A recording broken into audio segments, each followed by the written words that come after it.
to Brawlhalla.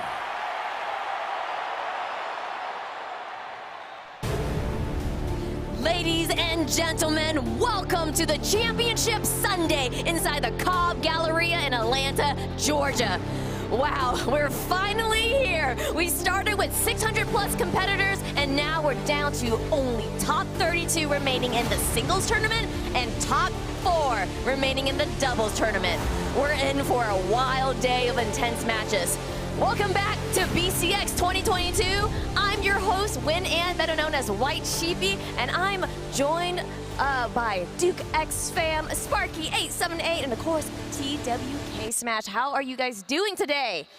This weekend has been an absolute dream. 2 years in the making of not being able to see friends and family in competition of this level. And everything that has been happening so far it's beyond what the script could have written. It has been absolutely insane. I don't think there's a big enough thesaurus to describe just the sheer amount of amazingness that has happened this weekend. There hasn't been a boring part for virtually anybody here at any level. That means the mainstream has been lights out. The side stream over on twitch.tv/ProBrawlhalla has been lights out. The pools stations have had crowds around them because we have so many strong players, so many incredible players that are here that you can't fit everything on this stream or that stream or even another stream or even probably 10 more streams. Yeah, I just love the diversity of support that we've been getting here. You know, this is one of the few times this year that we've been able to have competitors from different regions fighting against each other. So you get that community just clashing together, everyone cheering for their own region, their own favorites, maybe outside their region. I know I was screaming pretty hard for a lot of the South American matches, but man, it is just electrifying. It really is wonderful to see everyone here and the communities, the countries represented, everything, and everyone's been giving it their all. Okay, so we've wrapped up 2 days so far, but we've still got plenty of matches to go on this Championship Sunday. But before we go into too much, let's take a look back at the first 2 days. It has been over 2 long years, 1,000+ days, $500,000 on the line. Champions will be crowned all weekend long. Everyone, welcome back to Brawlhalla World Championships.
Way past my bedtime, and I'm gonna be watching Brawlhalla later tonight, so there.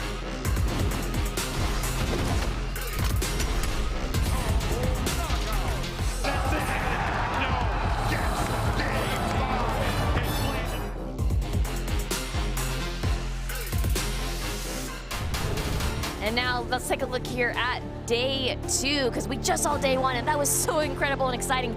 But day 2 had so many different matches, singles matches happening here that were just electrifying. Duke, tell me some of the things that you remember from day 2. I mean, we started off with a bunch of best of 3s where they can only get so intense because there's so little time inside of those matches. But then when we got into the best of 5s, we started seeing that condensation of skill. We saw so many amazing matches and so many heartbreakers, so many people getting knocked down in surprising fashion. Oh my goodness, I'm just enthralled by the clips here. Sparky, tell me really quick, what was day 2 like for you? we really saw how brutal competition is. We saw everybody here hugging, having fun, seeing their friends. But when it really comes down to it, players like Simple started off at top 32 on the lower side. Asmodi on the lower side in top 32. Machete, Zyder, the Ninja, Delta. This is about the community, but it's also about competition. And that means violence, speed, and momentum coming from these players. There is no mercy here when it gets to this level. And TWK, how do you feel about that? Man, day 2 was absolutely phenomenal. I got to spend the later portion of it out in the stands with the crowd and just hearing each side just cheering for their favorite competitor on each match, the groans of heartbreak when they would lose, the cheers, the eruption of just the victory. You can actually feel it. It's palpable. It's in the air. Yes. I love the energy. I love the energy of the room. And of course, I'm sure there's energy coming through the screen too at home. And you know, we've talked a lot about how this is a championship. It's a tournament. But we can't forget it's also an expo, all right? We've been talking about that all weekend? Yes, we have, because so far in this expo, I mean, it's been fantastic for everyone. I mean, the crew and the talent, and it's just so good being back together again. And just being in a space, honestly, that's just kind of all Brawlhalla, am I right, guys? So, Duke, I'm gonna start with you. What's been your favorite thing about the BCX Expo experience so far?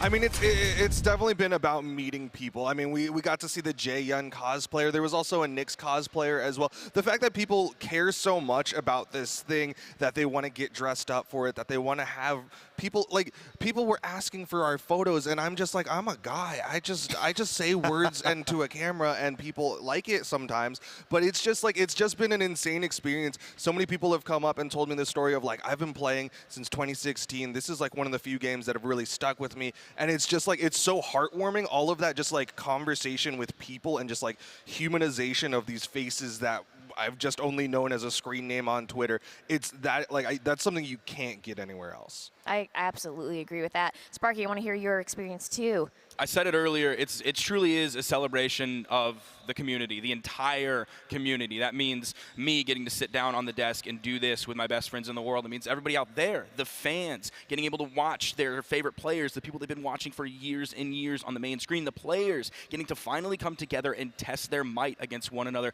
but also the people at home, the investment that's gone into the infrastructure with Odin's Journal, the plugin, prostats.brawlhalla.com. Shouts out, go there right now to see all the stats that the viewers at home who can't make it out here, all of the viewership rewards, it gives them a little bit of something to feel like they're part of this, because they are as much a part of this as anybody else up here. Absolutely. And TWK? Yeah, I'm just so thankful for everybody watching and everybody that was able to make the trip out, even if just for a little bit. You know, asking for photos, being excited to see me. No, I'm excited to see you. I'm like, thank you so much for coming here, for being part of the community, playing, making friends within the community. I saw some people getting ridiculously hype over games of like Connect 4 and, you know, the beanbag toss and everything. That's called cornhole. I didn't want to say that on camera. hole. I was trying yeah, to. or regionally, you know, dad hole as well. I'll let you do that. That's more your brand. It's okay. No, I absolutely agree with everything y'all have been saying, because it has been such a heartwarming and special feeling. And honestly, we're just excited to see y'all over there, all the people sitting over there. We're excited to see y'all here. Thank you for coming here. Yeah, give it up for yourselves. Yeah, Let's give it go. to yourself in the venue, okay? Yes. All right, I do have a couple of things I want to talk about, okay? Because I'm glad you mentioned viewership rewards. Twitch.tv/Brawlhalla. If you're watching right now on Twitch.tv/Brawlhalla, well, guess what? You can claim and earn some free exclusive items that you can unlock in Brawlhalla. And of course, if you're here at the venue or if you're online watching too, you can actually get some merch, official BCX merch here from spiff.space/SpiffXBrawlhalla. You see the link right there. Use BCX free for free shipping this weekend. And not only do we have Spiff stuff, we got some Yeti stuff. The Yeti.com/Brawlhalla. They got some new stuff that you can pre-order, and they have a restock of the previous t-shirts and pins that they had last time too. You don't want to miss it. This is official BCX merch, because I know you guys here and at home always asking, where can we get some Brawlhalla merch? Now's the time to do it. Don't miss out. And another kind reminder to all those out there, because you know Mama Sheepy's got to look out for you. We got a Twitch plugin, Command Center, okay, where you, the viewers at home, can use it to interact with us and see honestly everything that's going on. You can actually choose what cameras you want to look at. You want to look at the competition area, the expo area, mainstream, side stream. Maybe you just want to see the players without the caster voice. That's fine. I don't blame you. You can do that at home at Command Center, the Twitch plugin. So I think that's actually super cool and super special for our viewers at home, because we do want y'all to feel like you are here. Also, okay, one last thing is that we are everywhere, so just remember twitch.tv/Brawlhalla. Of course, we have a side stream, twitch.tv/ProBrawlhalla. The next thing I want to talk about, though, because we got to get down to business, is today's schedule. Because we got a lot of things going on here. You can see our first phase is the 1v1 phase 3. That's the best of 5. That's top 32. And once we finish those out, we flip it, go to doubles, top 4, and we'll crown our champion at that time. And then last but not least, 1v1 finals, top 8. All of these matches you'll be seeing today are a best of 5. It's time. This is it. Here are our first couple matches for today. We got 2 lined up for the 1v1's phase 3 part. Luna versus MegD. Woo! Man, that's gonna be a match. What a first match there. And then Radish versus Kinda. It's gonna be so action-packed. All right, Sparky, I know you love talking about this. Tell me about the format of today.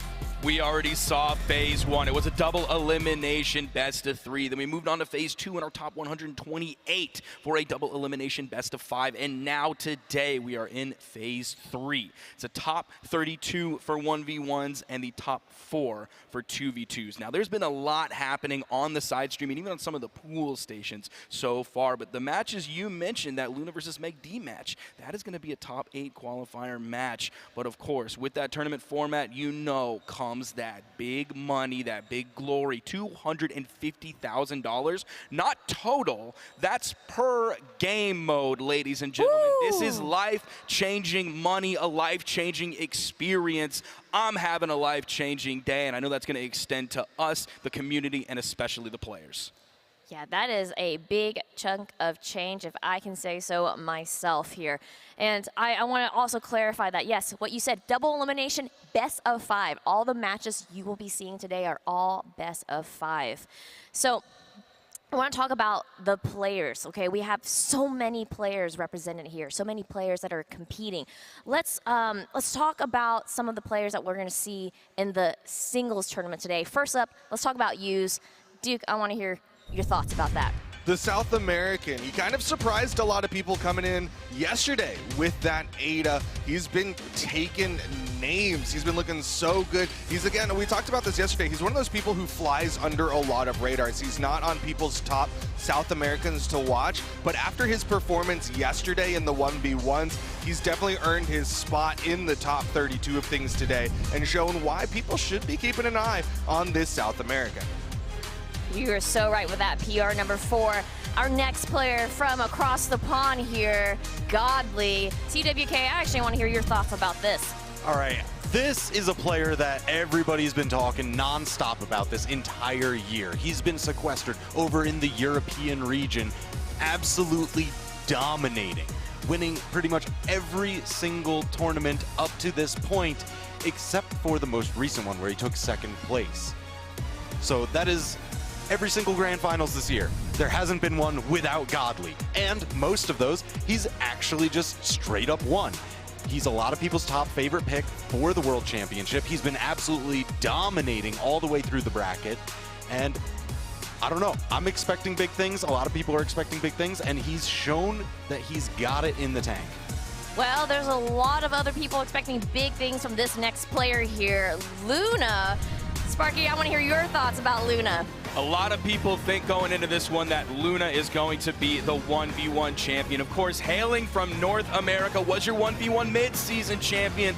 Did have some interesting sets, though. Game 5 situation against Klim in Phase 2 of pools. Even a 3-1 against Blue Guys. But the big one I'm looking at is a 3-1 against Boomie. That means Boomie's in the elimination bracket, and Luna is still on the top side.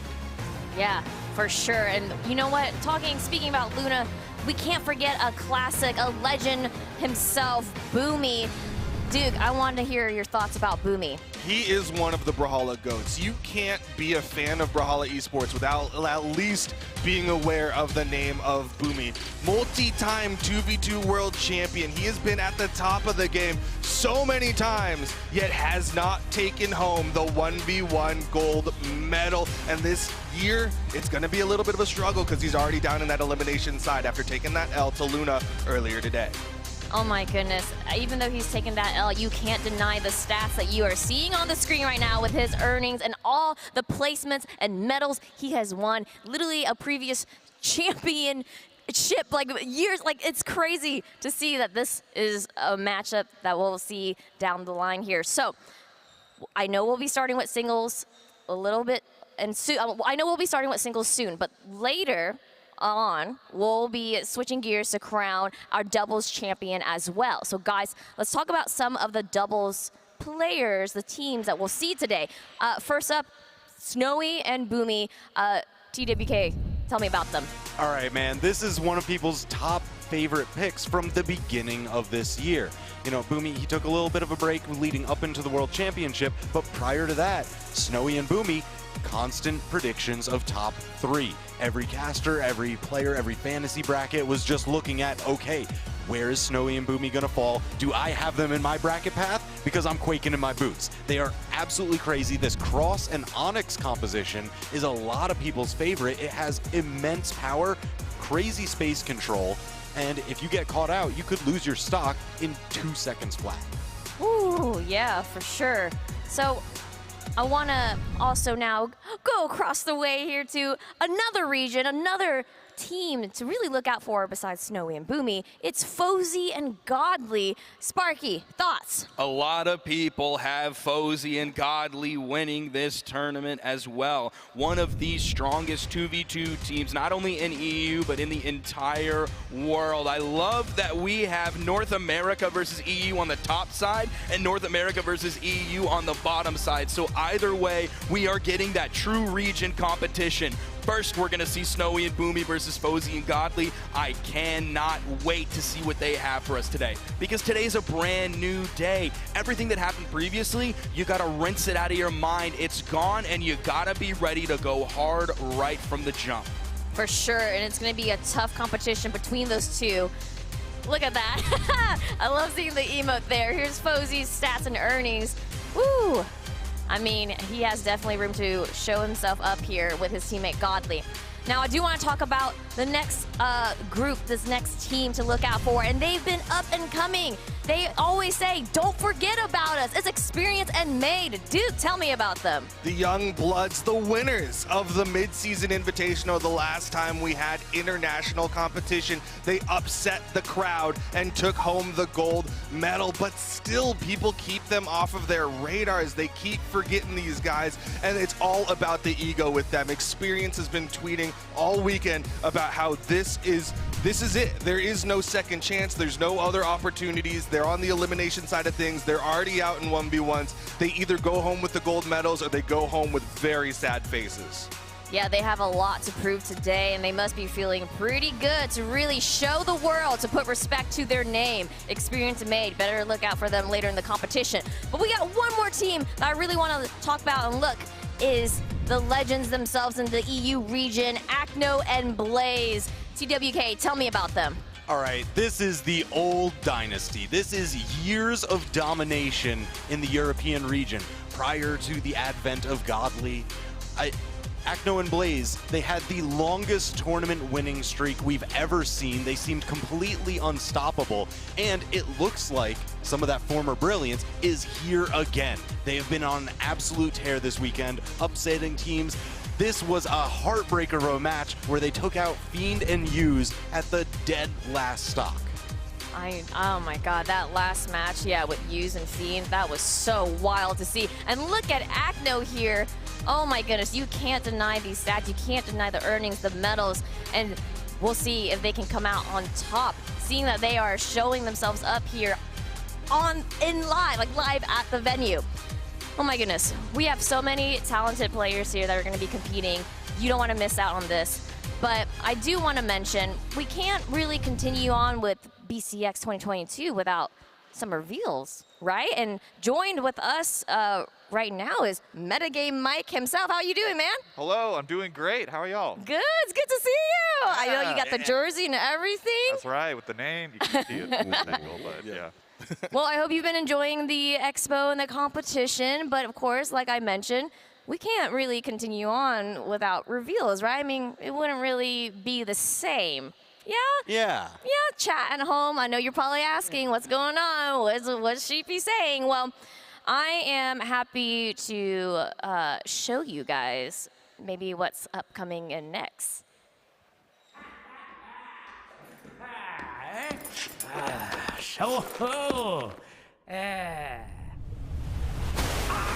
Water.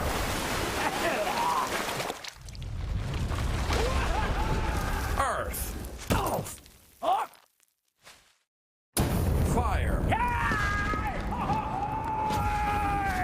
Air.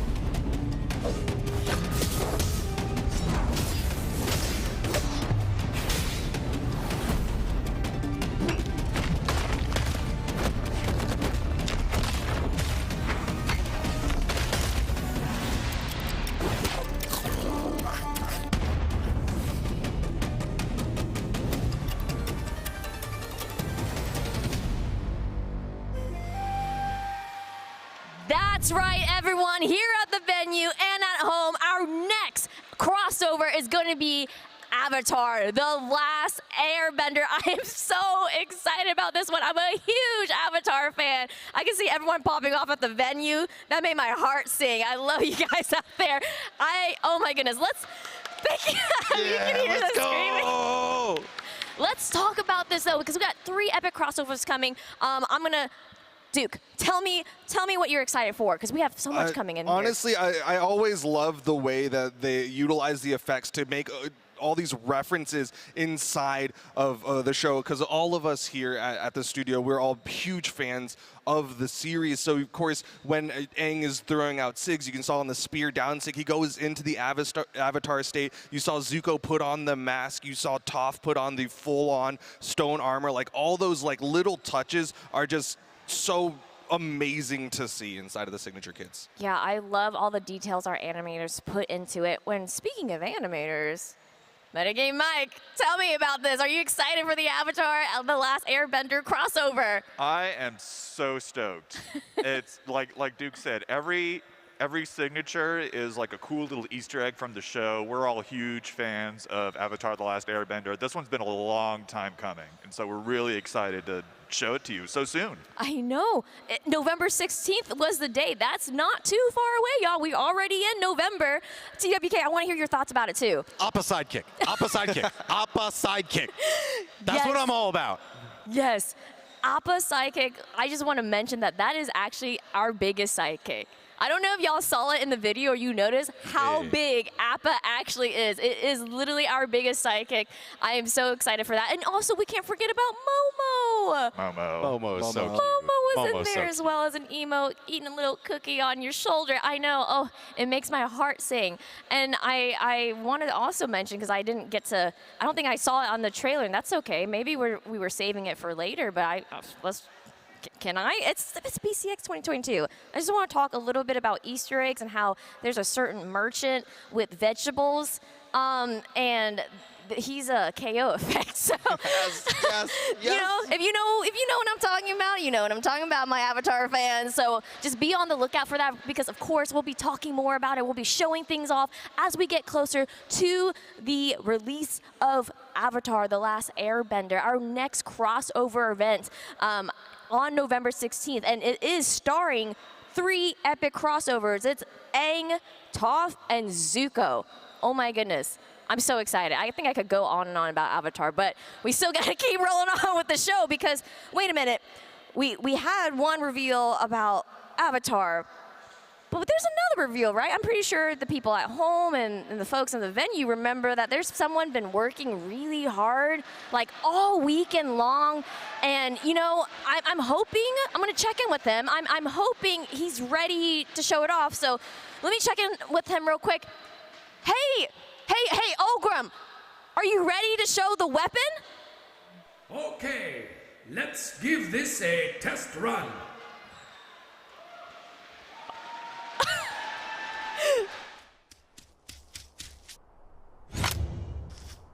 How do they fit? Try doing a light attack. Now, try using active input. Very good. Now, okay, you've got it.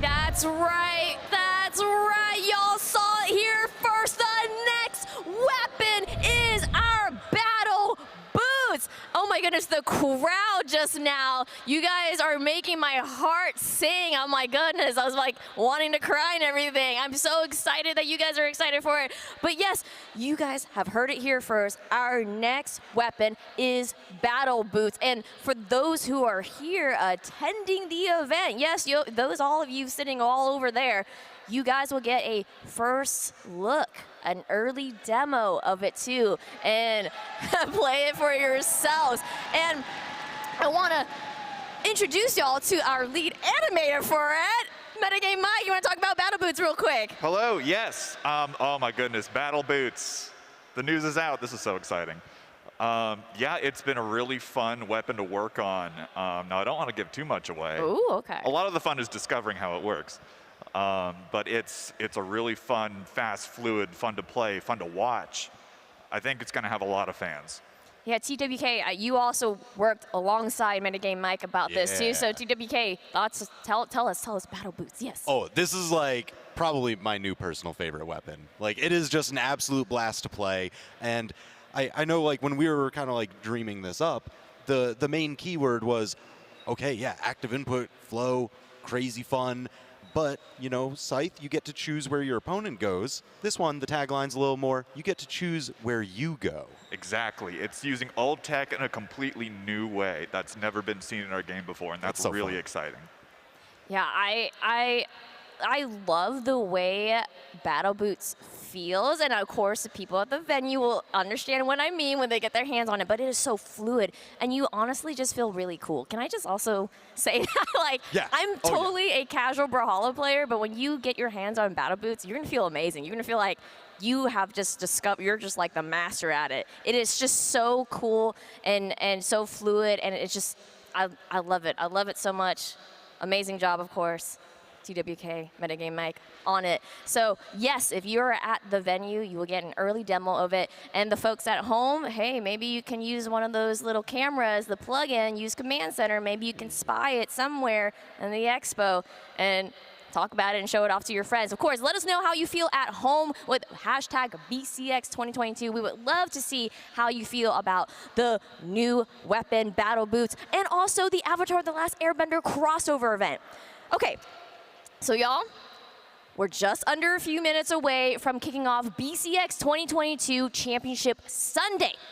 But our first match is going to be Luna versus MegD, and I want to talk about them just real quick here. Let's look at their stats. Duke, what do you make of this? This is the run back from the mid-season invitational grand finals. They've fought before in such an amazing set that went to game 5, and this is just to get into the top 8 of things here at the World Championship. That is how intense the competition has been. Luna's gonna be playing some different stuff. We saw him on the Caspian earlier, but on the other side, MegD has been playing that Val. Oh my goodness, I honestly don't even know who to root for because this is rough. This is hard. This is going to be a heated battle for sure. Now, I do want to go over and have some very, very quick predictions. I'm going to go backwards here. I'm going to go this way. Oh. So, Luna versus MegD, TBDK. Who do you think is going to come out on top? Man, you know me. I'm a numbers, I'm a stats guy. Personally, I've got to go with the past history. I'm looking for Luna here. Ooh. Okay, all right, and okay, we got one for Luna. Metagame Mike, I know this is your first time kind of doing this, but same thing, same question. What do you think? Who do you think is going to come out on top? You know, I got to agree with TWK. The history has Luna ahead here, and, you know, what could be more historic than BCX, right?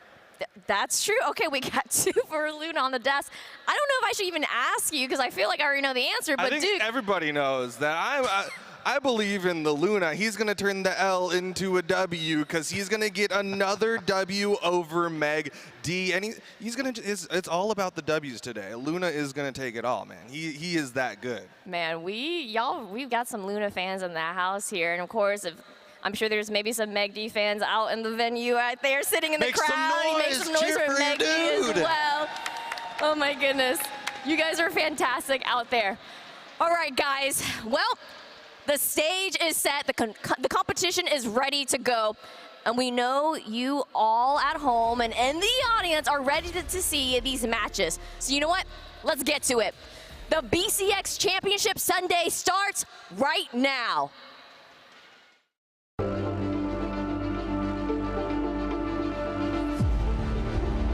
Everyone, welcome back to Brawlhalla World Championships. 3, 2, 1, brawl!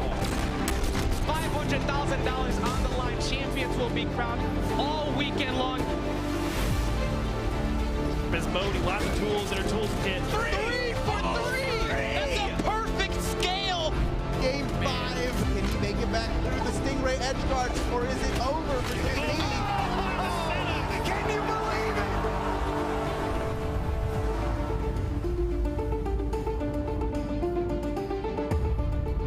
And we're back with day 3 of the Brawlhalla World Championships.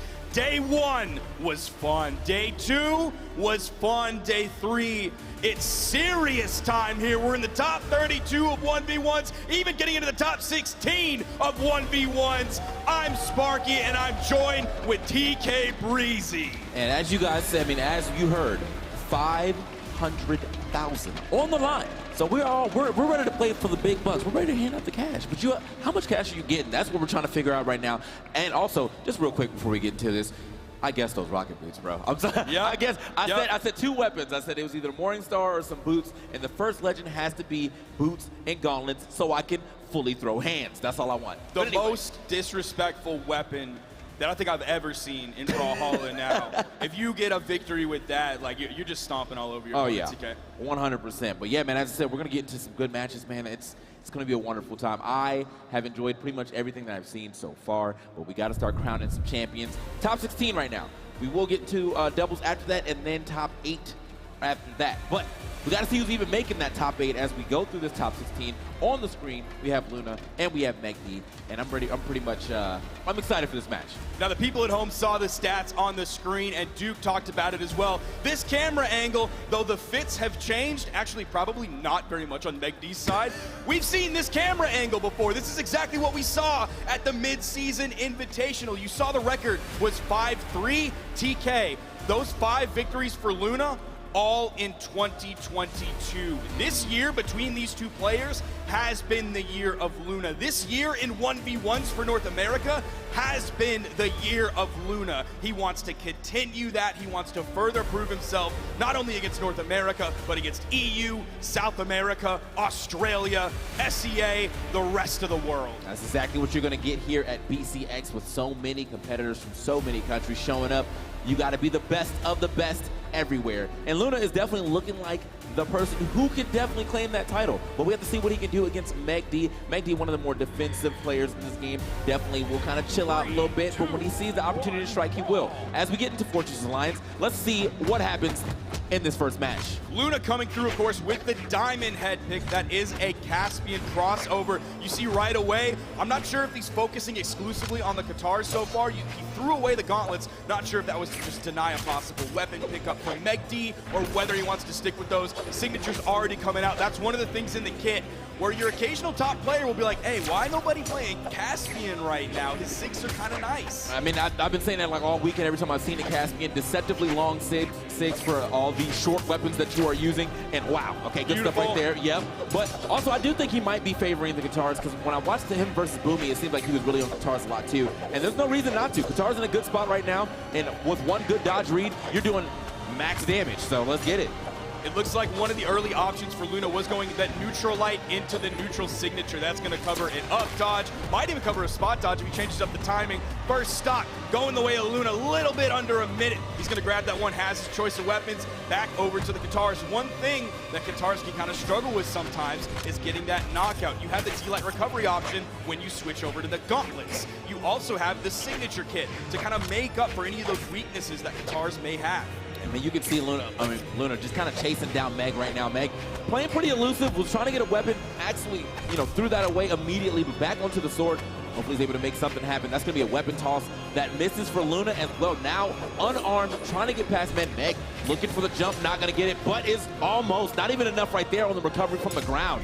Now, you talked about MegD being one of those more defensive players, and I think when Luna didn't have the weapon, that soft platform was on the right side of the stage. You saw Luna up there just waiting for the weapon spawn to come in. You didn't see MegD try to push onto him, try to stress that weapon advantage that MegD had. That's a part of that defensive play style that you were talking about. Yeah, I mean, he's definitely down to chill out for a little bit. I don't think he wants to take too many risks. But as I said, if MegD, I think when he does see a risk that's like 90% in his favor, he will take it. Oh, yeah, for sure. 100%. But yeah, right now, these guys scrapping it up. 2 gauntlets out right now. Meg, nice down safety. Go ahead and catch that dash in. Is still a little bit of the lead in favor of Luna so far. Again, we're seeing more of those signatures come out in the just general neutral play, in the string follow-up. There's just a raw side sig he ends up throwing out. MegD isn't even in danger of being taken out. That's when you can incorporate those signatures as sort of that threat into just your regular play rather than waiting for red. Yeah, but also, I mean, he's using that sig that's going to throw him behind as well. So, he did that same side sig to the right at the edge, which is just going to push MegD back, on stage, which is not an issue. It's going to be damage, but you can definitely tell Luna's not looking for these stocks just yet. He's going to find it right there, though. Different follow-up option out of the neutral light. It was the recovery for the KO. Again, Luna holding on to this small lead. Seems to be a little bit more in control over all of this game. Ooh. Nothing MegD can't fight back from, but maybe if Luna keeps pushing like that, double recovery coming out, bounce passes the Qatars to himself. MegD, you see him backing up, being very careful. He has the range advantage, but being a more defensive player, he's not throwing out any attacks, TK. Not throwing out anything right now. And almost every attack, the few ones that he had thrown out there whiffed. He finally finds himself a downlight recovery, but it's not enough for the stock. Getting chased down again. Luna knows that MegD is just trying to get back to neutral and is continuously pushing his advantage state. It's exactly like you said earlier, TK. He looks for those 90% hit rate options. He's putting his money into mutual funds. He's not gambling it on individual stocks here and there. MegD wants those sure things. Yeah, but the only thing sure about this one is that he will not be taking that victory as Luna able to do that. And I think, honestly, might have been a JV. Yeah, I don't think he got hit that last one. So that was, what a way to take it. As I said, though, when you're playing against someone in the way that MegD will play, MegD is very passive. He's not going to take chances. You do kind of have to be the guy who's taking chances and running him down. And I think Luna is, I mean, as far as his risk reward or his 50-50s, he's won most of them. So, absolutely. Yeah. even if we look at the overall game count, 17 to 14 in official tournaments. Based on the previous stats, I don't think anybody has a question in their mind who has the 17 and who has the 14. Of course, Luna's going to start this game. First weapon, it is the gauntlets. Is he going to go for the quick swap? Extends that for the 3-piece. Picks his weapon back up, even though it didn't make a connection. By throwing it up, that kept it in the air so it didn't hit the ground and despawn quickly. Man, look at the damage. Oh, man. Just the weight. I mean, look, Meg is just giving these dodges up for free, and Luna knows that they're coming. He says, I know you're scared. I know you're going to dodge, and I'm going to get even more damage off of that. There it is. Look at that. Where are you going? I'm right with you, bro. I'm stuck on you like a shadow. You can't leave me. Now, Luna's coming into this one with a 3-1 victory previously over Boomie. That's why Boomie finds himself in the elimination bracket. I'm seeing a possible snowball effect here. If we're looking at the top right, Luna still in the yellow. MegD on second stop. Yeah, Luna definitely not really taking too many hits. MegD finally finding a little 2-piece right there. Oh, okay. 90%. I knew I was going to hit it, bro. Goes off the edge. I love to see it. You know, MegD kind of taking a couple chances here. A little uncharacteristic of him, but he saw the opportunity and took it. That's one of those rare occurrences that he's like, okay, he's not going to see it coming this time. Talking about that 90%. Val, that move is really strong on any map. It's especially strong on Fortress of Lions because of those small walls. Luna peeks up just a little bit like he did. The side signature comes out. Okay, Luna getting a couple hits here and there, but he's, oh, perfect spot to go for both of those options, actually. But MegD is going to be able to avoid that side sig. Now put on a little extra damage himself. That was a pretty big lead that he was able to cut like that. He's doing a really solid job here with this one. Even though Luna was kind of on top of like a shadow, maybe MegD is Shikamaru out here, able to control that a little bit, bring it back into his favor. I mean, yeah, it definitely looks like he has kind of figured out the rhythm that he needs to play at. Kind of forcing Luna to the side. Luna, yeah, going to have to get back on stage a little earlier to avoid what could have been another neutral sig. But oh, MegD, he has the lead here, not going to quite get the stock yet. Goes back over to the sword, wants to be able to find that one moment to throw out the D-Light into the recovery. Maybe a recovery or just the side air here. The weapon toss just in case. He's able to get back, grab that sword, throwing that one up, grabs the second weapon as well, over back to the sword. That gives him the range advantage. That gives him a little bit more consistency in terms of follow-ups compared to the gauntlets. Another big chase down here, but yeah, I was like, I'm not sure if we're not really getting a lot of hits on the side of Luna, but he does find 2 greatest hits right there as he goes double platinum with those. And here it is, he's back into, you know, a 1-stock game between each competitor, but he does have a little bit of damage on him, so he's going to have to kind of figure out how to make that up sooner than later. Back over to the sword, so MegD doesn't have to worry about swapping just yet. Luna dicing him up, solid guitar play coming out, gets the spot dodge, doesn't quite have the bottom side of that hitbox to pick up MegD with the GC and light. Side light goes through, nice punish from MegD, that's 2, that's 3. Okay, yeah, this is looking a little rough here for Luna, but he is at least able to keep it close on the damage. But Meg, I mean, you can see his elusiveness is like definitely on 10 right now, the amount of things he has been able to avoid and still get hits for. We're seeing those weapon tosses coming out from Luna. Now, there is a weapon spawn on the stage when he's doing that, so he's not risking too much, but it almost gives me Snowy vibes when, like, Snowy's getting towards the end of the game and is starting to struggle, get a little bit nervous about finishing this one up, throwing out a lot of those weapon tosses, but Luna is calculated. He's doing them when there is a spawn on the stage, so he's not at the disadvantage either way. Ooh, that was so close. That was so close. I like the option, but oh, no way! DK from the middle of the stage. Are you kidding me? I think he might be surprised. Like, oh my gosh! Meg's like, bro, I can't believe that hit, bro. Bro, both of them are shaking their head. I can't believe that. Both of them. Yeah, I definitely was not expecting that to finish from the end. He's like, yeah. He's laughing. Having the greatest time of his life. Yep, that's why people play Caspian. Man, that's the classic MegD look right there. Got the hoodie on, got the strings taut, but not tight. Taut, but not tight. Not all the way through. He's not looking like Kenny. But coming through, you see him all bundled up. Man, what a way, I mean, what a way to take that game, because it definitely looked like Meg pretty much figured it out. He stroinked it. Yeah. But that was a straight up robbery right there, right at the end. Great usage of both sigs that he went for. You know, went for the sides or the neutral sig first. MegD just barely sliding over that, put himself in the middle of the stage, and immediately gets side sigged after that. So, yeah, good stuff to Luna as he's up 2-0, right back to Fortress Alliance. MegD, I mean, have you actually figured it out now? You know, have to do it, because if you're not able to figure it out in this game, you will be hitting that lower bracket. Now, you mentioned MegD's elusiveness previously, really, except for the end of that game. He's been running around. He's been in and out of the effective range that Luna has, but Luna is opting into the movement speed stance. A good stance for Caspian regardless, but especially here against MegD, that gives Luna the ability to chase him down. Going onto the stage, that was a really interesting choice that he went with. MegD was not anywhere being above him. Maybe that was just a nice little flourish to maybe tempt MegD, saying, oh, I burned my dodge, look at my silly option, into the immediate destruction. Yeah, shock factor. MegD's like, what was that? And he's like, actually, it's diversion. I'm just throwing these out. Look at these as I finish this stock. Yep. So, I mean, it worked out in his favor. He's still on his first stock and was able to take Meg pretty early, all things considered. I mean, barely in the orange. Meg has a lot to make up for, but Meg has also been able to take a couple stocks early. Whoa! Oh, man, just wait a minute, it's a bait. Not again, MegD.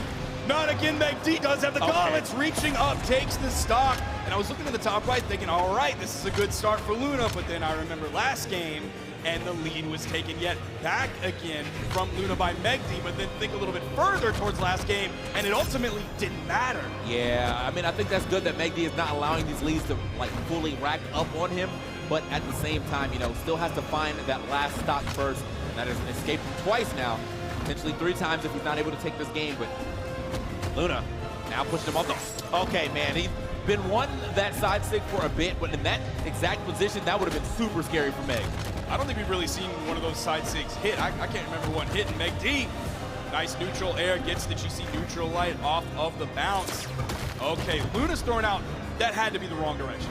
There's no shot he wanted to throw that out to the right when MegD was that far on his left side. Okay, the top. And now this is, okay, I was like, one of these people have to die of the next recovery, but it happens to be Meg. Luna able to kind of sneak around and get his recovery going. Meg does have a good amount of damage here onto Luna, though. Just has to find that final hit. Downlight recovery, no actual downlight hitting, just the recovery, but, ooh. Okay, hold on, take it down. Oh.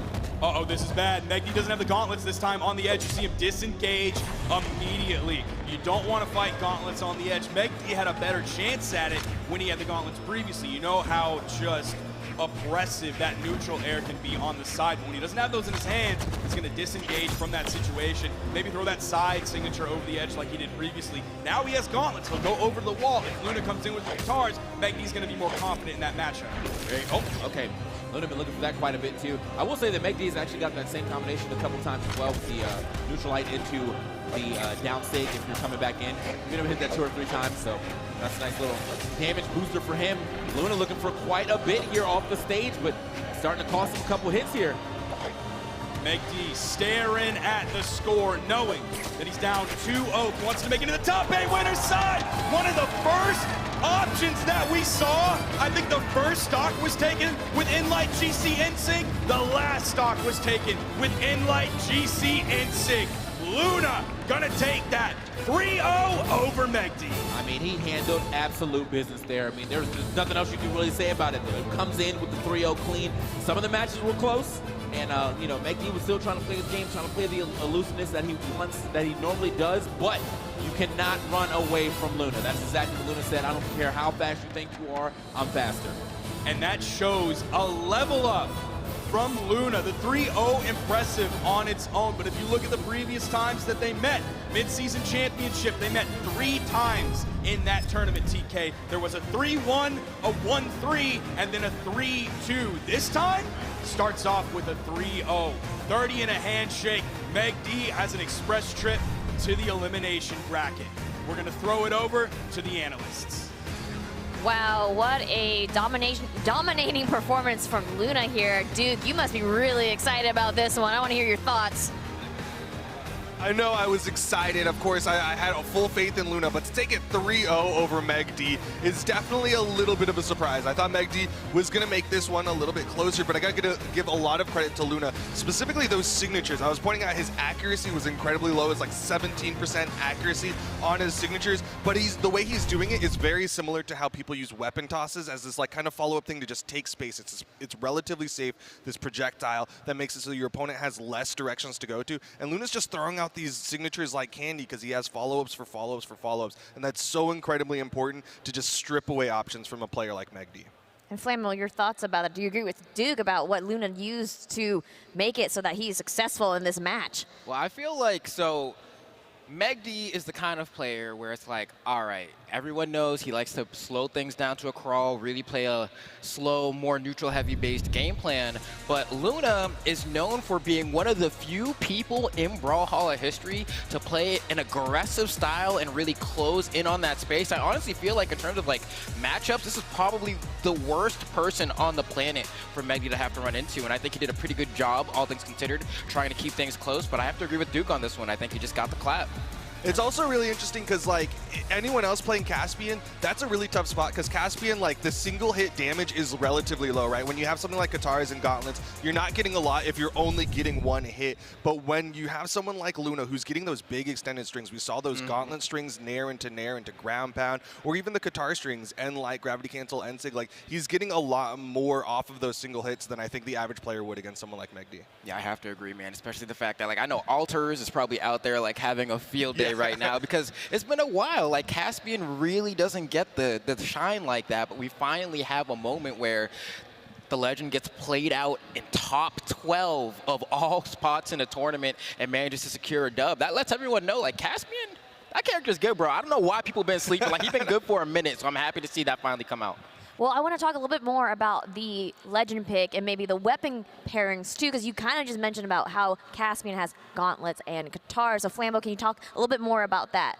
Yeah, so, you know, for a lot of people, you don't want two-string weapons a lot of the time, or, you know, the KOs can be hard to find. It's like, okay, gauntlets, you have D-Light Recovery, that does KO a little bit later, and then on the other side of things, right, you're thinking, well, for Katars, it's really N-Light Recovery if they don't have a dodge. So usually you're like, it's taking a long time to get these KOs. But I think one of the reasons that Caspian is so amazing is that his signature kit is phenomenal. He has the anti-air on the gauntlets with the neutral sig, and don't even get me started about the Katar neutral sig, right? Like, I mean, that's the way Luna took that final game. N-Light Gravity Cancel N-Sig throws the daggers out there. They're so fast, they're so effective, and they're powerful. And it's rare that you have signatures like that with those kind of weapons. And I think that's how Luna was able to come out on top. Wow, yeah, it seems like he was very successful and really utilized the legend, the weapons, and honestly just the matchup, how you were mentioning earlier, Flambo, and how MegD usually likes to play a more neutral, a little bit more slow pace, but Luna is really picking up the momentum, and it was really just the opposite. So congrats to Luna. He gets to go on to the winner's side of things. And for MegD, it's not quite over yet. He's just on the elimination side, but he's just got to have a harder and longer run.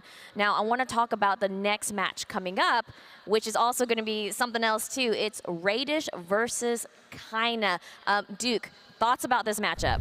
This is an interesting one we have not seen before. Kaina was not able to make it to the midseason invitational, but he is by and large the favorite of the South Americans here at the World Championship. Someone who I personally haven't gotten to see play this weekend. On the other side, Radish is another one of those people who's kind of an up-and-comer, very heavily discounted. He got 1 gold medal this year, but still, like, we were talking in the back, some people were like, why is Radish seated so high? Why is he PR number 3? And it's like, because he's this new blood who's just doing incredibly well. He's got a very iconic Petra that he's been sticking with, and you love to see that kind of character commitment like Radish has.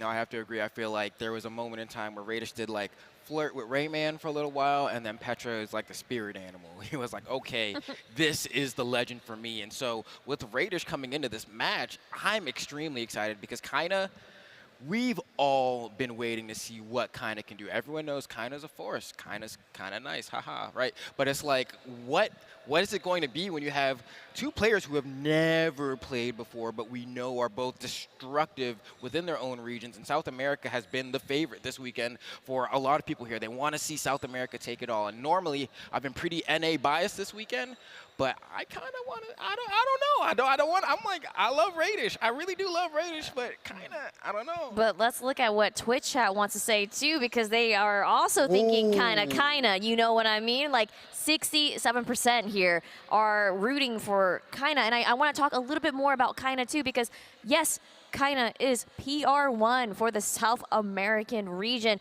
and has been consistently placing very well. I mean, autumn, summer, and spring, top three. I mean, gold medals in Autumn Championship and Spring Championship. I'm looking at the pro stats here, so viewers at home, you can also look at the pro stats as well alongside with me.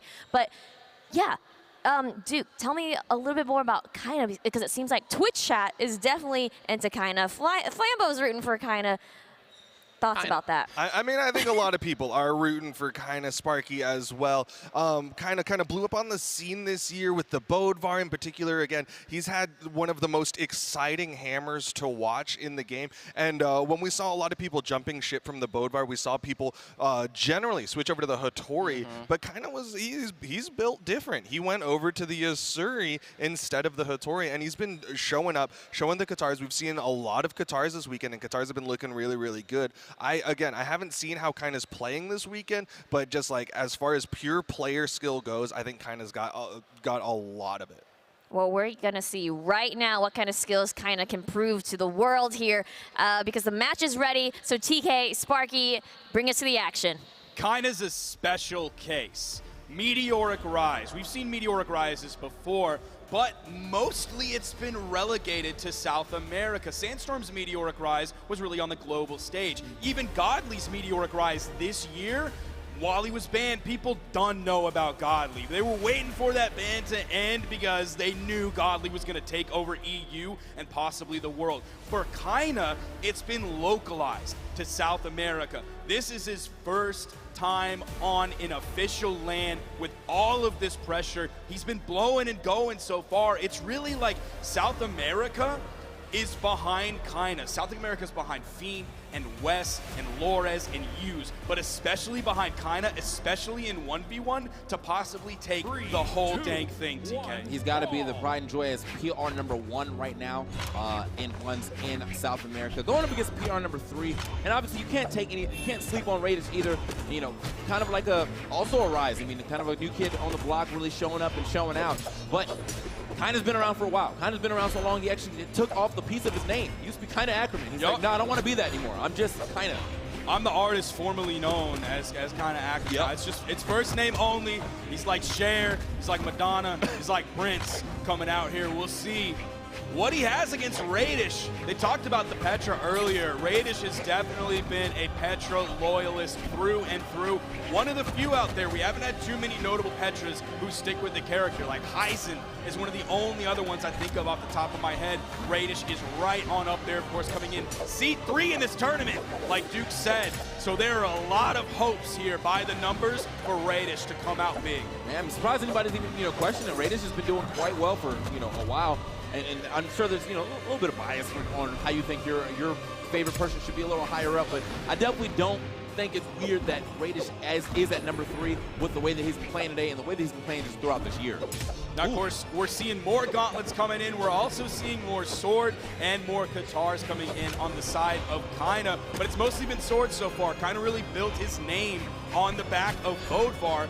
Then we saw the nerfs come in for Hammer. First stock and go. That was actually kind of a long stock, TK. That was like a minute 28. So there is some serious neutral, some serious care before any of these players tries to actually go in and go for the full commit. We might see some extension of pressure here now that Kaina's over back on the Katars, going in with those strings.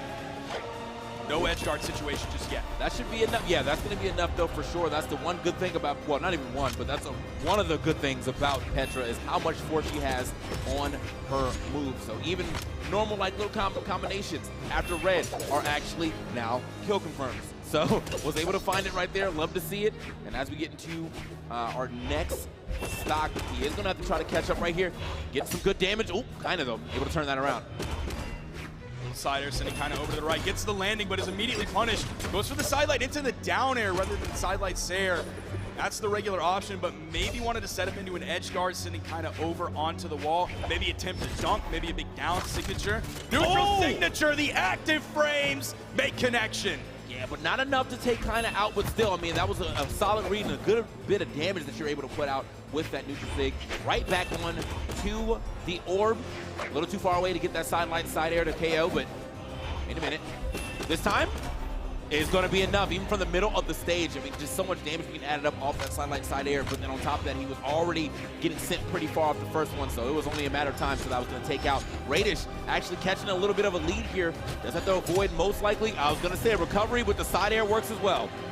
We got white stocks, we got white skins here, we got these two legends of their own regions coming in. Radish coming off a 3-2 victory against Sneeze, Kinda coming off a 3-1 victory against Jet Bean. D-Light recoveries coming out from Kinda here. The damage trading between these two. Side air sending Radish to the left. That's going to be an easy punish for Kinda. Yeah, he was just rolling across the ground right there with that recovery. Kinda was already in position. So I am seeing a lot more of that, what you were talking about earlier. You know, we're seeing the sidelight to the down air. He's going for reads more than the actual just guaranteed damage of the sidelight side air, which, I mean, if it's off stage, 100% understandable. Wow, the Shoryuken, but not enough. Way high up, though. That means Kinda is, I mean, he's hurt. He flew pretty far. I think the next Sig should be able to do it, assuming he finds the right spot, or the next sidelight side air. Destruct right at the end of that game, man. Radish went on an absolute tear. The end of that game was completely in Radish's control, especially off of that weapon control. He wanted to make sure Kinda didn't have the option to pick up the sword, to pick up the guitars, and bring the game back in his favor. It's going to be game one, going the way of Radish. It's going to favor the higher seed here, at least so far. Yes, sir. And so Kinda, I mean, obviously putting up a really, really good fight. And, you know, clearly, that could have went either way. I think there was a decent amount of damage there on Radish, where if Kinda was able to force him off stage, he could have got a clean edge guard and taken the game as well. But Radish not allowing that to happen. Radish looking about you know, stoic as possible, as this is a very serious moment in this tournament. We are in top 16 trying to break into some top 8 action. And, I mean, whoever gets there has got to be sitting pretty. I mean, sitting on the winner's side of top 8, it always feels good. That's a nice start. You saw him waiting. He wanted to extend that string as long as he possibly could. Got nice 2 strings in there, 2 little mini strings. Didn't get the third one that he wanted. See, being a little bit careful here. Not throwing out hardly any attacks, and Radish doesn't mind whatsoever. Going to even up that damage, even though Kinda started this one off strong. Swapping back over to the sword. More of the cover weapon. That's the dunk we were expecting earlier. Kinda running out of jumps. Radish, huge lead. I mean, yeah, phenomenal lead right there. And also the threat of that second one coming out. Didn't even put any extra charge on it, and it was still super close to hitting Kinda. And, well, in this game, there's no such thing as a sour spot. So if you get hit, you get hit. Okay. Not in the area whatsoever to punish that one from Radish's neutral Sig. Kinda looking for his way in. He's just getting outranged. That orb dare is so scary. Get a good angle and attacks that, also kind of keeping you pretty far away because you are kicking it.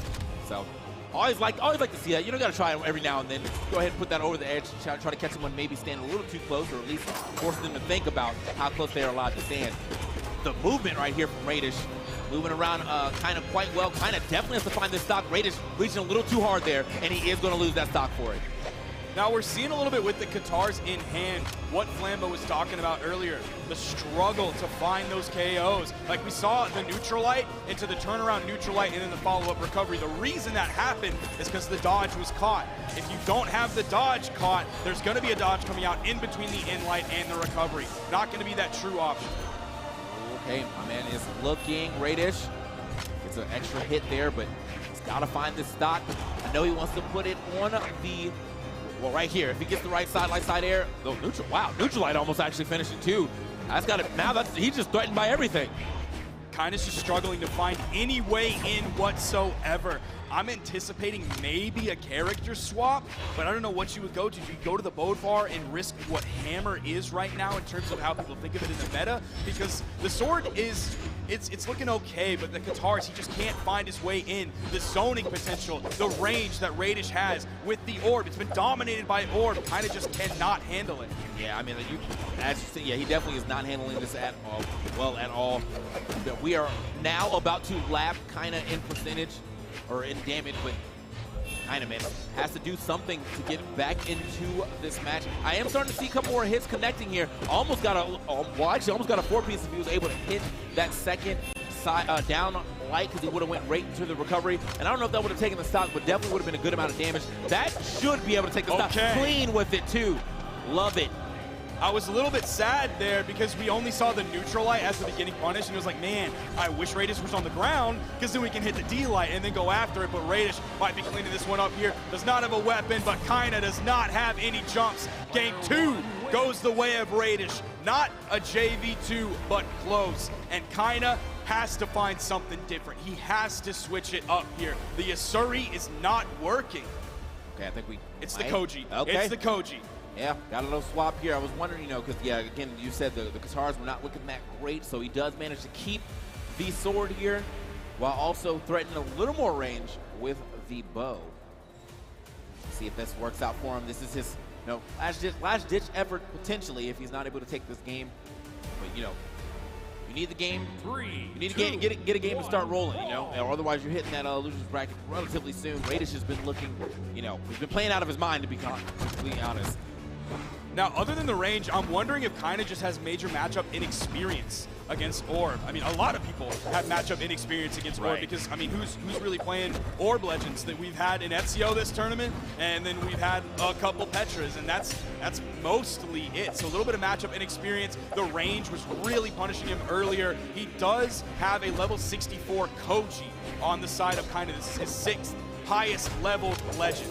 I think that's actually a pretty good point that you make there too, because when the hammer was still good, but man, there was a lot of Thor. So obviously you got a lot of Orb right there, but that was a while back. So you might have actually forgot what Orb is doing. And this is a good start though for Kinda. I mean, he is one good hit away from taking this first. Okay, that felt disrespectful for some reason, but point blank, yeah. But just bounce, grab it back up. And we're seeing this sword play. This is the sword that Kinda fans wanted coming out. Even being on Koji means you're going to be a little bit harder to punish with all that high dexterity, D-light recovery. Kinda bringing this one back. Had the option to go to the bow. No siree. He just feels better on the Koji sword. His sword is so much better than the Asuri was doing previously. Yeah, I mean, I think one of the things too, I think I noticed, Kinda really didn't throw out that many SIGs. And I think Koji has a couple more SIGs that he's able to throw out in a better fashion. Oh, no. Man. He just never has the jumps for this. But that's Radish. That's because Radish continues to just push him down and down until like the jumps just don't even matter anymore.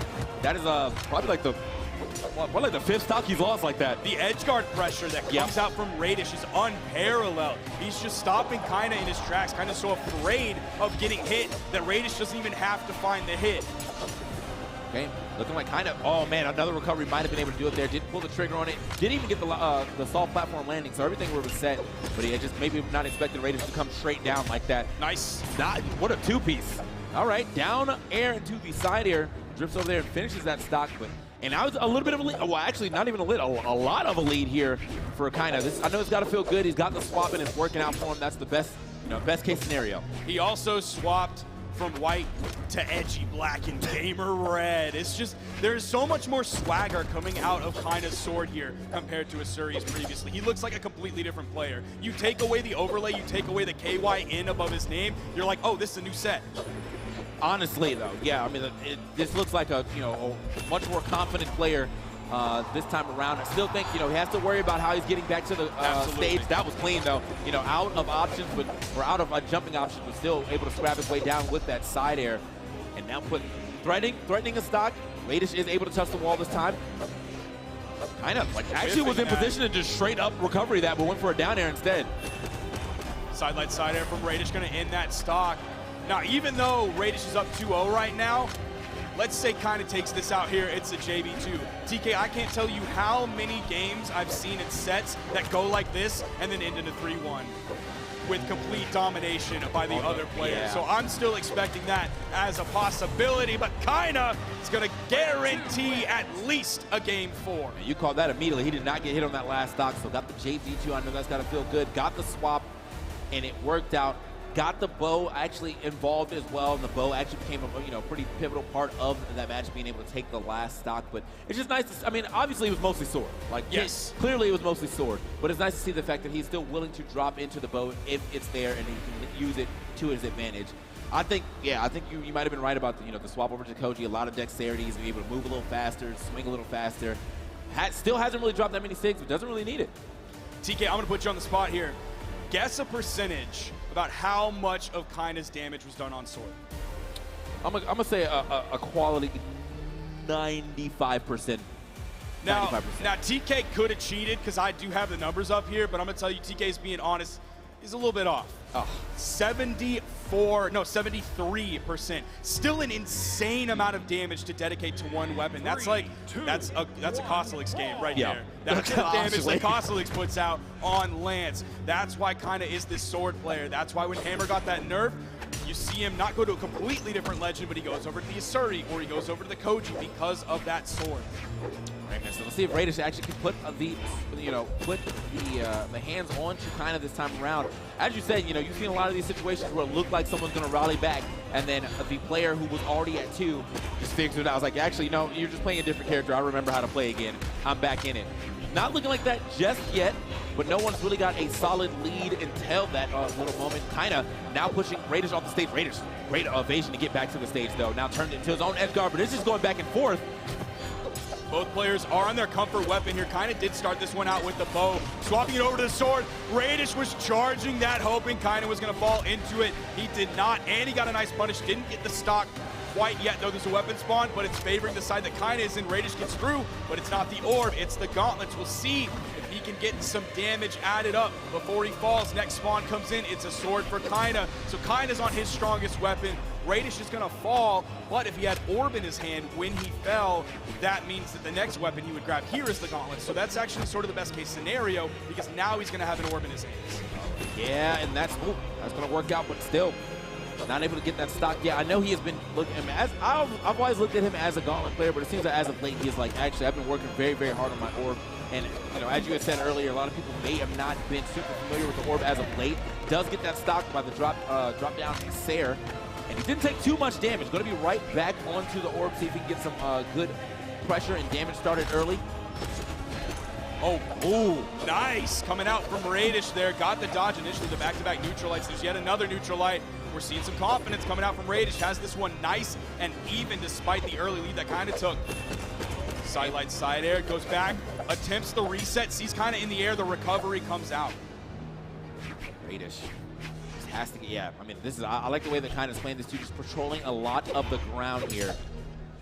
Radish, struggling to get down and find some footing with Kinda just being so close to him all the time. Now, you've jokingly said in the past, intense neutral. This is like, I'm being serious though. This is intense neutral. This actually is some intense neutral. The footsie between these two players. Radish already up 1 game here as we are in game 4. A victory here for Radish means he moves on into the top 8. Winner's side takes the lead here on the second stop. Kinda needs a victory here. He has to get this stock if he wants the hope of staying on the top side and not going down to the elimination bracket. Radish starting this one out. Strong damage so far. See if he can add up a little bit more before falling. But that last stock was like, that was like kind of like reverse conditioning, because he hasn't really been able to get off the ledge well. And so the one time that kind of is like, all right, I can pressure the ledge much better, he's like, actually, it's a trump card. Here you are, now hold this neutral sig. I mean, something he has not done on since the first game. And I mean, obviously, probably kind of forgot about it, but it got him the stock. But I mean, we're going to keep it pretty even as we get into the last stock. Radish trying to close this thing out right here, right now, Kinda trying to get it to a 5th game. So we have an important moment right here. Kinda has already primed another sword, so the next weapon he gets is a sword. Radish, of course, has the gauntlets in his hand. Kinda's been playing a pretty solid weapon starve game. You see him keeping Radish away from the orb that's on the field. He's adding up the damage, has Radish in orange. 1 or 2 more hits, Radish is going to be in the red, but Radish has the orb in his hands. You know the 3 pieces, 4 pieces that Radish can add up and how quickly he can add them up. Kinda delay recovery, that'll do it. Game 5, TK. Literally played him like a puppet. Everywhere that Radish was, Kinda was right next to him with the, like he knew he was going to be there already. Got the right punish, got the right finisher right there at the end with the down right to the recovery. But yeah, all the, as you said, like the weapon star was pretty insane. You saw Radish just kind of trying to swing his way back in here the entire time. Was not able to do it because of the way that Kinda just continually outspaced him. Got extra damage. By the time he got the orb, it was too late. It was too late.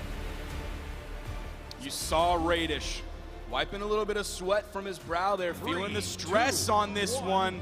This swap over to the Koji. Radish was up 2-0. The pressure is on. Both of these players extremely young, extremely inexperienced on land. This is a tough situation for both players. Radish starting this one off with the gauntlets, but already has the strings coming out. Kinda on the bow. Both players on their off weapons. Yeah, I mean, I think right now, Radish too, though, like, you can tell that I think Kinda is just so comfortable fighting against the gauntlets that he does have to like, kind of stay more onto the orb. I mean, Radish was getting absolutely outspaced. Again, still kind of getting outspaced as he's trying to find his way in with that gauntlet. He's just not able to do it. Back onto the orb, though. Good recovery. Okay, look for a lot right there with that neutral sig, though, or side sig.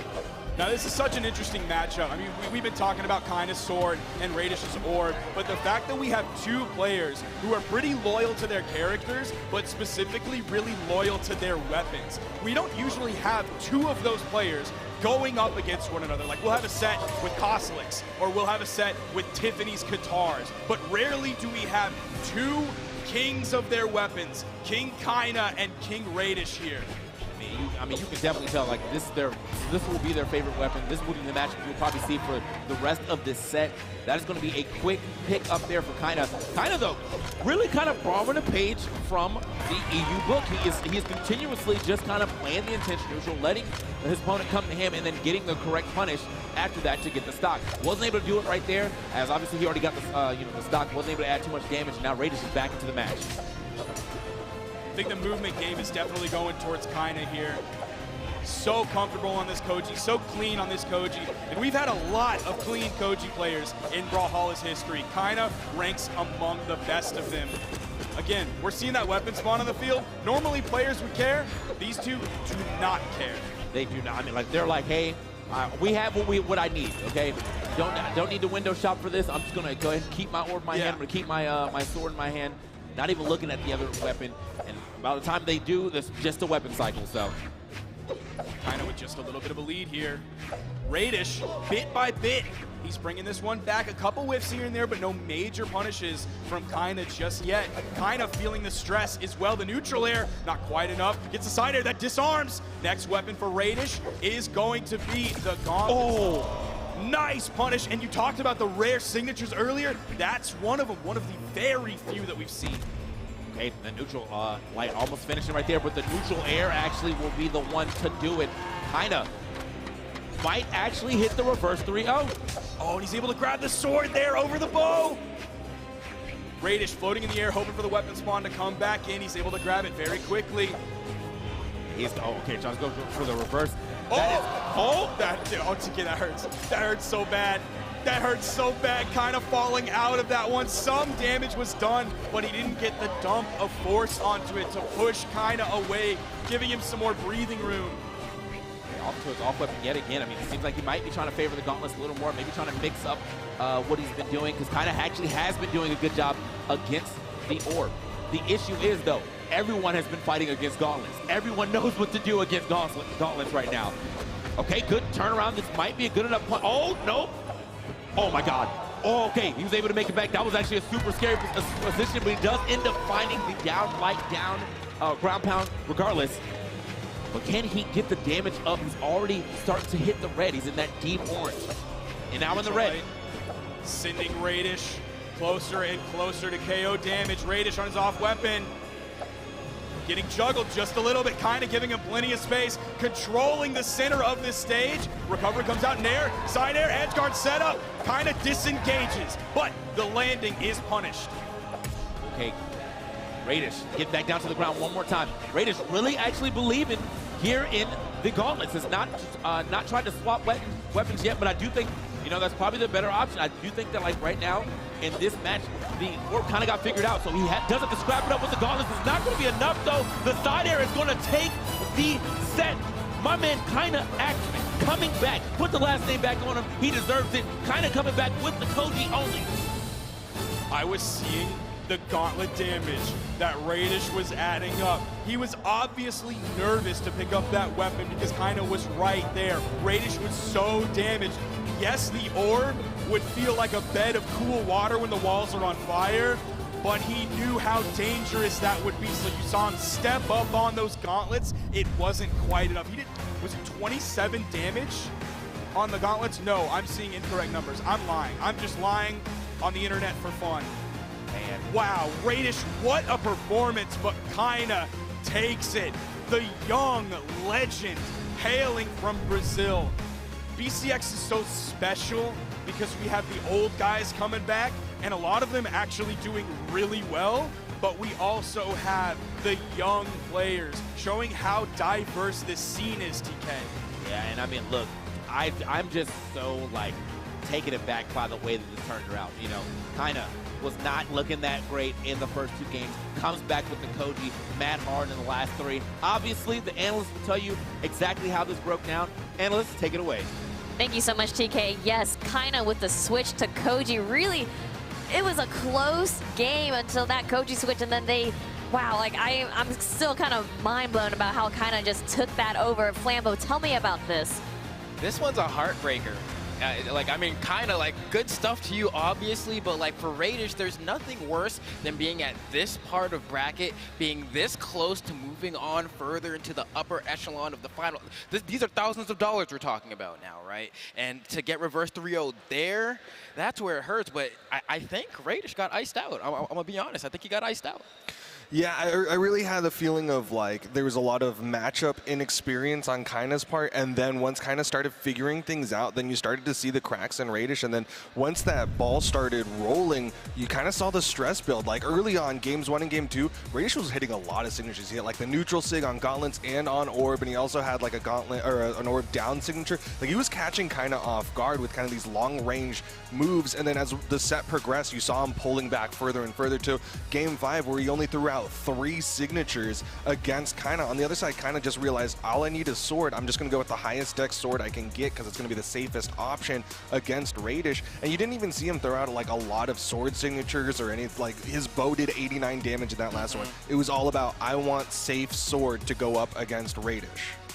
And go ahead. No, go ahead. No, I was going to say, I just feel as if for the side of Kaina, there's a lot that high dex actually ended up playing into. There are a lot of moments where you would see Kaina whiff and then immediately end light when Radish would try to come in and punish, and Radish would be like, oh, I got caught by this again. And it was so hard for Radish to find those openings because Kaina was dominating the ground. Kaina didn't jump that much in that game. It was just a lot, I'm running at you, I'm backing up. You did something, I'm going to D-light, and Radish just could not work around it. Yeah, and I remember, I think it was like TK and Sparky saying that there's some intense neutral going on in many of the games there. And I want to talk just a little bit more about, you know, neutral, going into neutral. How does that help a player get to where they want to be, Flambeau? So for those who are watching, it's like, what do you guys even mean when you say neutral, right? Because we are all Brawlhalla players, so it's like, yeah, neutral. But basically, we're referring to the game state where it's like, before anyone gets a hit, right? It's like that rock, paper, scissors that people are playing when they're trying to get that first hit to try to gain an advantage. And the way that Kaina plays it and the importance of it, especially with that high dexterity on Koji, I saw Radish's neutral crumble. Like, it looked like, I was surprised they even went back to the Fortress of Lions that many times in the set. I was like, you may want a smaller stage because the way that you are like trying so hard to force these openings, Radish had trouble playing from behind, and you need to have like the best neutral if you're going to be playing from behind. Great, that's great info, and I think kind of really took advantage of that too, especially on Koji. So now we're going to take a quick break to get set up for the next match, but before we do, and I want to also tease that the next match is MegD versus Blazy. But before we go into our break, we want to give credit where credit is due. So at Brawlhalla, we are only as strong as our community, and we want to recognize some community members who work so hard to bring Brawlhalla to life. This Developer Appreciation Award goes to Barendipitous, the premier lore master. This Developer Appreciation Award goes to Expired, Lucasion, and Squall, representing Brawl League. This Developer Appreciation Award goes to AJ Moore of the Canadian Den. This Developer Appreciation Award goes to Enrico, Macau, Muzzino, and Sancho of Ace Tisao. This Developer Appreciation Award goes to Slow Motion of Bearded Brawls. This Developer Appreciation Award goes to Sandwick and Contrast of NSIG. And these Developer Appreciation Awards go to our moderator extraordinaires, Sora, Wangana, Batonic, Nevist, Paka, and Palm.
welcome back to BCX. We're so thankful for our amazing Brawlhalla community members and just all the audience out there at home. Really, without you guys, none of this would be possible. So honestly, from the bottom of my heart, thank you so much, and I'm pretty sure all of us here, we really appreciate you. Thank you. So, now guys, we're on our way to finding out who our singles top 8 will be. Our next matchup is MegD versus Blazy. I want to know what you guys are thinking. Flambeau. So we watched MegD go down a little bit earlier to what I said was probably the worst matchup possible, right? Luna, someone who's very, very just like eruptive on the scene in terms of both the way he came into his own, but also his gameplay style, right? Like very aggressive, does not give you space to breathe. Now we have Blazy here, which I think should fare much better for MegD. I think MegD should be able to just do kind of the standard play style that I'm used to seeing him play, and I think he should be able to come out on top here. I mean, the lifetime stats even show that it is 2-1 in favor of MegD, so this could easily be a 2-2 moment now, or a 3-1. Yeah, I mean, of course, if you're on MegD's side, you got to have a lot of confidence. Again, getting so far in the midseason invitational, you've run into Blazy multiple times and generally come out the victor. But if you're on Blazy's side, you're thinking, you know what? It just takes one. You just got to get that one W here on the World Championship stage, and you're going to be knocking out someone who's beaten you multiple times, and you're going to be continuing on. Already coming in as North America's PR number 45, he's made more than a handful of upsets to get here into the top 12 of things. And I also want to mention that we are now heading into the elimination side of our Phase 3 pools here. Actually, this is top 12.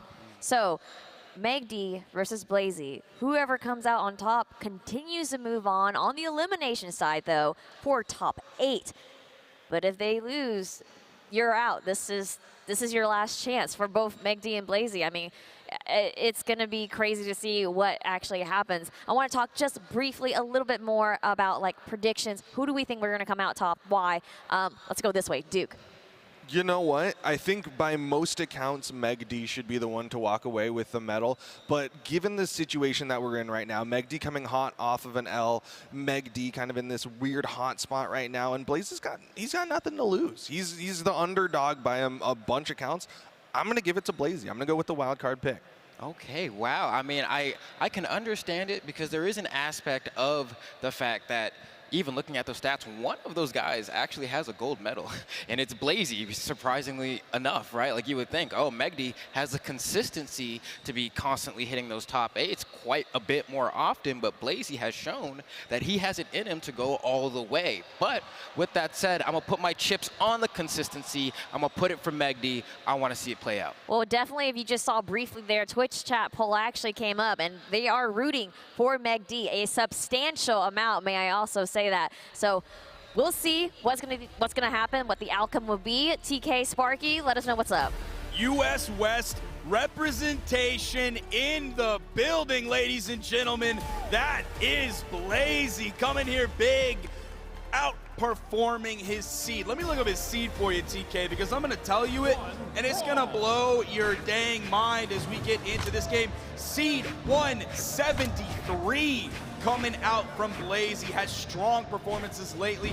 Even that gold medal, that was a last chance qualifier win. That wasn't even like a major tournament, but Blazy has made his way all here trying to represent the US West servers. Yeah, man. Blazy said, I'm about to show up and show out, and that's exactly what he's doing here.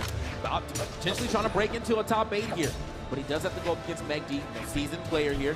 I will say, you know, I haven't got a chance to see a lot of Blazy's matches, or any of them at all. I haven't seen them on stream, at least when I was commentating. So this is nice to, you know, fresh to see how man is playing, what actually got him here to this point. Now you're going up against MegD, though. You're going to have to do a little chase down here if you want to get this W. You're exactly right, though. It's been a minute since we've seen Blazy. Last tournament he played in was Spring Championship 2022. He's been on that multiverses grind, which he's also made himself a known entity, a threat in. This time, Blazy is a little bit behind MegD, who's starting to set up that edge guard side stick over the stage. No, sees that spear coming and actually gets bonked by it on the head. Neutral air, juggle opportunities for Blazy. No, back to the ground. Ooh, okay, Blazy actually throwing out quite a bit of options there, but not getting punished for any of them, and ends up finding that neutral air. Very close. Good dodge right there from MegD. If he had dropped down and fast fell into that was pretty sure that was going to be stopped like easily. But has to find, again, both these guys have to find that final hit. Unarmed MegD is going to go find his sword. It's been his pride and joy right now. Oh, the weapon toss, though. The recovery directly into it. Good stuff to MegD, recognizing what Blazy was going to do out there. So in the Kaina game previously, we talked about Kaina struggling to find his way in on the Asuri pick with the Katars because of that range difference compared to Radish's orb. Now the range is really going to favor Blazy here. Has both bow and spear, but MegD is doing a great job of either waiting for Blazy to attack and punishing while being in the outside of the effective range, or just straight up finding his way back in the far left side of that neutral air. Now the far right side of the sword neutral air. MegD is making such good use of the range that sword has, even though it falls a little bit short compared to spear and bow. Yeah, but I mean, as you said, he's been able to weave in and out, also been able to whip punish quite a bit. Okay, let's go to the punish. Oh, nice. Okay. Blazy getting a little extra damage as well. Love to see it. A little gravity cancel sig action up there. But he is kind of hurting right now as far as damage goes. He's not been able to put too much onto MegD, who, one of the things I am kind of starting to notice about MegD is like a lot of these dodges, he's always dodging up. And I don't know if Blazy has not caught up on to that yet, but I've seen quite a bit of like, oh, let me get out of here, up dodge. That should be enough. He didn't even sweat beast. I think he just knew it was not going to make it, so he's like, you know what, let me get out of here. Back onto his last stock. No weapon in hand. MegD, once again, I mean, must have known that weapon's going to be up there. The Brawlhalla God's blessing, but not blessing enough as he is, as Blazy is still able to get it. Yeah, since you're talking about MegD jumping around a lot, if we're thinking about, yo, nice one there, Blazy picks it up. But if we're talking about the vertical threat, I feel like Spear's vertical threat, like, is the recovery, but there's a lot of time to punish that one. Right. So it's not the strongest in the straight up region where MegD's spending a lot of time. Even in the 45-degree range, if we're talking about Spear D-Light can be a risky move. That's the 45-degree angle option that Blazy seems to be going with to deal with MegD. Genuinely, I like that little combination you're getting right there. Like, it seems like an early damage racker. And I mean, I don't know if it's true, but it's looking kind of true. Very quick with it. Blazy, though, kind of fighting their way back into this game, but MegD has been solid throughout. You know, has not faltered much. I think there's been, you know, little dips and valleys here on the side of Blazy, but MegD has been a straight plane, straight through. MegD starting to struggle here. Blazy has a nice little lead. There comes the juggle opportunities.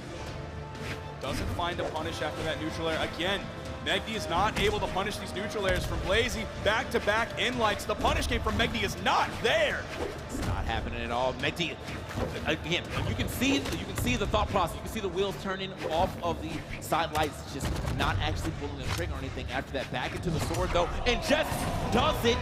The side six, I know you're not going to expect the amount of reach that I'm about to cover right here, and that's exactly what happened. MegD is going to go ahead and take it.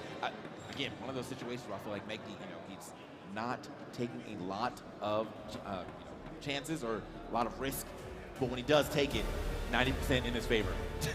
MegD is definitely a risk-averse player going into this one, and I mean, the Brawlhalla speaks for itself. Playstyle speaks for itself. MegD, between these two, even though Blazy does have that gold medal from the last chance qualifier, the experience at this level, even though MegD doesn't have a ton of it in terms of like BCX World Championship, the experience here in high stakes tournaments is going to favor MegD 100% compared to Blazy.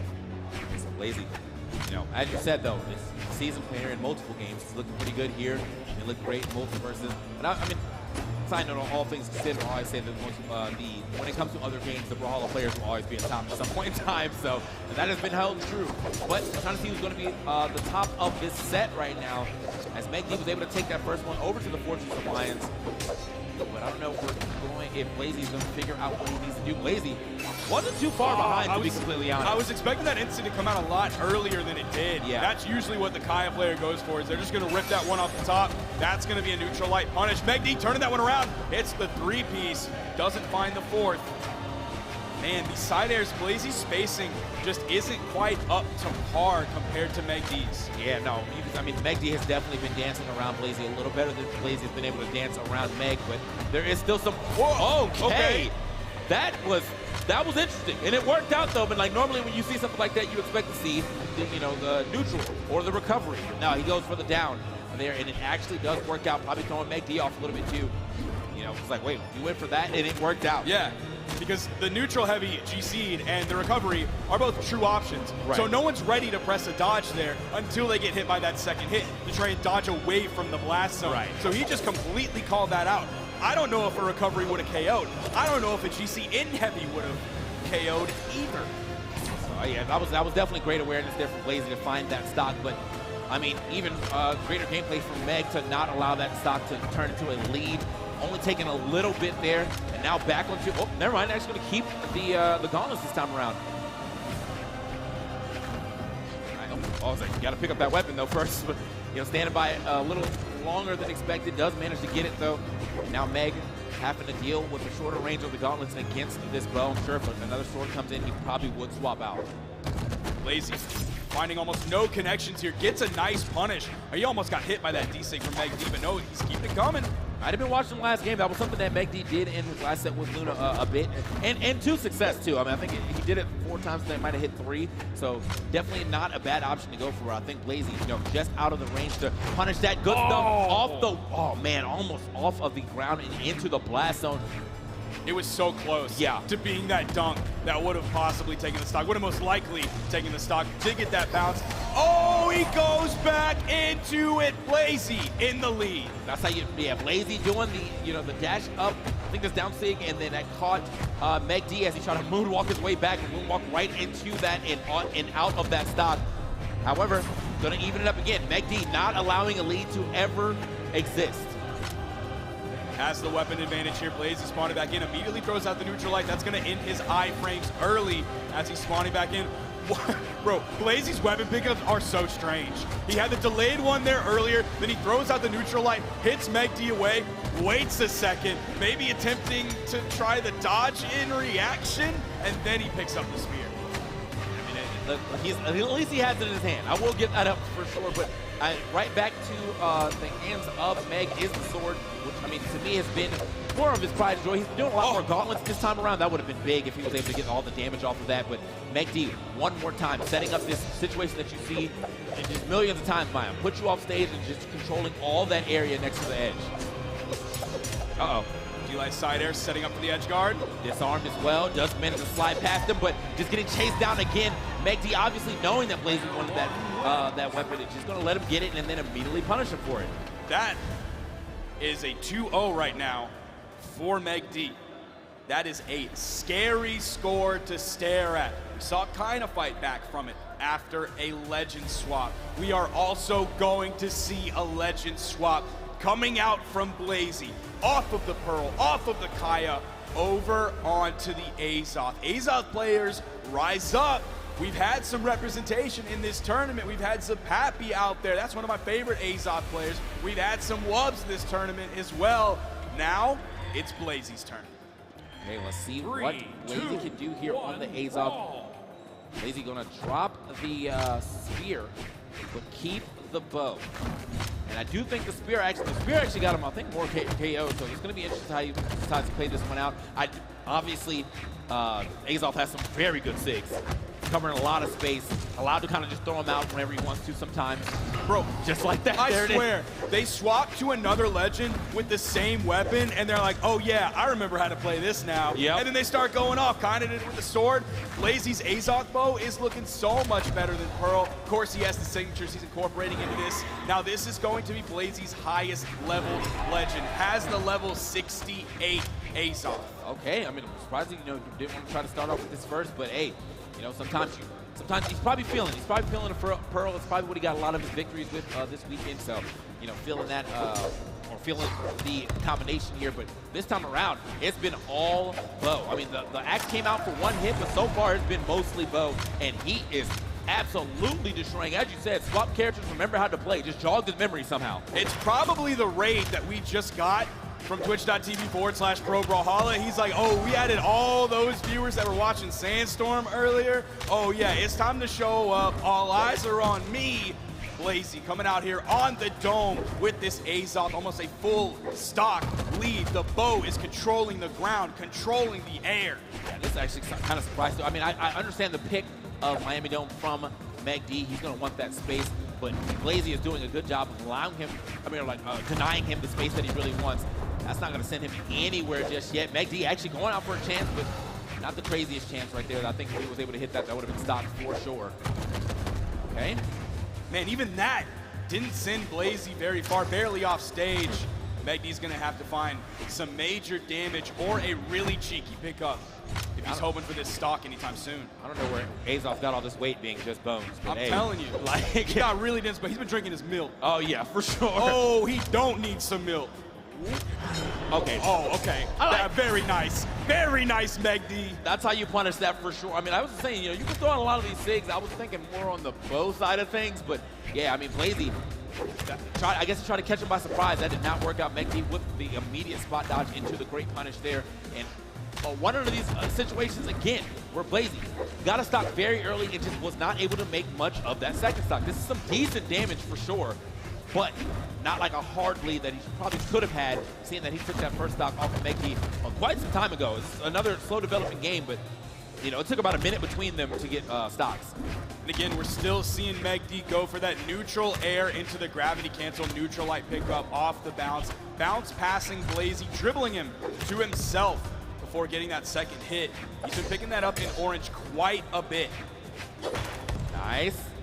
Okay, not able to get the stock off that just yet, but did beat out a recovery at the very least, so keeps himself from taking any damage. Looking for a lot of these neutral airs of the bow. Makes sense though, very strong move for the bow as far as getting vertical KOs.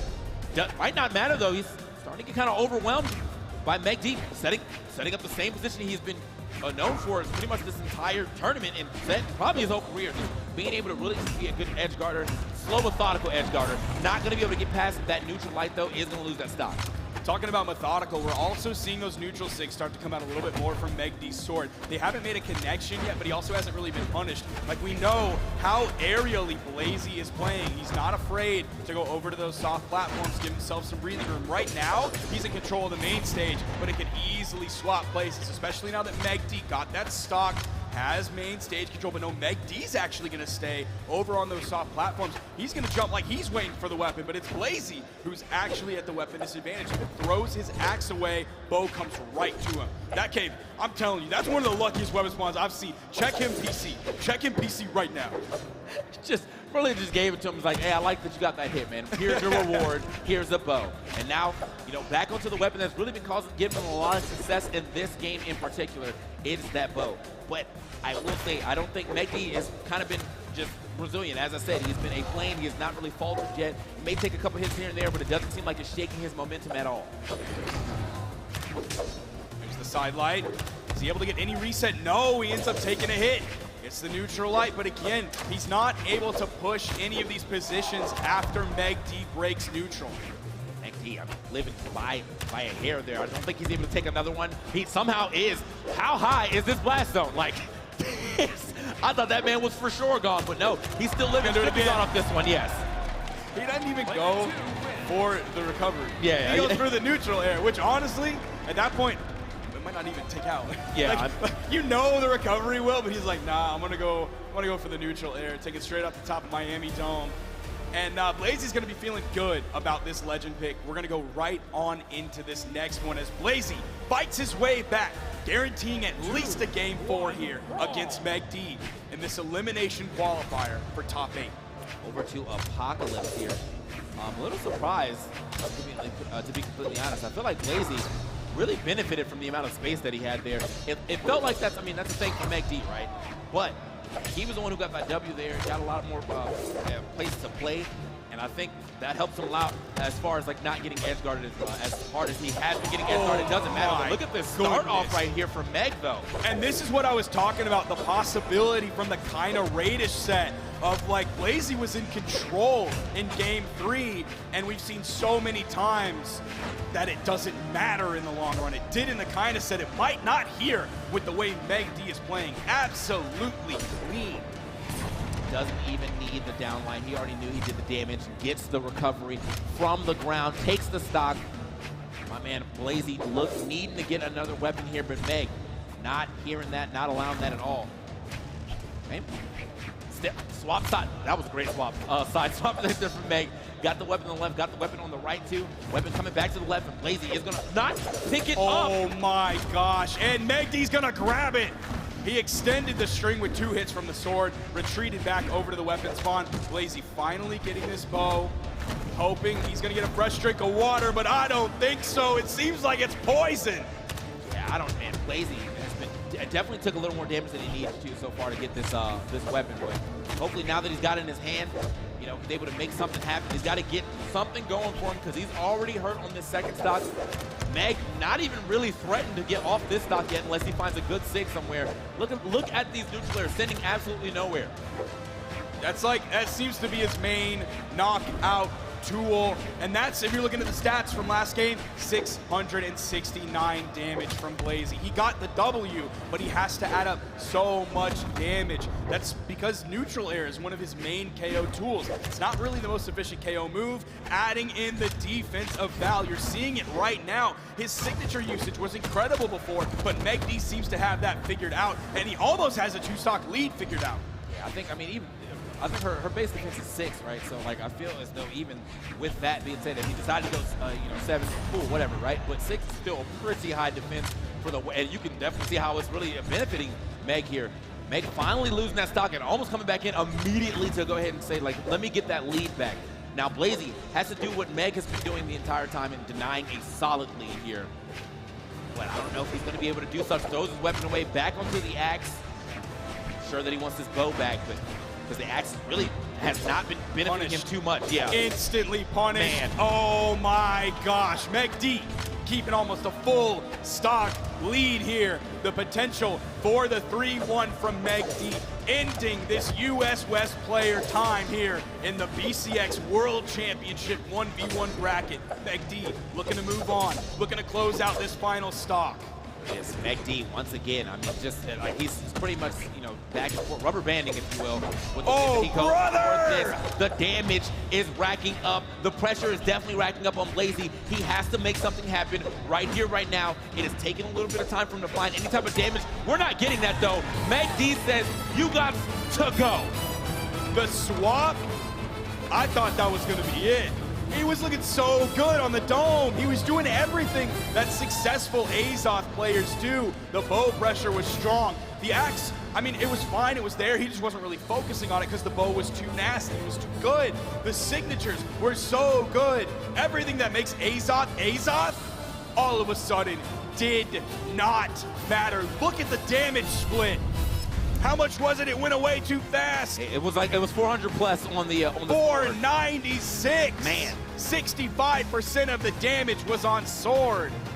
That's how you do it. And Meg, I mean, look, when I was saying these rubber banders, basically he was just always back and forth. He was like, all right, you know, I hit you, I'm gonna step back, I'm gonna hit you again, I'm gonna step back, and it worked so effectively every time. If it was from the edge, if it was in the middle of the stage, and he found all of his, like, the long confirm we found at the end, the long combo. When Meg does find the opening, he will take it. It's just getting that opening sometimes takes a little bit, but I'm telling you, man, he knows how to push his openings to, well, great success. Incredible work from MegD. The swap figured out. That's why MegD is the legend that he is, but we need to hear more from the analyst desk. Thank you so much, TK, Sparky. Incredible for sure. MegD really did find his opportunities and took advantage of them. Duke, tell me about this outcome right here. Man, 32% light attack accuracy on Blazy's side. That's the number that stood out the hardest for me because it was a struggle there in game number 4 for Blazy to find hits. I mean, the number of nairs that he hit that just weren't KOing Blazy was struggling to finish off MegD. They talked about it in the broadcast, right? Having to put up 600 plus damage just to win game number 3. It was all MegD's defense. Game 1 and game 2, those were nail biters. They were getting really close, and I thought maybe this was a set that could go the distance, but MegD was just leveling up game after game, and Blazy was just struggling to finish off stocks each time. Yeah, I feel like Blazy played too honest.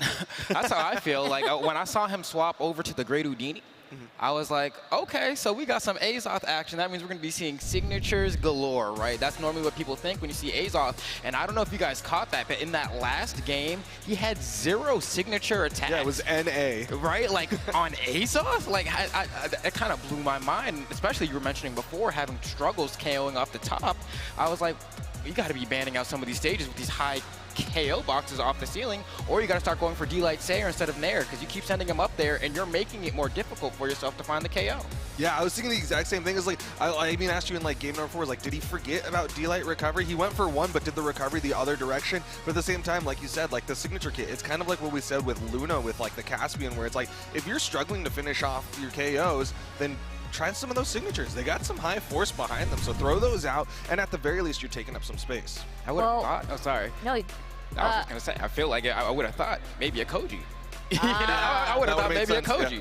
Well, speaking of swords and things, let's go to the next matchup here with Radish versus Fiend here. You can see that Asuri with her sword and a Petra. Now, once again, this is another elimination round 4 in the bracket. This is top 12. Whoever comes out on top gets to go to top 8. It will be on an elimination side, but it is top 8. Flambeau, tell me about this matchup.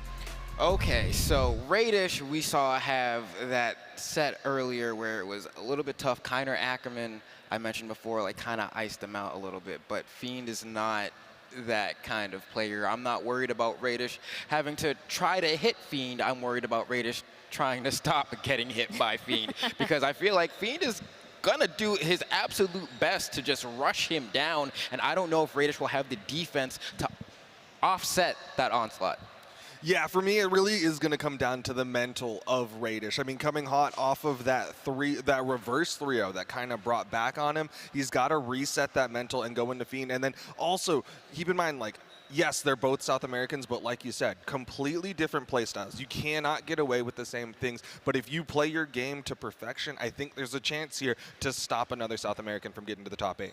I know there's a lot of fans out there that do want to see Fiend go and keep rising and grinding and going through this elimination side. I want to just quickly talk about their PRs, and then we'll do some quick predictions. But we can't forget, Radish is PR3 of North America. That's got to say something, while Fiend is currently sitting at 7 PR for the South American regions. Any thoughts about that?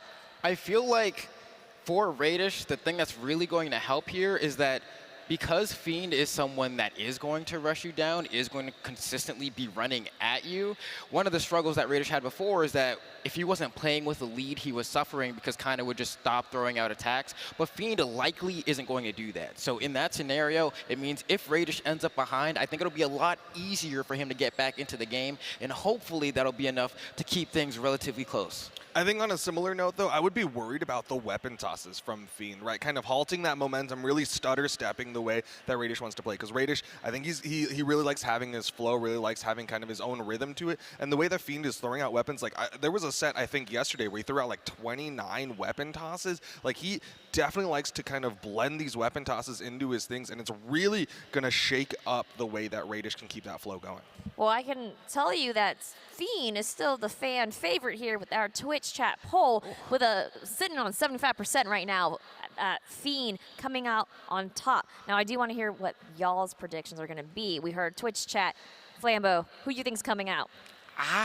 So this one's gonna be unpopular. I know y'all have been saying I've been NA biased, like, but like I think Radish got it. I do think Radish got it. I know Fiend is Fiend, you know, but I think Radish, that last set, it was close. I think he got it. He reset. I could see the frustration at the end. We saw it in the camera. He was like, ah. But I think took a moment. Tranquilo. I'm on the other end. I think it keeps coming down to that mental, and it is a big question mark on whether or not Radish has been able to shake off that tough loss against Kiner.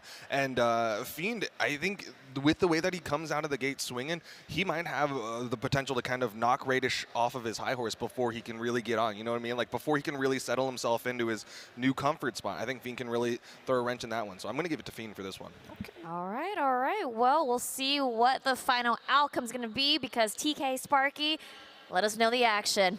Thank you very much, Winan. We have a different player on the screen this time against Radish, but we're gonna see a similar legend, at least to start off with. The interesting thing here, like they mentioned, is Fiend. Even though most players in South America at least learned something or another from Fiend, given that he's been a titan of South America for so long, he plays differently than Kaina. This is gonna be a huge change up for Radish, but it's still gonna be the Asuri. Will Fiend's playstyle be able to get in on top of Radish like Kaina was unsuccessful to do with this legend? That's definitely something we're going to have to look out for. Look at the stance they decided to go for, too. Radish knows he wants to continuously outspeed his opponent. Goes into speed stance. Here on the other side of things, though, Asuri wants to make sure that every hit actually matters a little more, going into the force. This is going to be kind of scary, man. I think, there's a lot of, obviously, South American love here in the chat, in the venue. I mean, people are going to be looking at in the commentary booth right now. Yeah, like, hey, I'm looking at Raiders, but I do like me some Fiends. So like, it's going to be a little rough. It's going to be a little slobber knocker here. I think as we get into this first game, most of the damage already racking up on the Raiders. Wait a minute, Fiend really playing like one right now because that is all damage on his side. Might get this stock in record time. And we're also, so close. TK, how did he not get hit by that? That was incredible from Fiend. He does get hit by that side signature. Oh, he almost picks that one off the top. Radish putting pedal to the metal. Fiend gonna avoid that one. Ooh. Somehow he's able to spot dodge through that as well. I can't even get to the point I was trying to say. These two are going so fast. Fiend gets the first stock. Before, with Kaina, we were on Fortress of Lions. Now, of course, Fiend's unrelenting play style. Where else would we go but Brawlhaven? Absolutely. He's like, I'm trying to get these stocks fast, quick, fast, and in a hurry. But like, you saw the way that he was able to kind of turn this thing around. Radish actually was kind of getting bodied right there at the very beginning, the amount of damage he took, and then he delivered it right back. Wasn't able to get the stock yet, but he's right at the door of one with the neutral fight. Doesn't matter where you're at on this stage. It's small Brawlhaven. We're getting some stocks. That was a little bit bold for Fiend to attempt the landing with the side air. Landing on the ground, hitting that side air right before, rather than trying to land with a weapon toss or anything like that. That was really an easy punish for Radish because Qatar's side air really doesn't have that much range on it. You're really only using that in the air. It's not like landing with a Blaster's side air or a Lance side air or anything like that in terms of range. You're saying he put himself like right into punish range right there for dropping that side air. Oh, okay. Also, man, I have to say, Fiend's dodges right now definitely on point. I might have to check his coding, man. I feel like he has just a little extra frames on his dodges right now, so on his invincibility, but he's looking good. Not looking so great right now. Oh, does avoid the weapon toss. Oh, can't avoid it all. The Shoryuken coming through. I mean, he already forced the air dodge too, so therefore, yeah, that was pretty much calculated. That's Radish taking the lead on second stock, a solid lead on second stock, finishing that one off with the gauntlets and guaranteeing himself an orb. This sequence from the damage that he added on second stock to where we are right now, this game is looking like Radish's. What happened? Radish turned all the way up. He was on like 8 and now somehow he's on 15. Like he's broken the dial. He's looking absolutely great here at the end of this game. Can't get the second recovery, but had he got it, it would have been it. Fiend can't even touch the ground right now. Finally gets down, but okay, there we go. That's how you get a stock. Lets Radish swing at him. I know he was looking a little scared right in the corner, but he knew, Radish wasn't going to pull the trigger on like a dash in. So that was a way to get back into the game. Is it too little, too late though? He's already into the red, and we're on small Brawlhaven. Almost anything should take a stock. Wait, oh. Fiend has to be so careful, even with the bounce. That sent him flying. Even a neutral light here might be the KO. Just like the first stock. Oh, it's orb time. Okay, yeah, I mean, a lot of things going to KO with the orb here. The neutral light actually came on with the orb. Always expecting to see a side air in the situations, or just maybe a straight side air. Waited for Fiend to land on top of him, used the neutral light, obviously covered himself, and then got the game. He knows the damage that he had on Fiend, but also that's him using Brawlhaven to his advantage with those side walls. You don't have to go for maybe the more risky side light that you might miss, put yourself in punish territory, string territory for Fiend. Just a simple neutral light defensive get off me tool, and that's going to be the KO option. We saw him do that in the first stock with gauntlets, and now we saw it in the third stock with the orb. Radish going up 1-0, even though he got that game and was confident. if I was sitting in that seat right now, the back of my mind is playing these flashbacks to the kind of set previously, saying, oh, I can go up 2-0 and still lose the set. Yeah, the set is never over until someone gets that 3, just like the game is never over until someone gets that 3. And, oh, I'm in for a treat. The Fiend Wu Shang is out. I'm a huge fan of the Wu Shang. I'm a huge fan of the skin, obviously, but I'm also a huge fan of the Wu Shang. I feel like when he gets, he's in. He's breaking into a different mode when the Wu Shang is out. So let's see if he's able to make something happen, swapping over into the gauntlets and the spear pairing. Now we're seeing a similar thing from Fiend that we did from Kinda, swapping on to the legend that we know. Radish, right out the gate, has the weapon advantage, has his primary weapon, and is going to push that as far as he possibly can. Man, yeah, I mean, that was a great opening right there for Radish. Fiend gonna have to slowly bring themselves back into this game, looking for a little bit of a read there with that neutral air after the sidelight. Man, but it has been the greatest show for sure. Oh, man, what a weapon tosses. I think he was out of there for sure if he got hit by that. Look, You saw him wait just a little bit. He didn't go for the pure read of sidelight, immediate GC sidelight. He waited, hesitated for just a second. Any possible spot dodge, he might get through that. Dodge to the left, he might get through the iframes of that. Great work from Radish, showing that on his gauntlets as well. Those have leveled up from Radish in this game from what we saw previously. Yeah, he has definitely been Mr. Orb for most of the games that I've seen here at BCX. But yeah, sometimes when the gauntlets do come out, he knows exactly what to do with them as well. Fiend is going to get a little gauntlet neutral light, and now trying to put some pressure on the Radish. Radish, great evasion right there to get past both of those recoveries. Now actually has the stage control, but not for long. Okay. Radish, he's able to come back. You saw, I believe, a side air coming out from Fiend. Oh, the spacing that Radish has this game has just leveled up so much. Fiend on one of his major comfort legends. The range should be helping him here, but it seems like Radish is actually under-spacing everything. He's inside that effective range. He's in that zone where there's no hitboxes. Fiend, can he pull something out, though, to get back into this game? He's already taking a lot of damage, and that's going to be the stock. Small Brawlhalla not working in his favor at all right now, as he is playing against, again, still a very, very high force legend. We are looking at Fiend just trying to make something happen for himself.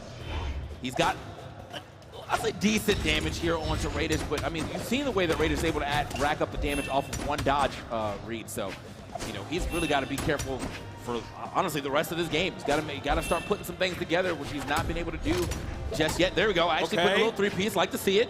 I feel like other than the very beginning of this set, that's the one moment where I'm looking at this game. You take away the F-I-E above Fiend's name, and I'm like, that's Fiend. Yep. That's the Fiend that I know. He's bringing this back. Still a little bit at a damage deficit. I believe there's a 50 damage difference as Radish is spawning back in. Radish actually started up something, but it did get interrupted right there. Probably this. Oh! Fiend looking for a lot right there with the down sig, not able to find it, but hey, he's fought himself back into this game. Does avoid the Shoryuken there. Okay. Watch himself though. I mean, Radish is definitely willing to throw that out, and despite that being kind of an anti-air, you do scoot pretty far forward, so it does cover a lot of space in front of you as well.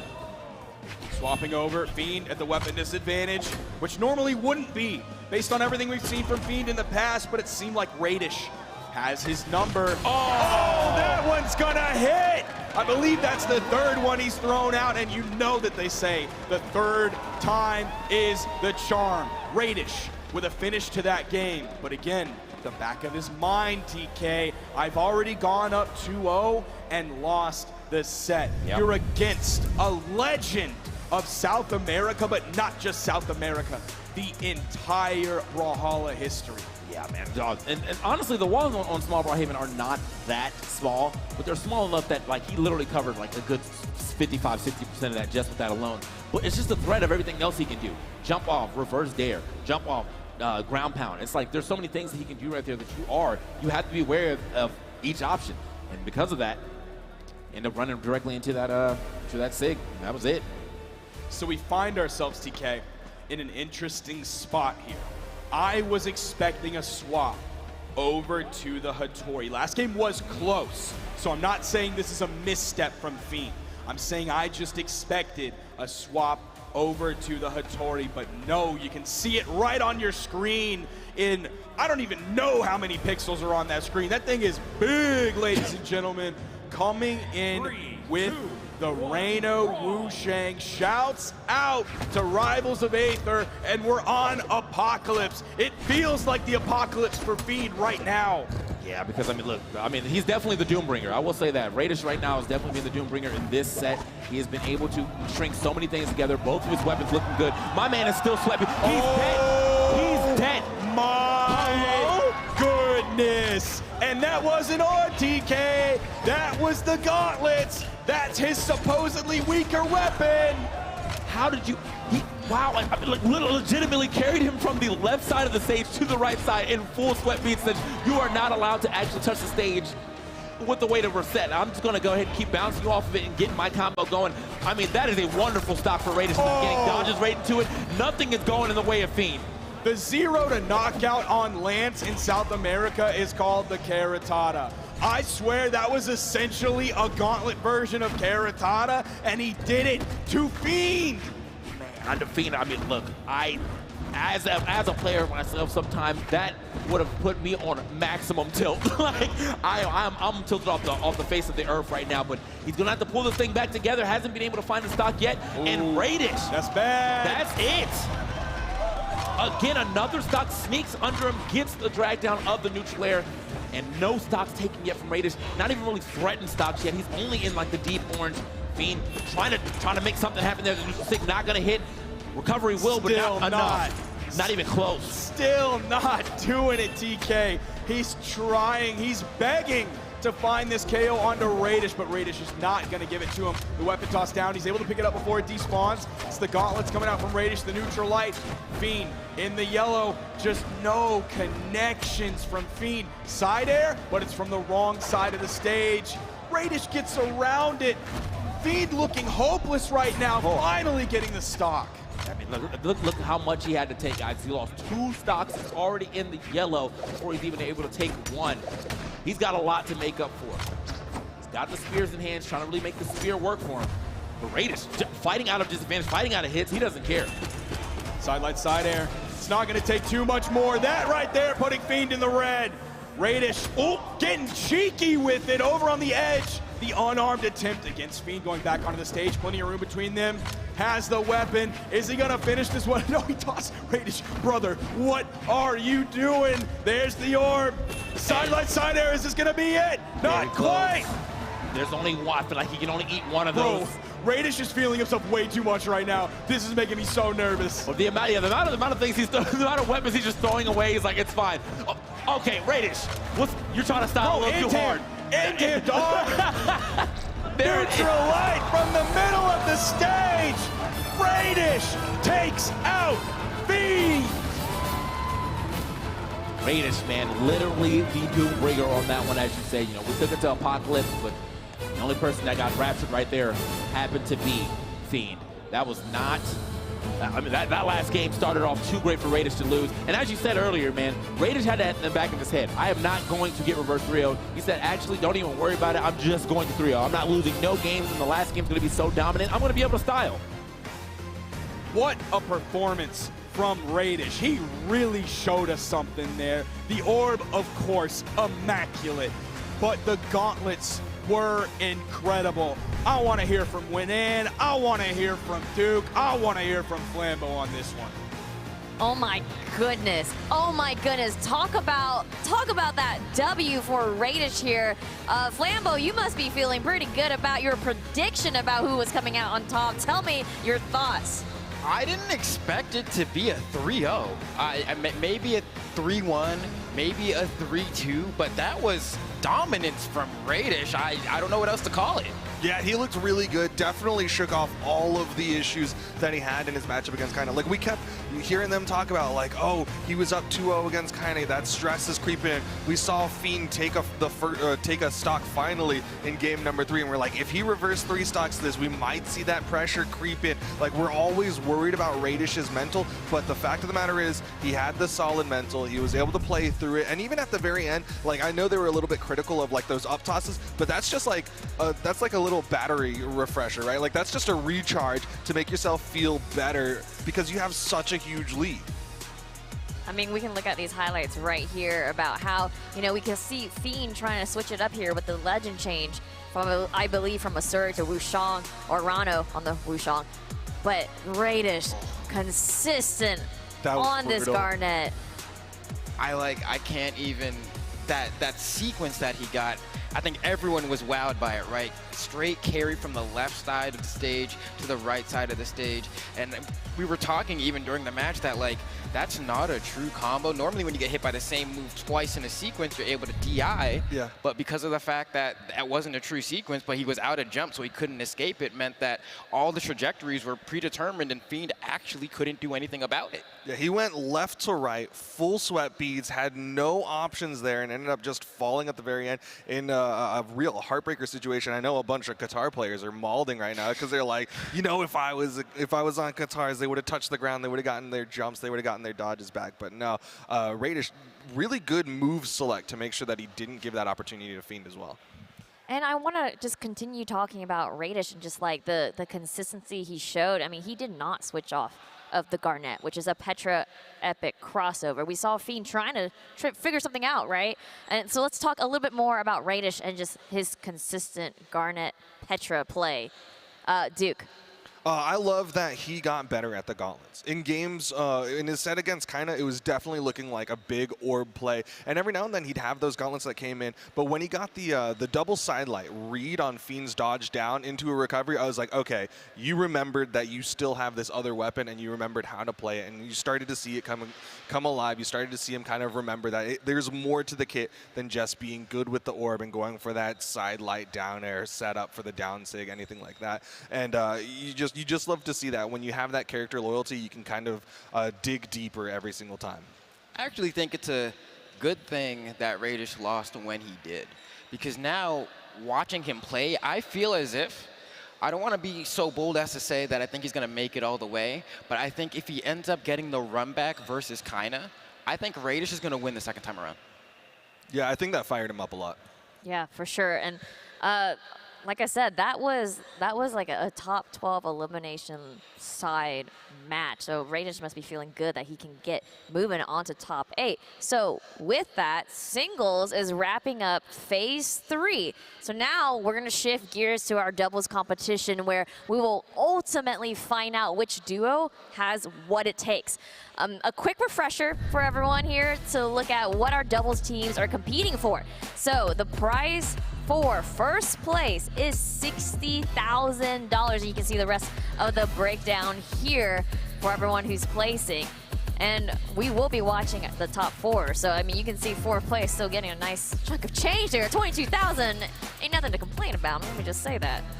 I'm like, I need to get nice, bro. I need to get nice like that. You're on the wrong side of the desk is what you're thinking. Okay, furthermore, of course, our doubles format for those just now joining us. Dude, can you tell us and break this down? Of course, we're in all best of 5s, $250,000 prize pool for the 2v2s, and again, the double elimination. We've got 2 teams on the top side, 2 on the elimination side of things, and if they want to get those wins, they gotta make sure they eliminate their opponents. Yeah, it's a best of 5, which we've talked about, you know, yesterday about how a best of 5 can really change things around.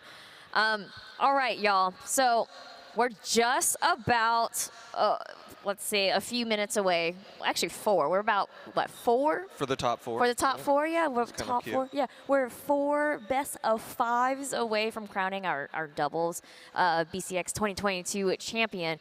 But first, I want to, I guess, get a little quick preview or hint of like the matches that are going to be coming up here. So we got Fosy, Godly, right?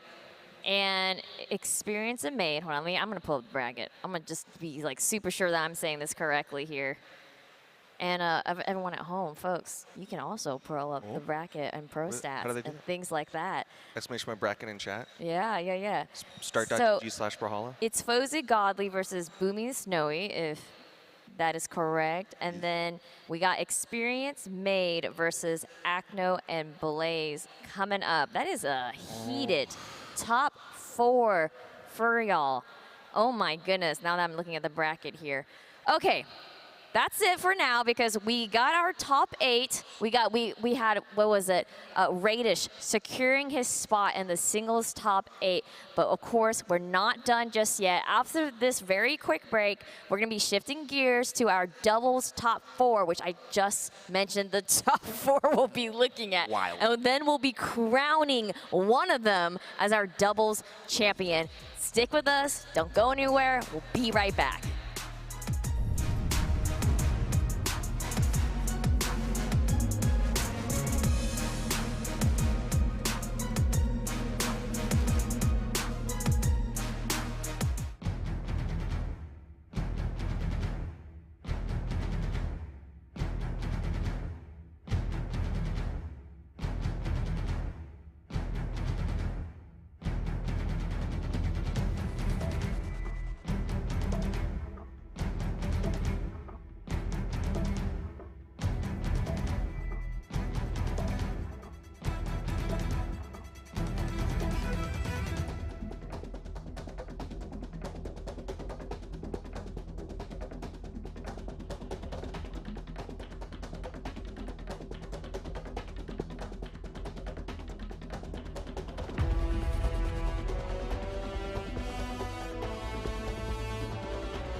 Welcome back, everyone. We are now in our doubles top 4, where we'll be finding out who is our doubles champion. We're gonna kick things off with Snowy and Boomie versus Fosy and Godly, and I'm joined by some very lovely, handsome men here. TWK, TK Breezy. How are you guys doing today? Yo, I am chilling. Today has been absolutely phenomenal, and now we've got the top 4 of doubles, the creme de la creme. TK, how you All feeling? right, man. I'm having a great time, obviously, man. With I just got finished commentating. Now I'm here on the desk, ready to see some great doubles action. A lot of teams that are left that I want to see. So, I mean, Fosy and Godly, they've been impressing me. I'm a big Boomie fan, so just we got a lot left. Yeah, and let's talk about this matchup because TWK, you were mentioning literally right before we came back to live about Snowy and Boomie and how Boomie may be winning a championship with a different partner. He's the kingmaker. I don't know what else to say. Like, he's won doubles with Remy. He's won doubles with Sandstorm. He's looking to do it again with yet another player. It's like one of those that you see just taking championship rings no matter what team they're on. And what about Fosy and Godly here, TK? Look, Fosy and Godly, I mean, I've been a fan of Godly's for a bit. I'm mostly for the gauntlets, but he's been on a different tear today, and also like even off of that though, he has been playing quite well on weapons that I'm not so used to seeing him play. But you have to shout out Fosy when he brought out the Zariel. The Zariel went absolutely insane, and I'm hoping to see it again on that side of things. So this is like, you know, a little bit of a heartbreaker for me. These are 2 teams that I'm like, oh, I want you guys to win, but like someone has to go down. You know what I mean? So we're gonna be seeing that relatively soon. But hey, y'all in the crowd, man, if you didn't know, we are in top 4. We are about to crown a champion right now. Okay, so if you're in the venue and you want to see some hot brawl action, the top 4 doubles, you gotta come over here, grab yourself a seat, and hang out with us. Yes, and of course, folks at home, tune in. And also, you can use the command center to look at the expo and the players and all those things and make it customized to you so you feel that you are literally here at the venue as well. But I really wanted to talk quickly about those stats that came up. I mean, their PRs are actually very close. I know they're different regions. We got North America, we got Europe, but their PRs are very close. I'm going to name them here real quick. We have, let's see, I have Snowy at PR 4 and Boomie PR 3, and then Fosy PR 5 for Europe, and then Godly PR 4 for Europe. I mean, what do you make of these stats here? I mean, very comparable. Listen, it's basically any time that you would expect to see grand finals in either region, you would not be shocked to see these players sitting up there possibly taking it.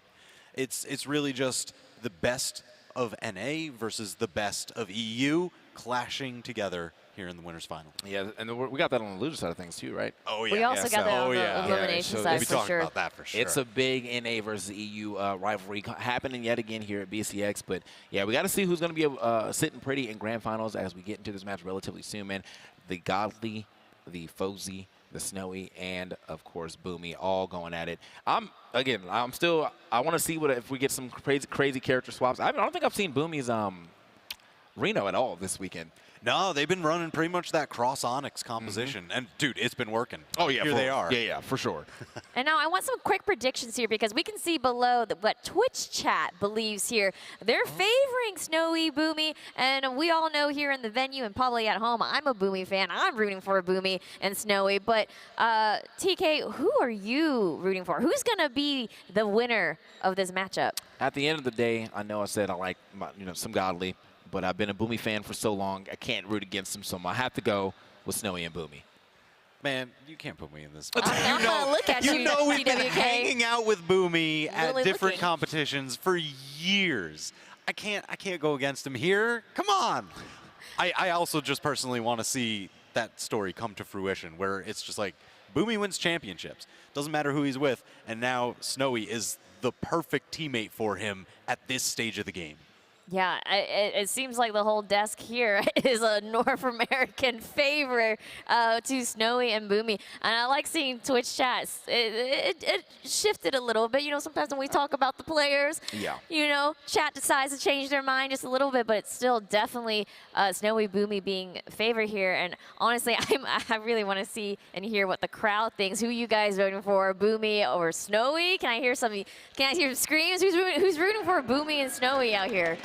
Yes. Okay. I'm adding my voice. That's good. That's good. What about Fosy and Godly? Also, let's go. Okay, we hear some too, so it's gonna be split here. But it's gonna be a crazy match for sure. I'm gonna just talk very, very quickly about, let me see here. Let's talk about characters or legends, because you were mentioning, are we gonna see Boomie, Reno? What do you guys think they might favor here? Or if not legends, what weapons? Man, I'm still thinking the Cross Onyx. It is looking so incredibly strong. The space control that they get, you know, Boomie on the blasters, he's one of the best blasters in the game for years now. And Snowy's cannon, I don't know how you defend against that thing. He comes blasting through with the side air. The down airs will just delete you off stage. And any team combo with that high of a strength, ending it with Cross's signatures, you will lose your stock in 2 seconds flat. Right, and then on the other side of things, obviously, Godly, he's known for the gauntlets, not playing the gauntlets today, so it really feels like, you know, whatever he wants. But on the side of Fosy, I really want to see that, like, I want to see that Zario again. I mean, it came out in reverse 3-0, and it looked literally unstoppable. No one was able to, like, figure out how to get past anything he was doing. I mean, like, on both sides of the weapons, the side saves were looking good, the down saves were looking good. He was just doing it all. So definitely trying to see that one more time as we, you know, eventually get into this match. And because it seems like a lot of people are favoring Snowy and Boomie, I mean, I know we're talking about legends and weapons. Is there anything Fosy and Godly should be looking out for so that they can succeed and move on?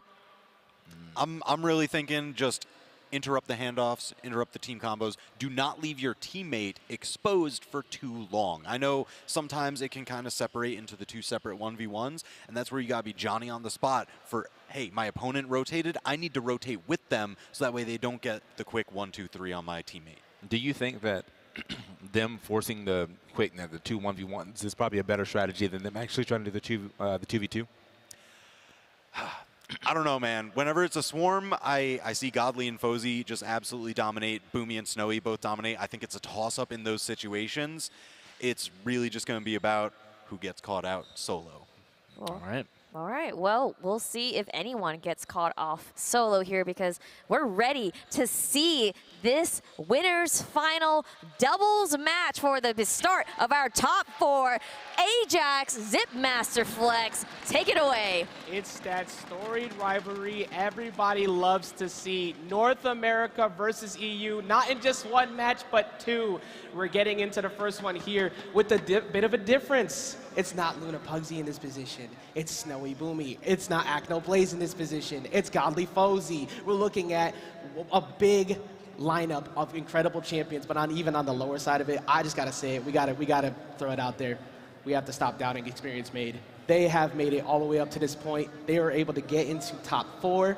I can't wait to see that one come up. But Zip, we're looking at Godly and Fosy, who don't have the storied history necessarily that Boomie has, but I think that they're going to be a massive threat for what has been an insane run from Snowy and Boomie so far. How you feeling? So they were talking about Boomie and how it doesn't matter who he's with. He wins championships. And that makes me think of Robert Horry. Big shot Robert Horry. That man won rings with the Lakers. He won rings with the Rockets. He won rings with the San Antonio Spurs. That's the same caliber of player. You put him on a team and you're about to take home the gold. But Boomie's going to have to show that here today against a great team of Fosy and Godly. Whenever TK was talking about the Zariel pick, that's what I want to see also. I talked about how hard it is to punish that character, even though those moves have a lot of animation, a lot of time where he's free to be punished. The movement and the placement that it puts you in when he lands those signatures and team combos, it's hard to find where he's going to go. Even if you know where he's going to go, it's hard to land the punish. And something you were just alluding to is the gold. Boomie has so much of that. He has been here before. He knows how to succeed in this position. Godly has been able to do that in 1s, has occasionally been able to pull that off in 2s, but here with a different teammate once again, can he finally pull it off on the big stage in person? We've seen it all year online, but now it is time for Godly to prove that he can do it here. And Fosy, we said it on the first day, was at moments playing better than Godly. Fosy was allowing Godly to do exactly what he wanted at all times by just existing, smacking people away, and letting Godly do exactly what you want. They were mentioning it at the analyst desk, and I think that this is what it's going to come down to. If Godly is allowed to 1v1 people repeatedly, they win. Because if you're putting Godly 1-to-1 against anyone, that is most likely going to come out in his favor, except maybe off stage, because Boomie is the hardest person to edgeguard, period, in this game in so many aspects. So I think it's going to be Boomie and Snowy looking to crowd them as much as possible, force power plays, constantly 2v1 Zip, so they could possibly get the W. You know what's wild about how you just laid that out for that team? Yesterday, I was constantly talking about, no, this was on Friday, I was constantly talking about how Boomie and Snowy were operating the same way. You would think that Boomie would be the front man because Boomie is that championship caliber guy, that guy that's been up here multiple times. But Snowy is the one playing front. And if you can't stop him and you're allowing Boomie to play the back row and get his punishes and play freely, that's where you're in trouble. So both teams have the same win condition. Who is gonna be the one that starts the control and stops the front man? And when you let Cannon go crazy up front, and you're enabling blasters in the back to line up combos, you are asking for a loss. You are asking for trouble. But on the other side of things, of course, we have the consistency factor of Lance and twos. We have the Axe, we have Dulcim, and we have game number 1. Winners Finals is now beginning of 2v2 championships. Crowd, let them know what you feel right now as we get in the very beginning of this. Let the roars come out. I know you guys are excited for this. We are underway. I love the character picks. We got the Orion, we've got the Dulcim, and then we've got another Street Fighter character over here, and then we got the Onyx. This is gonna be big time. We already have a big time scrap in the middle of the stage to start this. And look at the way Boomie's trying to grab center stage control, constantly staring away, trying to enable Snowy to play that front line like you were just alluding to a little while ago. And that's a big punish right there. You try to go for a neutral light and instantly doubled up as they get the first stock. What was so clean about that? Snowy hovered right over Boomie's head, gave him the coverage. That is what you call teamwork at its finest. And they were able to get a coordinated strike on the Godly shortly afterwards, and you said it perfectly. Teammates at its finest. They have been working so well, and their damage continuing to rack up. They haven't been able to safely approach like one time, and that's with the weapon lineup they have with the spear here and with the gauntlets, but Godly is gonna go, Godly's gonna go ahead and find Boomie, but Boomie refusing to let that one go. Boomie would not let it go, but gonna get caught by the Yoga Flame. This match is already fire. I'm loving what I'm seeing from both teams, but look at Godly. He's definitely damaged pretty tough right now on his second stock, so they're really gonna have to look for the KO. Oh my gosh, he almost got taken out. They're gonna have to look for the KO on Snowy and try to even this thing out before he loses that one. You're exactly right, because Godly is so deep in the red, and Snowy only just finally losing that one there, playing right in the center of everyone and refusing to get hit over and over, and there goes Godly, Zip. There it goes, there it goes. This is a lead for the red team. They're doing exactly what they want to do, and they're holding down the stocks, and they're putting on damage. Look at this, putting on more damage on the Godly. They're gonna chase him off on the side. No, okay, teamwork. Godly getting protected by Fosy. Well, and I was about to say, Snowy doing the same thing. Fosy and Snowy have been there to constantly break up combos, and that dare actually helped because it kind of keeps Boomie from like approaching, bounces him out, reduces knockback, allows him to do what he wants. But Boomie has now fallen to the last one. All parties involved are basically even because Snowy is going to potentially fall soon. That weapon toss down. Are they going to find Godly? Godly's not going to find the wall. And the American team already moving up here with 3 stocks, comboing Fosy to oblivion already, Zip. I'm telling you right now, don't go out on the side of the stage with Snowy. He's been doing it all weekend. He's been taking people out. Oh my gosh, the breakdance. Caught him on the down like the weapon toss. Game number 1 for the red team. Snowy and Boomie having dominant control, constantly separating, getting in there, using a dare to break things up. Fosy was doing a very similar thing, but in a rather curious fashion. Godly was the one who was constantly falling first because they kept getting to him. And whenever they were operating Zip, they were operating in pairs. If you were hitting Boomie, you were getting hit by the dare from Cannon. If you hit Snowy, you were getting caught by the dare or the neutral lights from blasters. You were never able to safely approach without some type of issue stopping you from getting more. I'm starting to understand their team comp more and more the more we're seeing it. Boomie plays the ground, covers with those large active hitboxes with the blasters, and then Snowy is floating around over him, and you don't know what to do, because if you come in and you get past those blasters, then he's gonna clip you. Well, you asked, TK asked, and you shall receive, because the Zariel is now coming out. We're gonna drop the the Orion, we're gonna bring up the Zariel. Zip, let them know exactly why it works so well.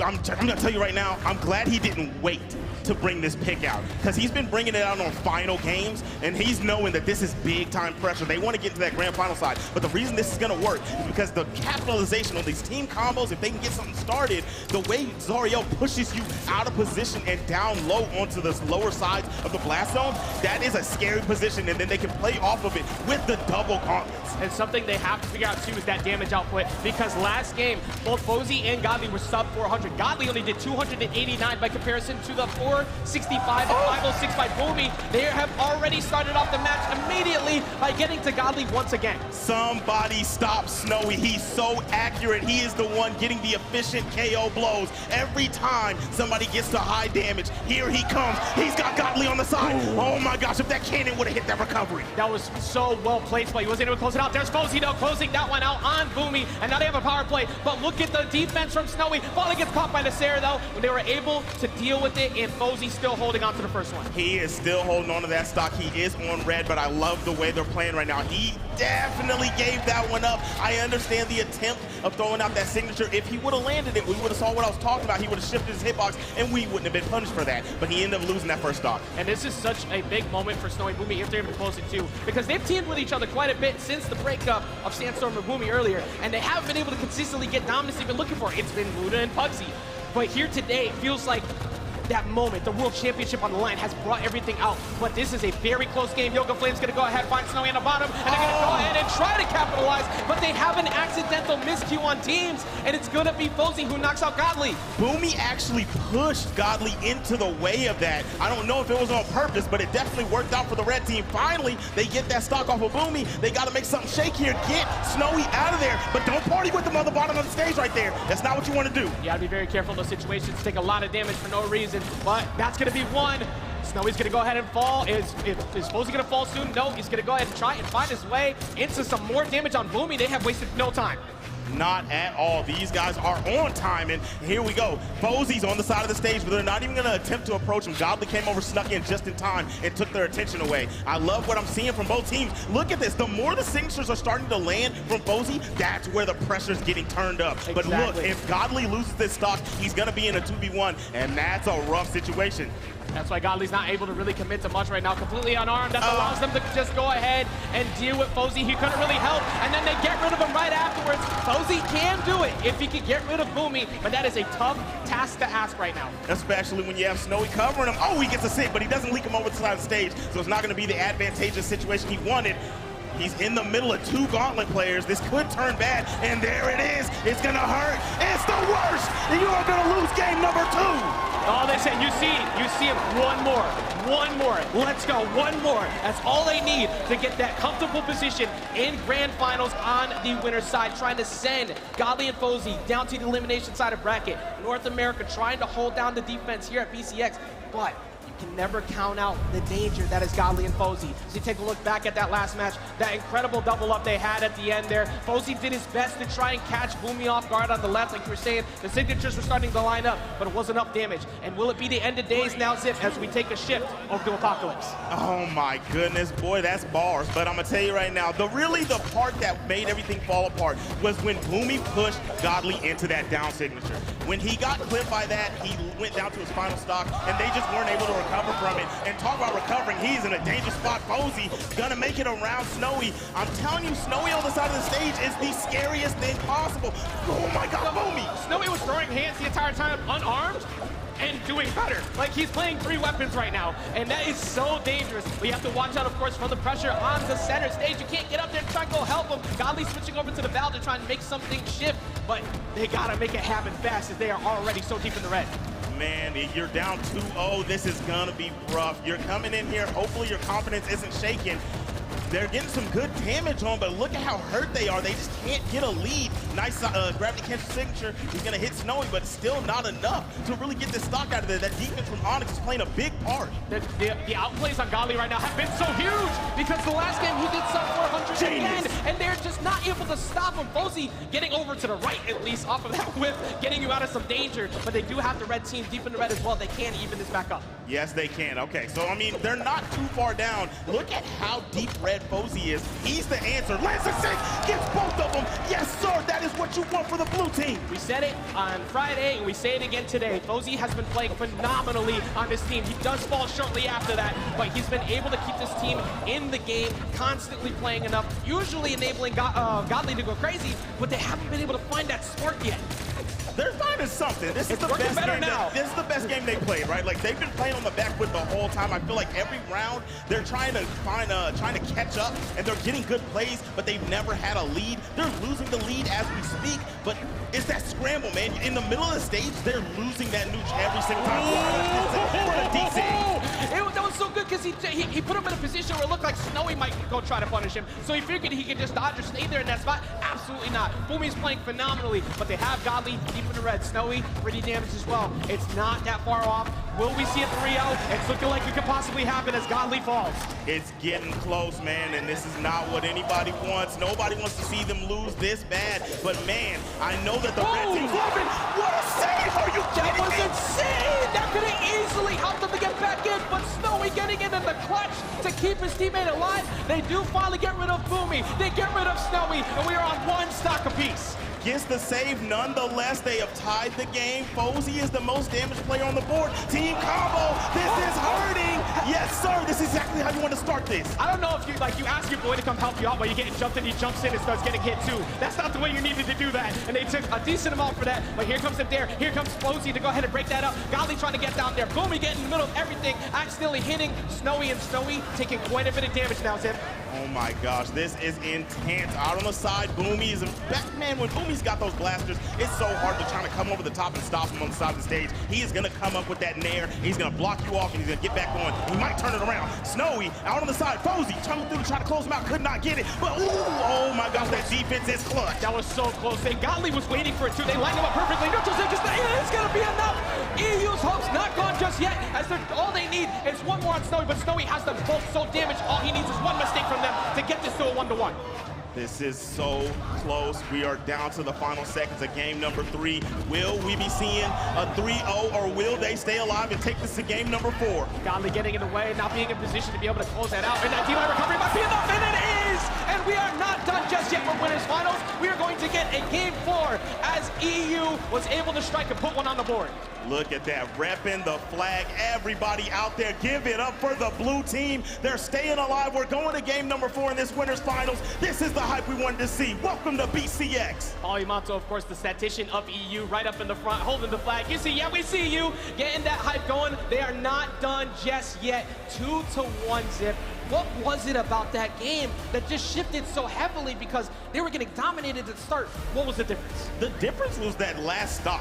Whenever they they cleanly got them out of there, didn't take any damage on their final stocks, and then you started to see there was 2 key team combos, racked up good damage, and then they maintained control after. Yeah, and also a big thing, Fosy has consistently been improving each game. Godly was slow to the kind of slow to the start, getting back into it. Godly at the end started playing that positional control we've known for him for this whole past year, how dangerous it is. Wait for all your resources to be gone, and then you feel like no decision you make could be correct. And that was with 2 people on the screen, and it was not the end of days. We got a game 4. And we're back at the end of days. It is back to Apocalypse. They love this single plat, small little stage. This tussle in the middle has been favoring the red team, but I mean, they were able to clutch up, but a clutch is not how you want to win. You want to win with a lead. Something that has helped a little bit, though. The red team definitely got more, but Fosy's ability to line up the 6 and catch them, trap them in position has been a little better because they have nowhere to hide. They've been right next to each other the whole time. Yes, that is correct. And we do have to swap over to the bow. Oh my gosh, Godly pushing him into the Boomie sig and got a team combo onto him.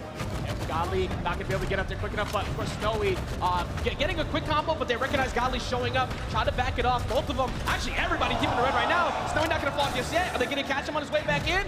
No, they had to, Boomie running away, and that is going to be Godly falling first. Boomie was so ready with that ground pound. That wasn't even his teammate. He said, thanks for the assist, my boy.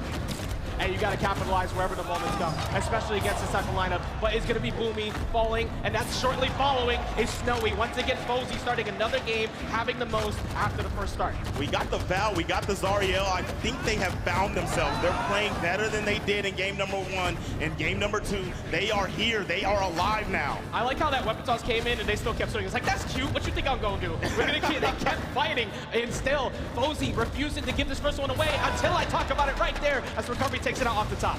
All right, and out on the side, Godly trying to get back on there. Had 2 exclamation marks, but they backed off of him. Fosy came back in. He was going to be able to stop him, so I understand the situation. Very smart play. Here he goes, go in, break everything up. Even if you hit your teammates, okay, you got that reduced knockback. You don't want to let them continue. Snowy getting caught a bit more on his way down, though. I'm noticing Snowy hasn't been able to consistently land in the middle of a fray and get away with it as much as he was the first 2 games. I'm telling you right now, they're taking control of the scrambles. I said that the red team was leading the scrambles. Now that the blue team has taken that away from them, they're not getting that double-layered offense. Very good job to take those 2 stocks out consecutively, and the blue team with the first hefty lead of the set.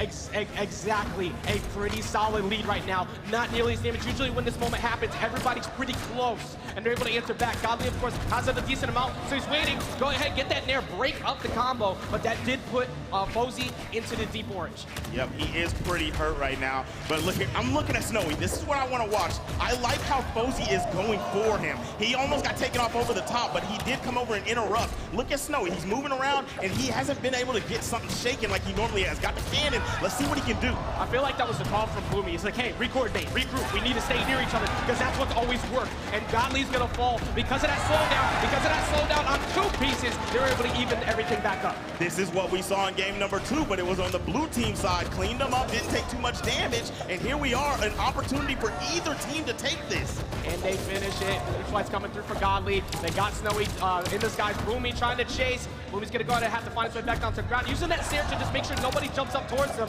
But a very stressful situation for the red team. The neutral stick will take them out, but they have only so many mistakes they can still make. The ground control is going to the blue team right now. Ground control to Major Tom. Oh my gosh, Godly! He got the dodge. Boomie almost sent him to the deep depths. That was so close to Boomie capitalizing on a huge moment. Recovery won't take him off the top though. Boomie gonna get himself back down to the ground. Gets caught in the air. Snowy breaking everything up. Right now, Boomie trying to catch him. Snowy just missing. And Snowy falls. And we're getting close to a game 5, but now we have a 1-1. 1v1, who is gonna get it done? Fosy gonna close him out, and we're going to game number 5. You could not have asked for better to start this off. It is not the 3-0s we want to see. We want to see people make adjustments, and that adjustment coming in big time for Godly and Fosy. Coordinating well, not overextending, not getting caught in a big thing. Godly is now finally playing the game. He's definitely playing the game because they were taking him out early, but that was that double-layered offense that was doing it. Boomie and Snowy were controlling everything. They were not allowing them to get anything going. But here we go. We're going into game number 5. This is going to be the closeout. Who's going to grand finals?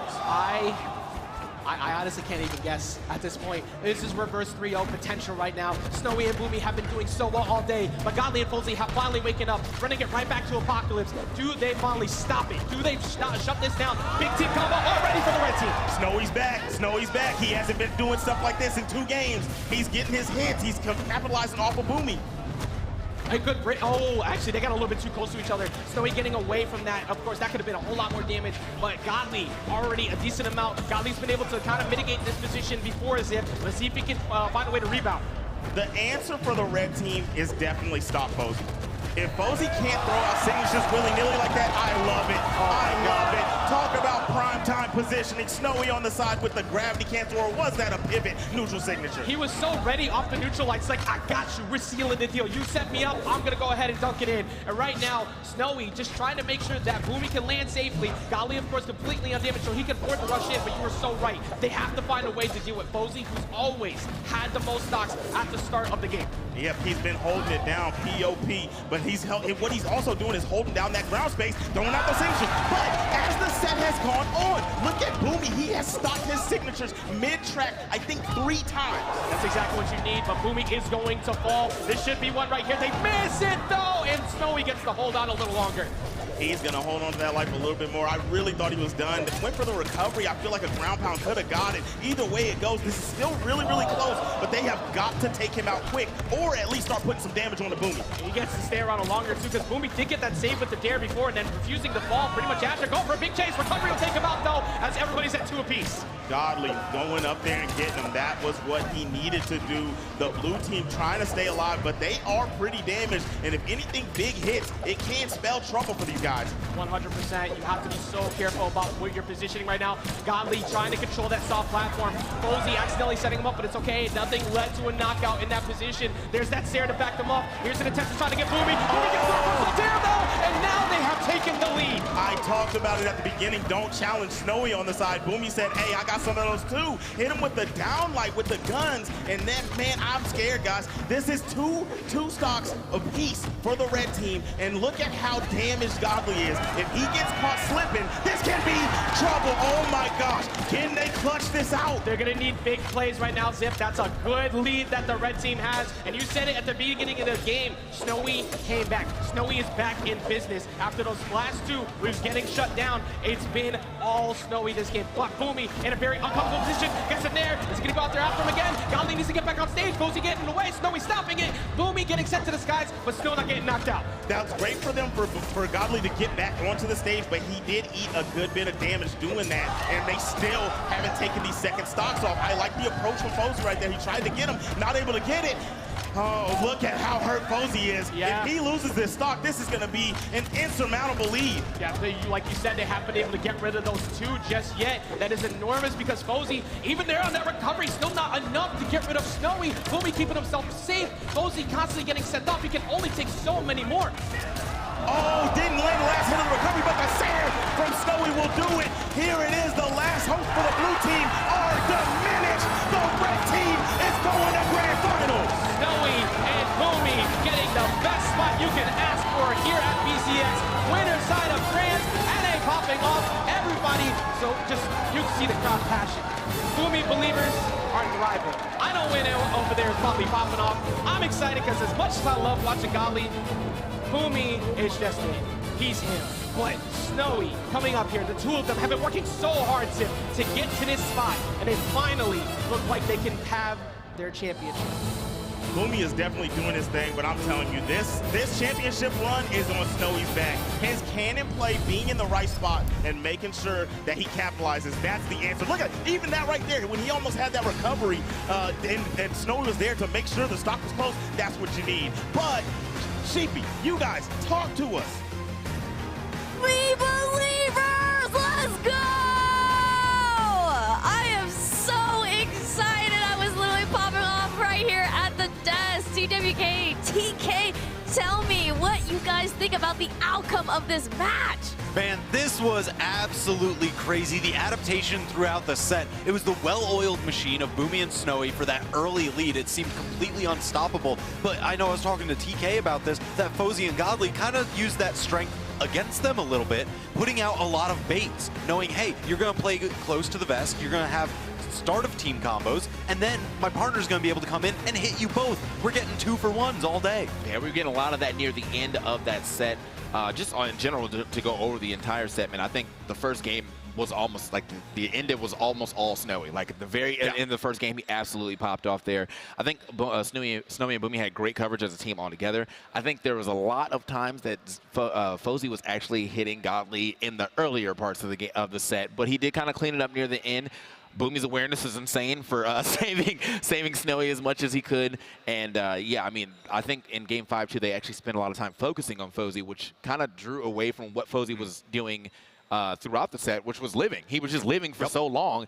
They were like, all right, forget it. What if we just look at him the entire time? Yeah. And that worked out very much well in their favor. I definitely agree that both Snowy and Boomie had such great coverage as teammates. I mean, we can look at the highlights here. Oh my goodness. Yeah, you're probably going to see in a lot of these. My eyes were on Snowy this entire set. He has the best rotations in the world. He is always right there for the handoff or to set one up. And it's crazy because he's not playing a very high-speed legend, but he gets to use that cannon to kind of zip around the stage.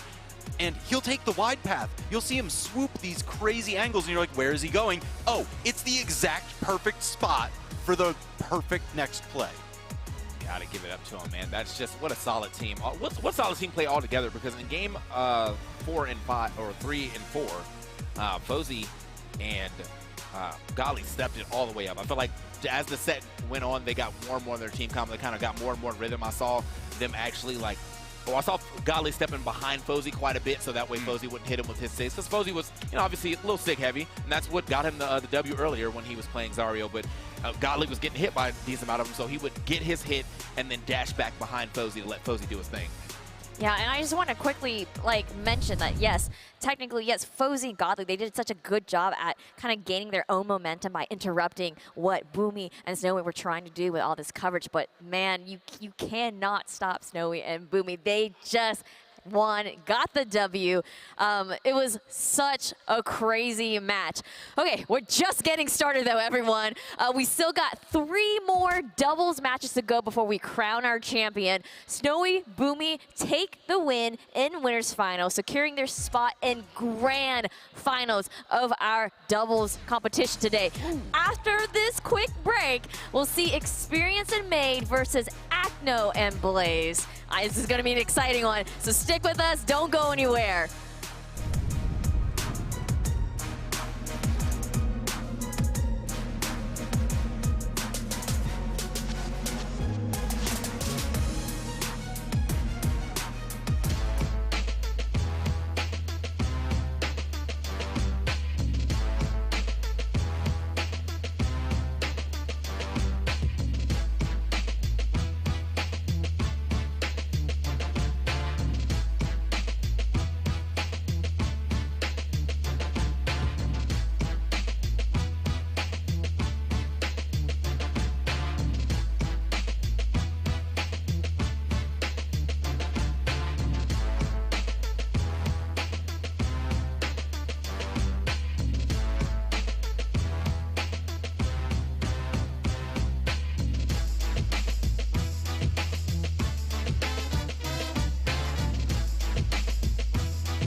Welcome back, everyone, to our doubles competition today on Championship Sunday. We're going down to the Elimination semi-finals. It's going to be Experience Made versus Acno and Blaze. Woo! We're going to be in for a great match. Will we see another Game 5? I mean, guys, what do you think? TWK. Man, honestly, I think so. I think this one can go the distance, all right, because it is the old dynasty versus the new, right? Acno and Blaze, they had their multi-year winning streak back when we were separated into our own separate regions, weren't able to meet together.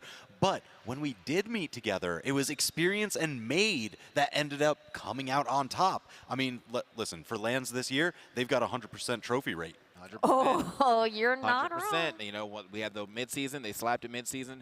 They're in top 4 right now. Again, as you said though, Acno and Blaze have been around for quite some time. I mean, I think they might have been at the first BCX I was at, which was back in 2016, 2017. So, but Experience Made, you know, I'd say New Guard, they're doing quite well, and I think obviously when I was talking about it earlier, I think Experience is a much better doubles player than on the single side of things, and so I'm not expecting to see a 3-0 at all, for sure. I'm just not exactly sure who's going to win this match, but in my head, and probably off the vengeance that he wants from his singles performance, I'm thinking Experience.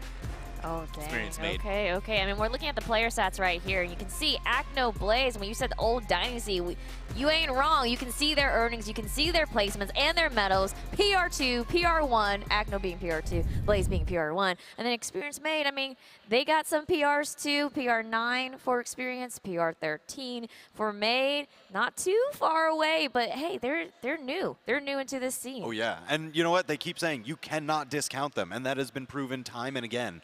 You know, a lot of people maybe not putting them in their predictions initially, and I think you can't say that anymore. You know, we've been looking for the consistency from them ever since mid-seasons. They've really been backing that up, you know, making consistent top 8s, top 4s, and hey, making it top 4 here at the most stacked tournament that has ever happened. Yeah. Yeah, and I want to go into quick predictions real quick here. TK, I'm going to actually start with you. Who's going to come out on top? All right, I got to go for the 1-for-1 champions, bro. Experience Made. 1-for-1. You saw the gold medals on the thing. They both had one, and you know where it came from? Mid-seasons. And because of that, 100%, they're going for number 2. They're trying to go 2 for 2 right now. I don't know if they're going to get the 2 for 2, but I'm definitely voting for them on this match. All right, this man. Do we have a coin? Can I just flip that? It's honestly, you know, I'm a stats guy. I'm a numbers guy. So I gotta go with you right now. Experience Made doing so incredibly well on LAN, which is a very different experience from the online tournaments. And I think they're fired up. I think the crowd is behind them. But there was that massive contingent of EU cheering squad in the front row there. So I'm expecting them to give that boost to Acno and Blaze. This one's a little bit too close to call, but maybe Experience Made edge it out. Maybe. And Twitch chat, actually, the polls did come up really quickly, and Twitch chat is actually favoring Acno and Blaze by about 62% because of the consistency. Real quick, I just want to say I'm rooting for Experience Made. I rooted for y'all back in MSI. I still believe in it. Let's go. The match is ready. So, Ajax, Zip, bring us the action. I'm glad everybody's starting to come back around because Experience had to ask, did the casters have amnesia? Did the devs have amnesia? Because nobody was putting these guys on top when Autumns came around. They showed you then, they're showing us right now. They're in a LAN environment, but I do want to say, last time at MSI, there was no crowd behind them, so that is going to be a big difference going into this one. And you're so right on that, too, because so many of us did not actually have them there, and Experience calling that out. But also Acno and Blaze, with the fact that they, as dominant as they've been, weren't really picked overall for people. We had Fiend and Yuz up there, Luna Pugsy, Godly Fosy, but Acno and Blaze somehow getting missed in that conversation because of how stacked this is. But the consistency of multi-year tournaments here with NAEU, and they have been here before many times over. Can they make it happen one more time here in Elimination Semis, trying to stop that 100% win ratio that Experience Made have? There is a lot of top-tier characters floating around on this screen. I'm telling you right now, the Olgrim, we've got the Caspian, we've got the, no, that's Cross. we got Kaya, and we've got the Rayman. That is a lot of top tier. but they are scrapping it up to get this thing shifted. Speaking of that Kaya making a huge difference, not only in 2s, but 1s for Acno of late. That, of course, Spear doing so well right now. And it's just been a phenomenal choice. But with Blaze in the back, he has just been so consistent at 2s and the strength of Lance. It took a while for us to see it, but we won't be seeing much of that Kaya, nor that Lance, because it is Experience and MegD who strike first. So when you watch Experience and MegD over the years, over this year, I've noticed that the way that they play is Experience is the side of the map guy. He's gonna come out there and he's gonna play off stage with you all day, every day. And other than that, he's kind of slow paced with it. But MegD is his back man. He's gonna make sure that he's always, I mean always, protecting Experience. And I love that synergy. I mean, it makes sense that Experience went out of his way, not able to stop him from getting knocked out there. But at MSI, Experience was invited.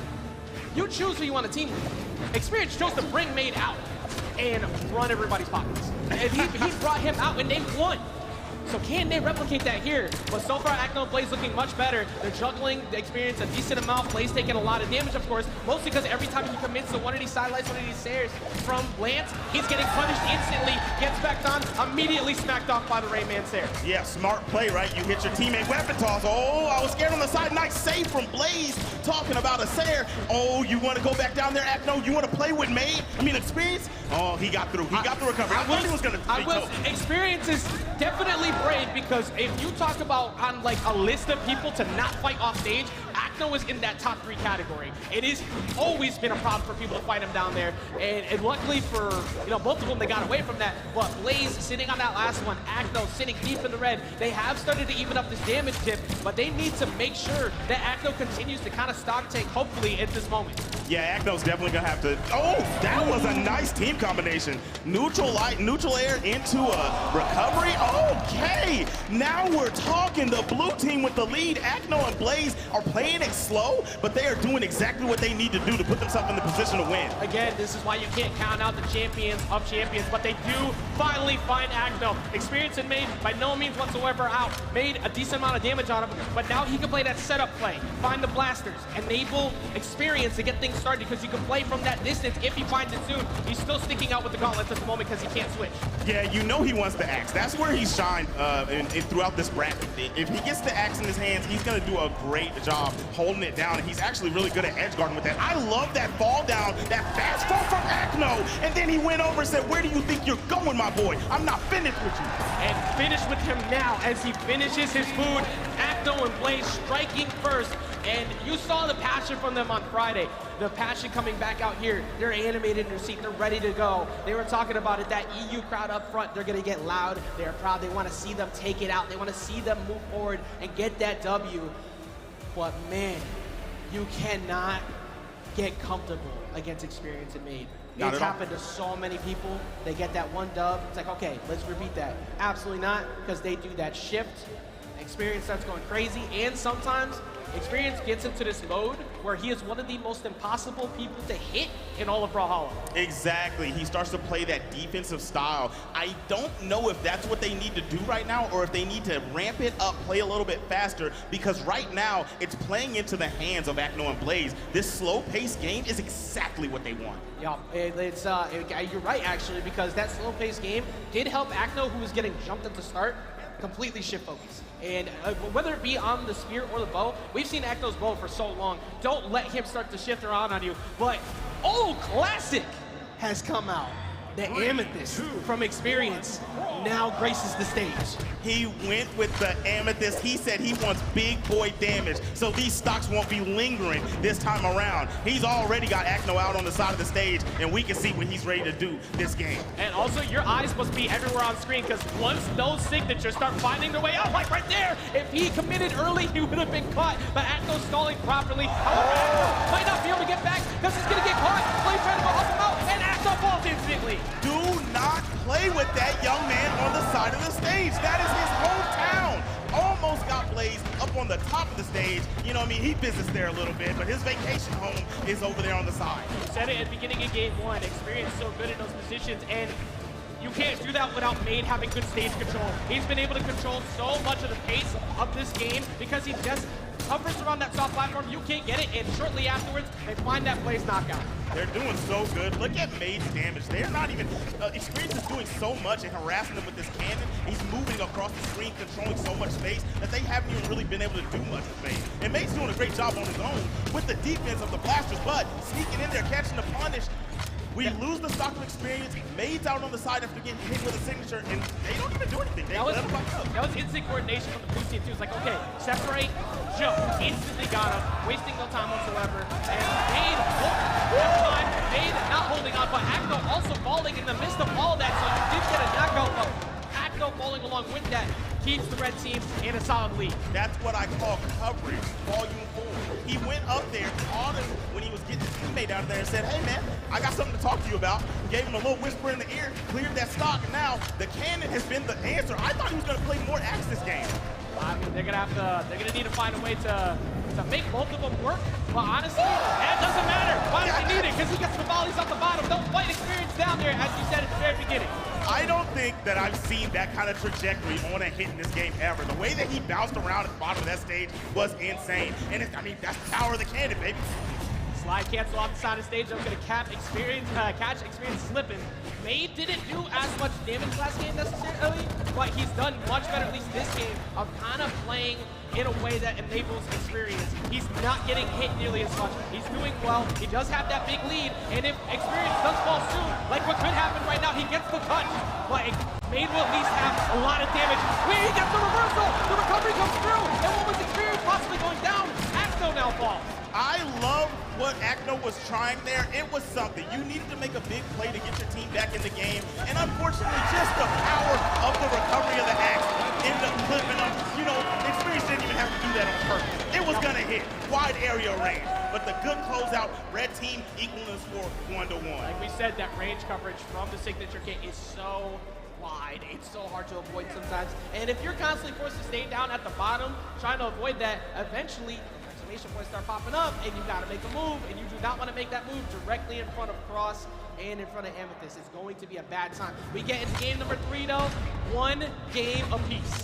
This is beautiful. I was not expecting this swap at all, but I'm glad we got it. Now, I want to see what the adjustment is. I think I was correct when I said they need to ramp it up, because they turned it up a notch in that game, and they made it where the blue team just couldn't figure out how to hold it down against these guys. Yeah, he ramped it up 10 levels. It's like, all right, we are speed, we're going fast. And he's continuing to do that, trying to catch Acno slipping in the skies. Once again, that's like the 4th time he's made an attempt at that play and never backs off it. Oh yeah, once he gets you, he's going to hound you. And that's one of my favorite parts about his play. Right now, Acno in Blaze is trying to regain control. Acno finally getting access to the bow, so it's an opportunity to line up a combo. Blaze is trying to separate them with the axe, separates everyone, but he also separates himself from one more stock because he accidentally takes out Acno. Acno lost that stock to his own mans. You know that one's gotta hurt. And we got 2 axes out here on the board, and Acno's kind of just running away. He hasn't really done anything. Finally lands a side light. He's got the spear, down Sig, and experience is still living. They're gonna have to find a way to get better coordination too, because there was literally no one next to them and they hit each other 3 times. So you have to find a way to shut that down, but they do shut down experience. That Sarah comes through, they put themselves in the lead. It's the disruption of game plan, man. They're not able to play the game that they want to play, and they're just having to make things happen at the speed that experience and MegD left it. And I mean, they have a lead right now, but if they don't make something happen right now, look, they have ground control right now, but if they can't maintain that, I'm worried for them. Yeah, like you said, ground control being such a key factor for pretty much what the blue team did to win game 1. They get one hit, coordinate, Blaze separates them, jump, instant coverage. Now they're kind of crowding on top of each other to do exactly that. There they go, but Acno getting a save to kind of prevent them from getting a punish on Blaze. Their recovery won't be enough yet. The experience was having so much trouble getting a hit on the Blaze, but nice job with the recovery coming out from MegD, gonna get that one out of there. But look at the damage on the red team. Both of them are super high red. One good hit. Boom, there it goes, experience, almost goes MegD. MegD shortly follow after, Blaze hovering over on the side, the experience getting in, trying to separate them, of course. Acno trying to get in, they hit each other a little bit, they keep hitting each other. That's quite a bit of a theme so far that the blue team has had, but they do finally find their true target and getting rid of MegD. They got that stock out of their experience on the side of the stage. What a pogo from Acno. Putting some damage on, and nice, I like it. MegD came through, disrupting what was going on. Ground pound hits, weapon toss hits. And there it is, one more for your troubles. That'll be the stock, another one. What a huge the red team. They were in not the best position at all. They get rid of Acno and they refuse to back off of Made and even it back up here to try and get game number 3. We've been seeing a lot of the meta people actually kind of let people linger on the side of the stage in those situations and just wait for the other one to come back and create a kind of a babysitting situation, but not these two. They're coming down there. Experience is going out there, avoids the charge recovery from Blaze. Weapon toss coming in, actually hits Blaze, but doesn't really lead to too much of the red team getting a punish. Experience sitting at deep red, but he's gonna keep fighting, and they convert off the neutralize, and that gives them the lead. Acno on a 2v1, he can get rid of Experience, but he's gotta get through Made. He can do this. I really think he can do this. This is Acno we're talking about. He's going to have to put on for his country. If he really wants to win this set, he's going to have to get this positioning. They need game number 2, because if they let Experience and Made get some momentum, I am worried for him like I've been saying. Yeah, and usually in this position, it's actually Blaze who comes out on top so well in these 2v1s. But Acno, of course, has been here before, and he's not going to be able to possibly do it now. Is he going to sneak by, hovering right through? Is he going to get the touch? Yes, he does! Somehow getting through all of that, getting back to center. Is he going to get the weapon? Yes, he does! And he gets Experience! And he still has a chance to get the W! Oh, he does! Are you kidding me? Acno, he's absurd! He has some crazy level of blood armor sitting on him as he... How do you do that? How do you walk away from that? He got away from the double up off stage, swept beats, gets the touch, gets the center. They don't coordinate him, and he somehow gets them game number 3. Kobe, Brian, and Shaq. Blaze puts up the numbers as Kobe and closing them out. Shaquille O'Acno coming through, doing his thing for the squad. Look at the pop-off. Now, that's O'Neal landing the 3s, bro. They picked it up so much. That pop-off was so deserved. How do you rebound from that after losing a game like that? But Experience and Made are not out just yet, because we still have potentially one more game for them to even it up, try to push it to game 5. At this point, Zip, I have all bias to wanting to see game 5. I need to see it. I definitely want to see it, man. But you know the blue team does not. They want to stay in control.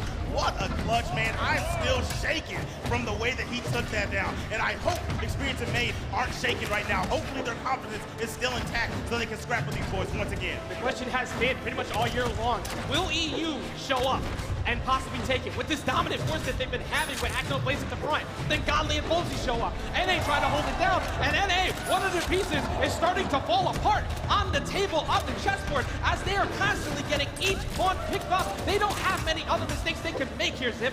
Man, it's getting rough. Nice down there from Experience, getting the first stock off. So it's still pretty even. That was looking rough when Made fell early, but they're holding strong. If they can get Blaze out of here first, then they can take this good lead. And look at this. Oh no, Acno with a clean KO. Well, one thing I do know is Experience has a lot of confidence all weekend long.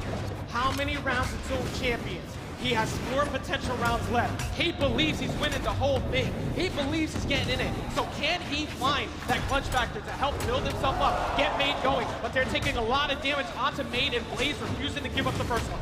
Yeah, Acno made a good play there. He had everybody in it. He said, you know what? If you got to take this damage, Blaze, you're stealing your first stock. We're going to get this big-time damage on it. That weapon toss. That is a spear throw if I ever seen one. Experience going to make it back. They backed off of him. And here we are back in the middle of the stage. A lot of damage on Red Team. Red Team does have that burst available to them, of course, with the Amethyst hovering around all over the place. Cannon has now shown up, but it might be disappearing. Of course, got good recovery here, using those stairs to get back on. They do not really do anything to Made, because he was in a good position to just kind of mix up his recovery, get away from them, and allow him to get back on stage. Yeah, he has a lot of resources, but those bad boys don't matter when you get sent flying that fast. Both stocks falling. Oh my goodness. Now, talk about being clutch. These guys are really going to have to pull something out of the bag if they want to stay alive here in this set. 100%. If you got any tricks left, you need to use them now. Acno currently pretty damaged. Acno going to go ahead and try to get a reversal. Experience going out there to fight him. One toss down. He's going to get the dive. Is he going to get another ground pound? No, because he gets separated by Blaze.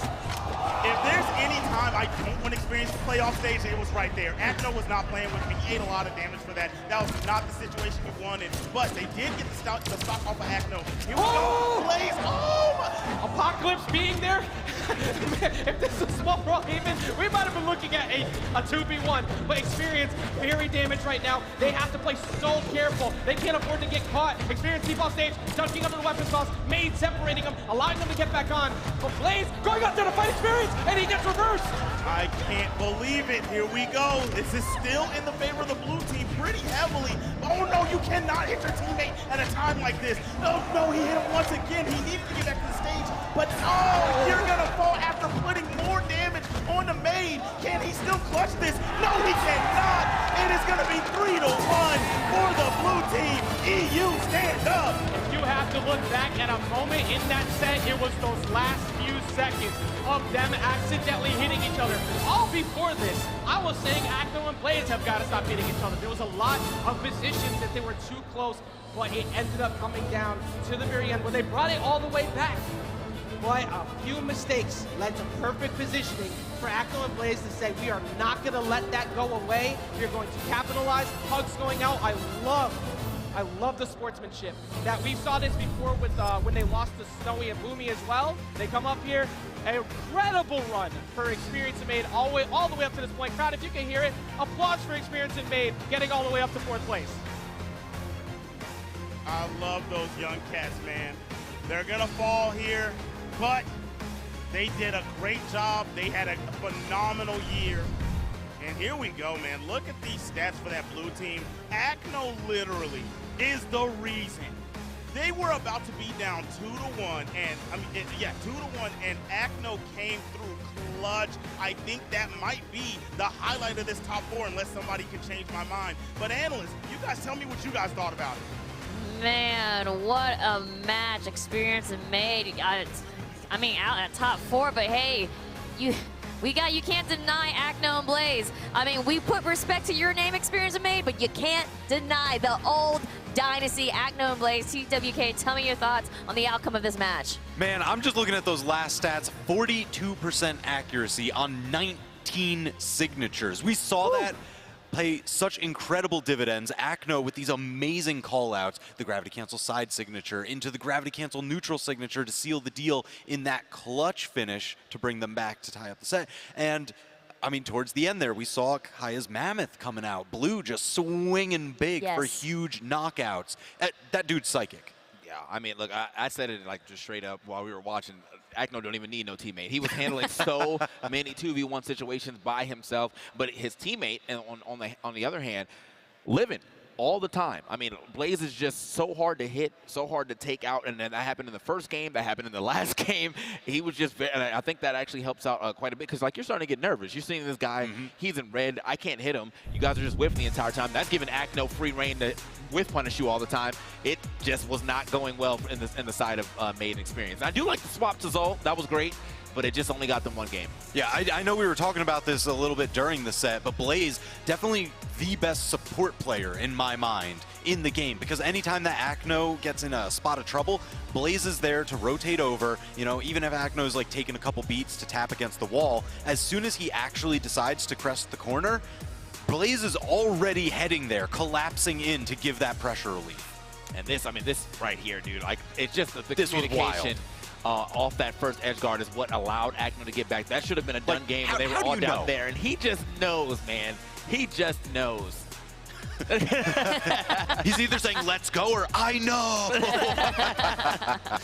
So yeah, man, into like just it was just a great set, all things. Because I mean, I know it only went to game 4, but just the way that they were able to ramp that all the way back up, and then Acno, like, his whiff punishing, insane. It's like, I know you're coming back here. Here I am.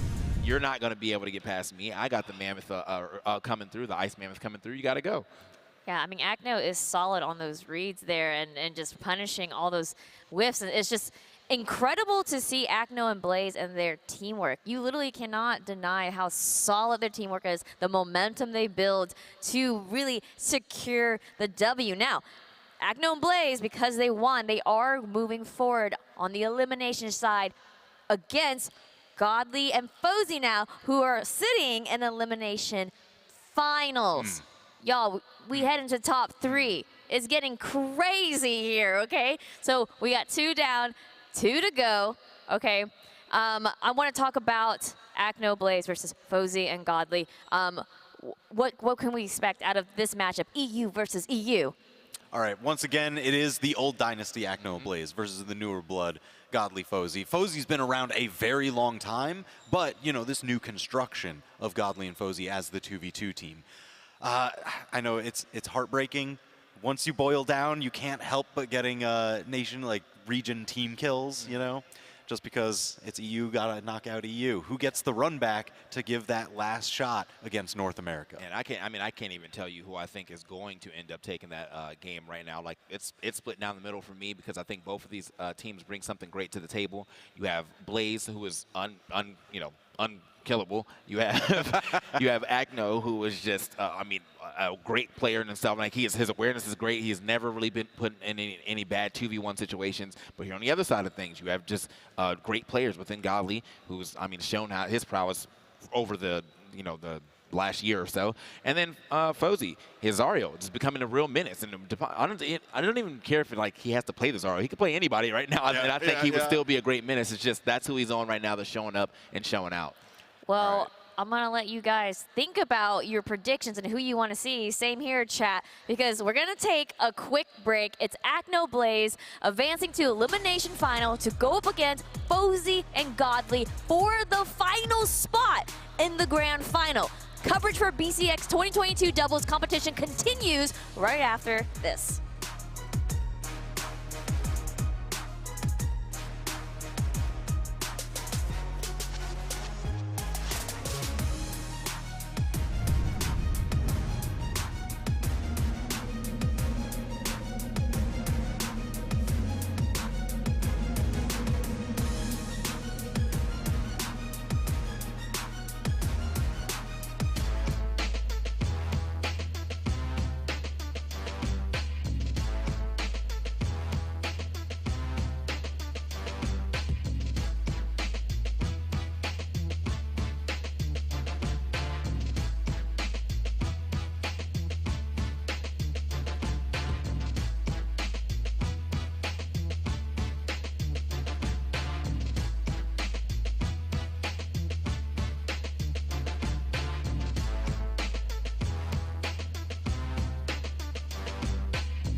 Welcome back, everyone, to the Championship Sunday. We're starting with our doubles top 4 here. We're actually heading into the Elimination Finals. We're live in Atlanta, Georgia at the Cobb Galleria to see and witness who's going to be the crowning champion for our doubles competition. Oh my goodness, literally the matches have been insane. Ooh. And now this next one, the Elimination Finals, top 3, Acno, Blaze versus Fosy and Godly, EU versus EU. I want to know your thoughts on the outcome of this, and of course, predictions and things like that. Like we had some time to think about it, right, chat, right? Okay, so TWK, tell me about it.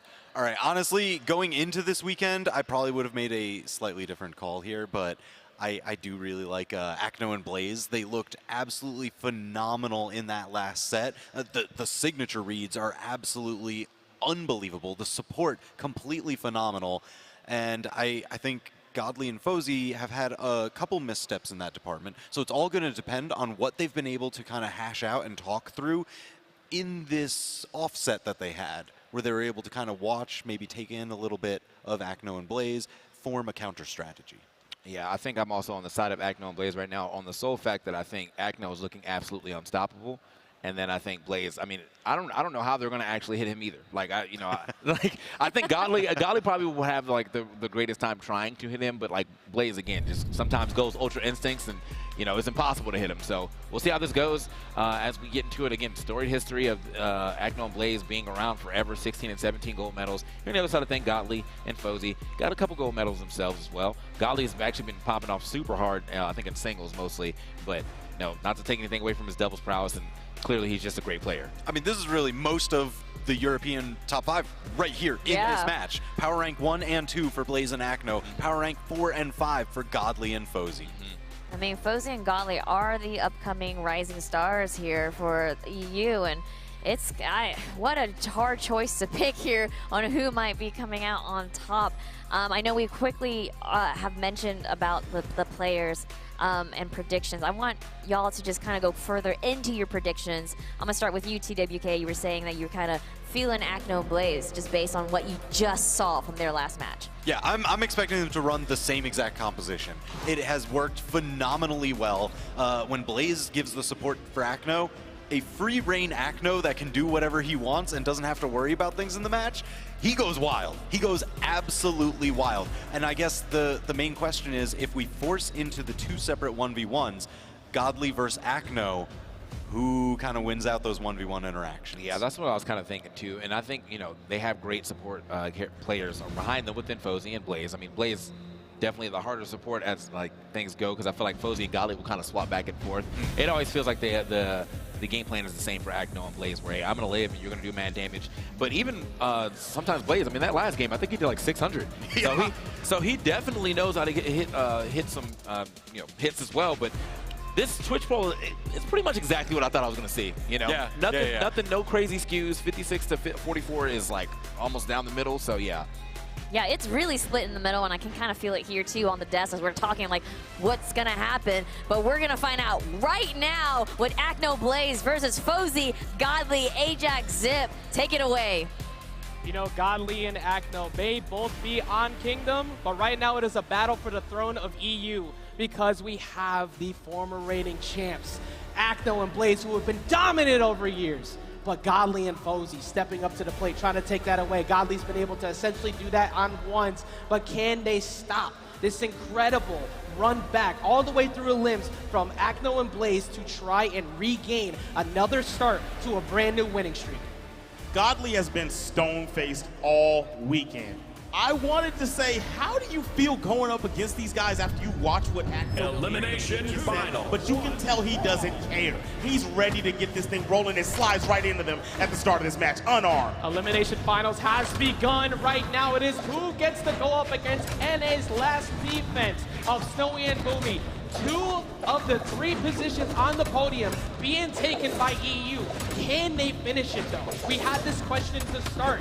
Will they show up? And Zip, they absolutely have. They showed up, they showed out, and they're about to show these boys something. That spear's looking nice from Acno.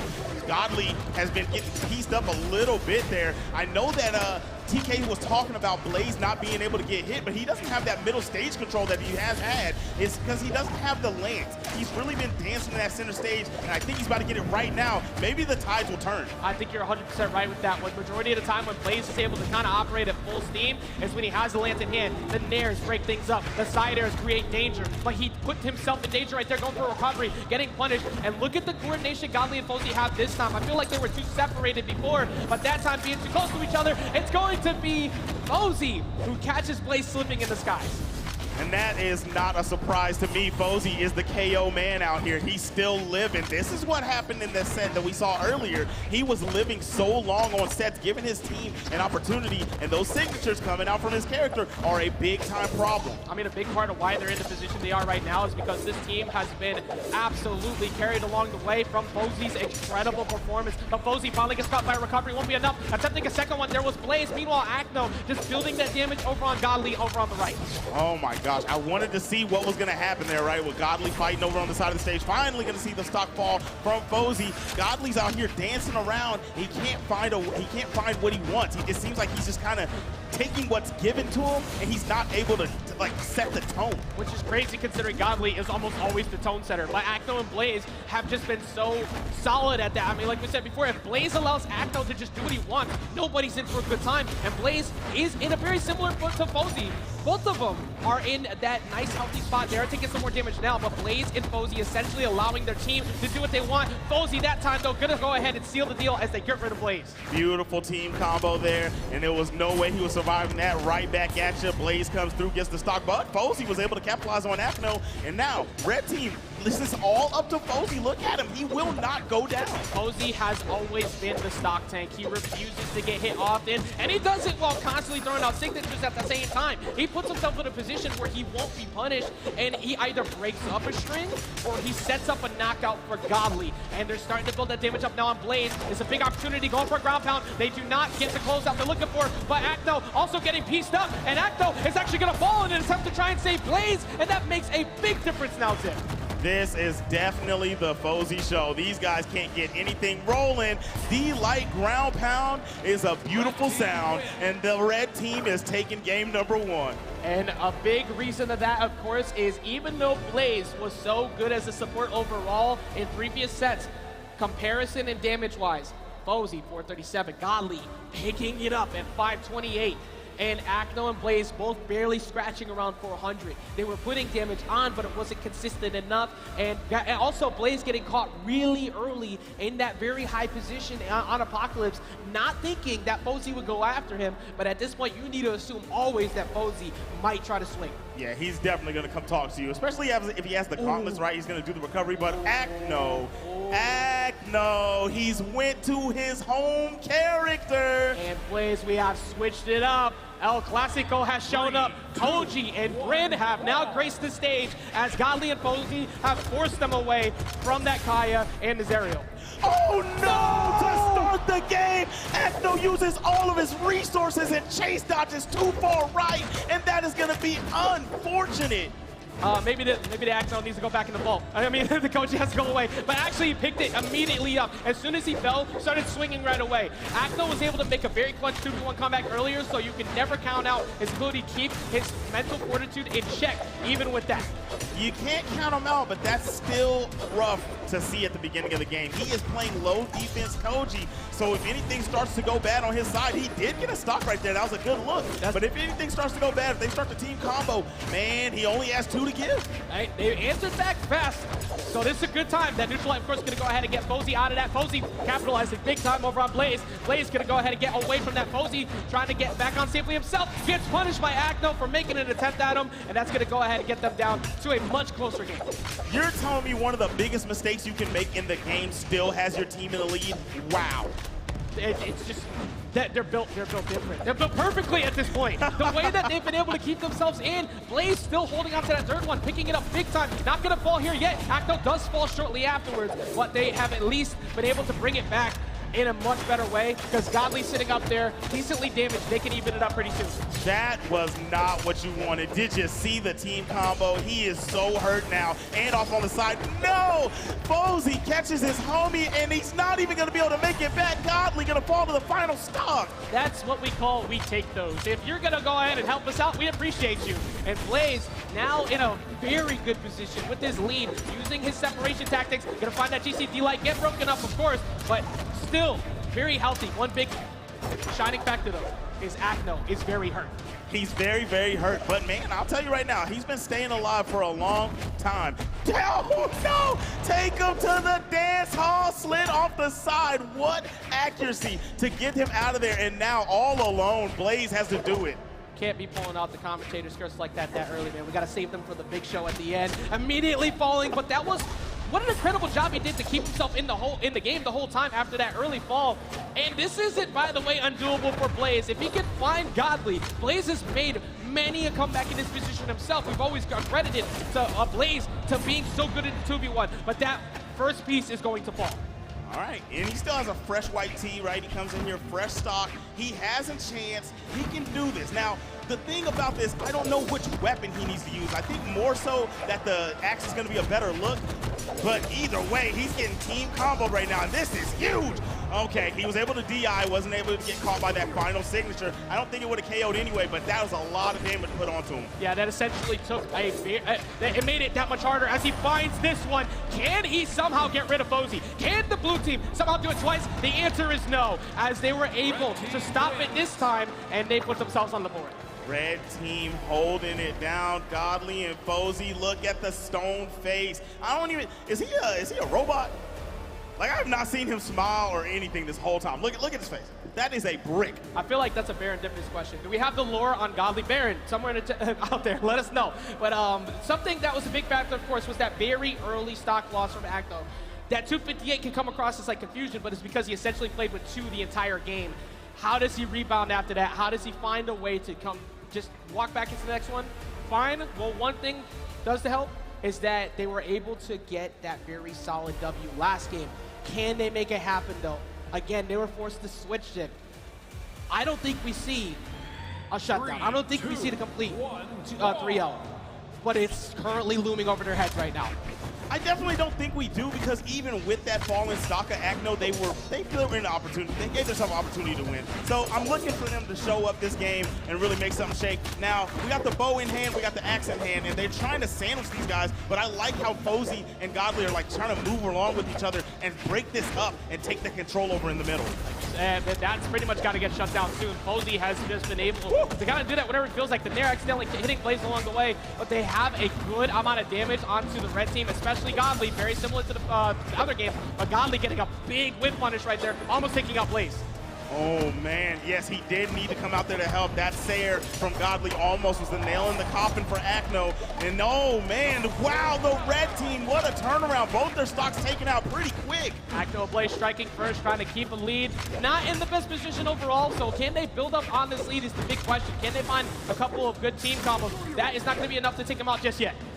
I actually can't believe that wasn't enough. He's pretty hurt. He doesn't have great defense, and I mean, it must be the high ceiling. I love what Blaze is doing with the axe right now, though. That is the huge factor in this game. He's been putting a lot of damage on. Yeah, as long as you're getting a bunch of straight hits, it's all that matters, and it's starting to build up right now. You're on borrowed time. The fact that you're still getting enough out of this as the Sayer finally hits, they got the damage done. I like it, I like it. This is a good lead, but here comes the red team. I see what they're trying to do. Godly is doing really good with his sword, controlling the mid space and trying to allow Fosy some breathing room. But what a pickup from Acno. Gravity cancel, downlight recovery, taking that bad boy out.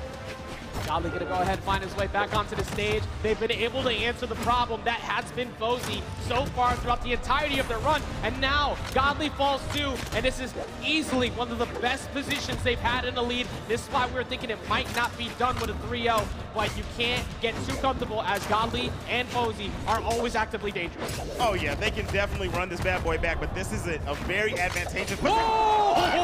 Oh, you're so lucky that this is a block flip. I am so surprised you didn't get knocked out there. That could have easily been exactly what they need to just put that check mark, but a double KO comes through. Can they make it happen? Can they stop this and get the 3-0? That might be the most significant moment in this match. If he would have been gone, that could have been the closeout of this game and making it not a 3-0. Akno missing the signature, trying to convert off of Blaze. You can't be having that happen right now, Zip. You can't be missing out off the neutralize. Just gonna follow up. Fosy, not gonna find him. Godly, oh, it doesn't matter. Godly, even though he survived, Fosy shortly falls. He's all alone now. We're in another situation. We've already seen one clutch, but the man that did it is on the blue team all alone. Godly has the gauntlet, and he's getting hounded. Sidelight, he's down on the side. They're not even going to overextend. They don't want to get a turnaround by these gauntlets. The Nair can definitely put them in a bad situation. Sayer will do it. It's 2-1. That was really good because you just basically stay on top of your teammate. The moment he tries to get something started, trade. You have no damage on you, so it's fine, because you're not going to get knocked out once I hit you with the Sayer. You're not going to get knocked out if I hit you with these neutral lights. We're going to take out Godly, though. We're going to make sure he doesn't get that offstage play. Like you said, don't take that Nair, don't get tripped up, because Godly has done that in the past. It is not smart to go try and challenge him in that position, as they were able to at least bring this to a game 4. It's not smart to challenge the gauntlets on the side of the stage, period, and especially in Godly's hands. Yep. Best weapon in the game, one of the best players in the game, and you definitely could have lost a life quick, fast. Now it's time to party as we get the Miami Dome. Right now, Akno and Blaze starting things off. They got the first one on the board they needed. Bringing Godly all the way up to the skies. Going to avoid that side light coming in from Akno. Everybody jumping over to everybody's throwing hands on the left side. I'm talking, this is a scrap festival. Oh my gosh, ground pound, but wasn't able to commit. Fosy came over and saved the day because Godly was about to be in trouble on the left side of the stage. Fighting for center stage control is so important because you don't want to have people just jumping around for free. Big damage going on. God. Big reversal from Akno, though, as he finds the Sayer off the side and gets him the first lead. There was a lot of damage being put out right there. Fosy almost lost his stock to his own self, but able to survive. And now, good pickup. Gets Blaze out of there. Over on the side, Sayer for Godly. And that's Akno's stock too. Red team with the lead. And look at that big looming factor. Every time the red team has done well, Zip, it's when Fosy is sitting with the most at the beginning of the game. He's already doing the same thing here. Gonna get punished quickly by Blaze. That doesn't really do too much though, because Godly's in the way. The scramble situations are definitely feeding into the favor of the red team. They are racking up damage. Everyone's getting hit. Everyone's following up, punishing, and it's not working out for the blue team. That was such good movement by Godly too, just hovering around the platform to make sure that Fosy can get back in and then body block for him to allow them to stop that power play they had. Double up, gets 2 of them. Can they get more? Recovery coming through. Akno not falling just yet. He's out on the side though. I'm worried for him. Nope, nobody goes over to find him. They almost had Blaze over the top. Nice save. He did a gravity cancel. What was that, in light? And he pushed his teammate away after he got hit by the Raging Demon. That save constantly coming through for both teams. However, Godly in a bad spot. Gets the wall touch. Gets sneak around the recovery. Fosy getting the punish. Here comes Akno though. They try and finish it up. Avoids the weapon toss. Fosy gonna go ahead and get the wall. Recovery comes through. And somehow, some way, Blaze is the one who falls throughout all that. What a great job on the right side of the stage from Fosy. He was dipping, dodging, and no one could touch him. Here we go. We got the gauntlets, and we got Godly on the side of the stage. Akno trying to overextend, trying to get him out of there. Not gonna happen. Nice recovery to get back up, and now lands the neutral light. Both players out on the sides. Godly's gonna fall, but Akno's gonna fall also. The down light from Fosy. Fosy trying to get a punish over there on Blaze, but Blaze a little bit too far away. Not really much that can happen with that. Fosy, once again, the historic piece of consistency, refusing to get knocked out often. Gonna go ahead and get away from Akno. Akno jumping back on up there with Blaze to try and get Godly zipped. But this has been ridiculous on how good Fosy's defense has been so far to avoid losing the second stock. You ain't lying, my boy. His defense has been amazing on the sides in the worst situations possible. And then when he's at the top of the stage, Godly's always there for him. Nationwide has got your side. Coming down, he's got the bow. He tried to get Akno, not able to get it. Both players out of the side early with the signature, couldn't get the closeout. Try to catch him slipping, but it won't be enough. Recovery not going to be enough either on Blaze. Akno and Blaze looking at what could be the end of their bracket run. They have to get rid of Godly to at least try to force a 2v1, hopefully on Fosy, because Fosy refusing once again to relinquish this stock, and that is the big piece as they almost get Blaze. Yo, Fosy weapon toss, and then he caught the Sayer. He ends up falling, but he still has a whole fresh another stock. Godly out here alone with Blaze. Blaze is gone. The red team stands strong. They're going to grand final. Godly and Fosy refusing to let Akno and Blaze get that new win streak started. Refusing to let them continue, and they get that rematch against Snowy and Boomie in Grand Finals of BCX 2022. That was an amazing performance. performance, breaking off the wristbands. I don't know, what are they going to do? Throw it into the crowd? They got fans now. They've made fans of us all year long. If you were predicting Godly and Fosy to be in this position, you were definitely in a right call. Acno and Blaze, of course, like we said before, that team that has been always there, but a lot of people kind of forgot about because of the recent performances of Godly and Fosy. Also at Autumn, BTM and Delta coming out. France been putting themselves completely in front of everyone. But Godly and Fosy, the last remaining hope for EU to try and defeat the current looming presence of Snowy and Boomie sitting on winner's side of France. Snowy and Boomie are going to be the final boss. I am scared for Godly and Fosy. They've already faced them once, and it was a rough uphill battle.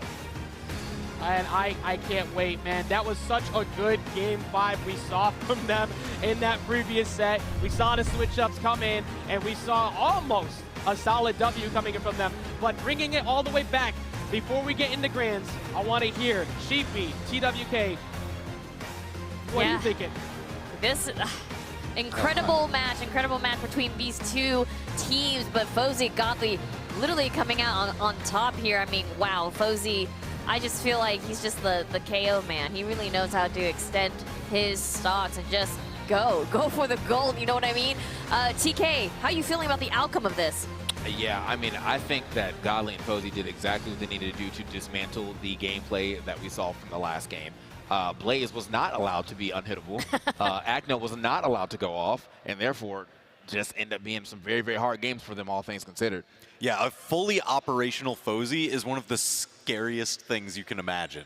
I mean, they had a 47% accuracy on 19 signatures. And I mean, we saw you getting caught in those runes every time. Fosy just spiking you down, punching you to the side.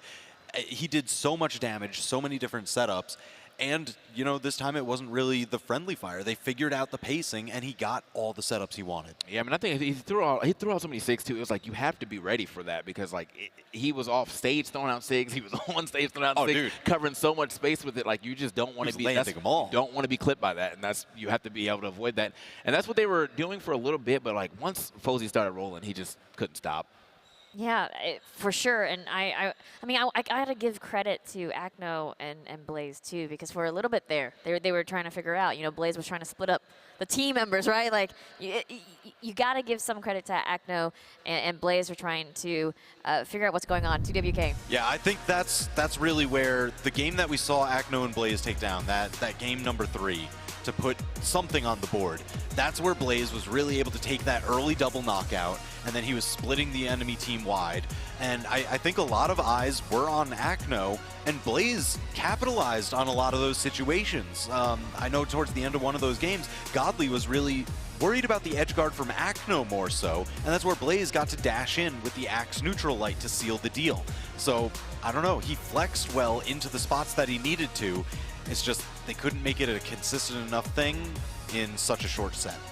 Yeah, and I think, I mean, again, Fosy both and Godly doing great at picking up each other's combos. You saw, like, I think it was in the second or third game where Acno came down and immediately got into orange. Oh yeah, oh yeah. Like, oh man, I was like, what did he hit? Like, what was he doing?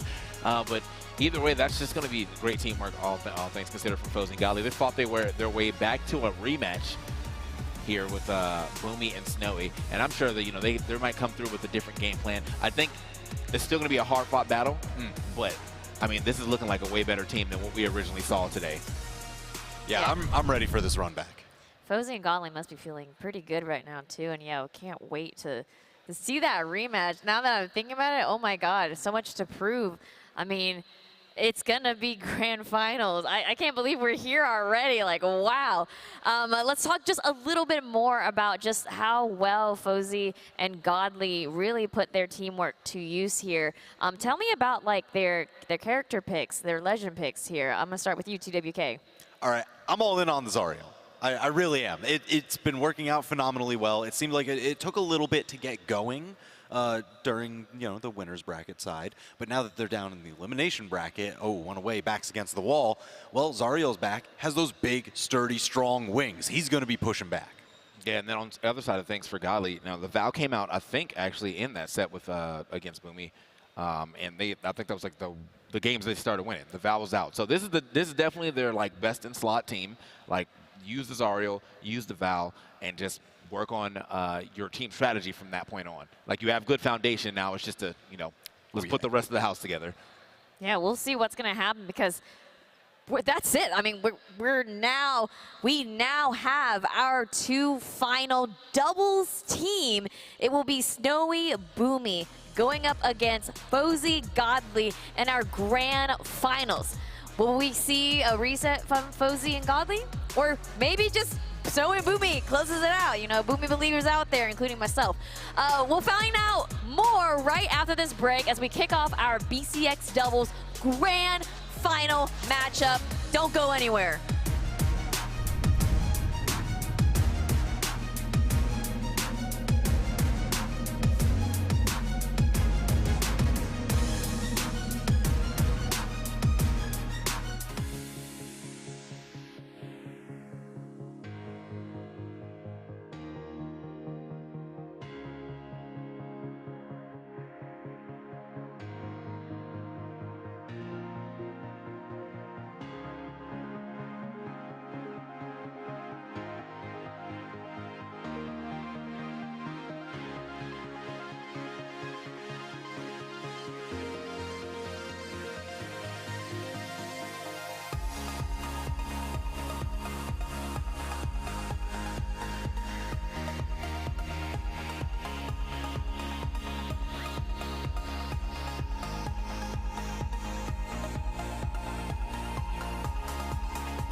The time is here. The stage is set. The players are ready. And of course, the crowd is excited. It's championship time for these 4 players. Snowy and Boomie versus Fosy and Godly. And you can hear the crowd going out right now. Oh my goodness. Yeah.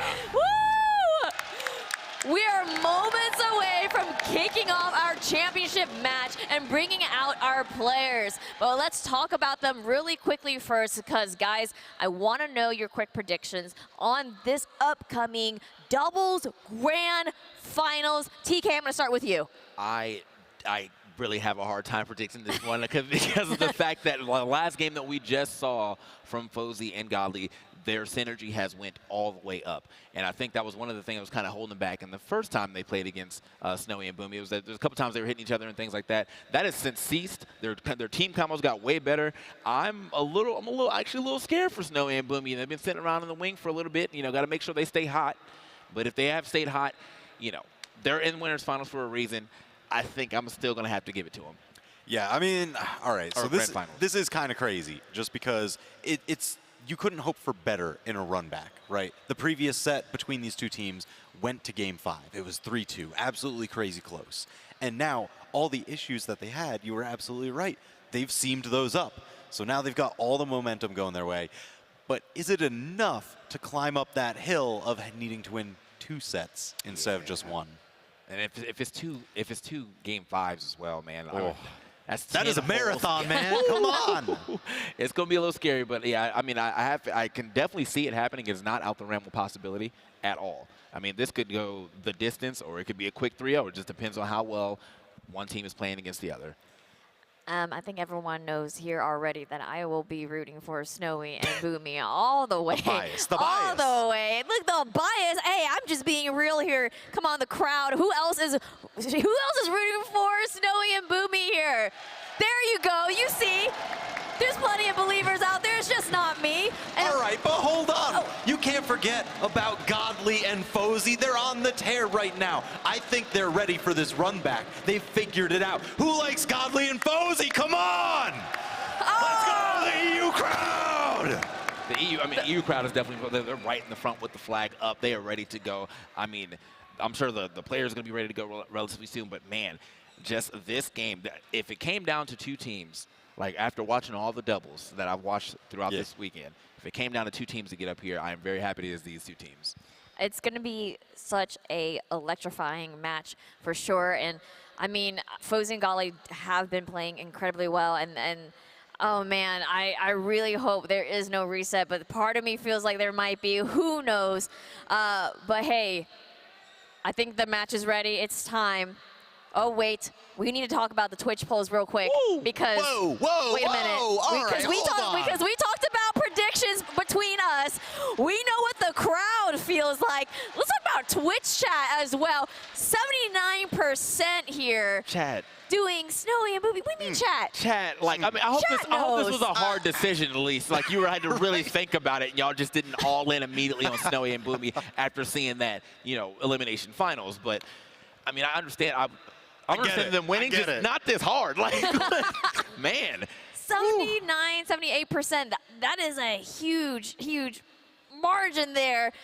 But come on, TWK, you were mentioning this way before. In their first match against each other, Boomie is a champion. He's done this with multiple teammates. He's been here, literally in this spot. Yep. Yeah. He's looking for the hat trick of teams, you know. He got it with Remy. He got it with Sandstorm. Now he's looking to get it with Snowy. And Snowy has been absolutely phenomenal. Again, I'll say it once more. Best rotations in the game, hands down. Yeah, I mean, honestly, it was the best rotations. It was also saving Boomie. It was also setting Boomie up for a lot of KOs and things. You saw right at the end of one of those games, I think it was Boomie hit the blasters in or neutral light, and then he immediately grabbed it back down so that Boomie could get the. I was like, all right, I see you right there. That's clean.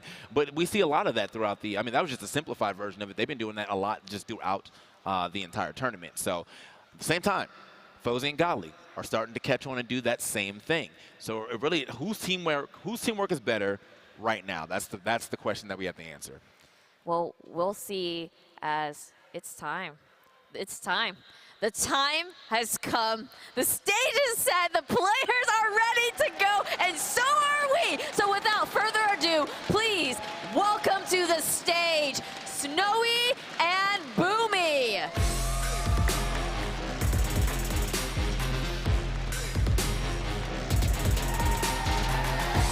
Woo, look at these players come out. Look how confident they're feeling, Oh, they're feeling good. I love it. I love that confidence in that pose Just right there. sauntering on. Boomie taking those steps 2 at a time. That's how we do doubles. Oh, I love it. I double everything. And I love just the confidence as they walking out. And you heard the crowd really just cheering for them too as they're getting ready now to play this grand finals. Okay, but wait, of course we got another team, right? So their opponents on the other side, they will be going into grand final match, ready to defend and prevent that bracket reset is Fosy and Godly. They're gonna try to stop Boomie and Snowy here. Look at Fosy and Godly too. Look at that. Godly, he comes out wringing his hands. He's like, oh yes, I have a master plan for this one. And he's like, I'll do the esports pose with you. Yeah, for sure. He looks over, oh, me too. We gotta coordinate, you know? Look at that. I know all of you is rooting for them too there. Raising up for the crowd, yeah. But see, I like them coming out. They had confidence too. And they're looking comfy. Yeah, they're looking comfy. I wonder if like they got something in mind. If they have like a strategy or something. I think they've had a little, with a little bit of break that we've taken, I'm sure they had a little time to think about what happened in the winners finals and figure out how they can adjust. Again, with the new and improved, just throughout the last few games, the new and improved Fosy and Godly are in the building. I do not see this going in the way of a 3-0 at the very least. I think they're at least getting a game, maybe even a set. And then if they get that set, I mean, that's when you put the real pressure. Once you get the set on the loser side of things, onto the winners, I feel like that puts so much pressure on the winners to be like, we have to figure this out right here, right now. Otherwise, we actually just lost the tournament in 2 sets, like back-to-back to the same person. That's where the cracks start to show and you can actually get a toehold in. Is it enough for them to climb up? I don't know. Well, they're going to figure it out right now because the match is ready. So Ajax, Zip, bring us the action. The story we have all asked for. NA versus EU. 2 teams left, both of them walking out. We finally get the Godly face reveal, and he was scheming. He's ready to get this dub. But Boomie and Snowy walked out, and Boomie looked over and said, those trophies belong to us. As he walked up to the stage, they have the winner's side of Grand Zip, and we are now in Grand Finals of 2v2 BCX 2022. We could not have asked for a better setup for Grands. You are not lying, my boy Ajax. These are 2 titans of teams. Character diversity. Who would have thought we would have seen Onyx? Who would have thought we would have seen Zariel? Fosy has been a problem this whole top 8. Twitch chat, what are you talking about after that winners finals? 28%. We are going to see something huge here today. As we are going to see right now, the game's loading in. We are starting now. Grand Finals has begun of BCX. 2 teams left. Who walks away with it all? Snowy and Boomie or Godly and Fosy? And right now, this is where the advantage has gone to the blue team. They've been doing very well in the mix-ups, whenever you're in the scramble situations. But it looks like the red team's ready for it this time. Snowy was having a trouble last time they met up whenever he was getting in these mixes because he wasn't able to do his little sit, wait, and capitalize situations. But right now, this is a very even game. And right now, Godly on the left side of the stage, nobody went over to pursue, but the down signature is going to take him out. He's been getting those way more often as the bracket continues. Boomie's accuracy has been phenomenal, but so has Fosy's, as Fosy is always consistently the one who has the most at the start. Accidentally hitting Godly, that was mentioned before by TK. They have to make sure they don't do that again here in Grand Finals. I actually can't believe Boomie evaded that ground pound on the left side. It just looked like he didn't commit all the way. He might have been able to catch him, but either way, it's a pretty even game, but Godly's pretty damaged on this second stock, and that's not a good look. Right now, Snowy could potentially fall here. If they catch him, gonna miss the dare, gonna get the follow-up though, and shortly after, Fosy not gonna be the one that actually holds on the whole time. Snowy able to sneak his way back on untouched. Snowy was living for a long time, yeah, but he got clipped. Oh, man, Boomie was on the lurk. He landed the snipe. Is this Call of Duty or is it Brawlhalla? One of the things we mentioned before, Zip, was a big problem they had early on was they kept dealing with Godly. Then they shift their focus over to Fosy, and they have continued to replicate that success here in the first game. They have to find a way to get around that. Godly going off stage, trying to find the stair, does not catch Boomie. Snowy gonna go ahead and dodge as well. They're all fighting over on the left. Godly needs to get back on stage before he gets caught like that, and now Fosy's stuck with a 2v1. That was such good teamwork. Wow, I cannot believe that Godly is already falling. But if you want your teammates to do something big, that's what you're gonna want to see. A down signature off the gravity cancel is gonna take them both out. He has the potential to clutch this. Fosy is just the almighty. He refuses to go down, refuses to get taken away. He was able to get a double, and all of a sudden, even though this is a very difficult position, you could literally not have asked for better than try and keep yourself in the match. He's doing good right now. He hasn't eaten too much damage. He is on red. They haven't even been able to put him in a team combo situation. Tried to get it right there, not able to. And he's just getting good taps. He needs to pile on damage, and he's doing a really, really good job to start off while he has this second one to spare. Bro, there is no way. There's no way. When 4 stocks were on the side of when you fell and you finally fallen, that you somehow make this comeback. Acno made an incredible comeback before. Can Fosy have an even better one somehow to start off this grand? Boomie's confident, man. You see he keeps doing that little stutter step. He's like, bro, you're not clutch on us. But off to the side, Snowy almost was taken out. Boomie almost got reversed. And talk about getting reversed, Fosy. Oh my gosh, he's the down right. He caught him. The chase dodge is there, but the ground pound saved for Snowy. Snowy with the most important save he could have asked for, getting in the way, not allowing him a position on stage to try and keep pushing. Fosy keeps dipping around, trying to catch him. No, it's not going to land. Here comes the D-Light. Not able to get much off of it. Fosy still somehow keeping himself in this match, as the red team, by the way, are both at KO windows.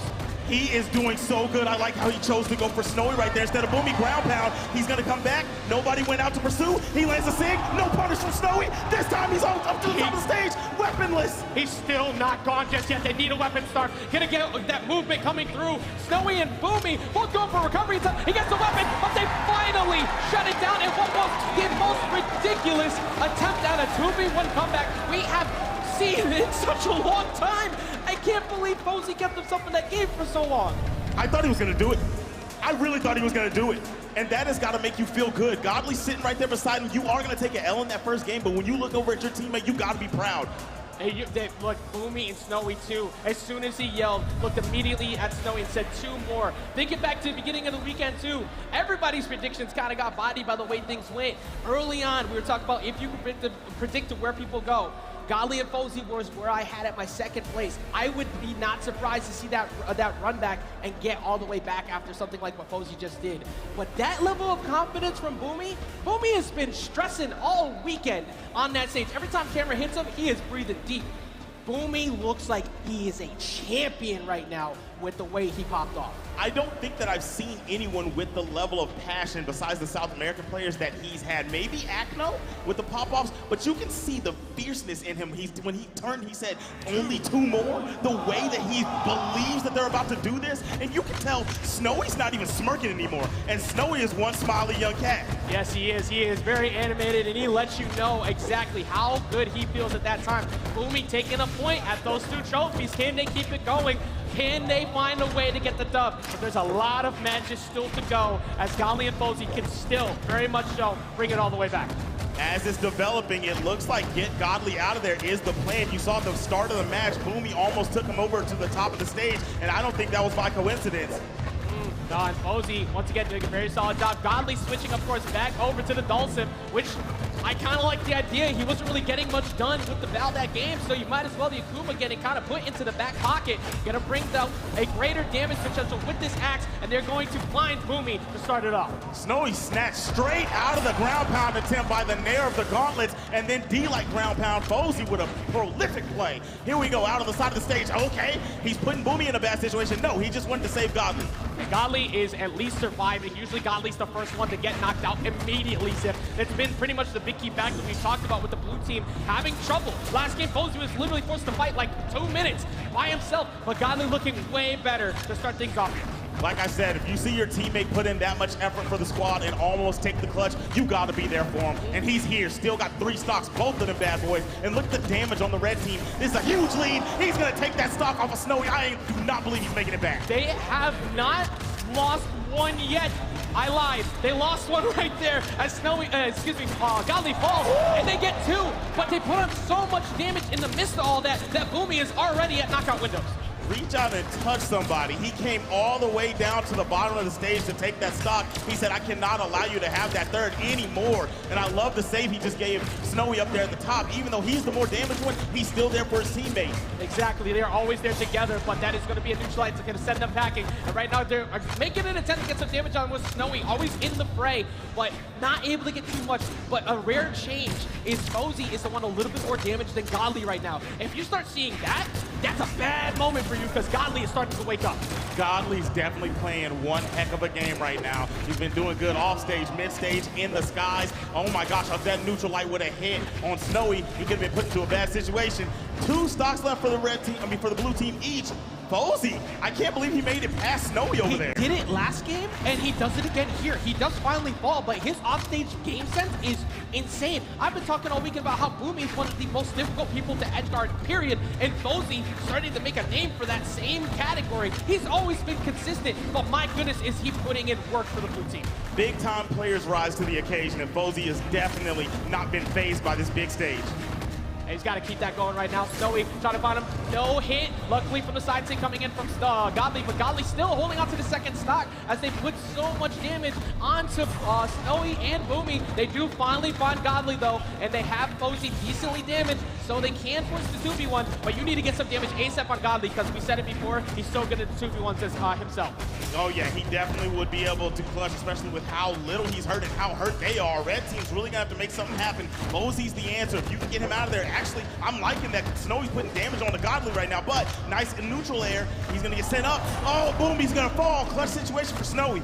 Snowy not able to capitalize and get rid of Fosy as well. Gonna just miss out, but they do have Snowy off the side of the stage. Snowy damaged heavily, not gonna fall to that high blast on Apocalypse, but that one will finally do it. We will see no 3Ls. We will see a 1 game apiece, and after the way Winners Finals went, where that went game 5, we couldn't have asked for anything else. That's it, that's it. We got 1-1. Everybody, I know you're hype out there. Show some love for these guys. This is a huge set.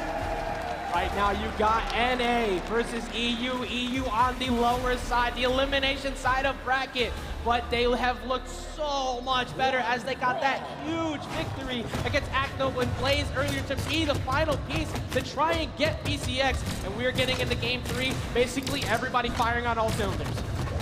All right, we got the bow dancing from Fosy right now. He's been doing really, really well with his gauntlet, so to see that this is waking up, I'm loving it right now. Boomie gonna catch Godly with the neutral light, but he was looking for Fosy. Fosy's movement is so clean right now. Almost got the stock off of Snowy. That defense really saved the day from Onyx. Yeah, and a huge difference from the first game to the second one, by the way, was Godly, as he finds the first knockout, was only put on 280 game 1. Game 2, 552. Everybody was at, actually, almost everybody was at 552, but they were able to actually put damage on, not letting Fosy have to do it by himself. They have a lot of damage on him now, and they're going to not capitalize. That still won't be enough just yet, Zip. Beautiful teamwork. I wonder if they communicated that he was going to do the gravity cancel neutral signature and then get recovery by Godly, but that was so good to survive. Finally going to lose that stock. Godly all alone right now, going to try to move, groove, get around them, and he survives until Fosy gets back on the board. Yeah, Godly becoming very unhittable at points, and Snowy was kind of that person who you just never wanted to exist near you, but he's somehow getting away from him. He's not letting him capitalize. Here comes Godly off stage, though, looking for the first hit of recovery on the Snowy up in the skies. Sweat piece, but Boomie with the save! Nice. This teamwork is amazing from both sides. We got over there. Nice. He is going to land a good hit, but still not going to fall. Godly holding on strong to his third stock. Boomie's third stock is finally going to go. And here we go. We got high damage on the Snowy, and Fosy slightly hurt. Look at that. We got the stock off of Godly, and now Fosy with a team combination out to the side of the stage. This is huge. He does not make it back. Oh my gosh. Lead for Boomie and Snowy. That was so big, and Godly trying to get in the way, but he was too far away to make it all the way back. They do have Snowy knockoff percentages as well. Are they going to be able to find it soon? Won't be enough just yet. Boomie hovering over on the right, so couldn't really do anything. Does avoid Godly, but for how much longer does Snowy hold on to the second stock? That's going to be a real test. He's going to have to hold on to this right now. I mean, Boomie's got his. Ooh, the Sayer's good. Weapon toss good. Is it going to be both of them? Gravity cancel down sick is good. When Godly is now starting to function at max capacity, things are not looking good for you. Red team currently in a pretty decent, they're pretty decently behind here with Godly being so high up. They need to try and double up on Fosy and deal with him, but Zip, we've said it all weekend long, Fosy has been nearly impossible to hit most of the time. They need to try and find a way to make sure that doesn't happen. Godly is swinging. I'm hearing nothing but the sound of an axe cutting thin air in my headphones right now. He is trying to land these hits, and he is definitely making them choose where they want to go. What a down sync from Boomie. Hits both players. The Sayer hits the red team holding on. Boomie refusing to get hit essentially that entire time. We talked about how it was Fosy, but instead Fosy falls and Boomie able to strike back. They only need to get 2 more W's to avoid a reset and end it all. They're in a great spot right now to make that much closer. I want to see what Godly could do here. He has the health to do such. He can win this game. But right now, I like what they're doing. A lot of weapon tosses coming out from Snowy. He said, hey, man, cut it out. Came up there to talk to him, but a team combo here could be it. The down air misses. He's still alive. Catches both of us there. Weapon off down. Tries to go D-Light. Gonna miss out. Gonna get back on the stage. Does he get to the weapon? He does. Axis on deck. Tries to catch him slipping, but he doesn't. Snowy with the punish. Does he get back down to the ground? He's done so many resources. It's so difficult. Sneaks his way through one side. Air is going to end it. One more game, and Snowy and Boomie will be crowned your champions. I thought they were going to go down 2-1, but man, when I tell you those boys are clutch. That's it. That's it, man. They ain't nothing else to do with them boys is clutch. End statement. They have been able to consistently do it time and time again. Snowy and Boomie have been phenomenal. I can't believe how consistent they have been this whole time. And building up to this throughout the year. Remember what we said before, the shift away from the normalcy we've seen, but the hat trick, attempting a triple crown at this point to try and get yet another W with another teammate is Boomie. But Snowy has been right there with them. But you could not have asked for a bigger moment for Boomie to start picking it up as we get into Game 4 Zip, with them currently up 2-1. Boomie is definitely picking it up. He is going crazy right now. His plays that he's making are huge. You won't say that like in the middle of the game he's like the biggest factor, but whenever it's time to make something shake, he's the one. And then you do see Snowy was finally smiling again. He can feel the victory. It's one more, and they'll be able to go into the middle of that stage and grab that trophy. Like you said, playmaker. He's been able to do exactly what you needed at the right time. Snowy was always the one to do it. Now it's Boomie. Boomie setting up for Snowy is going to be that much better. Fosy was always the one enabling Godly. Godly is now taking a whole bunch of damage and looking very similar to what happened in Game 1. Godly is taking so much damage to start this bad boy. This is not how you want to start it. He was doing so amazing last game. He was the one putting out all the damage. He was the one getting all the KOs. And now the blue team both stocks fall before they even see red on the red team. Double KO last game. Snowy only put up 365. You know who put up 600? Boomie. He came through exactly what you needed him the most to try and get that much closer to the dub. And that was so crucial, as now they have taken next to no damage. Godly trying to find a play on Snowy. Looking for him. He gets the nair. Boomie getting in the way, getting the save. They find out. They get the hit on Boomie. They have to back off, of course. They can't really do too much else. Huge play from Boomie. He saved his homie and still survived after getting ground pounded. And they still haven't taken the first stocks off of him. What a toss from Snowy with the cannon, but gonna get caught by Fosy. Now trying to even this up. Got both of them. Here we go. I will say blue team did minimize the amount of damage they took after that very hot start from Snowy and Boomie. Godly, of course, taking a lot more, but they were able to bring it back without going deep into the red this time. Fosy picking it up. Godly trying to get a save on him, but they do put a decent amount right on the Fosy. Oh my gosh, what a well-placed recovery from Boomie. He smells victory. Every time he has a chance, he's super accurate, and he's making sure everything he does counts. That championship ring getting ready to be placed on that finger. That trophy getting ready to be placed above his head. If they can finish it, Fosy with the chase though on Snowy, trying to put damage on, and there's Boomie one time again, who gets another one, and they have a very good lead and that much closer to winning it all. They are doing everything right this game. Godly and Fosy really have to dig deep into their bags to get something to happen here. I like what they're doing. A lot of damage on the Snowy. If they can get that stock, oh no, Godly on the side after catching a signature from Boomie. D-like ground pound from Snowy. One stock left to crown the the champions. The red team might be able to close this out here. Fosy was able to bring it pretty far last time, but this is so much different. Fosy got a double knockout last time to close it out. Fosy can't afford to take pretty much any damage from this point forward, as the red team has so much. He hits both of them. Boomie trying to set up, keeps trying to get a straight hit, but Fosy has been so evasive. Dancing all around the map. I don't know if he can evade too much longer. He cannot. The superstar, big time Boomie, clutching it out. He got about 4 recovery KOs that game, and now America has your 2v2 champion for Brawlhalla BCX 2022. Everyone, let them hear it. Your grand champions for the 2v2 championship are Snowy and Boomie. What an insane run. What an insane job. They went through Luna and Punch. They went through Godly and Fosy. They went through everybody along the way. But Boomie, once again, that triple crown, hearing it to the crowd, he gets to hold yet another one to add to that insane list of championships he has under his belt. Look at the smile on Snowy. Look at the relief that you see that Boomie has, walking over to claim the prize. Lift them bad boys up. Everybody go crazy.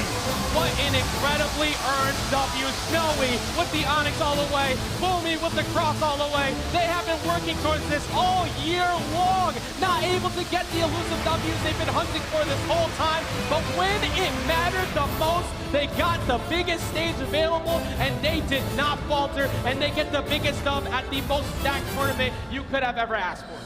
It looks like we're about to get us an interview with Duke. I'm so excited to hear what they have to say. Definitely am. Hi. Champs.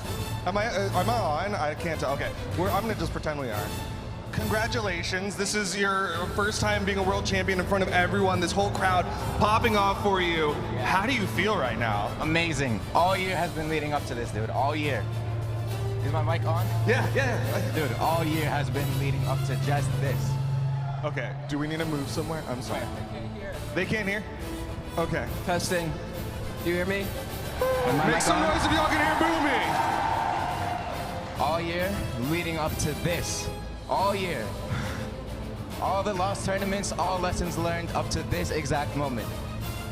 Eloquently said. We're the winners. We are on top of the world. Boomie, it's been so many years. You're once again a 2v2 world champion, now with a new teammate. How does it feel? Good. I mean, it's amazing to win with Snowy. I know a lot of people counted us out. It just feels so good, man. All right. I gotta ask, every single game, you turn to Snowy, you hold up a couple of fingers, 5-1, I don't know how many. What is that about? How many games until we're champions, baby? Let's go! He was right. He held up 2, it was 2. Okay, tell me about that game 1, Fosy trying to 1v2 both of y'all. He hits that bow down signature. Any sweat, any nerves, anything? No. I mean, we're really good at those situations. Not really that scared of that, to be honest. Boomie is a great 1v2er, and I know he'll never, ever lose that one. All right, any final words that y'all want to say? Congratulations again as the 2v2 world champions. The floor is yours. Look at all these people who want to hear from you. Thank you so much to all of you guys who are here, who support us, even if you hate us. I love you all. Thank you, Moist, for supporting me. Maybe you can pick this guy up. Love you guys. Yeah. Love everyone. It was a great tournament. That was the most fun I've ever had my entire year. I'm so glad I went with Boomie. It was just a great experience. Thank you. Seriously, thank you. Congratulations again. We're going to throw it over to the analyst desk. Sheepy, TWK, TK, take it away. Boomie, let's go! Congratulations to Boomie and Snowy. I am so thrilled. TWK, TK, how are you guys feeling? Man, that was phenomenal. What an incredible set. Again, the rotations from Snowy, the reads from Boomie, the setups. I know you were like shouting like crazy. Yeah, I mean, it's well-deserved wins, man. Like that last game, there was like no shadow of a doubt. Like, these are the winners right here. Boomie going absolutely crazy. I mean, again, the handoffs, you said the reads, that read at the end, knowing that he's going to dodge out, down light recovery. Every stock, it was a recovery. Like, he was on point with the recoveries at the very end. But, I mean, just wonderful teamwork from Snowy and Boomie. Definitely well-deserved win. That was like the biggest thing, and I just want to touch on this because Fosy, he is like the slipperiest player in the world. I couldn't believe those earlier games when he was in the 2v1 situations. I mean, surviving for so incredibly long. What an absolute nail-biter to kick off the set. And Boomie kind of caught on to like, okay, if you're going to try and evade out this way, I've got the download now. And he showed it right at the end, sealed it fast. Yeah, man. And look, I know they said they weren't shook. Nah. I don't want to hear that. I don't want to hear that, bro. It was way too close on that 2v1 for y'all to be like, yeah, it was nothing. It was light work. Nah, bro. I'm going to give it up to Fosy for that for sure, man. He was like literally 2 hits away from potentially taking 4 stocks by himself, so. I mean, it's that confidence, dude. Like, you just said at TWK about how Fosy was he was schmoving, man. He was schmoving in game 1. But that didn't matter because Boomie and Snowy, they got it. You can see it right here. Oh my goodness. Let's talk about some of these highlights. Yeah, man, that was the 2v1 highlight we saw a little earlier. But yeah, this is the rest of the things we're going to see. This is the one game that they were able to get here. And it was a pretty dominant game, but after that, yeah, Boomie and Snowy really just turned this thing all the way back around. I love that screenshot. That's a highlight. Oh my God. Perfect usage of the Blasters down signature. Oh, send one this way and the other away. So good, man. And yeah, Boomie, I'm hoping we get to see that last stock. Just look at the teamwork. All that damage. He's like, where are you going? I actually have another one for you, too. Here we go. He's like, where are you? Quick reload. Yeah. So this is the read I think I was talking about here. He's like, he knew. Boom, turn that around, and then that's the finisher. He's never going to miss those. He's never going to miss those. I love the scoop and recovery. You can see him pop so excited. Off. And the crowd, too, going wild for them, right behind them. Oh, well-deserved for sure, yes. Oh, my goodness, the happiness. So well-deserved. I mean, Boomie, a champion. Once again, Snowy, now a champion. Oh, my goodness. What a game. I was sitting here, like, screaming. Yeah. And I'm like, you can see right here from the last stats, man. 10-17 to 6-16. Definitely a very hard-won game right there. And well-deserved win. There was no, as I said, no shadow of doubt right there who was supposed to win this year Grand Finals with Boomie and Snowy playing like that. Yeah, I mean, 2-stock victory all around. 4 stocks for the team. I mean, you could see it on the graphs. It's just Boomie and Snowy, yeah, we're only going 2 steps. Fosy and Godly, much shorter. Absolutely phenomenal. Man, brilliant. 593 on blasters only, man. Boomie went absolutely insane on those blasters. And he was shooting. He was shooting as well, man. Like, sometimes blasters, those animations lock you up for a long time. True. But somehow he is just always in the right spot to avoid being hit, for being locked up, and then finding double damage. He hit them twice, or at the same time a lot as well, too, so that helps out. Man, he was just on it. Yeah, extremely on it. And let's talk a little bit more, just a little bit more about their success and their teamwork, and about how, yes, Boomie kept scooping them up, kept picking up those recoveries. Hey, it's like classic at this point. TWK, tell me about that. Man, I always get so flabbergasted that he's able to land so many of those, even when he's like scooping down below the stage. It feels like you have no way to get away from him. And at Blaster's recovery, it lasts a pretty long time. Usually you can get punished for it if you're like missing them, but he just doesn't miss. He doesn't miss. I mean, and you can oversteer it sometimes too. He didn't do any of that. He was never really hit out of it, and almost all the times, like I feel like literally every single one of his recoveries felt like they landed. Like even if it didn't take a stock, it just still felt like it landed. So he was on point. Snowy played a perfect support. He didn't do that much damage there, but I feel like the damage he did was impactful, and where he put his opponent to like kind of throw it over to Boomie was actually super huge as well, man. And I feel like they after the first 2v1, they did quite well in the rest of their 2v1s. Yeah, but yeah, they figured it out. Yeah. And I'm glad that you mentioned Snowy, TK, because that's your teammate. Yep. And he was playing a fantastic support. And I want to kind of go into that support role that he was playing, the Onyx pick that he played. TWK, I'm going to start with you again. All right, so something that I think in the winners final set allowed Godly and Fosy to kind of bring that back to a Game 5 that we didn't see in this set is Fosy. The best way to say it is he used to live inside the dead zones of Boomie's blasters. They would play very, very close together, and that let them get these crazy leapfrog combos and made them very difficult to pinpoint away. But with Fosy's gigantic signatures, they were able to do that and get a ton of damage. This time, they played way more separate. They kept the elbow room. So Snowy was rotating around, taking a little bit more of the scenic route to do so. TK, any final thoughts about this amazing grand finals? I mean, have to give it up to Snowy as well, as you said. I mean, I think that Snowy put his opponent in the place that they needed to be. I think he lived very long a lot of the times. I think that like he actually had pretty good follow-ups most of. I mean, Boomie was handling so much himself, so he didn't need the follow-ups. But when there was time for follow-ups, he was there. And I feel like, I mean, they played. Synergy was like one brain, basically. One brain up there, and they definitely did that thing up. So very happy to see them as the victors here. Boomie and Snowy are going to be our 2v2 champions at BCX 2022, and well-deserved. Yes, so well-deserved, and I'm just so thrilled. I mean, there you have it, guys. We have our doubles champion. They fought long and hard. They've battled it out all year long, not to mention all weekend long, going through 600+ competitors. And in the end, they have come up victorious against their opponents. Congratulations to Snowy and Boomie on their victory and being crowned the BCX 2022 doubles champions. What a crazy series, but man, we couldn't have asked for a better end of our doubles competition. But don't worry, there's actually still more to come. After the break, we get ready to crown our singles champion as we head back to our singles competition. Okay, don't go anywhere, stick with us because we're just getting started.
Welcome back to BCX. While we get set up for the singles tournament, we want to take a minute to talk more about our tournament. What we've seen thus far, and of course, we're gonna get the set the stage for our singles top 8. So, guys, let's chat. Starting with our first match of the day, it was Snowy Boomie versus Fosy and Godly to kick off the top 4 of doubles. I can't believe what we just saw. Like being able to come up here and see that incredible performance not too long ago was just phenomenal. And you can see the championship build was there.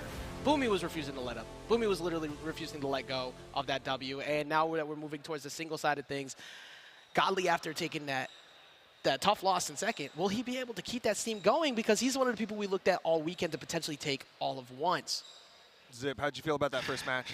That first match, man, it was absolutely insane. Like, both teams brought everything they possibly could to the table. And I just want to shine a light. Even though they ended up getting second, I want to shine a light on Fosy, guys. Fosy is absolutely nuts, playing a character that literally nobody else plays. Zariel is such a problem, and he played it perfectly. He literally refused to get hit. Like, there was point in times where he had the most stock count consistently over Godly. That is not a sentence that we have repeated all year long. Everybody has been kept playing catch up to Godly instead, but it was Fosy who was enabling him to just do what he wanted. But actually, most of the reason why that team lost is because they kind of got around Fosy. Boomie and Snowy targeted Godly to the point where it wasn't enough to keep him away, and they just never relented. Well, of course, we did see Snowy and Boomie challenge Fosy and Godly in the winners finals, but of course, after that, we went down to the elimination side of things, where we got to see Made in Experience go up against Acno and Blaze. Zip, how'd you feel about that match? Oh my goodness, Acno and Blaze, those guys were on one, and when I tell you, they definitely 100 with 1,000 would have lost to Experience and Made if Acno did not clutch that game. Yep. I'm telling you right now, that was the moment they definitely would have lost that. And he picked it up, put the team on his back, and did his thing. I echo the same statement. The 2v1 was the biggest play. If the Acno doesn't have that happen, you probably go down. Experience and Made. Experience is extremely confident. He was putting out the tweets all weekend. 4 rounds left until World Champions. It didn't end up happening because of a big part of what Acno did. And also Blaze, very similar to what we just mentioned with Fosy back in Winners Finals, refused to get hit. He was refusing to actually get caught most of the time. And if Blaze is allowing Acno to constantly go in, there's a big reason why they were champs for so many years, Duke. And that kind of played out there in that elimination semis. Let's talk about the character picks for that match a little bit. We saw Experience make the swap over to the Zolda Amethyst at one point, and I do believe Acno and Blaze also made a little bit of swapping with Blaze going over to the Bryn. How do you think that played into things, Ajax? So, I mean, we've been seeing a less Lance than we expected, I think, in 2s overall. I was kind of expecting to see a ton of it this weekend, but the Bryn was also kind of elusive for a long time until it came to top 4. Finally showing up, it's kind of what they've done in the past in You know, with Kaya on Acno, Spear's been so strong right now. I liked the idea of trying to switch to have something that has better punish game. Whenever Acno creates a combo, Axe is there to close it out. And then, of course, the Spear enables Acno to go off too. So I did like that switch. It did help a ton as they're able to kind of figure out that explosive gameplay from Experience switching over to the Zolt. Okay, and then after Acno and Blaze were able to take that W over Experience and MegD, they go into the Elimination Finals to re-challenge Fosy and Godly, the team that knocked them down into the lower side of the bracket. Zip, how'd you feel about it? It was, man, I don't know, man. I was torn because I didn't know who I wanted to win, and I still don't, right? But I'm definitely happy for the winning team, Boomie and Snowy. Man, I'm so proud of those guys because when you take a look at the top 4 run that they had, Snowy, you did it, my man. I'm telling you, it was all Snowy through the first part, and then the championship caliber Boomie came through at the end and sealed the deal for them. That was teamwork and knowing how to play your role. Boomie showed up and he said, this is my time. He made sure that they got that trophy. And on that losers finals question you were mentioning, the throne belongs to another. Did I talk about the wrong Yeah, match? it was the wrong match.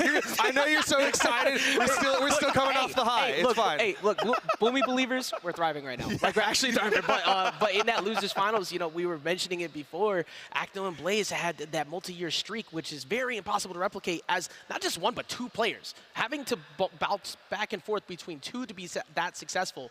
And then after that dub in elimination semis, I assume they might actually get it. I assume they might actually take them out. And they did it so well coordinated in the elimination semis, but one thing that did happen was Godly and Fosy forced them back onto the Koji and the Bryn. It took them away from what has worked this whole time, the Kaya and the Olgrim, completely shifting their game plan. But one thing was for certain is that Godly and Fosy kind of have figured them out. We've seen them take a couple dubs over them. Of course, they have last in Autumn's going to Delta and TM, but they haven't been as consistent as they were in the past, and they weren't able to keep going here. That being said, they did bring it all the way back to 3rd when a lot of people kind of forgot about them along the way.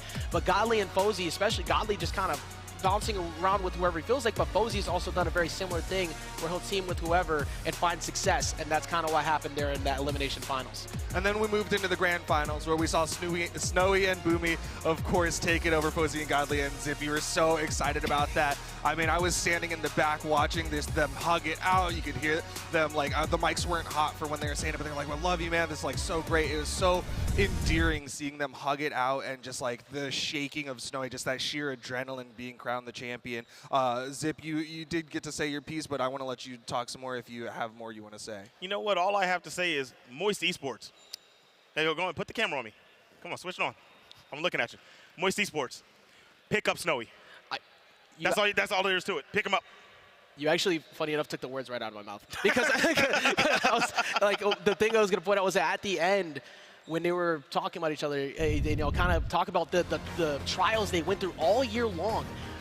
The amount of times that we had them in our predictions for top 3 and they just fell short, and we were wondering, like, is this team going to work? Is it going to happen? Is this new look going to be the thing? Well, when they needed it the most, they performed at the championship stage. Boomie getting so much support from Moist and Charlie and all them. I think anybody, like, even if it's not Moist, pay attention to the success Snowy had at the beginning of last year, where he was able to do it in ones, and now with Boomie looking like this could be a new dynasty being built with the way that they just performed. This is a team that is going to be taking championships for the long term. I hope somebody pays close attention, like he said, and puts an extra few letters in front of Snowy's name. Well, that was some of the best 2v2 competition, of course, we've seen in a very long time, of course, being here on the World Championship stage. So many highlight moments that can't even fit into this highlight reel. But Zip, tell me about some of the stuff you're seeing on the screen right now.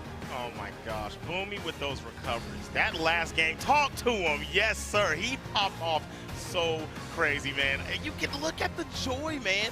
I wish that ever in my days I could feel what he's feeling right now.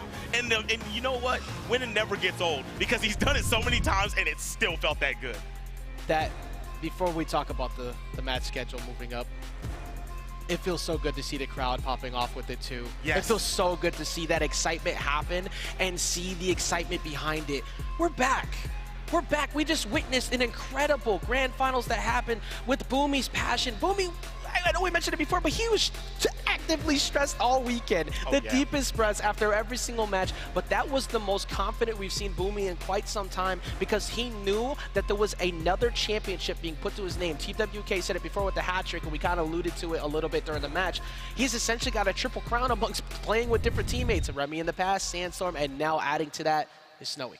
Well, of course, again, congratulations to Boomie and Snowy. They are your 2v2 world champions for Brawlhalla here at BCX 2022. But now we shift gears into the top 8 of 1v1s. We still have one more world champion to crown. Zip, what's going on with top 8? How's it feeling? How do the people who don't know what is happening, explain it to them? I mean, I could go through everybody, right? I could go through all. But how about let's start with format? Like, are we doing like best of fives? Oh yeah, it's definitely best of fives. Definitely best of fives. Yeah. why you gotta throw me on the spot, man? I didn't know exactly. What I like to put the pressure on people sometimes. I thought you were asking me about the players because my point is, what I was trying to bring up is, we can talk about everybody, but I think that there's only one guy that I'm really concerned with. That's Luna. Every one of you guys that's in top 8 and you have to run into him on your way and try to get this trophy, you better be prepared because he is not about to play around with none of y'all. Because there is a lot of money on the line. That format, that best of 5, $250,000 amongst that split for the $500,000 total prize pool. And this is our MSI champion, and he wants to continue towards that $50,000 for first place. Every single match from this point forward is separated by so much. That puts so much more pressure on you to succeed. It puts on so much more like confidence you need to have to be able to stay composed. And this is an extremely stacked top 8. We have representation from all parties involved and some surprises in there too. Of course, we have NA, EU, and South America all here trying to fight for that top 3 position, continue to move forward. But there's a couple of names in there that might be a bit of a surprise to people as we talk about the character picks later on. One of them in particular kind of jumping out at me, who will be going up against Luna later. Yeah, Impala, kind of that surprise pick to get into that top 8 winners side. Of course, all playing for that. The other half of that $500,000 prize pool, we've already given out $250,000, literally just a moment ago, basically, and we still got $250,000 more to go. But I want to hear a little bit about your predictions. You already mentioned Luna. What else should people be looking out for, Ajax? So, besides Luna, of course, actually, I'm going to lean into Impala as well. A big part of Impala, for one, this big run, we saw it recently getting into top 8, Kaya.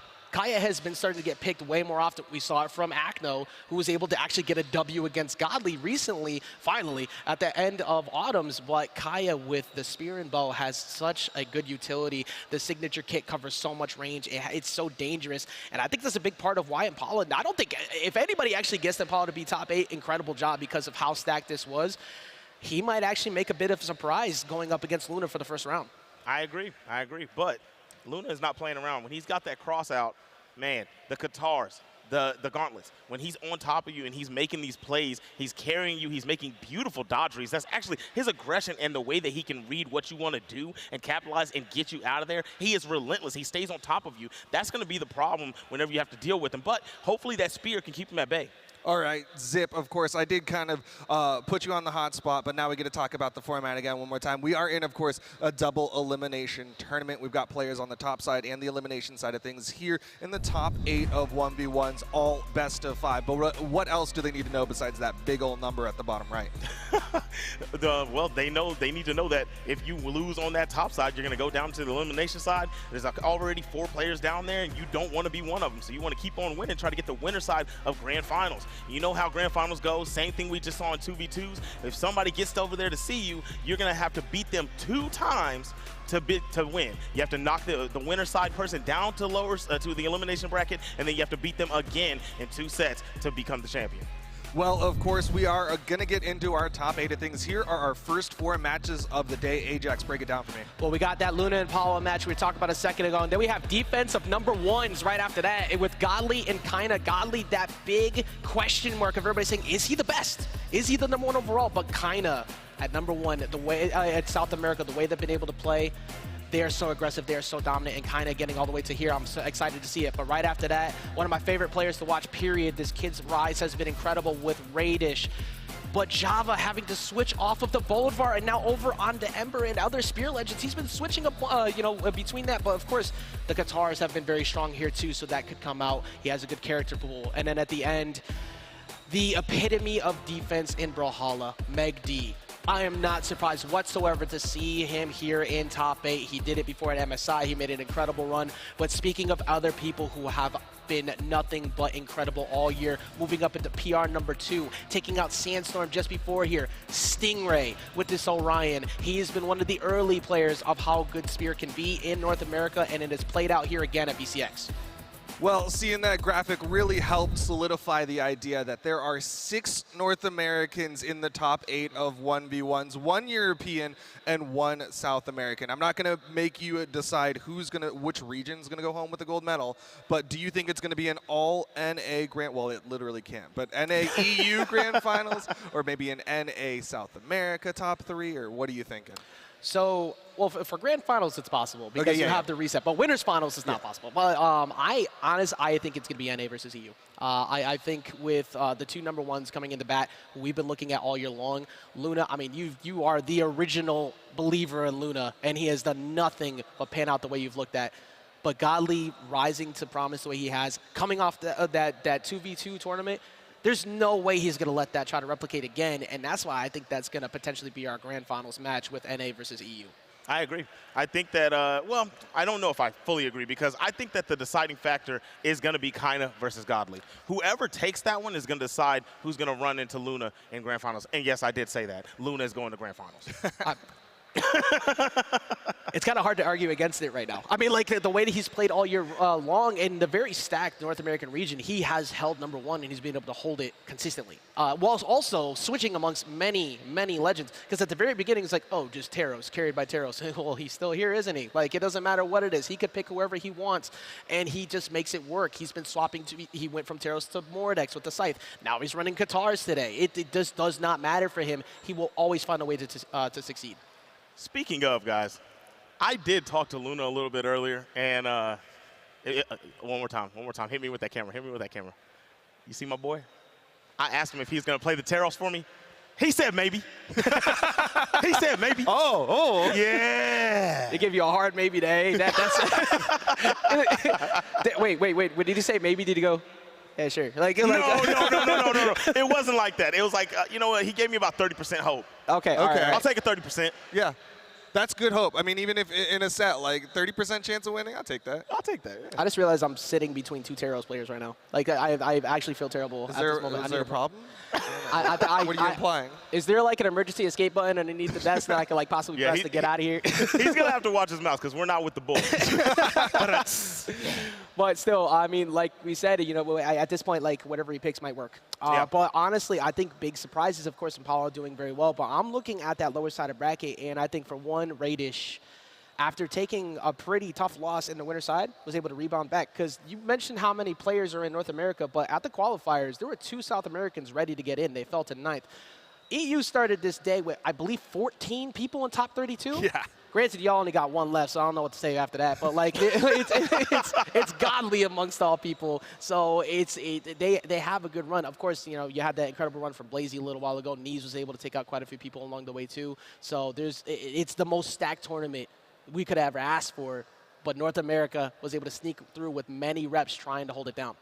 Well, there's someone that we've briefly mentioned, but I don't hear us talking enough about Java. Zip, tell me about Java.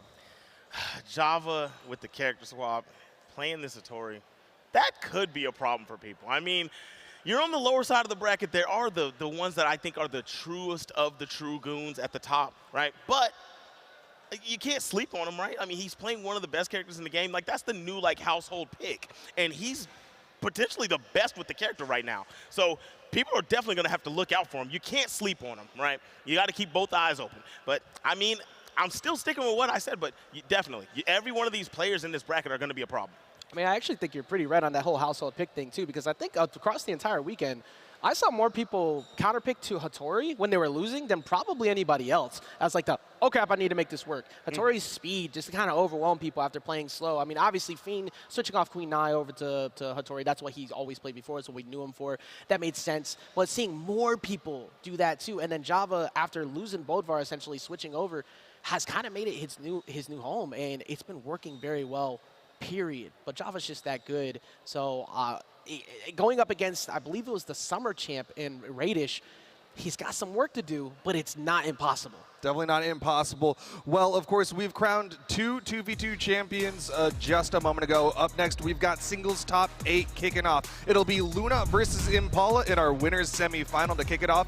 If you're in the venue or watching at home, let's get hyped, because this is where it all goes down. We'll see you in just a few minutes.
Welcome back. It's BCX Championship Sunday, and we've got a heck of a show still to go. It's Luna versus Impala in our winners semi-final. Ajax and Zip, I want to hear your quick predictions.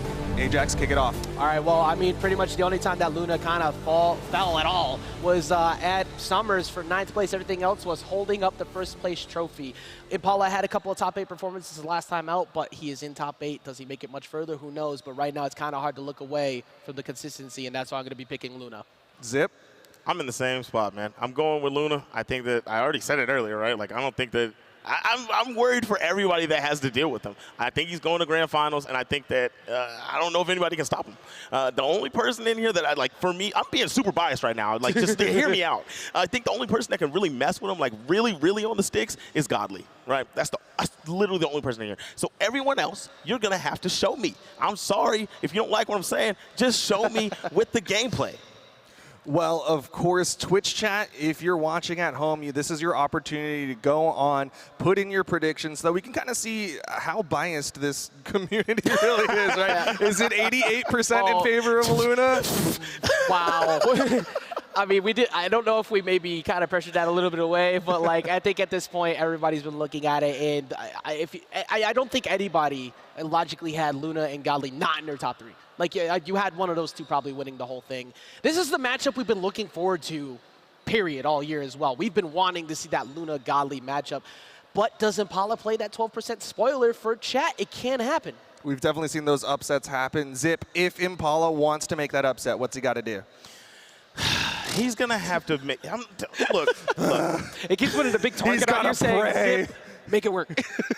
No. Okay, no, seriously. On a serious note, Impala can definitely do this, right? All these guys are here for a reason. But Impala, if he really wants to win, he is going to have to make his dodge reads count. I mean that in all senses, on defense and offense. When he's getting pressed, that's where Luna beats you, because you get so flustered because he won't get off of you, and he's got to be able to make his dodges count and get out of situations and reestablish himself. Luna doesn't let many people do that, but that's your answer. That's your win condition. Well, we'll see if Impala can do that as Impala and Luna are ready to play Flambeau. Taza, take it away.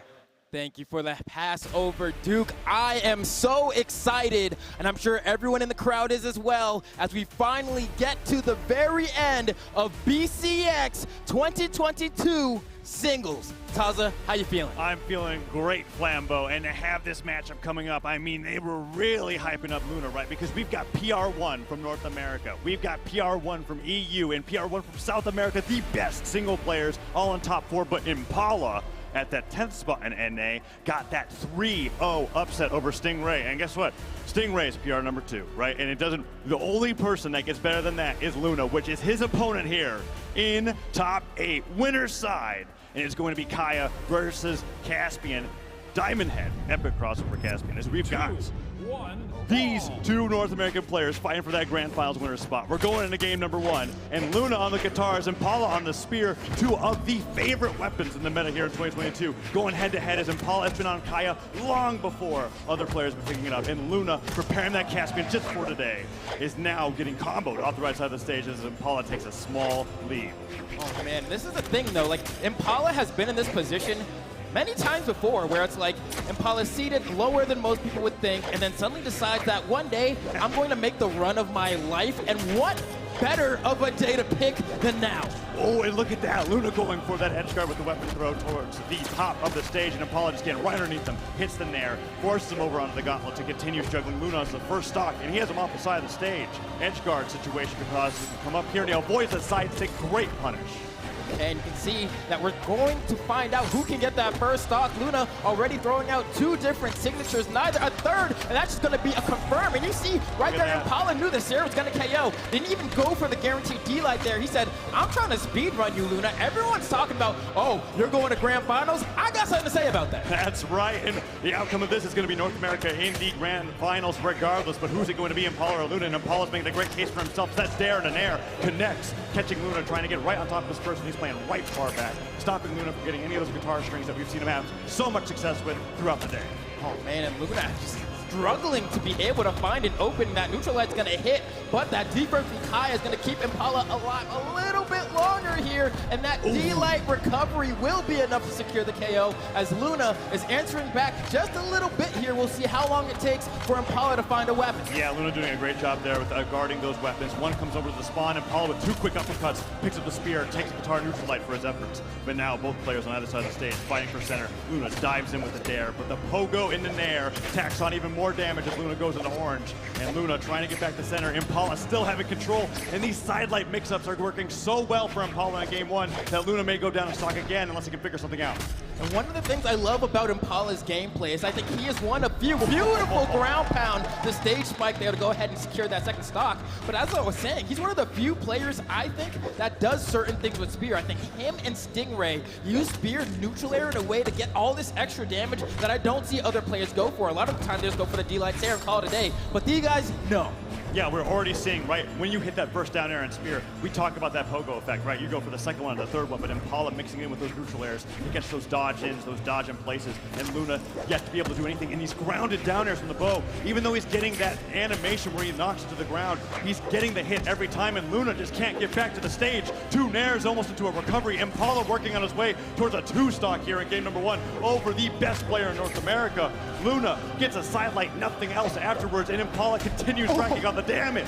Oh my gosh, he went for the tricky weapon throw there. Luna definitely not expecting that. And this Caspian has been working on everyone all day, but Impala is not fazed by it. Finally, a side stick to be able to take that stock. But at this point, we already have light red on Luna. Impala's probably looking for 1, 2, maybe nairs, and then a D-Light recovery will close this match out. Or if he picks up a spear, you know that D6 coming. He's got to pick up any weapon at this point because Luna's been keeping him starved and he's keeping the combos coming. We finally got to see that side stick, the highlight of Caspian's kit there, get that knockout. Knocks out so early because of the high force, but you got to hit it. Luna falling down, trying to get the double nair spike, and Impala back to the stage. A risky down sig. Luna doesn't get the punish, but Impala is starting to crumble here under the pressure of Luna in game number 1 as that side stick hits. And there it is, the highlight of that kit coming out strong there as he catches him midair and sends him flying off the side of the stage.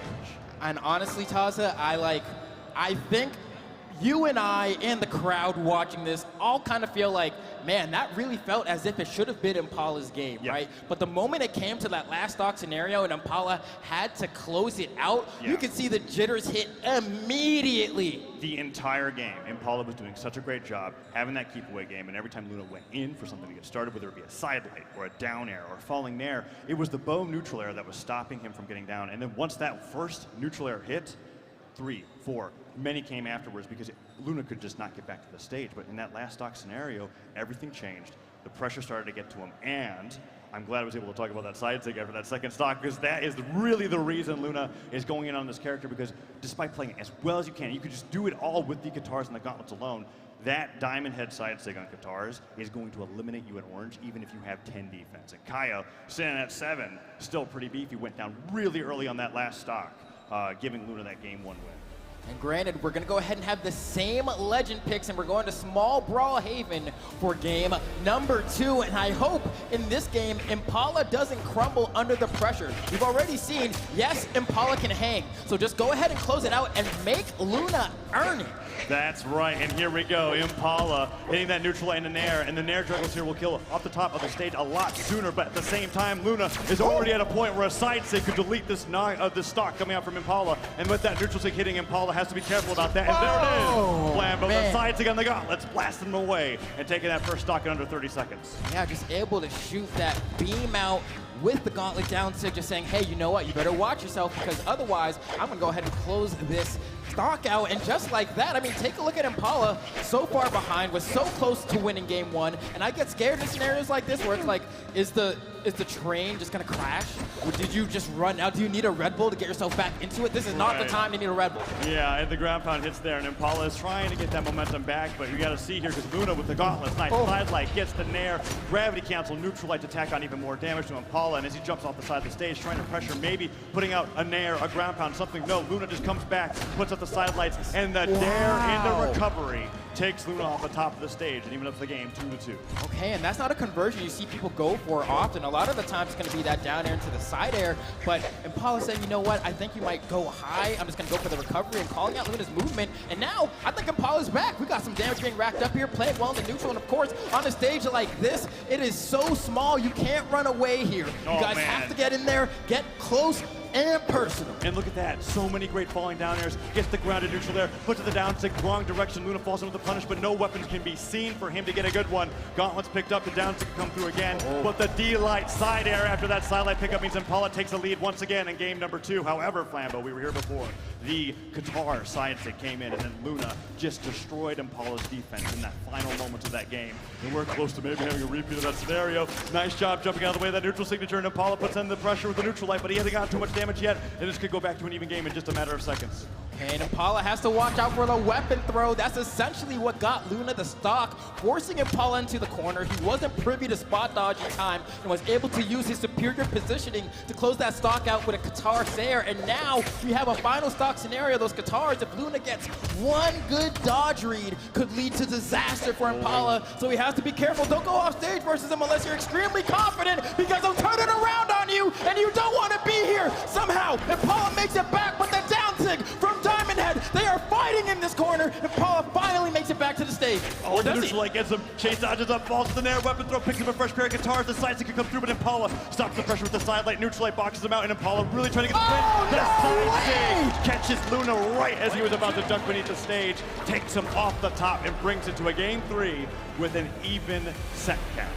That's why I say you gotta make him earn it, because Impala right there, I don't know how Impala does that. Pretty much every person I've spoken to that plays Kaya is usually like, yo bro, the spear side sig is like the bad one. But like somehow Impala, every time he throws it out, it always manages to connect and it manages to KO. I feel like it doesn't have force like that, but somehow he knows the range so perfectly. That's mastery. On top of having a lot of end lag on whiff, you have to be precision perfect to be able to get that stab, right? And I reacted to that, but just to finish that thought on the side stick, the one few cases where I thought, okay, this is a really great signature, was watching Acno and 2s use it to punish Blasters players for using neutral and downlight a lot. But in 1s, you don't exactly have that thing where you're punishing somebody on that whiff. But here, Impala, like you said, still making it work, and Luna over to the Tai Lung, bringing out the Mordex in game number 3, as the sight is just popping off here at the very beginning of the game. Oh, I don't think he got the touch, and that's just gonna be a stock just like that. One more. No, doesn't line it up quite right to go ahead and close out the edge guard. And that's going to be a really big drop, honestly, for Luna, because look at all this damage Impala has been able to tack on now because of that missed corner guard. And Impala answering back so loudly, trying to get that KO off the top and really make a statement. Yeah, luckily for Impala, that dare can't active input towards the top of the stage because that caught super high up there. But yeah, Flambo, he was 15 seconds into almost taking that first stock in this game 3. But Impala makes it back while sweating and then tacks on a ton of damage himself. Now we're in a dead even game, and the first stock could go either way. Luna with one nair, no follow-up that side light into, goes out for the recovery. Can't get that recovery to connect after all these combo starters, and Impala's still surviving here on this first stock. Okay, they're just trying to see if they can find that KO confirm. A Sair from the site. There's not going to be enough from Luna. Tries to go off stage and find a down air, but can't get that one to connect. But what was that conversion? Hello? Goes for the weapon throw. The immediate gravity cancel picks up the site and sends him packing. What an amazing knockout there. Impala getting hit by that weapon throw, but just too late for Luna. Sidelight hits, puts him off the side of the stage, and the weapon guard here is pretty clever. If that nair didn't hit, he could have starved Impala of a weapon a little bit longer. Impala trying to get Luna to do a reaction there with that weapon throw into the ground. Picks it right back up, though, and Luna doesn't take the bait, and the damage continues to rack on to Luna's favor. Oh man, and Luna caught the recovery with that one, but exhausted recovery from Impala as a very aggressive fight back to the stage is actually going to secure the first stock on the side of Luna. And here we go, Luna with the side. Really focusing on this weapon after that switch off from Diamond Head. Sidelight comes through with punish, gets the dare. Now Luna looking for that opening there with that neutral light. But Impala, even when Impala's missing these openings, he's staying stacked on top of Luna, and Luna can't get those neutral lights to connect. And while off stage, avoiding everything that Luna's putting out, Impala is taking this game back to his favor. Oh my goodness, Impala, beautiful down sig, not quite enough. The weapon throw is gonna connect, but not enough juice to secure the KO, and won't be able to find the final pogo instead. Oh, that almost combo, that would have been wild. He's still trying to combo the other weapon throws as well. The nair comes through, and Impala in the process of starving Luna from the weapon. Oh, perfect. He's continuing the combos. Every weapon that gets thrown off the side of the stage, Luna just has to struggle back towards it, and the nair hits him. One more of those. Impala gets it, takes the lead in game number 3, and is one stock away from bringing this to match point.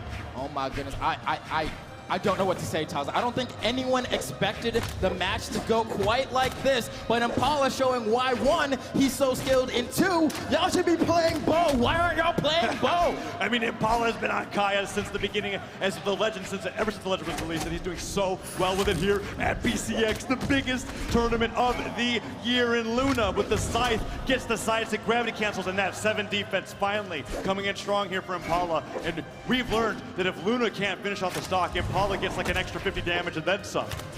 Okay, and another Sayer, and Scythe can struggle to find the KOs if you're not getting those early stocks off the side of the map. Now it's going to be another Sayer after the first one wasn't able to KO to go ahead and bring Impala down to the final stock. But if Impala can find a weapon, he's going to be fine to go ahead and try to go ahead and collect this game. But the map is so small that he takes so much damage just to get this first weapon. Luna's essentially brought it back already. He's brought it back, and that side air hitting there is huge. Impala dash jumps back, goes to the ground, puts up the nairs. We're talking about how well is Luna's adapting. Sarah hits from the side of the stage, one down, everybody huge, but Impala with the recovery takes Luna off the top of the stage.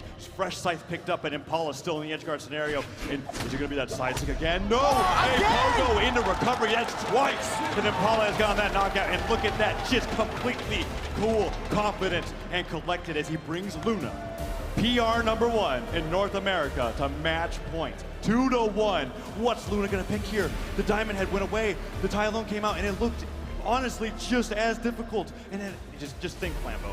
In the beginning of that game, game #3, 15 seconds in, there was almost a 0 to knockout. Impala barely survived, sweating to touch the stage, and somehow takes the lead after that, playing phenomenally. I don't know what to say. Is Luna gonna go ahead and go back to Old Faithful? Is it gonna be a Taros kind of day? Is Zip gonna get what he wanted? Or is he gonna stick true to his game plan, maybe go to Caspian, say, you know what, we're gonna keep going with what I was doing and play a little bit better? You think the break glass in case of emergency pick is going to be the Taros? Yes, I think it's been some time. I mean, it's what Luna made his name on in the game.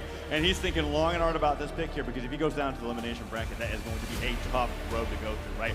Impala got through Stingray, PR #2, 3-0 to get here, and it's looking like it's going to be Tylone for the match point. And Impala patiently waiting, saying, all right, let's go on to the next game, because once I win this, I will be representing North America in the grand finals.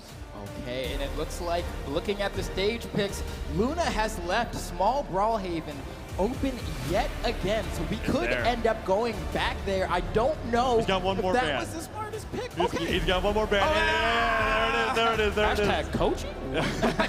So with Apocalypse, Demon Island, and Small Fortress Alliance back, I'm feeling a Demon Island pick here from Impala, because he's just so great with those signatures when he's got those edge guard scenarios. We saw the down stick, right?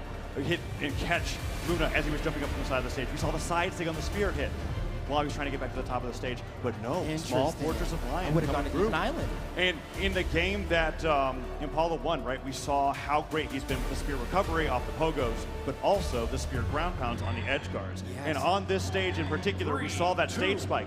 Getting that spear ground pound and hit him in the side of the stage and send him straight down, where in any other stage, if there's no wall there's no column underneath the stage, you would survive that hit. So Impala favoring this over Demon Island, which is just floating in the sky. And now we're going to game #4, where if Luna goes down here, Impala is going to be moving on to represent North America in the grand finals of BCX 2022. Okay, Luna has to win this game in order to stay relevant on the winner's side of bracket. Impala just needs one more to take out North America's best player right now, and it's looking like he may be able to do it right now. Has a slight damage lead. Luna trying to get some damage here, goes for a read, unable to get anything to connect there. In terms of Luna's accuracy with these signatures, has not had the best time getting KOs early with the Scythe. That's correct, and Impala, in the meantime, has been so patient and so correct with all of these dodge punishes. When I saw Luna go for that gravity catcher, look at that D-Light recovery. Luna's down to 2 stocks, but when Impala sees those dodges used for gravity cancels, he waits.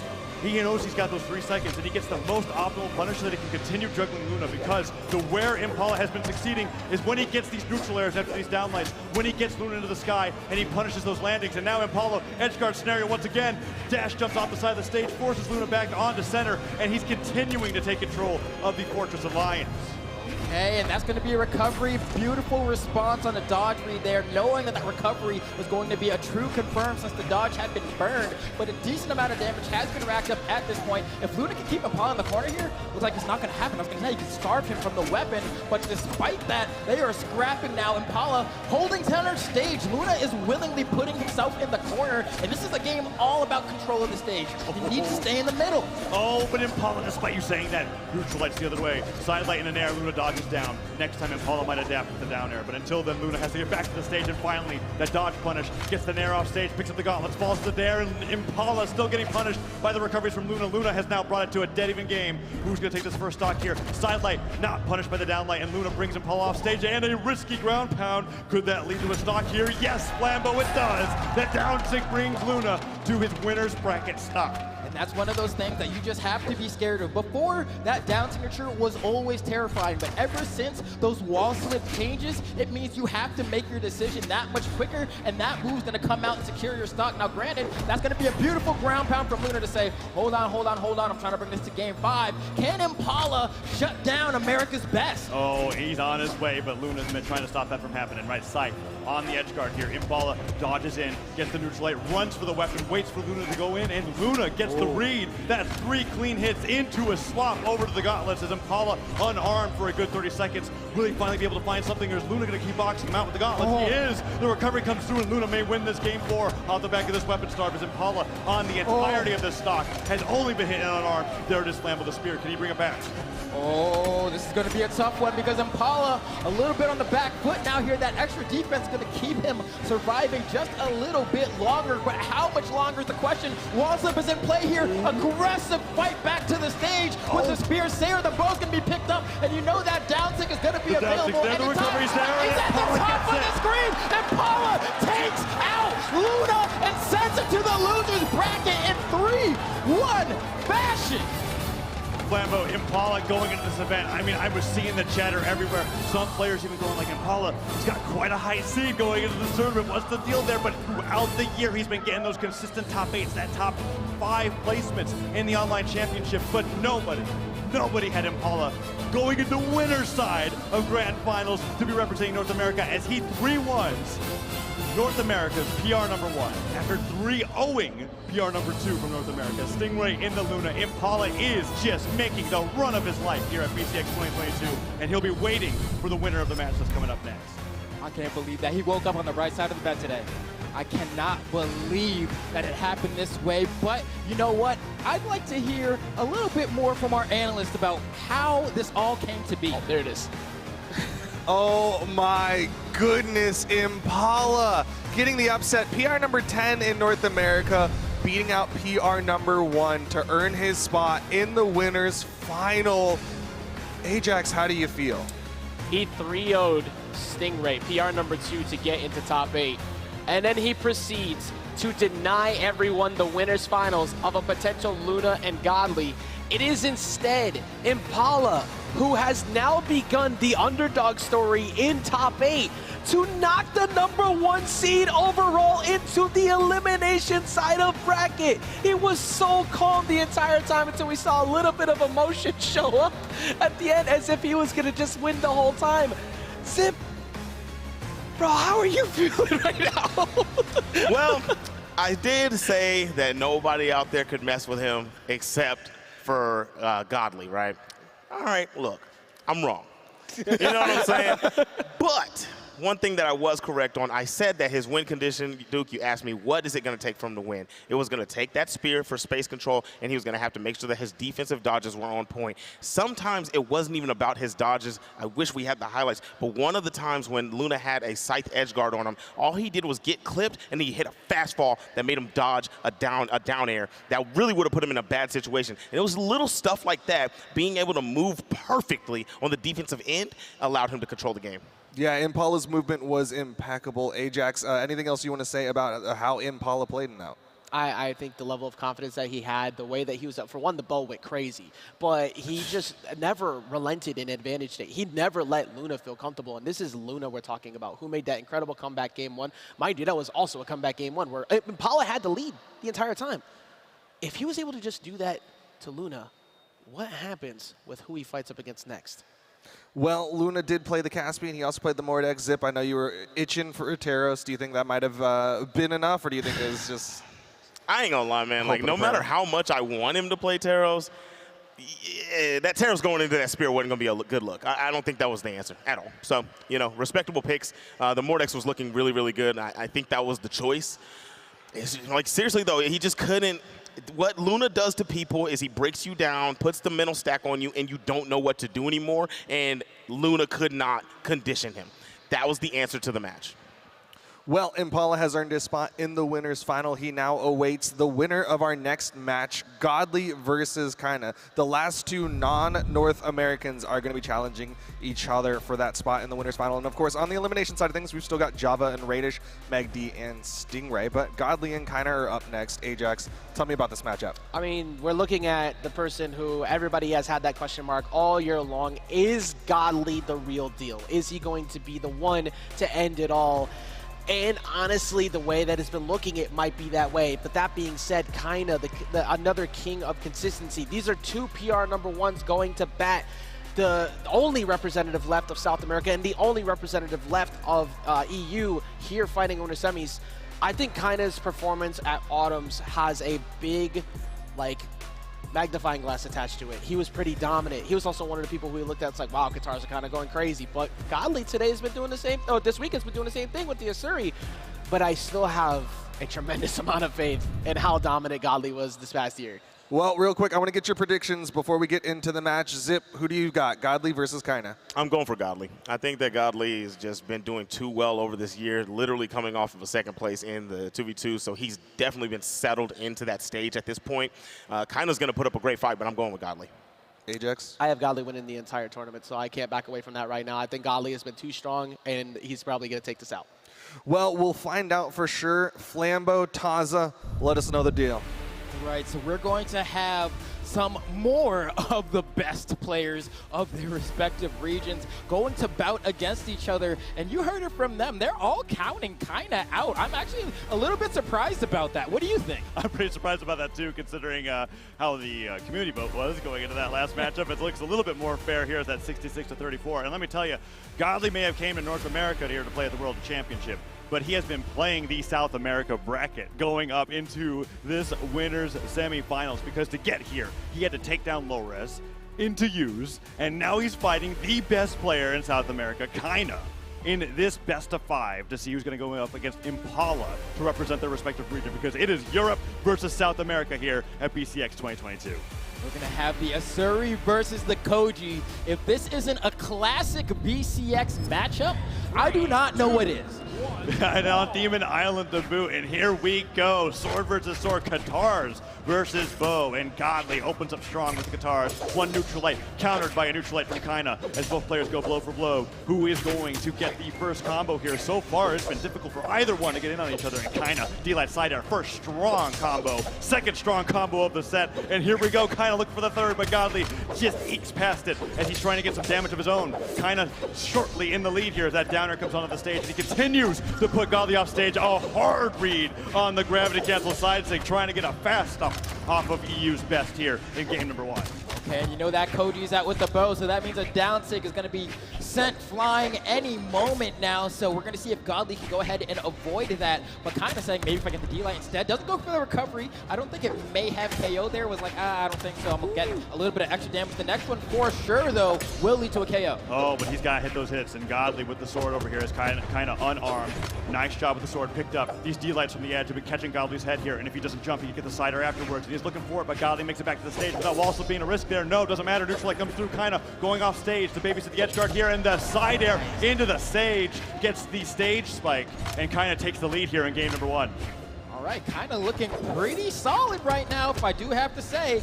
I don't know, man. Ajax, Zip, y'all. We can reliably expect the votes to, well, not be as close as you think it's going to be, because Kinda is so dominant here. He's catching Godly on all these recoveries.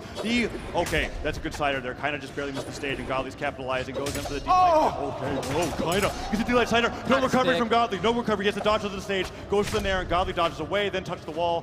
Kinda didn't get the right read, but the damage is still in his favor, and Godly's almost in deep orange Flambeau. Okay, there's the recovery to stop some of the pressure, but so far it's been all Kinda. And that's the thing about Kinda as a player. It's that, like, most people pick a legend and then they say which character has the sword and I'll play that character. There's a lot of people that do that. But for Kaina, it's like sword is the primary and then whatever the other weapon is the secondary. Yeah, he has a bow in hand right now, but it's not going to be for that long. Most of the damage is on the sword, the edge guards are on the sword, the plays are on the sword. Oh, and I'm waiting for that down stick. You and I are both talking about it, but Kaina doesn't want to show his cards too soon, but it could be a great edge guard here, but he wants to go over the sword. Those downlines have been fantastic, and look at the spacing there, kind of whipping that and realizing that if he moved at all, Godly might be able to get that hit, stand still, and then gets the punish. Sweating back to stage, dive kick just barely catches Godly off guard. Bo picked up a neutral air, could take Godly up the top, but Godly dodges the down air, goes to the delay, and Kaina with the pickup does not get the follow-up, but still the first stock is looking like it's going to go over his way unless Godly with this weapon pickup, no, flies right off the bottom left of Demon Island, and Kaina's one stock away from going up to the lead in this game number 1 of this best of 5. And one thing I love about the way Kaina plays the sword is that he, more than any other player I've seen, will go for either these dash jump, turnaround, fastball neutral airs, or he'll get the reverse chase dodge neutral air, and always tacking on a little bit of extra damage where most players are unable to. Yeah, the thought to have the gravity gets a neutral air. Oh, the D-light into the down air ground pound. It's a 4-hit combo coming up from the sword, and Kaina is on the verge of 2 stocking Godly in game number 1 here at BCX 2022. I mean, my goodness, the Nair comes through and Godly finally gets a side air, can kind of make it back. Weapon throw dodge out of the way. And the gravity cancel neutral sync was the most brilliant idea that he had there. If Godly did anything other than bait out that attack with a spot dodge in the air, kind of would have interrupted that unarmed air, that unarmed ground pound, and gotten the knockout. But still, Godly has to get a 0 to death here on the side of the stage if he wants to win this game.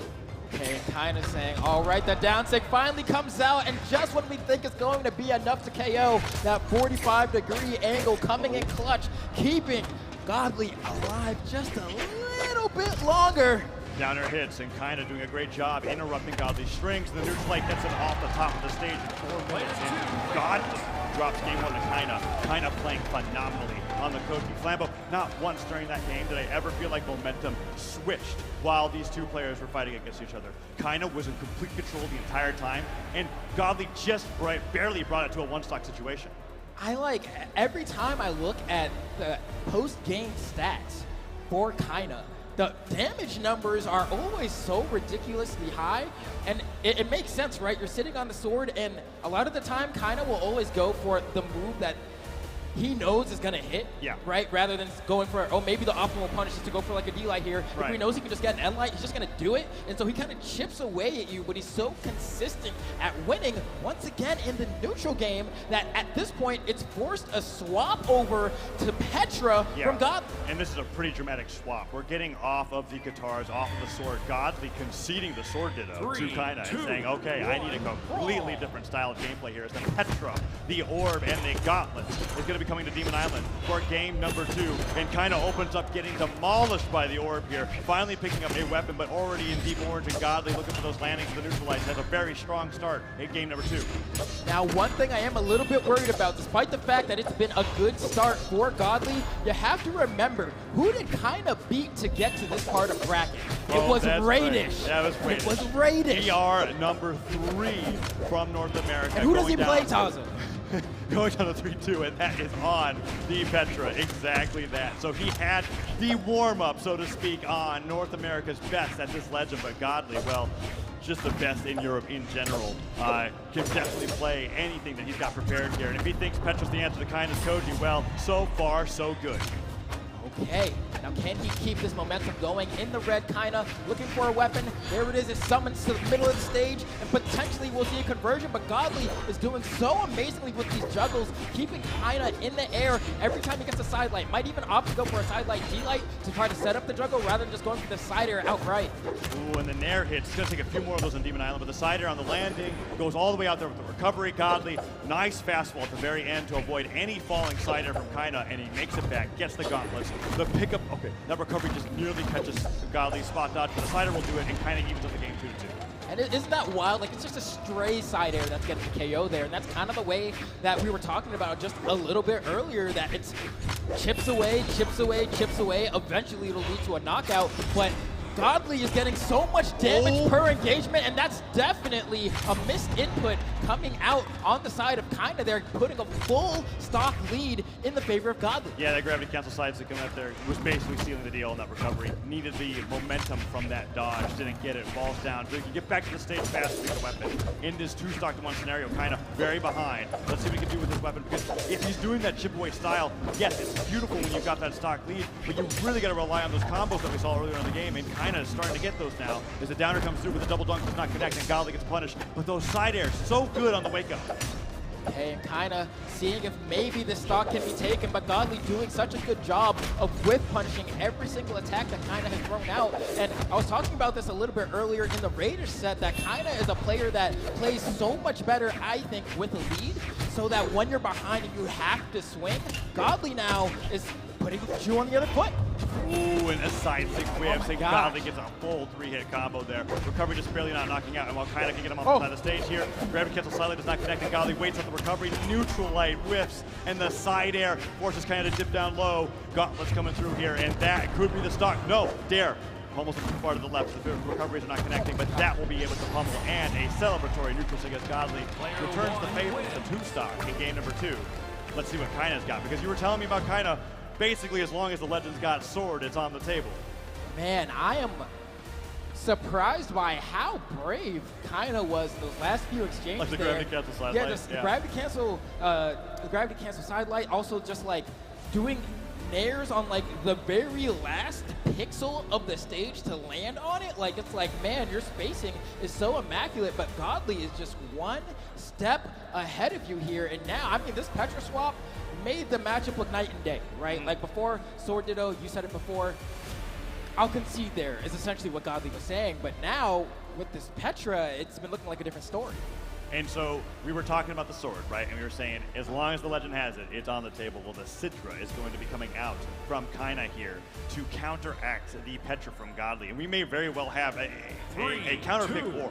Right? The stage is always going to be the same, but the Legends that the players pick to deal with each other may change after every win and loss. And in that sense, Kinda does have the advantage winning game number 1 if it ends up going that way. But we'll have to see how this plays here, because if the Citra is not able to take the game from Godly, Godly can continue running away with it with the Petra lock-in. Okay, and it's interesting because I think Kinda was realizing it's taking me a little bit too long to get these KOs. I need to swap over to a weapon where if I guess right, I can do a whole lot of damage per engagement, because that's where Godly has been lapping him over and over. But will this cannon be good enough? So far, it's able to hang, but he has been on the back foot just by a little bit the entire time. Oh, nice dash away from that side light, gets the punish, but the recovery just barely does not knock out. Kinda with the sword, yeah, with the dodge punishes, Kinda's been doing a great job, but as we were talking about, he's really just getting, you know, a side air here, a down air there, although that might just be enough, Lambo. He got the stuff recovery as well, but no, Godly, so good at recovery. Oh, and immediately goes for the weapon starve here. Kinda trying to put some pressure unarmed here, but doesn't really want to deal with the disjoint of the orb. And wow, what an amazing conversion! Gets the gravity cancel D-Light, picks up the weapon, goes immediately into the neutral air. That was a true conversion. I cannot believe what I just saw, and he made that decision on the fly. He saw the weapon manifest and the idea manifested at the same time. Gets that D-Light in there and keeps the game even for what was looking like a Godly weapon starve. Kinda takes the lead, but Godly fighting real back, not phased by the creativity of Kinda's cannon. And granted, I do want to give credit to Kinda for finding that, but you're not going to get all your KOs like that. You know what I mean? Like, I need to see like a D-Light Nair for one of these or something, because you can't expect to find opportunities like that ever again. I mean, we'll see, Flambo. Kinda's looking like one of the most creative players I've ever seen play the game. Clearly, PR1 in South America for a reason, and maybe we might just see more of that in order for him to get this set win over Godly. Godly and Kinda fighting in the sky, uses the ground pound to delay the landing with the side light. Side air will catch the landing when Kinda finally gets to the ground. Side air, orb knocked out of his hands. Dive kick, punished by the Saren. Kinda takes the lead in game number 3. I think you were on to something about saying this might be a counter pick war, because at this point, it looks like the Sidra could potentially be the answer here. Big damage coming up from Kinda. Juggles as well. Oh my goodness, so much damage in the span of like 5 seconds, Taza. Another Kinda's running away with it. Another Sare could come through here. Godly finally gets in there, brings Kinda to the ground, but the ground pound just calls Godly out. Sidelight not followed up by a recovery. Recovery whiff. Sider comes through and kinda bets it all. They're both sweating. The blast just barely avoids Godly, and the Sidelight Sider will catch kinda on the ground. It's 1-1, but it's also looking like game 1, where Godly's 1 hit away from being put to match point. Okay, and this is where it gets stressful, right? You need to get that weapon. Godly's not trying to let that happen. Throwing out these stairs, trying to control the corner, but now kinda has a weapon here. Tries to say class is in session, but the Be Humble does not connect. And Godly. Okay, he makes it back, but the Nairs will catch him. Finally, the Sider comes through. I was surprised I kind of put the anchor out at that junction. But here he comes through. Sidelight hits Godly with the gauntlet. Looking for the tentacle, does not connect. Can't get the crack and hit him. And then Pommel, Godly bringing it back. This is the Sider to do it. He has a dodge and a recovery. That's all. And Godly goes to the read. And we didn't expect to see the downlight. And the recovery comes through and kinda could lose the game off of that drop. Sidelight Sayer kinda has one more chance to recover. Did kind of throw that D-like Sayer, would have for certain led to the victory there, but now kind of, so how did he dodge that? He dodged explosion. What? Dodged into it.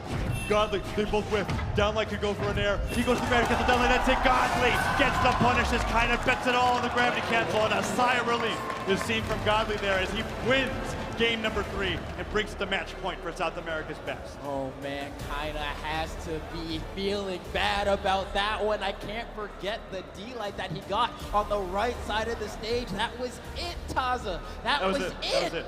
Sider, recovery. That was the game. And hitting that there, you see him just taking some time, getting ready for that game number 4, relancing. This is match point. He is so close to being able to take out Godly, what many consider to be the best player in the world. Let's see if we can do it. We're on Apocalypse here. It's Sidra versus Petra. And that game 4, or that game 3 was so close and kind of wants to bring it to a game 5. I want to see a game 5. Here we go into game number 4. Godly versus Kinda. Cannon versus Orb, and Kinda with the cannon is looking fantastic going to the beginning of this one as Adair connects and blasts Godly in the deep orange.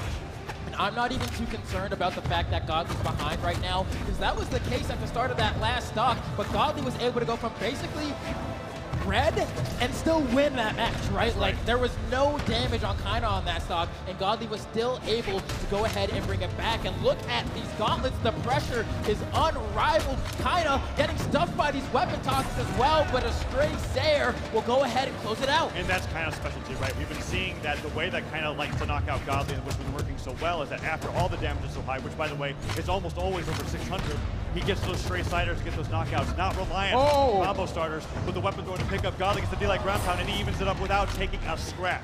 It is now 2-2 here in game 4. Oh my goodness, this is one of the best sets of Brawlhalla I have seen ever, Taza. The action is not slowing down by any means, and we're watching as these two titans are fighting each other, but who will come out on top? We were saying we want to see a game 5. Kinda has to get some sort of aggression to make that happen, but these gauntlets from Godly have been the answer this game. Oh, Kinda goes for the dodge up read. Tries to get that side stick. Godly does not give it to him. He was so low on jumps that I think it was a good idea. Where Kinda gets the recovery for the dare, comes through the Sider, catches the jump. Kinda uses the anger to just jump right over Godly, get back to the stage, and the edge guard scenario is reversed. Weapon throw, pick up, neutral light, punished by the dare. Both players going blow for blow. Kinda now with the cannon. This is where he's been getting Godly off guard with the dodges, and you look for it there, just barely missed that read, and Godly now running away with it. Okay, and Godly looking for the weapon spawn, but it spawns over the platform, which is the perfect spot for Kinda to be able to push the advantage. And there's the D-light there. I was saying we're gonna need to see at some point if we want Kinda to go ahead and take this set. Yeah, which is a rarity for Kinda. I was expecting another 80 damage into a side air, but finally we see one of those combo starters connect, and Kinda connects it with the nair, and Godly goes off the top.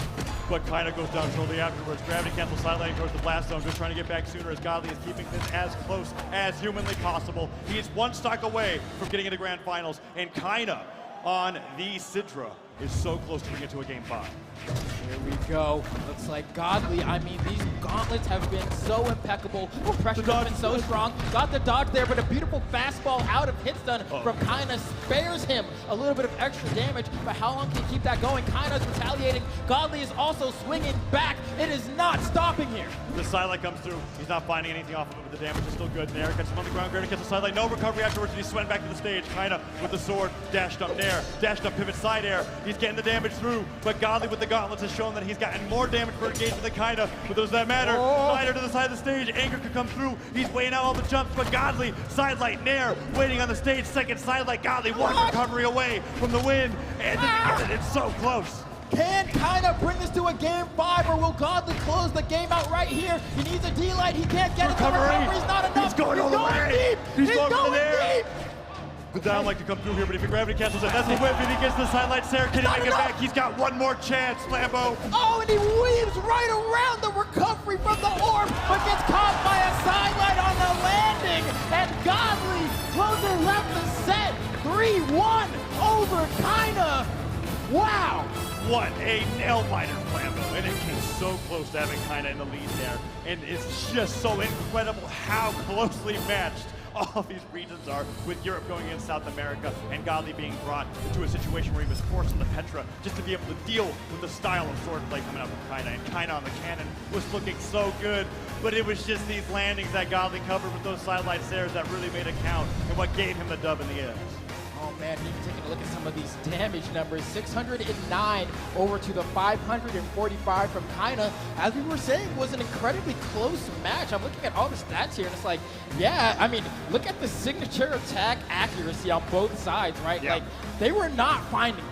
Yeah, and while I was thinking the average damage engagement was widely in Godly's favor, it was actually a difference of 2. That was so incredible. I loved this match, and I'm so excited to hear what the analysts have to say about it. Let's take it over to them. EU going into the winners final, Godly proving a lot of people right and believing in him. Zip, I know that you were one of the people that believed in him, but maybe had a little doubts after game number 1. How'd you feel about that set? Oh, you're not lying, man. Game number 1 had me terrified because that was some amazing swordplay coming out of Kinda. Kinda was playing so well, and then swapping over and getting that cannon out. Oh my gosh, I was loving every second of the gameplay, but I will say, man, Godly has been the only person this whole weekend when I've been asked, well, who do you think is going to win? If I say Godly, he does it. Everybody else letting me down. Thank you, Godly. Well, Ajax, tell me about these character swaps that happened. We saw Godly go from the Asuri over to the Petra, and then on the other side, Kinda went from the Koji over to the Sidra. How'd you feel about those? I mean, he alluded into it. The sword v sword matchup in the beginning was not working, and then switching over to the Petra, the orb went off for a few games in a row. But the switch over to the Sidra actually helped a ton with mitigating that. It actually made Godly play more on gauntlets, but then Godly just became Godly again. Like, the counter pick definitely helped. I like the pressure that Kinda had off stage. It kind of helped him with recovery too, because you mentioned while we were watching that he has a pretty big habit of using the GC neutral sig to kind of stall at ledge. He didn't have to do that as much with the cannons here, so it helped him, but it wasn't enough. Well, we've got some highlights coming in from that matchup that we just got to watch. Zip, we saw Godly versus Kinda. Tell me about some of the things that happened in that. So, I mean, we have this match right here. We already know what happened here. There was a lot of spectacular bow play going on. And now, this swap right here, this was huge because Godly needed to get this swap over, and the orb was the answer. I think that was the best thing he could do to go into that bow. But then, this is where it changed. I said before, whenever this happened, that the cannon was the answer to the gauntlets, to the orb. But the gauntlets were the answer to the cannon, and that is what ended up riding into the victory of Godly. Yeah, I think you're right on the money with that. Every single time the switch off happened, you were immediately saying, like, he's got to get to the sword. The gauntlets are out. He can't stay where he is. He has to get to the sword. And that's actually what started evening it up towards the end. But in these positions, both of them were scrambling, but the consistency of side-light, side-air, Godly is so good at making you use all of your defensive resources before you make it back, and he reads you so hard, and that's exactly how it went down. I'm not going to lie, though, pretty biasly, I'd like to see that grand finals. I want to see that matchup again with how incredibly close that was. It was an incredibly fun set. We got to see Godly and Impala earn their spots in the winners finals. We're going to take a short little break, and when we come back, we'll be bringing you the elimination side of this bracket, kicking it off with Java versus Radish. Coverage continues after this.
We are now getting into the elimination side of the top 8 of things, where there are no more second chances. A loss here in these best of 5s, I mean, they are done for the day. We've got MegD, Stingray, Java, and Radish on deck. I think we're going to be kicking off with MegD versus Stingray. So Ajax, tell me about that match. I mean, you already alluded to it. There's no more chances from this point forward. And this is separation of thousands of dollars in between each match.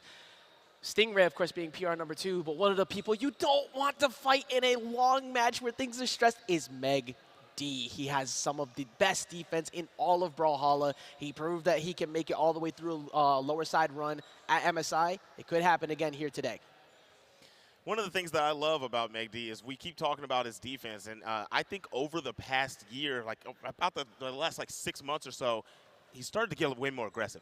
When you watch that match from him and Luna earlier, there was a lot of aggression that came into play. He was doing really good with that same patented defense that we saw, but he was going tit for tat, matching blow for blow with him, and it was huge. Well, I got to apologize because we're starting off with Java and Radish. I jumped the gun. That's my bad. This is why they put Sheepy in this spot. I'm just here filling for a little bit. You did the best used car salesman you could to make us believe in you. I really, you know, this car, it's basically unused. But we've got Java versus Radish, actually in favor of Radish. I want to hear your predictions. Zip, who you thinking?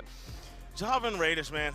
Look, I mean, this is what did Taza do the other day where he like kind of set up he said, oh, if he goes up 2-0, then right, like I kind of wanted to do a stipulation type thing. It's literally about the momentum. If it starts off in the favor of Java, I think Java carries the rest of the match on and wins. But if that orb gets turned up at the beginning of the match, I mean, I don't know, man. Radish, when Radish is going, when controlling neutral, that's the best thing about Radish. The neutral with that orb, it's rough. So I'm going to go ahead and go with Radish. Okay, Radish it is. Ajax, who you got? I just do something else. He did the best run around he could possibly there, but I mean, for me, he was like, Twitch poll, come on, give me the answer, give me the answer. Somebody build it up. But for me, I mean, it started back at Steel Series and it hasn't stopped. I'm a huge Radish fan, and I think that Summer Championship was a huge thing that he needed to start to solidify, that he is one of the best around here. Getting PR number 3 is no fluke, and I don't think it's going to be a fluke that he's going to continue this run at BCX, and that's why I think Radish is going to take it over. Well, I got to tell y'all, Twitch chat does not agree with you. 60-40 in favor of Java. Java, a little bit of the more popular pick, but we're going to find out who ultimately is the victor. Flambeau, Taza, take it away. Java, a fan favorite in North America, is going to be coming up next, going up against Radish and Flambeau. We were talking a little bit about it in that kind of match earlier.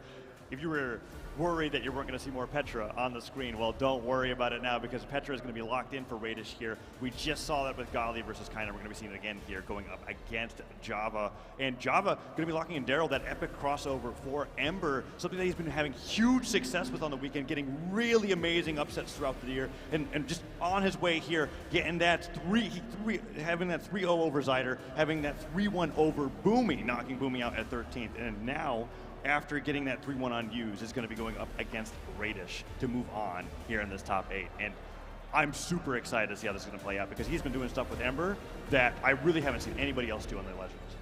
Wow, okay, so Java is always a weird one for me, because I never know.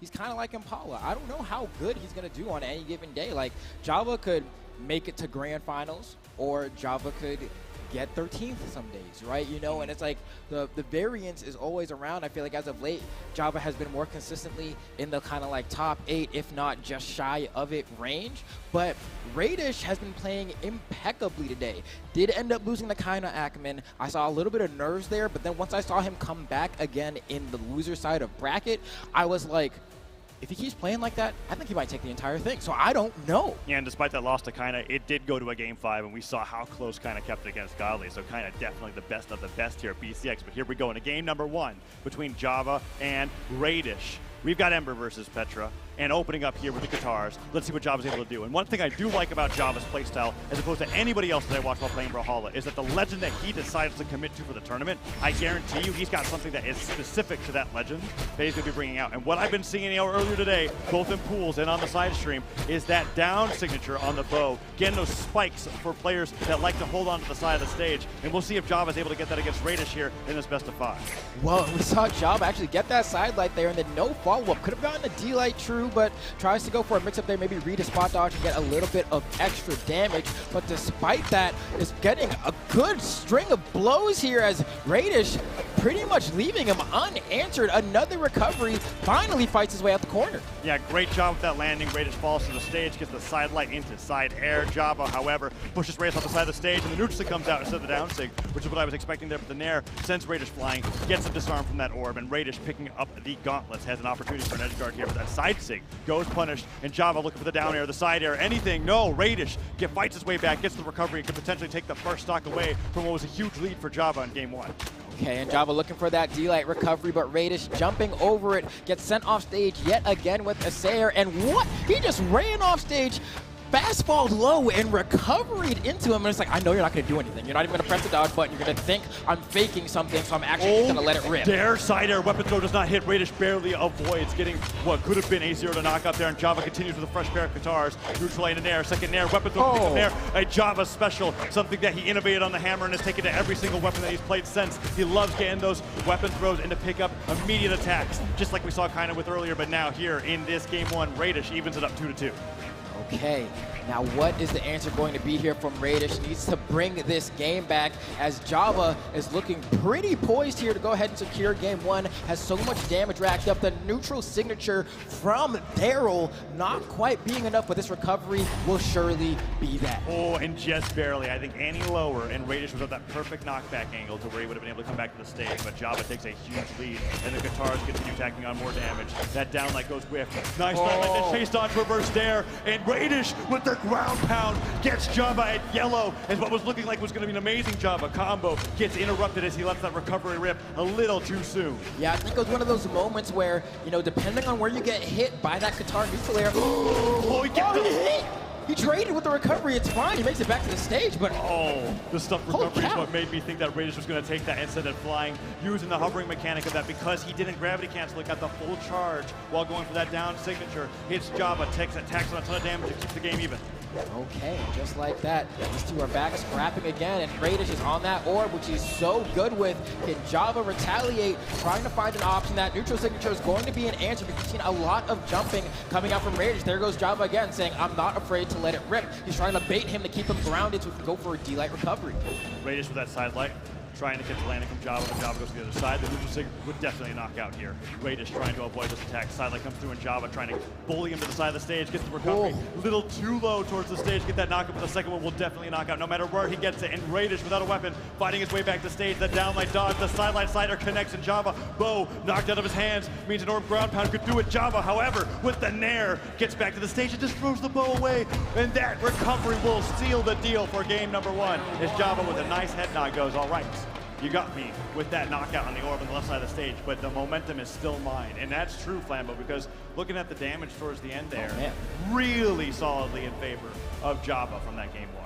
And it's kind of stressful on the side of Java, I think, in terms of, yeah, completely lapped them in damage. And how close was that game? Extremely so, I'd say, in terms of just like the way it looked toward the end, right? We're both in the deep red here. This is a close game, but then you got to remember that, like, it's Ember defense. Yeah, and you take that replay back to stock if you wanted to, and you would see that orb getting the stuff recovery effects while Java was at yellow and just losing that stock there. And that was the huge swing because up until that point, Java was getting maybe 20 more damage per engagement with the guitars. He kept getting Radish off the side of the stage and doing a chase dodge pivot down air that led to even more damage with the guitars. So we're going back to Apocalypse and seeing how Radish is going to be able to adapt to the guitar play from Java because so far he's looking very strong in this best of 5.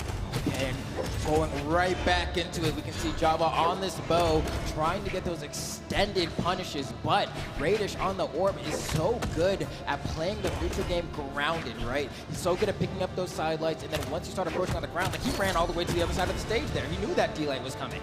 Oh man, and Java now on the side of the stage, so much damage coming through. Losing hits, doesn't send him flying. Bow with very damaged in his hands. Another hit could send him being unarmed. Will he switch over to it? Is he pull onto this one? Falling there. He has a chance to switch, but Radish with that side air gets it down here in Java. Recovery then sent early on. Down sig dodge out of the way. Picks up the bow on the way back and gets a Nair for it. Java somehow turning that disadvantaged state into an advantage state as he gets more damage on the Radish and could be close to taking the stock there. Finally, the bow gets sent out of his hands. And it's plays like that that get Java this far. Like there's no one else doing wacky recoveries like that and getting away with it as often as he does, but he manages to take these very precarious situations and flip the script on his opponent and secure a lead for himself in that manner.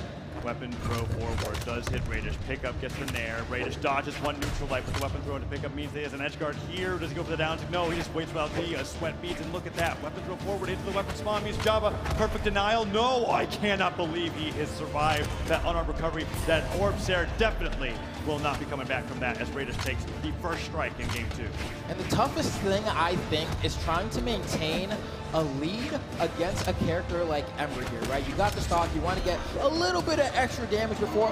No, poor one out for Java there, dude. Pivots the recovery with no jumps left, and Radish looking at that and being like, okay, if you want to give it to me, I'll take it. He is up 3-2-1 here in game number 2, and it's looking like it's going to be a game for Radish on the board after this. But let's see, Java, if he can get this knockout without taking any damage, we've seen how well he can do in the guitars with one good dodge read. Radish could still be at risk of losing this game, but so far, Radish so good with the orb. Oh man, and Java has to do something here to go ahead and bring this game back. That neutral is going to be the first step in a very long recovery process here, as I don't know if there's any amount of physical therapy that can bring him back into this game, but we're gonna see. Yeah, Java gets one neutral light, no nair afterwards though, and Radish goes right back to center stage, has the gauntlets in hand, he gets that side air, side light recovery. That is basically going to steal the deal. Oh, Radish! 3 recoveries into an uppercut with the gravity cancel neutral stick, and in a low damage game, Radish explosively comes back from what was a pretty solid loss in game number 1 in favor of Java. I'm sitting here talking about, oh man, can he do any PT to bring himself back? And then like Radish hops over there and just snaps his ankles in half. Like, nah, bro, it's good. I think you can just sit in the recovery bed a little bit longer. In Java, we're gonna see in this replay here, look at the beautiful way that this set ends, or this game ends.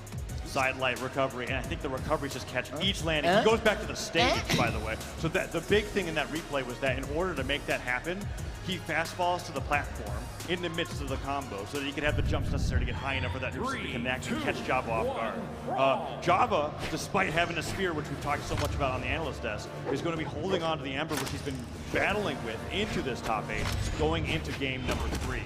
Maybe he switches over to the Tori if it goes really poorly, but I think that Java, with his experience, is looking at that game and going like, okay, Radish, you got me. I had that self-destruct on the left side of the stage. Let's go back to game number 3 and I'll show you what I'm made of. Okay, and will it be enough? Java, like, it's always so sad to see something like that happen in a, like a top 8 situation. But despite that, I've seen it happen to players of Java's caliber, and they've been able to bring it back. I mean, check out this play. He said, "Go to sleep, boy." Oh, how did that hit? The very tip back end hit of the orb recovery managed to clip Java's toe as he went for the unarmed down air. Yeah, the orb literally orbiting Radish there as he comes back to the stage, and Java looking for that dive kick, just times it wrong, gets hit by on the way back, and the ground pound released just like frames away from connecting with Radish and taking that first stock, but the neutral sig will do it as he gets sent flying to the top right, and Java takes the lead in game 3. Okay, now can Java maintain the lead here as Radish is looking for that weapon spawn? Is Java going to starve him? The answer is yes. It switches right back to those guitars, tries to get a bit of extra damage here. And actually, that was a beautiful extension. He did it after he started sweating too. Yeah, the gravity cancel down like came when it looked like he had nothing left, and he just tacks on more and more damage here. And this is a lot more like the Java we were seeing in game number 1. Coming out in game 3, side leg gets, tries to go for that pivot dare, does not connect with the Sarah back to the stage, means that Java continues running away with this lead. Okay, and Java looking so good on these guitars right now. Almost gets clipped by that neutral stick. We've seen Radish hit people with that all day, including Java even earlier in this very same set. You know, I love that we finally got to see that, because that was like a Radish classic that has been like ironed out as he has just gotten more consistently into top 3s in North America. But the gravity cancel neutral stick off the side of the stage is something that he loves to let rip, and Java wasn't able to punish it, and we could see it here again. He's waiting out for those exclamation points. Here it comes. He's got to get back to the stage, and the side stick goes through, and Radish jumps up above it, avoids the threatening hitbox there, but Java, one neutral stick from the bow, could take Radish down. Does he just try to do it unarmed? He tries, he gets the nair, bow picked up, will the neutral sig rip? Let's see, downline recovery doesn't need it, he gets that stock off the top, and he is 1 stock away from bringing it to match points. Yeah, clean 1 stock, by the way, like taking no damage whatsoever, has such a healthy lead here, should be able to make up for some pretty hefty damage from the last game. We'll see. Don't let this happen to you twice. Don't let it be you. Last time we saw this situation, he literally got hit by an orb ground pound and was gone with guitars at yellow. That time he gets through the down stick, and a ton of damage comes out for Java as he gets the backspin of that Nair. Lands back on the center stage and starts Nair juggling Radish into the sky. Goes for gravity cancel down line, and he just continues hitting him up with the guitars. There's the sideline side air Radish trying to break some of that pressure, but damage is even, while stocks are double to Java's favor. Okay, and just like that, Java saying, I think I want to take this game because the last one was swagged away from me. But despite that, Radish does have these gauntlets, tries to go for the ground pound, and Java says, bro, come on, man. That's exactly what he said. He sees that ground pound coming through, and he's like, you really expect me to jump through this? He dodges up, immediately buffers that ground pound, gets a punish of his own, and gets a 2-stock in game number 3, bringing it to match point. And if he wins this next game, Radish will be out at 7th, and Java will be moving on here in BCX 2022. And you got to remember, this is a match that is worth several thousands of dollars, right? This isn't, oh, you know, if I win this, I lose like a couple $100 even. No, it is thousands. So you want to make sure you're going as far as you possibly can, but that dream could be shattered here for Radish if Java plays this game the way he played the last one. Yeah, games 1 and 3 have been fantastic. It's the first time that we've seen the bite come out here with the sizing. The neutral comes through as well, and Java's like, okay, I'm only hitting you with signatures this game. He goes for that dodge through. Radish goes at the ground pound, and that time Java not ready to punish, but Radish keeps going, has to recover to the other side of the stage. Is it time? No. Ground pound comes through. I thought he was going to let the down stick come out there, but Radish gets back to the stage, gets the pummel, and Java, despite all the pressure, is only barely ahead in damage here. And one of the most terrifying things, I think, for Radish here is that you have gauntlets. You want to go off stage. You want to get those early KOs by yeeting your opponent into the bottom KO box, but Java is one of the best players in the world at playing off stage. Remember it from the Bovar Hammer, and it's not like that doesn't translate to other weapons. That's right, and they're off stage to over the stage. He gets that recovery in less than a minute, and Radish is down to 2 stocks here. Winner of this looking to move on in the bracket to fight against Luna, who was upset by Impala, but they got to get through each other first. That ground pound real quick, gets the dash jump pivot, and stops Java from dancing on the edge any longer than he should be. Finally manages to land one up, and that's the thing, right? We kind of jested a little bit about the way that last game ended, but when you're playing Gauntlet, sometimes you just have to go for it because you will catch your opponent sleeping, especially if you do a dash jump over the corner of the lip of the stage like that. It works so often. Yeah, Java there waiting for Radish to go for something, and Radish saying, like, I'm going to calmly wait out those exclamation points to come out because I know that you can't hold on to the wall forever. Side air coming out from the bow, no sidelight afterwards, and Radish holding on the edge of the stage, puts up the orb dares, trying to box Java out, and Java gets that recovery. And now Radish in orange, that D-Light came so close to connecting the nairs, they're still hitting. He jumps over one dare, but the neutral stick hits. One more of those will take him down. Can Java get the edge guard with the Sair here? He has Radish. There's that first of the many down sticks that I'm expecting to see from a weapon throw, pick up Nair. Radish, one strong hit away from going down. That neutral sig will just barely not take him down. Yeah, it goes from coast to coast, and that's exactly what he needed there, because otherwise it would have been simply a one-way trip into the KO box. But that means Radish has a chance here to tack on some extra damage and even potentially bring this back. That's 2 sidelight Sairs he's found now because that conversion did not KO, and maybe, just maybe, he might be able to get more. Yeah, despite Radish being so behind in damage, it feels like he is completely ahead with the momentum. The downlight finally breaks the pressure that Radish was applying from center stage, gets the recovery, and here, if Java can get those guitars, we can really see him run away with it, but I think he accidentally throws that weapon away. No, he's like, I'm ready to go unarmed. Okay, and that's going to be a toss off stage, a weapon throw to close out that stock, and that actually, I feel like, was a little bit of an early loss of that stock for Java. I think got a little bit overzealous, going off stage unarmed and then paying the price for it. Yeah, Radish got a really nice weapon spawn there. Java with the guitars avoids the down tick the second time, but the side to come through as a mix-up. D-Light recovery, Radish waiting for that landing. He's been so good with the sideline side airs. Just a Sair there that time. Second Sair, really playing well with the orb here. And Java, after losing that stock, has yet to get anything started. Sideline Sair disarms him from the guitars. Barely dodged out of the way. Another sideline Sair and one more of those, and Java will be going to game 5. That was the slickest movement that I have ever seen, and that's why that down sig on the gauntlets is just, and on the orb especially, right? The giant rocket fist. right? It's so terrifying. You don't want to get hit by it. You can see that he does this dash forward toward the lip of the stage to threaten that he's going to go for that, and then he just slides right back onto the stage, jumps backwards inside airs because he's like, yep, I got you. Yeah, and that was after, I mean, we saw repeat down sigs into the sides. It gets the downlight to make him afraid of recovering high, and like you said, those fadeaway Sares came out so handedly, and then once Java was finally touching the ground, the side light is just the only thing that came before it. And after a while, the side airs were just too strong to deal with. And now we're in game number 5 where Java is seriously considering, okay, do I think I can do it with the Daryl, with that epic crossover for Ember? Or are we going to see a return to maybe another legend, maybe a Spear legend, the Hattori? I think the Hattori would be a good pick. Now, granted, on the side of Radish here, this is not the first time today that he's gone to game 5, right? And the first time didn't go so great, you know? But he's been able to fight his way back, claw from the gates of the underworld to go ahead and make it this far in a bracket. But once again, the loser of this match, this game 5, is done. That is it. Their tournament run is over. They get a pretty fat check as a conciliation prize. But despite that, that's where the road ends. That's where the road ends, and the winner of this continues on the road to fight against PR number 1 in North America, Luna, upset by Impala earlier on in the day. So they have quite a tough road ahead of them, but they got to get past each other first. And who's it going to be, Java or Radish here in game number 5, where Java's locking in Daryl, staying with Ember the entire way through, and Apocalypse is going to be the stage for game number 5 between these two players here at BCX 2022. Okay, Daryl, Garnet, Human Man versus Crystal Gem, right? This is what Brawlhalla is all about, baby. We're going ahead and starting this one off on Apocalypse, and we have Radish already coming out the gate swinging with this Garnet, gets a sidelight side air, pushing Java into the corner. They both understand how much this game means for their bracket run, their PR, their everything, and they're gonna come out guns blazing.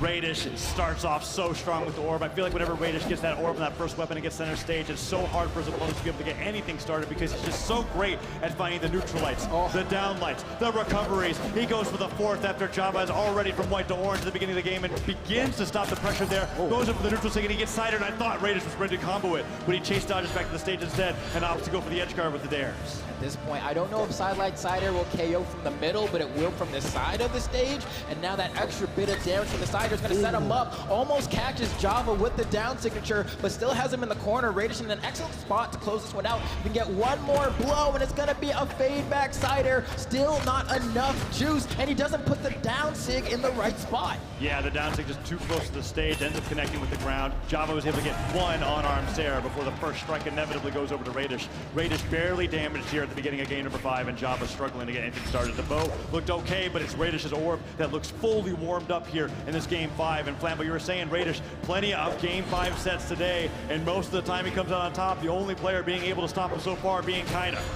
Oh man, you can see it's becoming a pretty neutral heavy game now. They're scared to throw out attacks because they don't want to get whiff punished. They want to make sure that if they're pressing that light attack button or that signature button, that is going to connect with the opponent like it did there for Java, perfectly lining up that neutral signature. Yeah, it doesn't lead to the knockout though, and Java dodged directly upwards, hoping that Radish would spot dodge to get the punish.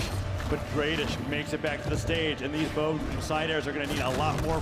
There's the side sig, great coverage in Java, despite such a great start from Radish. Did not take as much damage as I'd expected him to, and he's keeping this game 5 really, really close. Yeah, managing to secure that stock with the Akira slide, and now Java's sitting here saying, okay, just gotta find my opening. I'm on guitars. It means I have the ability to whiff like nairs like that. You can just kind of throw those nairs out because they're so hard to punish. You can drift so far when you're doing it that if you don't know whether or not you're gonna hit your opponent, it's a very nice beat to have in your arsenal.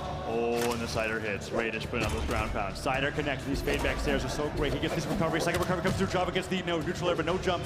Nothing to be able to follow up. Can't go for an early knockout there. And Radish side sigs, down sigs, everything threatening Java's way back to the stage. And Java opts to go for the guitars there. Spot dodges once. Dash. Spot dodge. Gets past one dare, but can't get past the fadeaway side air as Radish is looking to take this next stock from Java pretty quickly. One guitar recovery comes through, but Java is going to need more than just one hit here and there to be able to deal with Radish.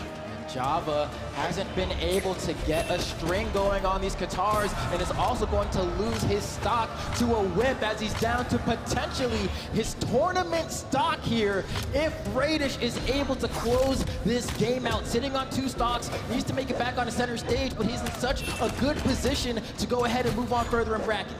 Silent does not connect there, but he got one good punish off the neutral sig. D-Light neutral air. This is where Java Science juggling his opponents in the sky, but no, Radish makes it back, gets some damage himself too, and Java doesn't even want to switch over to the guitars. He's got that range in the bow. He's looking for those precision D-Lights. The neutral sig does not hit, but the Silent does. Goes for the neutral sig read, and Radish dodges in. The nairs are not coming through, but Java has yet to take too much damage himself, so he can keep this close. D-Light pickup doesn't get the Sair. Java trying to go for those creative weapon throw combos, and Java cannot seem to get enough damage on Radish to take the stock. Radish doing so well, but still not a lot of damage coming through here. Java's just impossible to touch.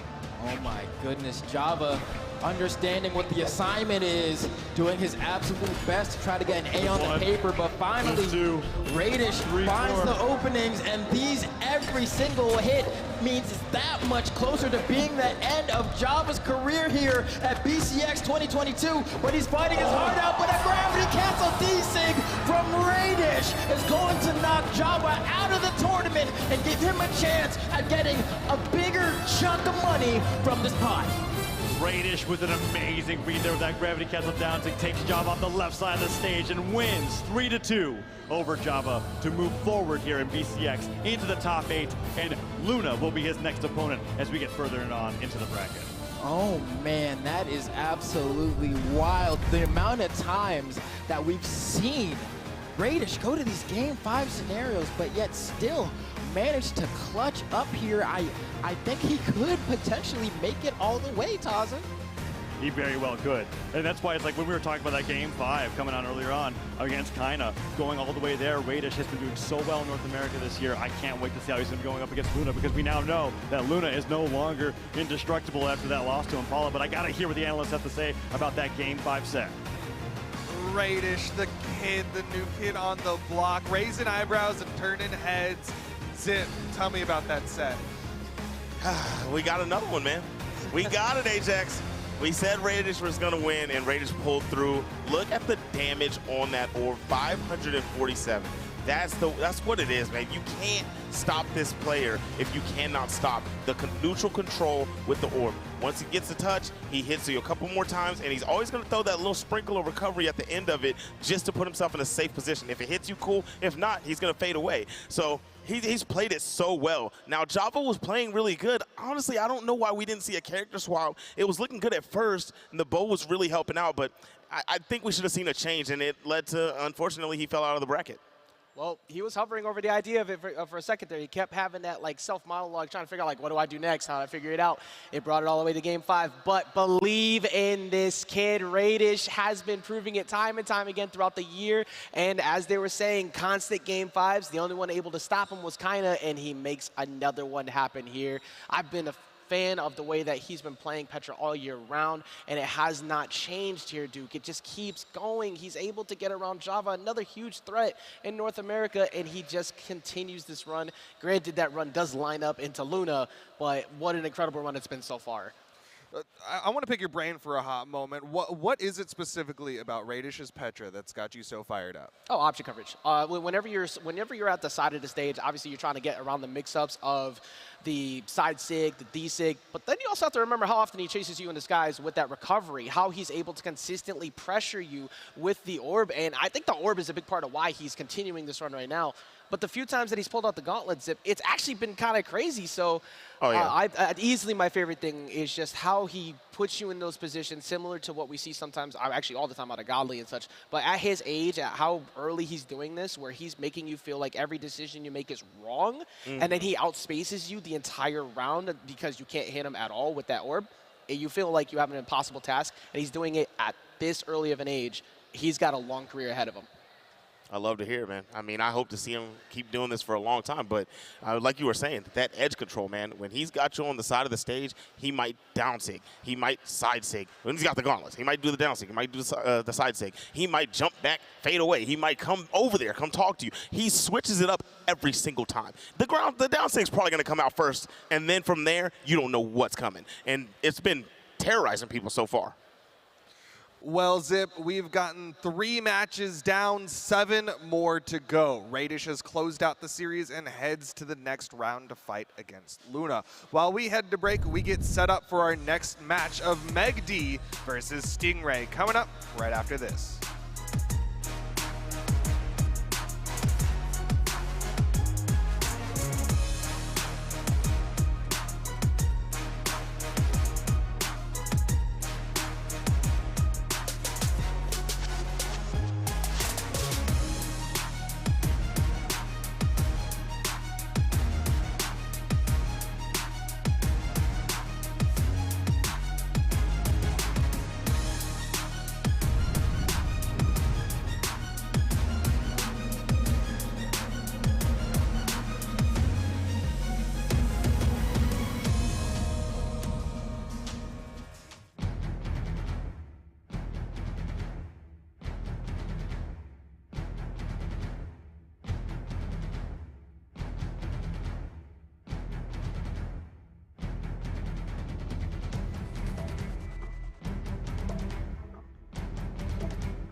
We started off with 8 players in the 1v1s and have whittled it down to 7, and we're about to whittle it down to 6.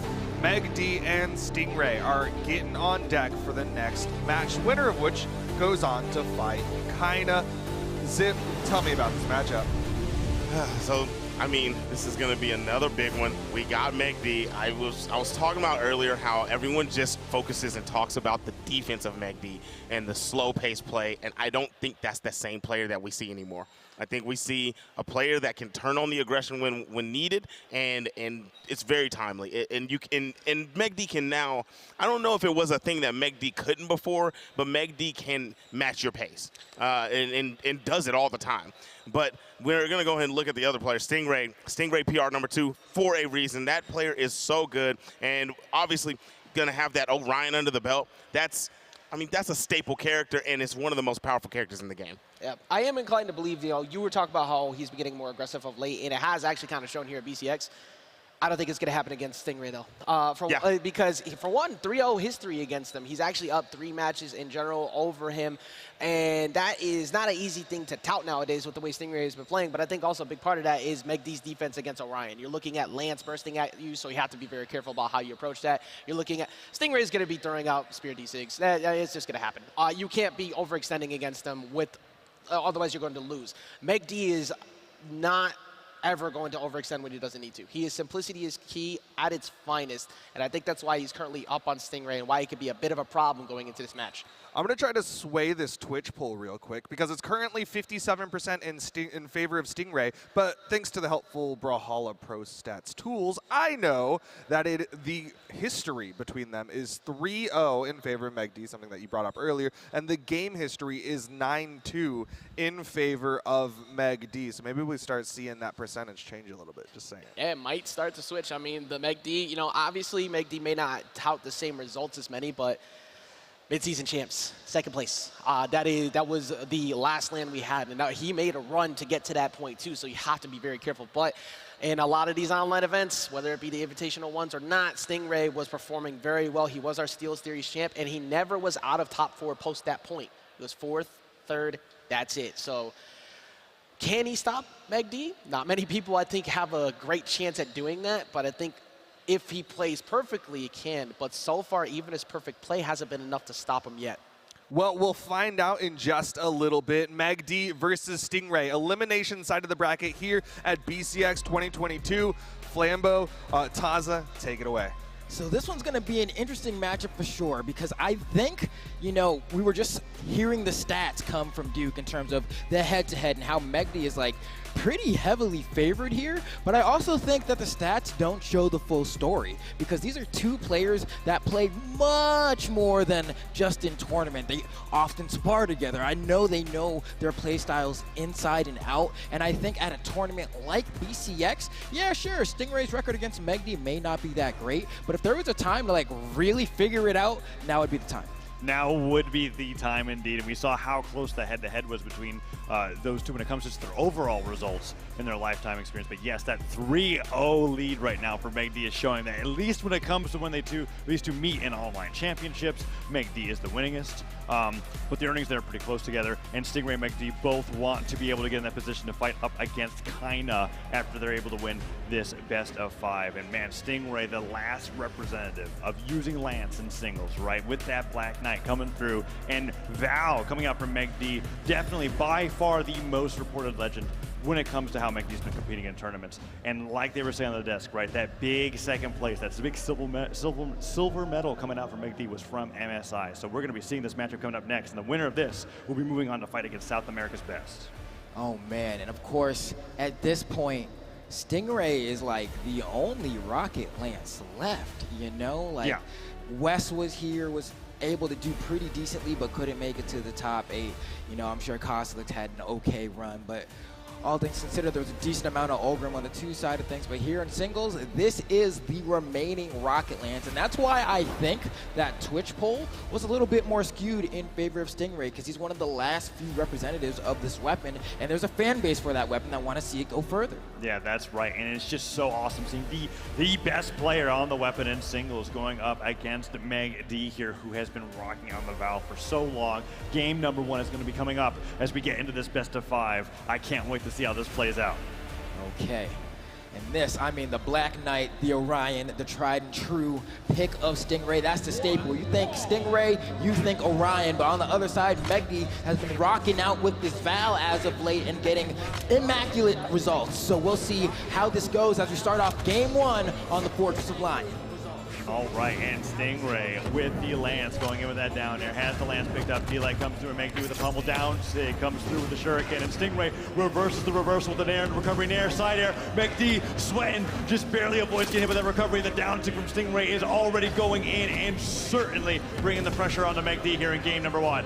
Oh man, the the way that Stingray exerts pressure, he just jumps at you and then immediately falls back down to go ahead and refresh his jumps. But in that time, he's really trying to bait you to see if you do an option. And MegD has already been caught on that a few times, gets caught by the reverse nair into the recovery. And now that he has a spear in hand, you know that down sig that we were hearing the analysts talk about before is going to come out any moment now. But he actually swaps back over to the rocket lance. Yeah, Stingray so fantastic. The down sig and the weapon throw and the recovery comes through, and MegD was just constantly on the run from the pressure that Stingray was able to do. And those combos, he was switching weapons in the middle of them and still non-stop attacking, non-stop either forcing a dodge or getting tons of damage on the MegD, but MegD tons of damage in return. Let's see if he can get the stock pretty quickly before Stingray is able to run away with a huge lead.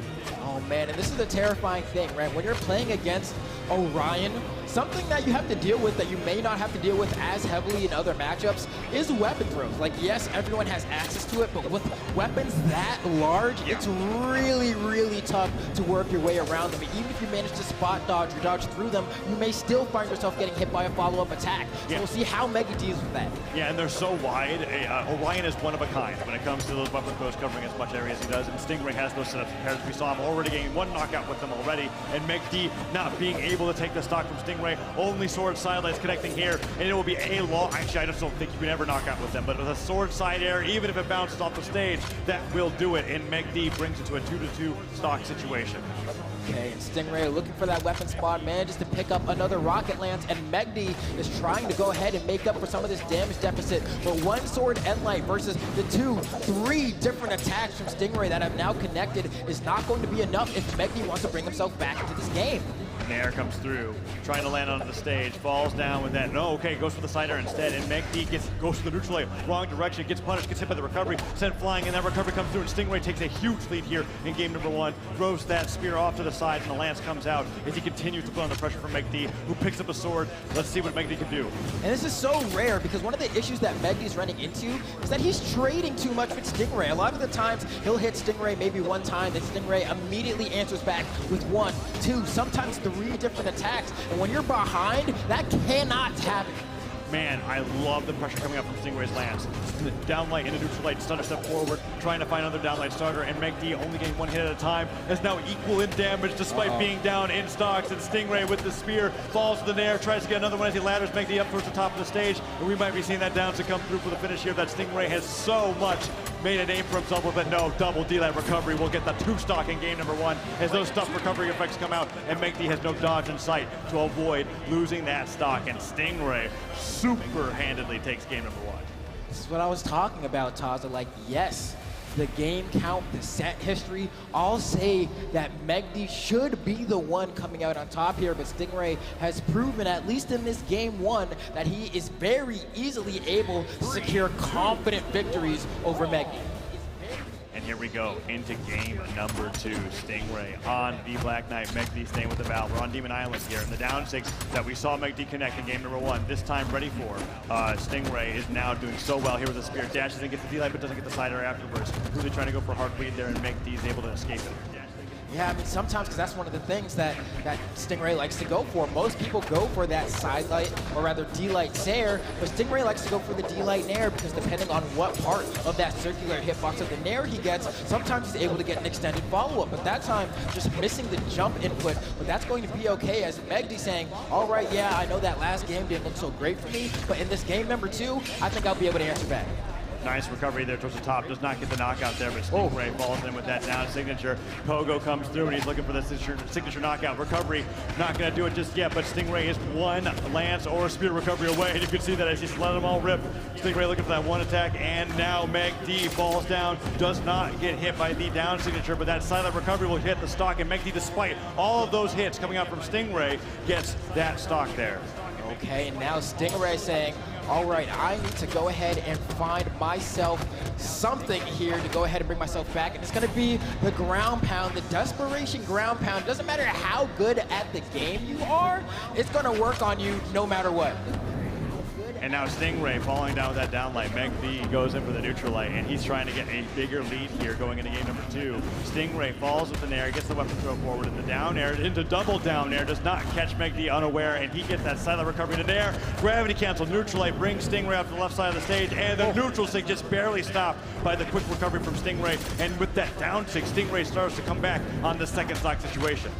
Okay, now Stingray sitting on the side, going ahead to go ahead and pick up that rocket lance. Is going to see if maybe goes for the read there. Doesn't do the end-sig on the right side though. Oh, hold on, does MegD get the punish here? Beautiful back step to go ahead and get the spacing correct, and wanted to down air him off the stage, I think, but just got in a little bit too close and ended up bouncing off the base platform of Demon Island, but finds the recovery anyway. Yeah, nicely done with the recovery there, and MegD is not at a point on this stock yet where a recovery could come through and knock him off the top. Stingray now picks up the lance, falls to that side air. Edge guard here could be huge, weapon throw and pick up, no down tick, dodged up and through. Neutral sig does not jump into it, and MegD gets a nice neutral light into side air to get some more extra credit here on the stock before that side air. No, doesn't take him down. MegD coming down, uses all of his recovery options, and Stingray, instead of going for the edge guard, swaps over to the spear, gets the jump, and makes the game even 1-1. Okay, and here we go. Stingray, of course. I mean, this would be a great return to form for him. Not to say that like he's ever fallen off. I mean, he's PR2, but I mean, just like to make it this far at the World Championship, someone who kind of exploded onto the scene around the same time as MegD and Java, this could be a big one for him. And MegD with that D-Light side air catches Stingray before he lands on the stage, has to dash forward or dodge forward into recovery to be able to stay alive. And look at that, into recovery. We saw him get a great stock in game number 1 with that, and he's brought back game number 2 doing just the same thing, but he still has to close this out, and MegD has a slight advantage. Side light stuck by one dare. D-Light into the down signature. He waits, like you said, Flambo, what a read off of that side light. Waits in place, kind of stutters forward, gets the reaction, and that down sig takes him off the right side, which is just absolutely classic Stingray when it comes to finishing off last stock situations. Wait, I saw that on the side stream earlier on today when he went to game number 5 against Sandstorm. Looked like he was going to lose it and clutches it with just the same move there. And while behind, does it again here against MegD. And now he's 1 game away from moving on to fight Kaina here at BCX. I'm actually really happy that you mentioned that because I did end up talking to Sandstorm a little bit earlier. And I was like, what happened? And he was like, bro, I should have won, but I dodged down twice versus Stingray, and it cost me the entire set. And I mean, look, he gets it again. That's right, dodge down versus Stingray is definitely, well, when you're going to do it, you got to make sure that you're absolutely in his head, because Stingray loves to punish that with the down sig on either weapon, and the lance and the spear are both fantastic at it. As we saw with that dodge down right there, that down sig does a ton of damage to MegD here in game number 3, and the neutral sig just barely avoided as Stingray's continuing to run away with the lead. Okay, it's Stingray with the gravity cancel D-Light, barely off the ground, but enough to give just a little bit extra bit of verticality to go ahead and set up for that side signature that was more than enough to secure the KO. And just like that, Stingray is looking so dominant here. Now in that game 2, it did look like MegD was potentially going to be able to get that game, but now it's looking like this might just be a clean Stingray sweep. And you know when Stingray is really feeling it, when he gets those side signatures on those landings, just surfing across the stage, but MegD definitely not one to be out of the game just because of a simple side sig knockout. But look at that, D-Light in the ground pound after a super extended edge guard brings it back 2-2, and just like you were saying, Flambeau, looked like a huge lead for Stingray, and MegD just evens it up right away. And I love the fact that MegD was able to clean that up, because we saw Stingray charging that recovery on the rocket lance, and MegD went for a weapon throw but didn't line it up proper, and I was like, you botched the edge guard. But no, MegD persisted and found that unarmed D-Light ground pound, and that's how this game is as close as it is right now. Oh, and 2 recoveries with the sword, just catching Stingray out of position in the air. That time Stingray does not get a good read off on the side light, and the neutral light catches MegD actually dashing backwards. Recovery in the air, goes to the weapon throw, pick up downer on the lance. Nair does not get the jump read, and MegD stays grounded, holds his form, and gets the neutral light afterwards as he's not letting Stingray pressure him into going into the air against his lance. Okay, Stingray looking for that side light to try and set up for a Nair and then potentially a neutral signature read, but that's twice now. He's managed to hit MegD with that D-Light into the side signature. And the D-Light recovery comes through here, and Stingray definitely waiting for that dodge in place, that dodge down read, waiting for the spear to spawn in here. Will the weapon spot be perfect for him? It is, and goes for the recovery. MegD going high, Stingray reacting to where MegD is going to go here, but I feel it. Flamble the down, it's going to be huge. He gets stuff out of his recovery here, and MegD staying grounded, gets stared in the back of the head, and Stingray is 1 stock away from eliminating MegD from BCX. And at this point, if you're MegD, I think your win conditions are, I can't get hit by spear sidelight because I've been losing this mini game the entire set, right? And on top of that, I can't get hit by apparently downlight from Rocket Lance. It's a weird thing for me to say. Usually that's one move you're fine getting hit by, but every time Stingray lands it, he almost deletes the stock. And the side stick from MegD comes in with the punish there, but a ton of damage was taken there because you were talking about the downlight. One downlight came through. Stingray chase dodge directly up. Nothing followed. The second downlight comes through. He gets the dodge read, and he nearly carries MegD down off the right side of Demon Island for the win. MegD comes back, gets the punish, but still the damage was dealt. Stingray now has to finish this one stock, but MegD, if he can do it, could bring it to a game number 4. Okay, this is going to be a tough one for MegD here, trying to slow things down a little bit, kind of the style we're used to seeing from him, but Stingray is just so good at picking where to place his hitboxes, but he doesn't have a whole lot of tools here. That's a pretty much guaranteed ground pound. Can he take it back? Another one. One more time, but Demon Island sword to recover on, and he's clutch! He's clutch! He says, I don't want to go to a game 4. I want this to end now, and finds his way back onto the stage, but he still needs to find the KO as MegD is showing signs of life here. The vital signs are still showing some way. D-Lab recovery, does he get it? He gets it. It's Stingray after a remarkable recovery on the right side of the stage. 3-0s MegD and moves on here at BCX to fight Kaina. Oh man, Stingray, that recovery off the left side of the stage was so clutch. MegD was doing everything so well, trying to clutch it into a game 4, but Witty, this Stingray, shows why he comes out on top. It's going to be moving on forward, I believe you said, to fight Kaina? The fight Kaina. It is a stacked bracket there in the lower side, in the elimination bracket here at BCX. I mean, we got Kaina, PR 1 in South America, and then PR's 1, 2, 3 from North America, all lined up, and only one is going to be able to come out on top going in the top 3 here. We're looking at the replay coming out from Stingray there for that win, and just a nod going like, all right, it's a 3-0 and a head nod. He knew he had that one, and getting that first win over MegD officially on the board means that he's going to be moving on feeling confident for the rest of BCX. Just like that, man. Stingray, I spoke to him on Dream once, and he said, if I win BCX, I'm going to try to get some of that Flambeau techwear, so hopefully he'll be able to do that. But before we find out, let's go ahead and see what the analysts have to say about that set. The last Canadian has been kicked out of the tournament. It's all USA as well as 1 European and 1 South American. Stingray gets his first set win over MegD here at the BCX stage. Zip, how you feeling about that set? I'm going to answer your question with a question. Do you know how much a chimney cost? No. It's on the house. Oh. Yeah, you know what that is? That's getting free. You know what I mean? Stingray kind of freed that up. You know what I'm saying? You know what? Let me go and disclose. I don't want to do that to MegD. MegD played a great set, but Flambeau's partner told me that joke last night, and I told him I was going to use it. I said I was going to use it on here, and I had to do it. But I don't want to. I want to take the shine away from MegD. That was a great set. They did a great job out there. But Stingray, oh my gosh, the dodge reads, the setups with the lands. I thought that look, Wes is my favorite lance player right now. The way that he does these setups and the ways that he controls things, those little tosses up with the spear in to grab the lance and do a sig or whatever he wants to do afterwards, amazing. Well, to build off what you said, Stingray wanted all the smoke. He was ready to go. He did not care. That 3-0 was the wrong 3-0 we were talking about because he came in and got a 3-0 victory himself. After having the stats against him, everything was stacked in the favor of MegD history-wise. This is our PR number 2 we're talking about. He was able to bounce back, dominantly knocking out one of the most difficult people to 3-0, I think, in this tournament.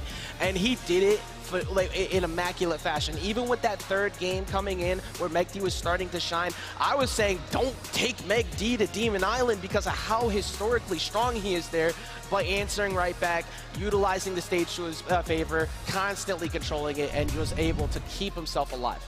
Well, we're going into the other side of the bracket. Still in the elimination bracket, Luna versus Radish, currently 1-0 in favor of Radish. Ajax, how's that make you feel? So this one is difficult because prediction-wise, I did look at Luna to potentially be second overall. It's kind of hard to look away from that, but after getting knocked down here into the elimination side of bracket, I think fandom and bias is going to start to play in. I think Radish has been so clutch in so many points where Luna wasn't able to do it a little while ago on winner's side that I'm feeling pretty good about Radish's chances to possibly get a W and maybe knock out the #1 overall seed in Luna.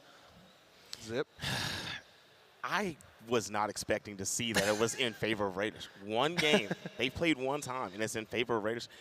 It seems like what I said at the beginning, that the only person in the bracket that can mess with him was Godly, was absolutely incorrect, because he's already lost one, and he's about to play somebody that he's already lost to in a bracket. I'm still going to pull for Luna here, but I mean, Radish has been showing out in this whole tournament. I mean, they're in this top 8, in this spot for a reason, going up against the greatness that is Luna. I don't want to give a prediction or anything. I just think this is going to be an amazing match. Well, it's definitely going to be an amazing match. We've got Luna versus Radish on deck. Flambeau, Taza, give it some hype. Oh, we got hype and bounds, and especially everyone here in the Cobb Galleria as well. If you think that Radish is going to win this next set, I want to hear some noise. Okay, not bad, not bad. Now, if you think Luna is going to come out on top, can you make some noise? That sounded kind of even. Not even coming up here with Luna versus Radish. I mean, it's a tough call to make, right? Because Luna definitely a favorite here in North America with that PR1, but Radish, as we were looking at, right, as we got into 2022, definitely skyrocketed in the power rankings after that amazing tournament one, where that one gold medal where he basically knocked out everybody in North America to be able to make the win, is here going up against Luna, who just had an incredibly tough set against Impala, and now they're going to be facing off against each other to get in the top 4 at BCX 2022, and Luna opening up with Diamond Head just like he's done in every other set to go up against Radish on the Garnet. And this is very bizarre, right? Like, it's weird that you think Luna, PR #1, would end up losing to 1, Impala, but 2, getting knocked to losers and then having to immediately fight probably the one person that has a winning record on him? Yeah, that is a tough bracket for sure. And Luna already opening with that fastball there. It means Radish could have taken advantage of it. We haven't seen any of those down 6 just yet. Maybe too early into the set, but both players with gauntlets in hand are fighting against each other. The gravity cancel silent recovery nair means Radish takes a ton of damage at the beginning of game #1. Okay, and Radish trying to answer back here with some punishes of his own, because Luna got a very nice extended string there. That's going to be a guaranteed recovery, because he got that one off of a burned dodge. But now Radish finally has that patented orb in hand. Can he make a little bit of a comeback here? Yeah, we'll have to see. Luna gets that recovery, and wow, what patience on the recovery as well. Radish trying to fade away, and Luna jumped right after him, gets the recovery off the top, and Radish had the orb, and now he's right back over to the gauntlets. He's going to have to pick up that weapon and then throw it off the side if he wants to have a chance to get that orb, because that's where we've been seeing him have the most success. And Luna dodges right past that ground pound edge guard scenario here with that nair into recovery. Chase dodges straight up to get the falling nair, and Luna's looking like he's super on top here in this matchup. The gravity cancel down to catches Radish on guard. This restocks the 1. Radish did not mean to do that. I can guarantee you that. But Luna is an opportunist, and he says if you make a mistake of that caliber at BCX 2022, thousands of dollars on the line, I'm sorry, bro, but we take those. Gravity cancel silent as well. Luna is taking this. He's trying to make it into a 3-stock here. Dodges away from that down signature, and Radish with the side air just trying to catch Luna, but we see Radish feeling the pressure. He's not doing those fade back stairs that we saw him have so much success with. Now he's starting to get some composure. Goes to the neutral light as well. Luna caught by the sidelight side air means that Radish will get a stock on the board, but he has 1 damage stock to play with here in game #1. He's going to actually lean into the gauntlets, which I'm a little bit curious about. I feel like we've been talking about his orb so much, but I think he thinks this gauntlets can get the job done, and they do have a bit more burst potential in terms of securing those early knockouts, and I think that's what Radish is leaning into here, right? He's like, I don't know if I want to do 2 honest stocks. I want to see if I can maybe get Luna off the stage, get a quick early KO, and then try to work it from there. And what is this setup? Holy cow, it's a Boomafoo setup. I don't know where he learned that. That setup was fantastic, though, because even though it didn't connect, he still got the gauntlets in hand and was able to continue the edge guard there. And while Radish makes it back, he makes it back, taking a ton of damage. And that neutral light recovery will lead into Luna with a celebratory woohoo toss. He goes into that going, hey, my winning record may not exist yet, but it's going to after this BCX, because man, was that a dominated game 1.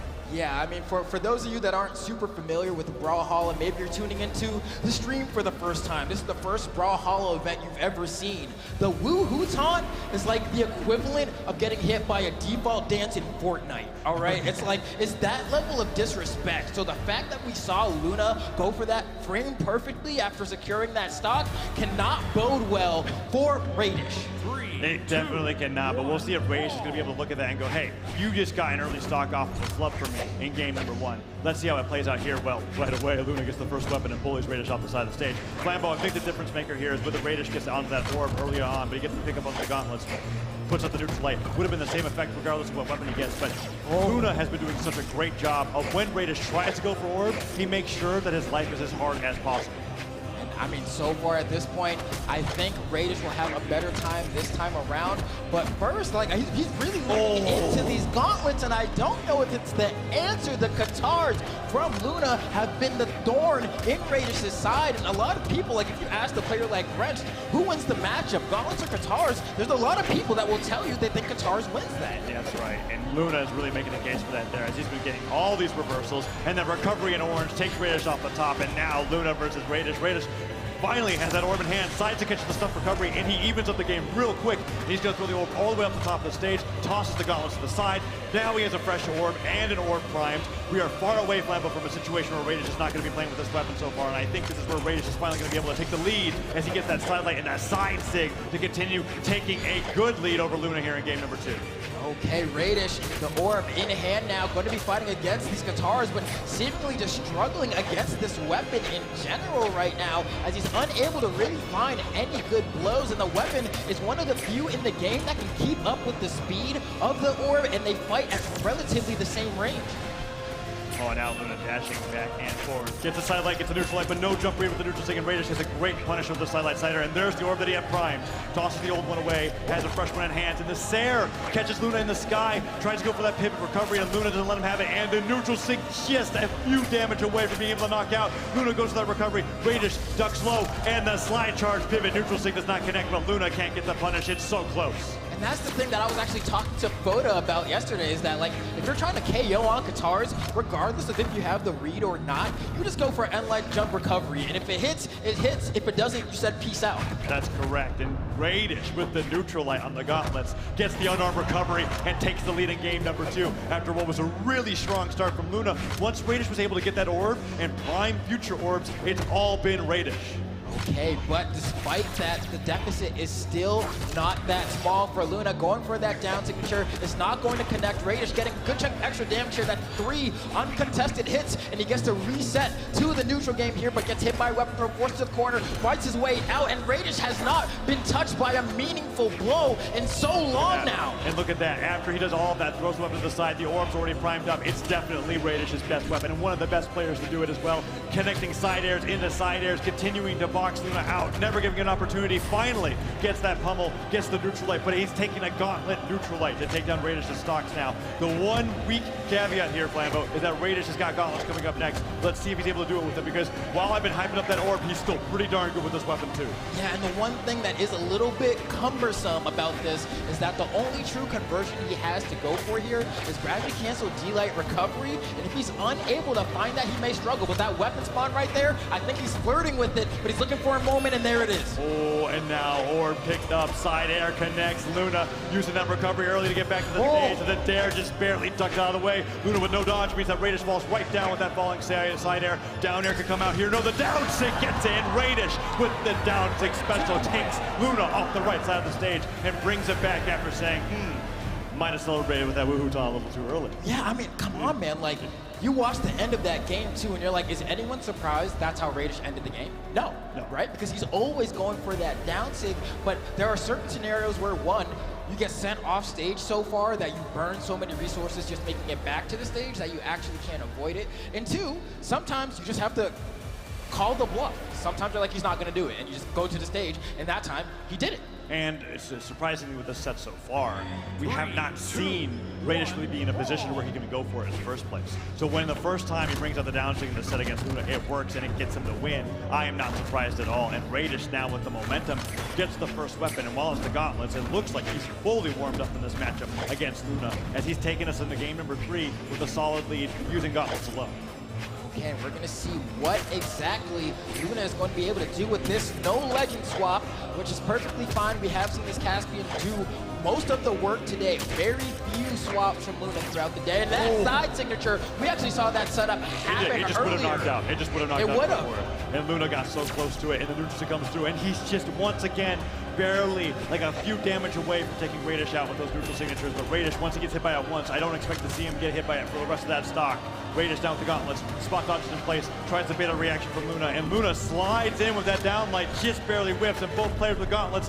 Man, Luna just cannot catch a break with these knockouts off the top, and Radish might get the first stock because of it. Side stick comes through, jumping side air, catches Luna as he tries to jump back to the stage, and Radish takes the first stock. Because you have to remember here that for Luna, unless he's KOing off the side with gauntlets, most of those recoveries, or rather knockouts, are going to be off the top from the recoveries of the various weapons he has. But the ceiling on this stage is up there, man. It's up there for sure. And despite the high force of Diamond Head, Luna is still struggling to deal with Radish's defense on Garnet. Down airs from the orb into side air. Catches the dodge up, the double down sig. Luna barely avoids that by clinging onto the wall, but Radish is running away with this game on the orb. Recovery puts Luna into orange. Nice nair, and Luna dips down with the nair, can't get his own, and Radish with the dash back. The neutral light, no dodge, just goes to the down air off of the stage, and Luna now looking for some way to relieve the pressure.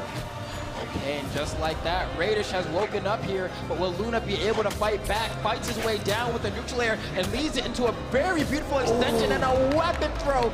Beautifully shot. Steph Curry in the cut with that one. Radish just expecting that to go low and did not think that it was in a trajectory where it was going to hit him. Doesn't dodge through it, and he loses that stock, and Luna starts hitting him with the guitar neutral lights. Kind of up there, getting that downlight right afterwards. And a ton of damage coming through his 3 neutral lights, double recovery. Luna chase dodging up to babysit Radish on the right side of the stage, and look at that. Radish trying to get the reversal. Luna comes right back. Recovery, Sarah, weapon throw. Is that going to be it for Radish's last stock? Of course it is. Down air, D-light, ground pound. Luna 2 stocks Radish in game number 3. It is 1 game away from top 4 at BCX 2022. That's why Luna is so difficult to fight, because there was a moment in that game where it seemed like, all right, with the way Radish is playing, I mean, he was getting orb sequence after orb sequence. Luna was struggling for a bit there. I was like, wow. But then the moment you give Luna an inch, takes a foot, takes a yard, like he just keeps on going, and that's why his aggression is so tough for all of NA to deal with. But it looks like Radish is going to try his best to keep that going, as we still have that Garnet locked in. No swaps are going to be happening here today. Hopefully he can bring this to maybe yet another Game 5 set. We could, but it's going to be up to Radish on how he's able to deal with the weapon spawns here, because while Luna has been doing fantastic on the Cascan, I'm not really seeing any conditions to the weapon that he picks up, whereas Radish very much favors the orb. And look at that, orb is the first weapon that he picks up here in this game number 4, and he starts boxing Luna off to the right side of the stage. Neutral light, he's been so good at punishing those dash-ins from Luna, and Luna dash jumping in with that side air, gets punished by the D-light, and these pivot recoveries from Radish have caught Luna off guard time and time again. The toughest part for this is, I mean, we were talking about it in the last game, that like, if Luna is getting KOs off the top, it's going to take so long. And the reason he won that last game is because he got early KOs off the bottom using weapon throws and the combination of his weapons kit. But if Radish is able to keep the game on stage and kind of play a slower neutral-based game where he's just fishing for sidelight side airs and not really going off stage, I think he can bring it back. And on top of that, doing what he's been doing so well just there, while Luna was recovering and he gets that sidelight side air, what was Radish doing? Picking up the weapon spawn, not to deny the weapon, but to prime the orb. And he has a fresh one in hands now as he's keeping Luna disarmed and still applying the pressure with the weapon that he does it best with, the orb. Nair forces the dodge. Luna sweats back to the stage, and Radish continues guarding this weapon. Luna finally breaks up the pressure, picks up the gauntlets, and he's looking for these nairs on the way back to the stage. And yeah, you can even see he's guarding the weapon, but he refuses to start it, right? Because he's like, I don't want to mess up the orb that I just primed. So sure, I'll throw out some hitboxes around the weapon, but I'm not actually going to take it from you, because I'm confident that once you pick it up, I'm still going to be able to beat you. And he'd much rather not have the downtime of having gauntlets in his hand and just have that orb ready. That's right.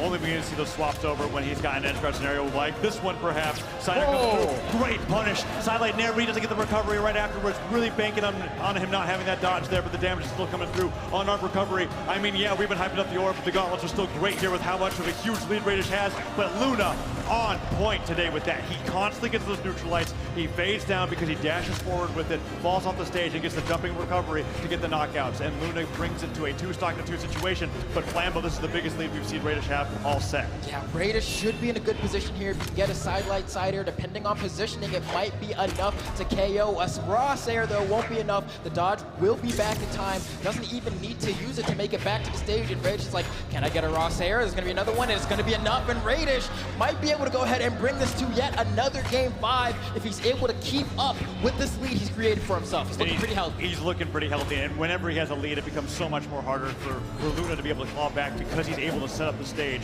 take position on the stage, and set up the weapon spawn order for him to continue dominating with this weapon. And Luna on the gauntlets might start dominating here, goes for that recovery really early on, sweating, doesn't go for the gravity cancel neutral sig instead, and the side sig would have gone the reversal there, but Radish just takes him off stage. When Radish is really feeling comfortable, you see those fade back side airs that he's so good with on these landings as he controls center stage are going to take advantage of Luna. And Luna putting up those neutral sigs doesn't get them to connect, and one neutral leg connects as Radish brings Luna closer and closer to orange on his last stock. Okay, and just like that, we're gonna see if Radish can make it back to the stage. Has one in the orange, dodges through the daggers from Diamond Head, and at this point, each sidelight Sayer brings him that much closer to bringing this to a Game 5. Sidelight, side air, enough force from Radish there on that game number 4. And man, I mean, if we had to look at uptime for weapons for Radish, I'm pretty sure it's 95% on the board there. And that was so great that he was able to get into that situation where once he gets that lead, he can set up the weapons on stage, prime it. And like you said, Flambeau, in addition to the weapon priming, his version of weapon starving is letting the spawn just sit there and constantly back Luna out of the way so that he can't pick it up in the first place. And Radish is succeeding so well with that. So it's going to be up to Luna to be able to break through that gameplay strategy of Radish if he wants to take this Game 5, because we have another Game 5 scenario here in top 8 of BCX. Okay, and we're going right back to the Fortress of Lion yet again. No change of scenery. Luna basically saying, I just have to be better than you. That's what it takes. And they're on the same legend, same stage as we're going into this game number 5. Winner of this will be in top 4, waiting for the winner of Kaina and Stingray. Radish versus Luna, looking for that win on game number 5. Luna starting off strong with guitars, and Radish looking for that weapon, and Luna just playing the same edgeguard game there, but there it is. The orb picked up, and he goes for the double neutral A, and Luna just barely outspaces it and continues to rack on the damage. Okay, Radish needs to find an opening here. Luna doing so immaculately on these guitars, but I'm worried about how Luna's gonna find the KOs. It's been a bit of a struggle. If he gets them early, he wins the game. If he doesn't, Radish gets these huge leads that Luna seems unable to stop. But so far, I mean, neutral has slowed down. It's definitely slowed down here as Radish is trying to get Luna off stage, because we're not going to see any of that stage prep until Luna has enough damage that Radish can actually sidelight side air him off. Luna now switching over to the gauntlets, gets one sidelight, doesn't get the second one, and Radish goes back to center stage, but the weapon throw from Luna interrupts the pressure from Radish. There's one Sayer Flambeau, can he get another one? But no, Luna comes back to stage, good punish on the down sig. Will he be able to get past the down sig from Radish here? I thought that was coming out, but no, does not come out in time as Luna makes it back. Okay, and Luna hasn't really gone for many neutral sigs on the gauntlets either, kind of sticking with that down sig, a side sig here and there, but until the first stock is taken and it looks like it's going to be in favor of Luna, I don't know how Radish is going to do playing from behind. In the last game, he kind of built that lead and sat there, and Luna kind of struggled to go ahead and bring things back, but now that he's behind, this might be exactly what Luna needs. Yeah, every game that has started off with Luna in the stock lead has led to a Luna victory. And Luna taking the chance with the guitars, has the nair, the down air, the weapon throw forces Radish to go high, and Luna gets the unarmed recovery, but Radish makes it back. The delay, the weapon throw interrupted the recovery. That would have been a true combo, and Luna picks up some guitars here as Radish is now unarmed and makes it with his stock still intact as he continues weapon starving Radish here. And like we said, Flambeau, from behind, Radish has definitely been having an uphill battle. It really do be your own. Right now, this could be a tied stocks game, but the weapon throw putting Radish that much further behind. The recoveries from Luna feel like they're cutting deeper than they normally do. They definitely do, and that sideline slider will take it, but Radish is so damaged that it's one of those situations where it's like maybe you hold on to the gauntlets just because your stock might fly so far, but no, he switches over to that orb. He definitely needs to play for all the damage that he can get, because Luna, once he picks up a weapon, heck, even an unarmed haymaker could do it. Side sig would definitely do it. The neutral sig could do it. Luna just waiting for those landings, though. That side sig just barely avoided here, and Radish gets the first Sayer of many as Luna is now put on the right side of the stage. Oh, and that's going to be an easy punish for Luna. Luna actually just kind of looking at Radish and saying, do something. And this is what I meant by Radish playing from behind has not borne any fruit for him. Now, obviously, you don't want to play from behind just in general, but a lot of the times matches can be a little bit more of a tug of war, but these seem to be more of a, can I just get in front and then be consistent? And the most terrifying thing about Luna in the lead is that when he has that stock advantage, he's like, well, I've got guitars, I'm going to go off stage and I'm going to do something wild. And there he goes with that weapon throw. Fresh pair picked up. Down sig does not get hit, but Radish with that side air has to go right back off stage, and Luna's just waiting for an opportunity to strike. Weapon throw throw down, gets the pickup, goes to the neutral lane, the down light into Dare does not connect, but Radish continues to take damage on his tournament stock. And this is one of those moments where Radish, if Radish makes this comeback, it's going to be through doing it pretty honestly. It's not going to be, oh, I send you off stage and get an early KO. That tends to not be Radish's style. It's going to be 17 neutral wins on the orb. Yes. As the side air comes through, he's swaying the D-Leg ground pound. All right, Radish brings it to a one stock apiece game here in game number 5. Winner of this gets to the top 4 of BCX 2022. It's all on the line. Can Radish maintain his undefeated record against Luna, or is Luna going to get the game and move forward to represent North America here at BCX? Radish with the wins on the orb is not enough. He's taking so much damage, Flambeau, and Luna is a side stick away from a victory. Yeah, at this point, Luna just does it off the ledge. What a ballsy play to go ahead and say, you know what?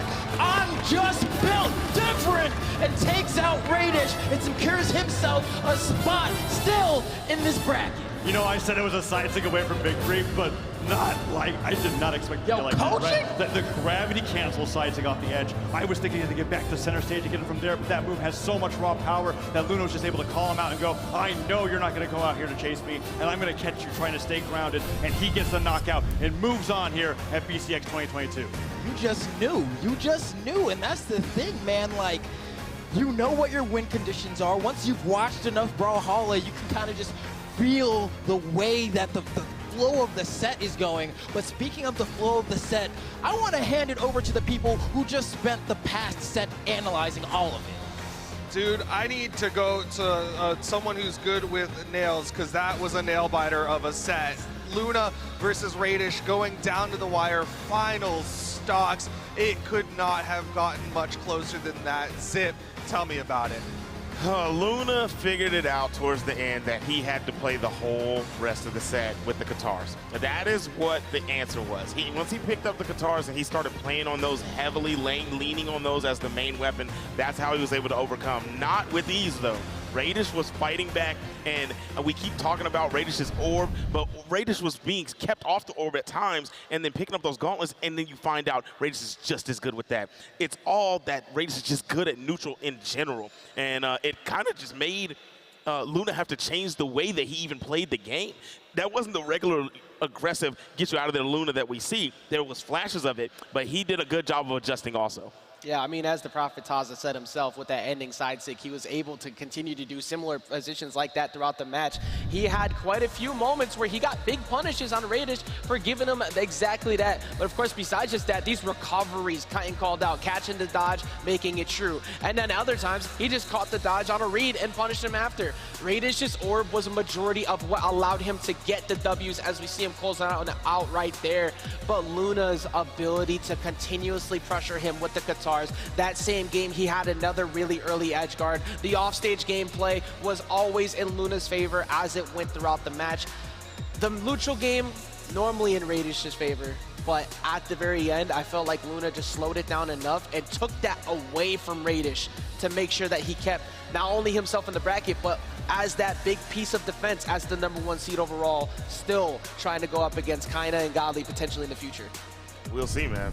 Just one side stick away from a victory. That was esports at its finest. I can't believe the way he said that, and it literally happened right after he said it. It just was so clean, and he said it so smooth. I see you, Taza.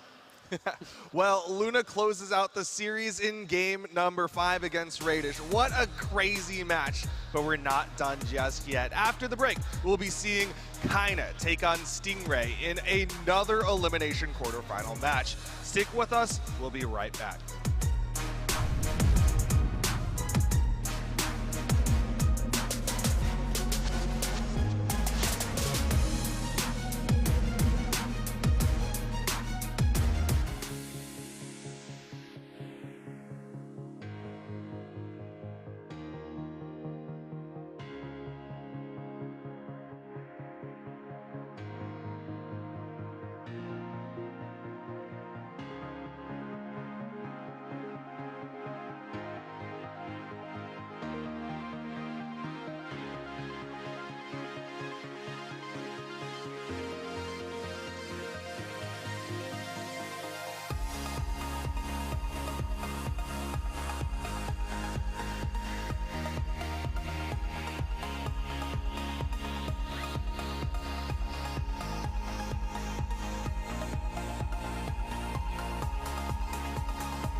welcome back to BCX 2022. It is finals day. We need to crown our champion of singles, and there's only so much more bracket left. I'm Flambeau. I'm joined with Taza. Taza, how do you feel? I'm feeling great, and we are on the verge of possibly having a situation where we have PR1 from North America, Europe, and South America all in top 4 at BCX, but the one player standing in Kaina's way is Stingray, who has been playing phenomenally on the Black Knight. We were just talking about how surprising the performance was, how dominant it was against MegD, a player that he had never defeated in bracket, and now he's going to be going up against Kaina, who has been surprising everybody, even getting Godly to go out on Twitter and talk about how Brazil is just the hardest region to fight in the world. That's going to be Stingray's opponent as we see him there, getting ready for game number 1 of this best of 5. Yeah, and I know Stingray has had a pretty long weekend, all things considered. I don't believe he flew here. I think he drove with his family like over 8 hours. Over 8 hours. Over 8 hours to get to this tournament. That's why we tell y'all, BCX, it's more than just a tournament. There's so much on the line here, but on the other side, Kaina from South America. It's a lot longer of a drive. So explosive. But with that said, I wonder, can the Black Knight be taken down?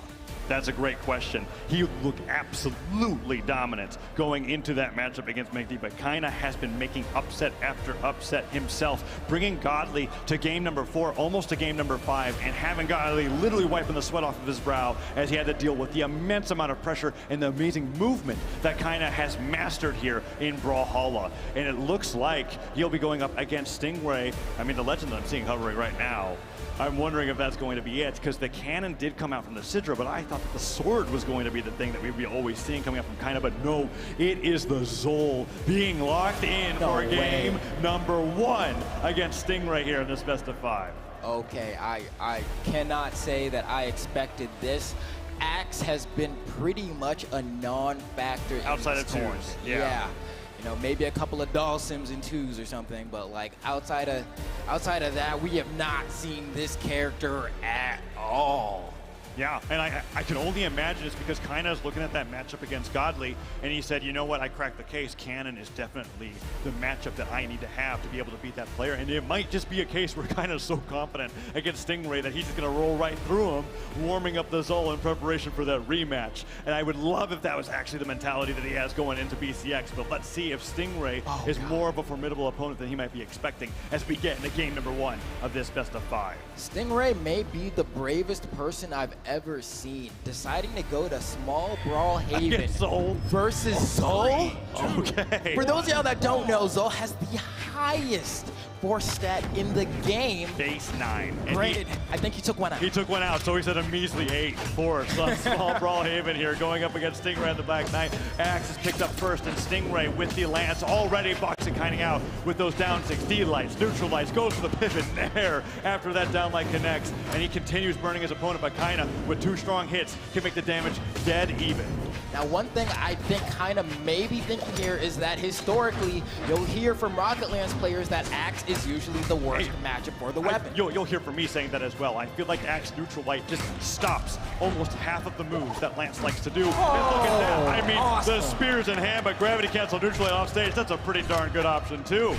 Oh, we're going to see some cannon action here. Looking to see if we can potentially get a read on Stingray, but Stingray picks up that rocket lane. It's going to be looking for a KO. Now, Zol does not have a whole lot of defense here, so all it's going to take is one clean hit from Stingray and should be able to bring this one back, but every time you get just even nicked a little bit. How is Kaina moving this fast, Flambeau? How is he moving that fast? The dodge goes up and Stingray stops the pressure, gets the neutral sig on the dodge up, but that entire time Kaina was flying around him with the cannon. He was making cannon look like the rocket lance that time, but moving at the speed of light because of how fast he was going. And Stingray able to deal with the pressure, but one nair there could lead from a neutral signature from Kaina, and that could be the stock. Stingray's got to be careful. With Zol, you get that neutral sig on Axe, and you're covering an area in the sky that no other Axe legend can cover. Now, can Stingray get out the corner of the The answer is yes. Manages to do so with a Sair from the spear, and he's finding quite precision here as he gets the ground pound to go ahead and do the quickest turnaround you've ever seen, and that's what this stage can be good for. If you want to make a comeback, the KO boxes are so small that you can just do it like that. Oh, and kind of goes to the nair read after the side light, the neutral light connection. We're talking about those small knockout boxes. Well, there you have it. Kind of gets that knockout there and priming the cannon. It looks like it's what kind of wants to stick with here in game number 1 against Stingray. Stingray picks up that spear and kind of starts flying through the cannon, but the down air interrupted by the neutral light, and Stingray staying in the ground. Jump fastball, but kind of stops the pressure with the neutral light. Stingray now having kind of off stage, side light, D light, side air. That is your bread and butter on the spear, and he lands with that down air, gets that clash, and continues to take the lead. And one thing I love that I'm seeing from Stingray here is that he's using the spear into the cannon matchup, right? Because one of the toughest things about cannon is having the priority to get through a lot of the disjoints. And that neutral light from that spear, that side air, is going to be so useful, and that down sig to close it out. How many times, Taza?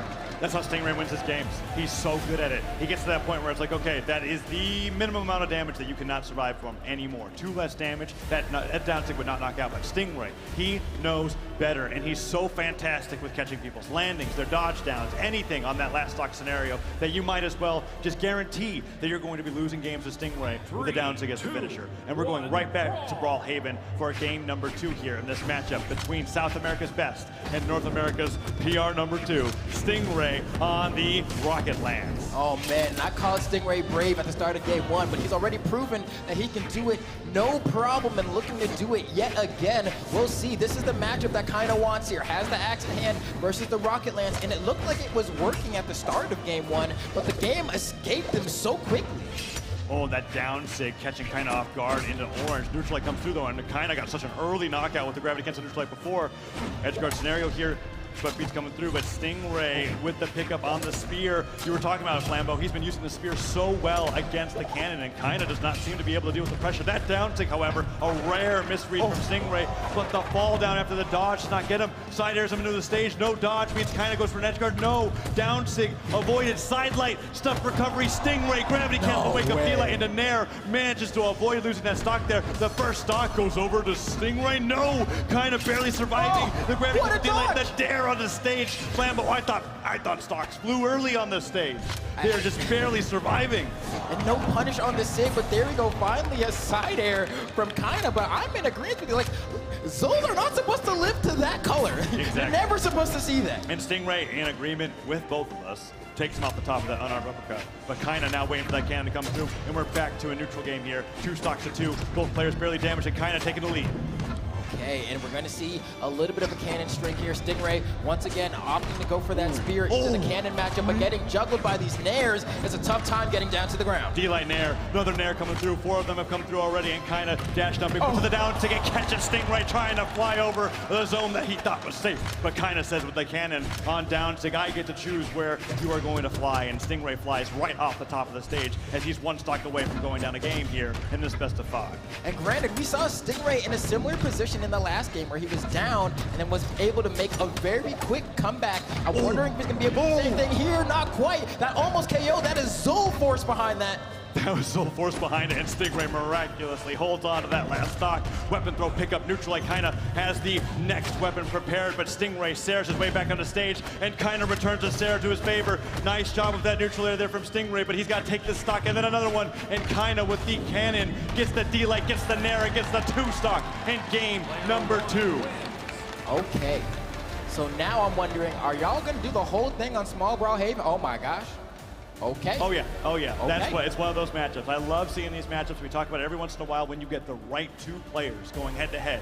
It is back to the same stage, same legends, every single game until a winner is decided. And they're going to continue adapting to each other's playstyle here. We saw Stingray do a great job with the spear in game number 1. And then kind of with the cannon just buckled up and did a much better job getting that 2 stock in game number 2. Let's see how Stingray's spear plays out here as he opens up with a strong D-light side air. But kind of with the axe has already brought Stingray into orange with a side light side air. Oh, Stingray could have gotten that knockout off the top, but kind of manages to make it back down.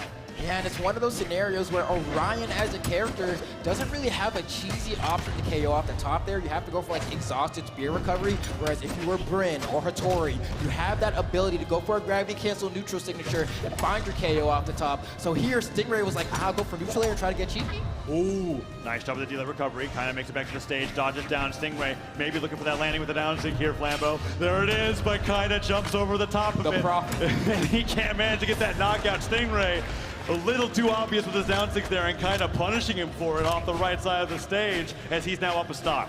Oh man, and sometimes it can feel like forever for a weapon to spawn. Sometimes it just feels that way because you just are looking for that moment. I need something in my hand, and it looks like it's going to be the rocket lance, and immediately after finding that down signature, swaps over to the spear. So I'm assuming it must be, no, it's actually an axe next. I thought he had a cannon primed up because he went so quick into it, but I think he's just feeling the spear. Look at him go! Holy cow! Sidelight almost gets to the nair, and he's still edge guarding Kaina here. Kaina has used the axe recovery, fades to the stage, sweats to the stage, gets the nair, down sig, punish, sidelight, nair, nothing afterwards, weapon throw, Stingray with the neutral signature, the dare back onto the stage, maybe trying to get the landing hitbox, but doesn't succeed, and Stingray reading a dodge down with that down signature, gets an amazing reversal on the Kaina, and goes up a stock lead here in game number 3. Yeah, that was a little bit crazy from Kaina there, because that was the full South America, I have no weapon, I shouldn't be doing this, but you know what, it works sometimes. That's absolutely right, and Stingray ready for it in that moment.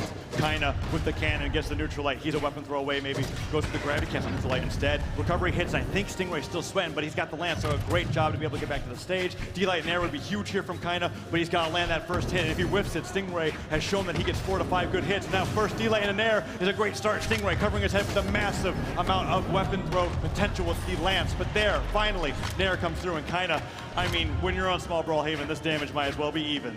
Yeah, I love the way Stingray pushes his advantage state once he catches somebody's dodge and they're popped up in the air. He'll throw that rocket lance up because he's like, it's going to hit you. You can't dodge it, and even if it doesn't, he's not fully committing, and it's so smart. Oh, dodges out the neutral sig, lands with the down air, gets the side up, but the sidelight doesn't come through, and he just barely avoids getting blasted by the lasers of the down sig. Kaina with the turnaround side air recovery. Stingray, damage, has to dare for safety. The weapon throw stopping the ground pound, but still trying to make it back. Disarmed, Kaina gets the nair. He can weapon start with the second nair, gets it, and Kaina brings it back in game number 3. Flambeau Kaina is 1 game away from being in top 4 at BCX to represent South America. And honestly, I feel like on dogs, just don't go to small Brawlhaven, bro. just don't go back there, because I feel like Cannon Nair has a moderate amount of KO power, but like, imagine we were on like Fortress of Lions or something like that. Literally any other stage, except Enigma, I guess. You know, like, we're going back for sure. So, yeah, he left it open, so.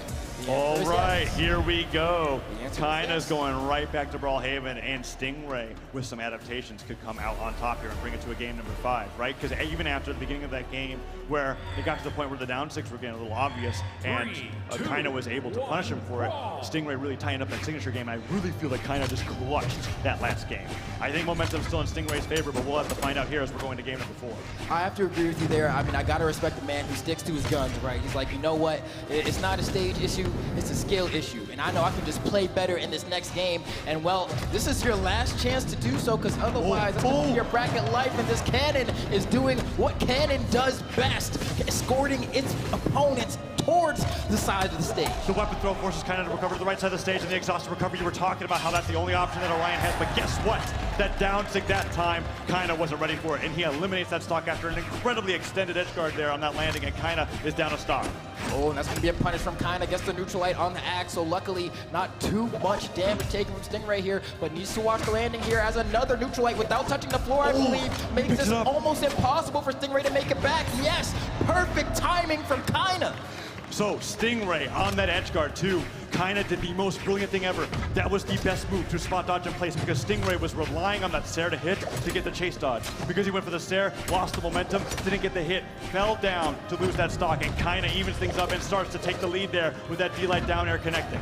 Oh man, and I think the tough part about this for Stingray is that kind of slowing down a little bit. We're used to kind of, you know, well, usually it's the sword. You know, we didn't even talk about that. Usually Kaina's on the sword. I mean, I really do feel like Kaina was like, okay, Cannon's how I'm going to beat Godly, and Godly's the only one that I need to prepare for here as he gets that recovery, and he's 1 stock away from a 3-1 victory over Stingray.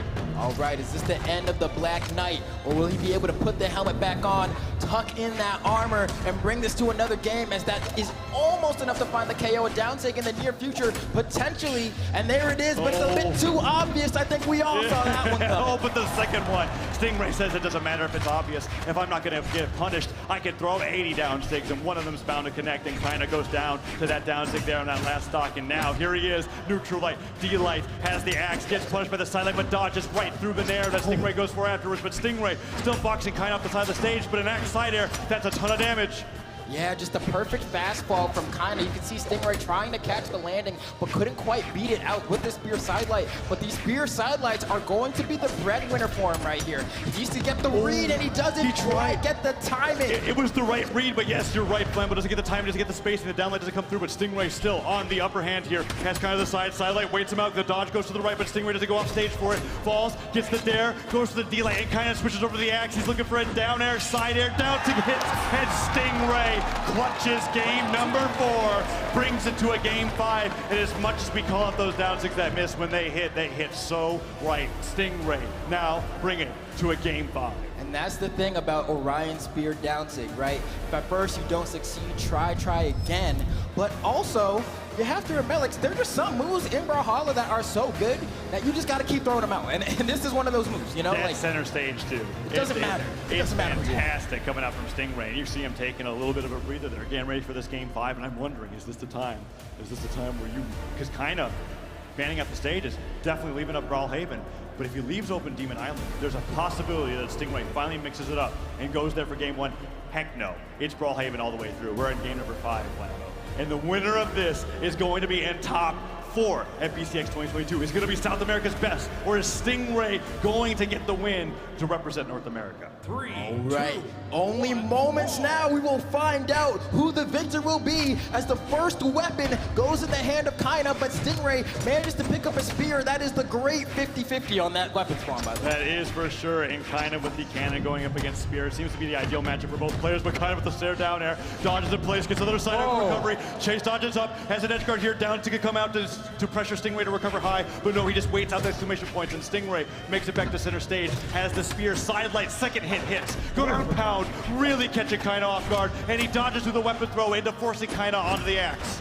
Oh, and Stingray's movement right now is impeccable as he manages to barely catch that neutral light. Kinda trying to catch the landing, tries to punish with a D-sig, and probably would have KO'd, but that's going to be a punish from Kinda with a falling Sayer on an ill-advised downlight from Stingray. Really, now he's on the back foot. Really punishing Stingray for thinking that he automatically got that downlight for free. The sidelight came through, Kinda got hit by that, but spot dodged the other, and the fadeaway sider on the axe takes the first stock. Stingray now 2 stocks left in the tournament. Kinda goes over that side air, gravity cancel, neutral light, trying to get a dodge read, and Kinda does make it back to the stage. Stingray waiting for that weapon spawn, picks up the spear, but the cannon keeps blasting. One down air hits, can he get another one? Stingray gets hit with the neutral light, and Kinda gets a second neutral light. Weapon throw, he has to use his dodge to make it back to stage, and Kinda punishes him with the unarmed recovery, but now he's over on the axe. Stingray has an opportunity, and that side stick came so close. He hadn't thrown that sig at all game, all set pretty much, and the one time he does it, the perfect reaction comes out from Kinda, but these ground pounds from Stingray have been so on point. They were unheard of until game 5, Flambo, but now he's gotten them. And the sidelight nair, he delays the nair, gets the second nair, and avoids that neutral air from Kinda so that he can continue getting more damage. That's a powerful cannon sider coming out from Zol, but he's not enough to take Stingray out just yet. And Stingray falls in, trying to get as much damage as he can before he falls to that last stock, and Kinda dash forward, dash back down, sig punished by neutral light. Stingray still unarmed, but holding on. Yo, the way he's playing this stock right now, okay, doesn't get the response there. He needed to punch that one with a backstep sidelight again, but despite that, he was behind by so much, and Stingray is doing such a great job of mitigating the damage. Finally, a nair is going to connect from Kinda, but I think Stingray did enough to bring this game back into the realm of possibility. Can he clutch this back out, or will Kinda close it out? Oh, this is the clutch here for sure. Flambo, the downer comes through, and he fully charges the recovery. Kinda does not punish it in time. The neutral sinks, the down sinks, the neutral lights. Knights. Decided to come out here as well. Stingray's throwing out all of the moves in Black Knight's kit. Kinda on the back foot now here despite being up in stocks. Stingray goes for the weapon throw forward, but the sidelight nair down like that is a massive amount of damage here in game 5. And this is Zol. That means that Stingray's now in the danger zone. Goes for the ground pound, and Stingray responds with a server zone. Can he get the stock here? I think he needs to. Pogo, Can he get this corner? He goes all the way down. He gets the pogo toward the bottom of the stage. It's going to last stock, but it's against an 8-force Zul on small Brawlhaven. One side air, and that's it for Stingray. The side air hits, and that's the only place on the stage that he can survive. It kinda has all of his moves in the kit to get the game, and Stingray has to play up perfect stock. Side air, sidelight, nair, falling stare, misses, but kinda gets the sidelight, but that's the only combo starter for Cannon there. That's not gonna auto combo. And now he switches over the axe. He wants the fleeting attacks. The nair, the recovery. Stingray dodges one move. The dare comes through as well. The nair comes through. Stingray, can he clutch it? And at this point, a neutral light will KO, and you can see kinda starting to fish for it. Doesn't want to go for a super laggy move. The neutral light is all he needs to get the KO. Doesn't get it there. That was an opportunity. Stingray knows what his win condition is, and he's going for it. He wants it so bad. He's got it. He's betting it all. He's betting it all. Can he do it? Can he stop Kinda, or will Kinda close his dreams out here? Stingray is so goddamn clutch. Stingray from an entire stock and a half deficit gets the down tick. That is the Stingray getting the down tick finisher from being that behind. How does he do it? Kinda played his heart out, but Stingray well deserved that win as he takes down South America's finest and moves on in the top 4 here at BCX 2022. I'm gonna pass out. I'm actually gonna pass out. I cannot. 49 damage on the spear. 49 damage on the spear. Damage dealt equal to damage taken. We're getting this last stock here. Look at this. What better way, Flambeau, than to land, pick up, dodge the side air that would have won the game, and then right behind him on that down stick says, that's your last down stick. He gets him and look at him pop off. Stingray can't even believe it himself, but he does it so well deserved coming here. He's had so many amazing Game 5 wins, and having that win over Kinda is just so darn impressive. Simply built different. All right, well with that, let's head over to the analysts to just take it away.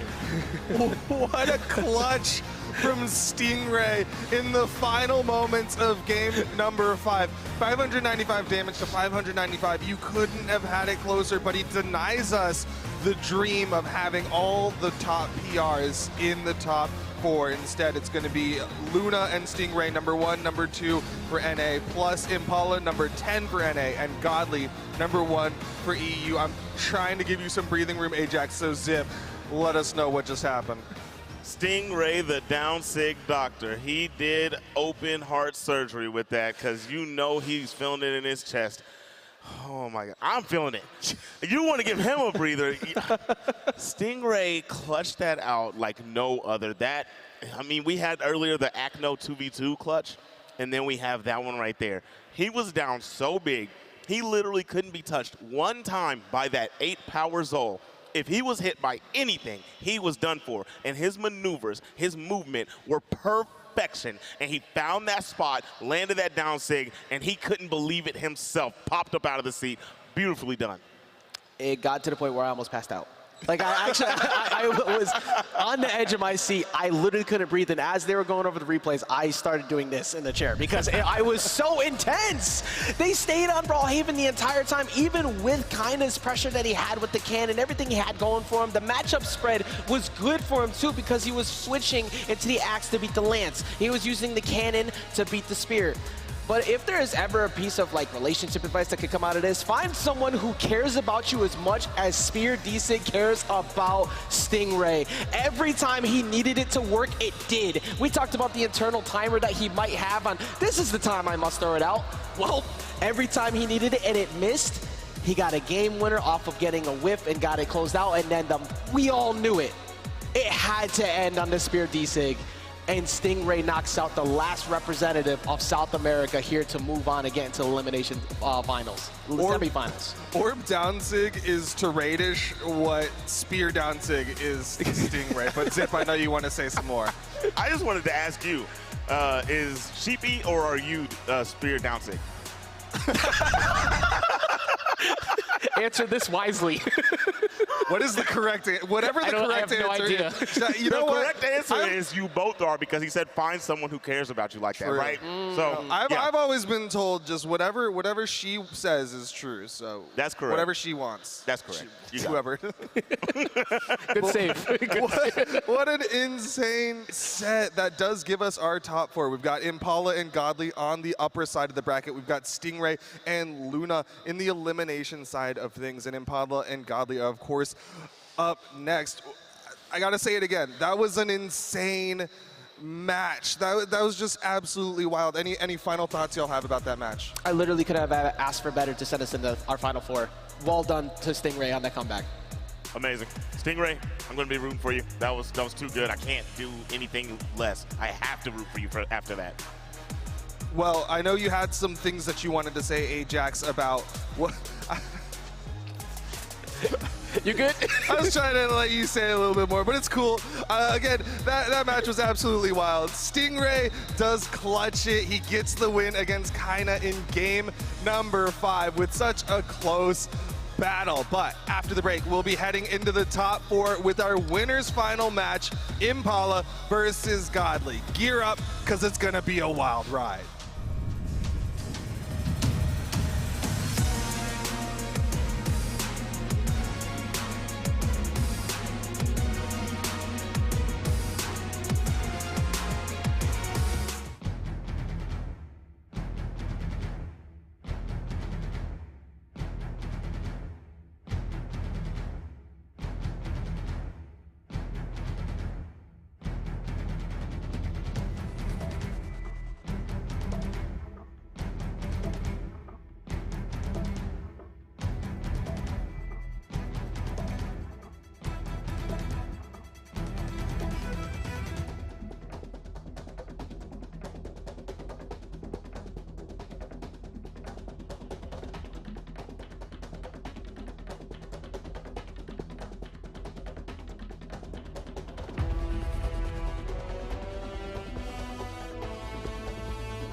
Oh my God.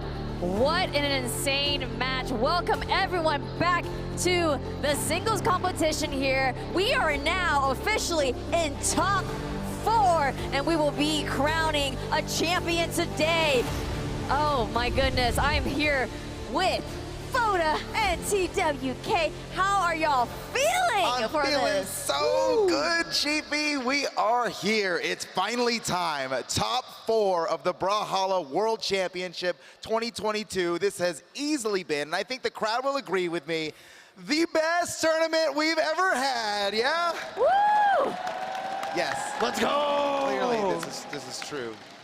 Oh, man. TWK, we got some insane matches coming up. We were just talking about it. Dude, give me some down low.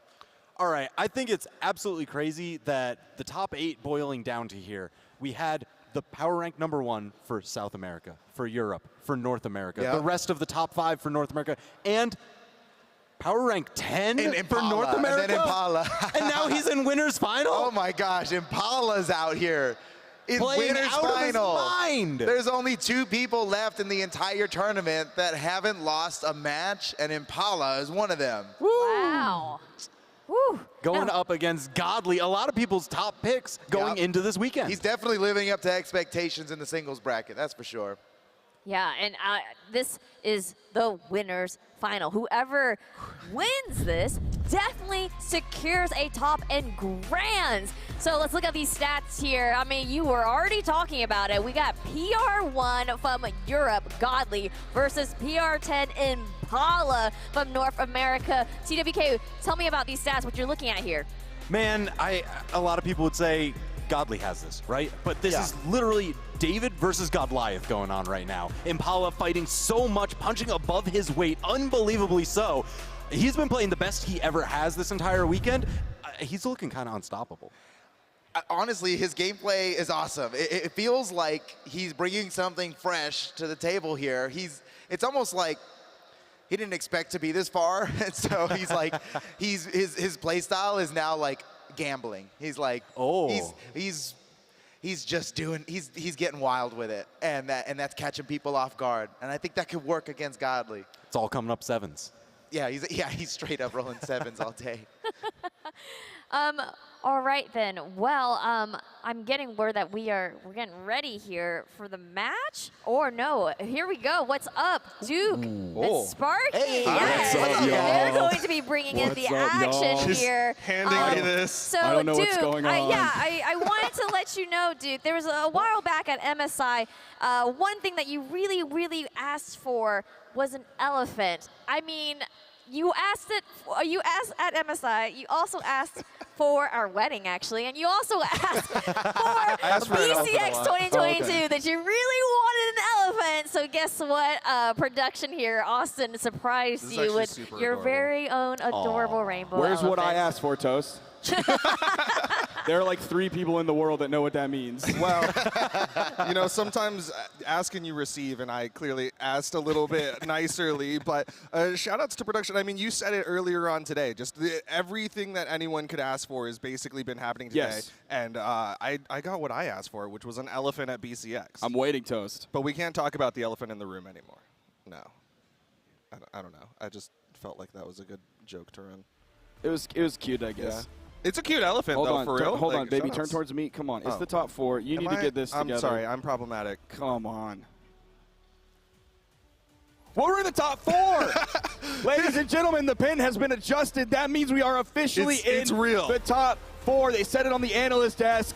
Impala, what are you doing here? Oh, yeah, he's gaming. He is absolutely gaming his brains out. Regardless of what happens here, we're crowning a new Brawlhalla World Champion. True None facts. of the 4 competitors here have earned a gold medal at BCX, and this is their opportunities. Impala, the outlier, coming in PR number 10 for North America, was on no one's radar for making it this far, made upset after upset, beating out Luna in the winner's semifinal to earn his spot here against Godly, and Godly's changing it up. He's going to the Hattori for game number 1. And we're going to Miami Dome. Ladies and gentlemen, these are your 2 legends here as we get into this top 4. The stakes are so high. It's incredible. The Kaya, of course, from Impala has been amazing so far. I was talking to TWK earlier, and we were just thinking about the amazing legend variety that we're seeing towards the end of this tournament. It goes to show how many things are truly are actually viable at the highest level of gameplay in Brawlhalla. A widespread of characters, a widespread of weapons. Right now, you're seeing a spear in Godly's hand, and Impala has been all about that bow. Weapon spawn comes in. It's going to be that sword for Godly. A little bit of juggle game coming out from Impala. Both players tied in the orange. Edgeguard starting up. Impala can't touch. Has some juice left, but not quite enough to get back. Gonna fall. First stock goes the way of Godly, and we have a solid lead if you're a Godly fan out there. No, but it's definitely not over yet. Still 2 stocks to play with, and we've seen so many clutch situations happen here at BCX 2022, just like that. Immediately evened it up, and Impala taking his time here, kind of savoring the moment, that first KO of Godly before he decides to go for the weapon spot. Seen that spear coming back in for Godly. Nice little turnaround with the neutral air as the follow-up off of the sidelight, given that sidelight has no true follow-up options, especially if there's a dodge on the board for Impala.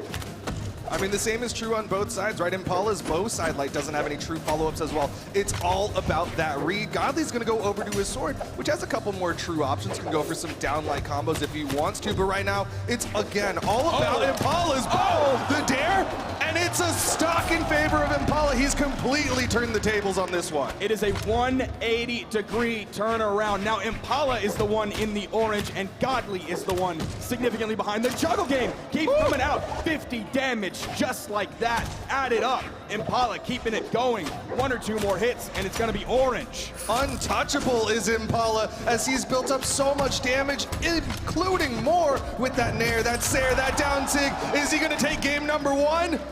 Oh, Godly gets to the wall. Gonna be at the weapon disadvantage here. Godly sending him over to the left. The Godly Edgeguard using all of the active frames of that GC sword neutral light to make sure Impala goes into it, grabs the hit, but still a full stock lead for Impala. The side air bouncing off the stage, not gonna be enough yet. They've swapped places, little bounce pass to himself. Impala looking for the Acno inspiration there with the GC neutral sig. And Acno was the thing that defeated Godly with this Kaya pick in the Autumn Championship. Godly hoping to get a run back here, this time against Impala. Punish! He doesn't hit the punish! My goodness! A huge misplay from Godly. He still finds the stock, but wow, that was a huge misstep. Impala served that one up on a dish for him. But Godly, maybe it's the nerves, baby. The pressure is unlike any other. This is BCX 2022. Impala is 1 hit away from taking game number 1 off of Godly. Choosing the bow here. The neutral air is gonna do it.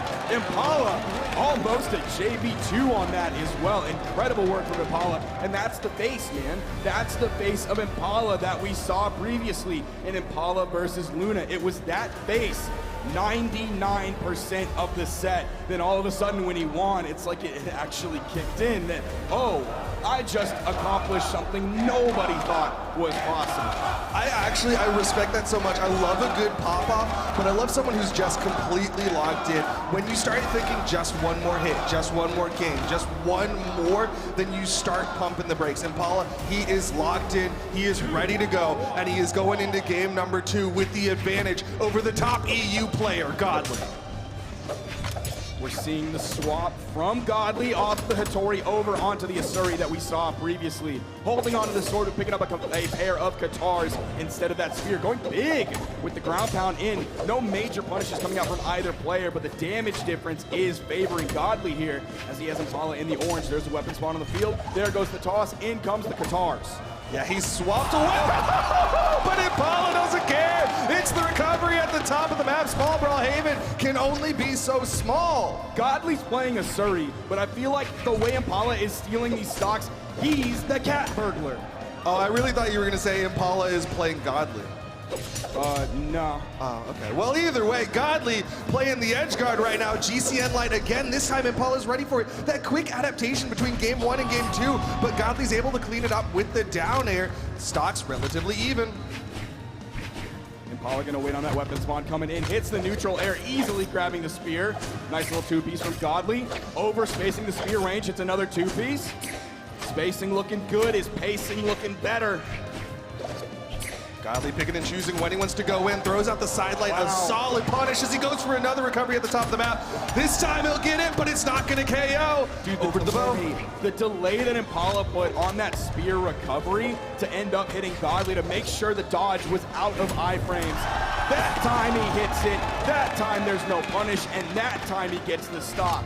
Dude, Impala is playing so incredibly well. How did he come in here as only PR number 10 when he's currently up 2 stocks to 1 over the top EU player? He's currently 1 game up over the top EU player. I'm gonna be honest, I underestimated Impala so much. I saw PR 10 and I was like, huh? Who let him get that high? That's crazy, but clearly no one let him get that high. He forced his way, throwing elbows to everybody behind him, making sure he could get in. Solid lead, actually a full stock at this point. We are on Brawlhaven, so those neutral airs on bow are gonna KO earlier. Those dares on the bow are gonna KO earlier. Edgeguard opportunity, Godly gets back up, but Impala, his spacing has been on point. The GC signs it. Impala 2 stocks Godly and is up 2-0. Everybody said Godly was going to win this tournament. I'm not just talking about EU huffing copium. I'm talking about the entire world saying that Godly is the guy to beat. Now, one thing that we have to remember is that Godly is coming off of a tough loss of 2v2. That can break virtually anybody's mental, especially someone who is unproven on land like Godly. He doesn't have that experience. Every failure that Godly has hits harder. Everything weighs on the mental harder than other players. Well, after that tough loss in 2v2s just a little while ago, he's trying to get that W here in the 1v1s. He's making the swap over to the Ken. Impala doesn't hit the jump for the Nair, and Godly's gonna full on capitalize, but he can't continue. I believe Impala still has the damage lead here, definitely after that neutral air. Man, his ability to turn around the D-Light, still pick it up after the whip sidelight, he's so crazy too. Oh! He just did it! He's stealing. Like, he's just literally stealing. That is illegal in many states. And Impala is getting away with it. Is there a state where it's not legal? Man, I don't know, but regardless here, justice, it seems, will not be served as Impala is staring at a 3-0 over Godly. I mean, he's looking so incredibly good. Godly's gonna need a massive play if he wants to bring this one back. Impala is not giving him any room to get back into this game. Godly trying to open up with the weapon toss, just gets a sidelight off of it. Godly has almost no major momentum in his favor. He's adding up the damage. He has Impala near or in KO. Okay. You see it right there, but still, the momentum does not feel in his favor. I mean, yeah, it just feels like he wrestled back to survivability, right? He gets a small sigh of relief, but it's not even enough to give him the lead here. Impala continuing it. He's got the nairs. This is a high ceiling map here on Miami Dome, so those nairs might not KO as quickly as it did on Small Brawlhaven, but still, Godly is playing from behind. I feel like Impala is dashed from the Incredibles when he's running at the track meet, and he's just going. And his family is telling him, whoa, slow down, slow down. Now, in the movie, Dash listens. Impala, no, rebellious teen, does not listen to his parents, wants to take this right now, giving a 30 and a handshake to Godly, sending him packing. He wants that gold medal, something Dash did not get in the Incredibles, but Godly gonna try to deny it, gets the ground pound, forces it to final stocks here. 1v1 Impala, where's the weapon spot? It's still that 50 damage deficit between these two players in favor of Impala. A two-piece, but Impala grabs the weapon. He just picks up a follow-up so consistently, dude. He's getting so many extensions. He has barely ever just only gotten one hit. On the other side, Godly, he hits a dare, can't get much else. He gets a nair, can't get much else. He hits a recovery, still can't get much else. He's not getting the extensions that Impala is. He's starting to slow down a little bit. Lead still favoring Impala. Godly doing his best to fight this one back. Everything's still being tested. Oh, it's so close to being Impala, getting a 3-0 and sending Godly to the elimination side of the bracket. Another nair, a recovery, and Impala does it! The upset king continues as he is going into grand finals. Impala, a guaranteed top 2 finish here at BCX 2022, and he is nonplussed. Look at him. What is going on? He's like walking to school. He's like, this is a normal day. This is fine. This is chill. And now you want me to talk? What an insane run that Impala has had and continues to have. You're like picking up that recovery. Who else is going to be able to pick that up? Not Impala. But he does. Just a I cheeky swear little smile. that he's not going to be able to pick it up, but he finds it every time. He's pogging. Person after person discounted Impala. Nobody expected him to be here. Nobody expected him in top 8 of today, let alone here in the grand finals. Impala is proving everybody wrong. I want to know what the analysts have to say about it.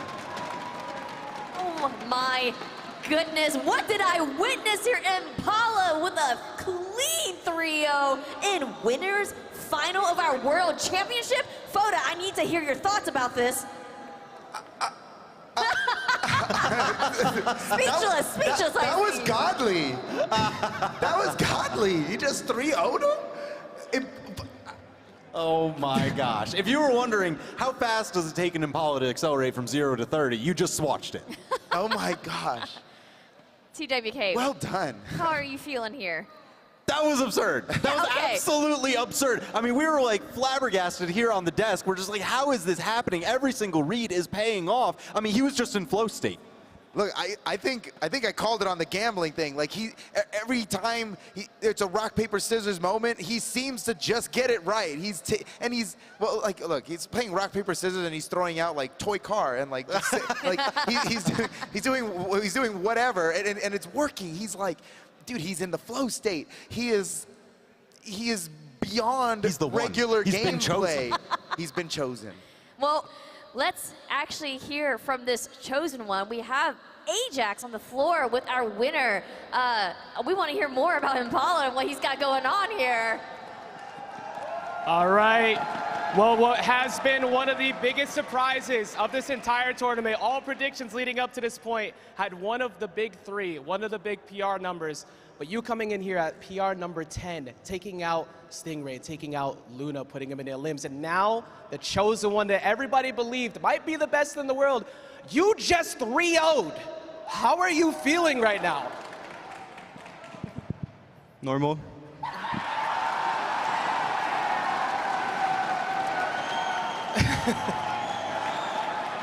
You have had some of the best composure up there. Every single W as if it's just another day at the office. You've been coming in here with this Kaya. You're putting in a lot of work. You are in the best storyline you could ever ask for.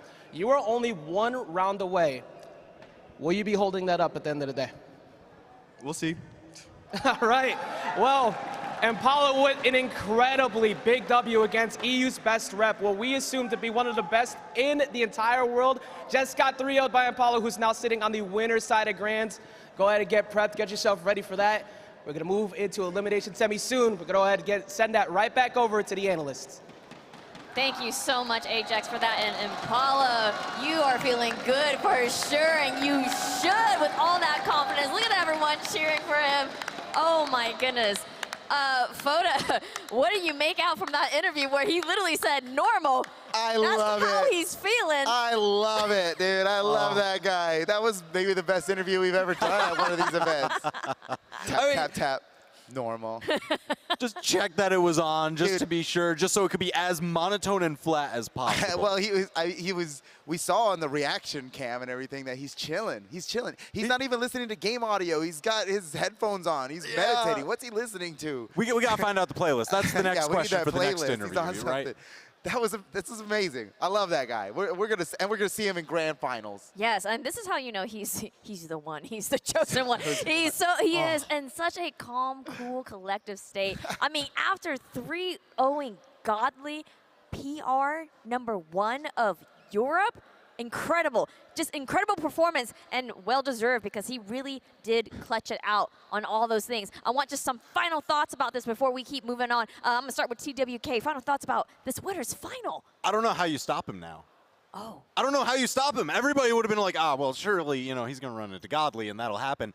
No, no. And now he just has to win one more set? All right, that's all I got.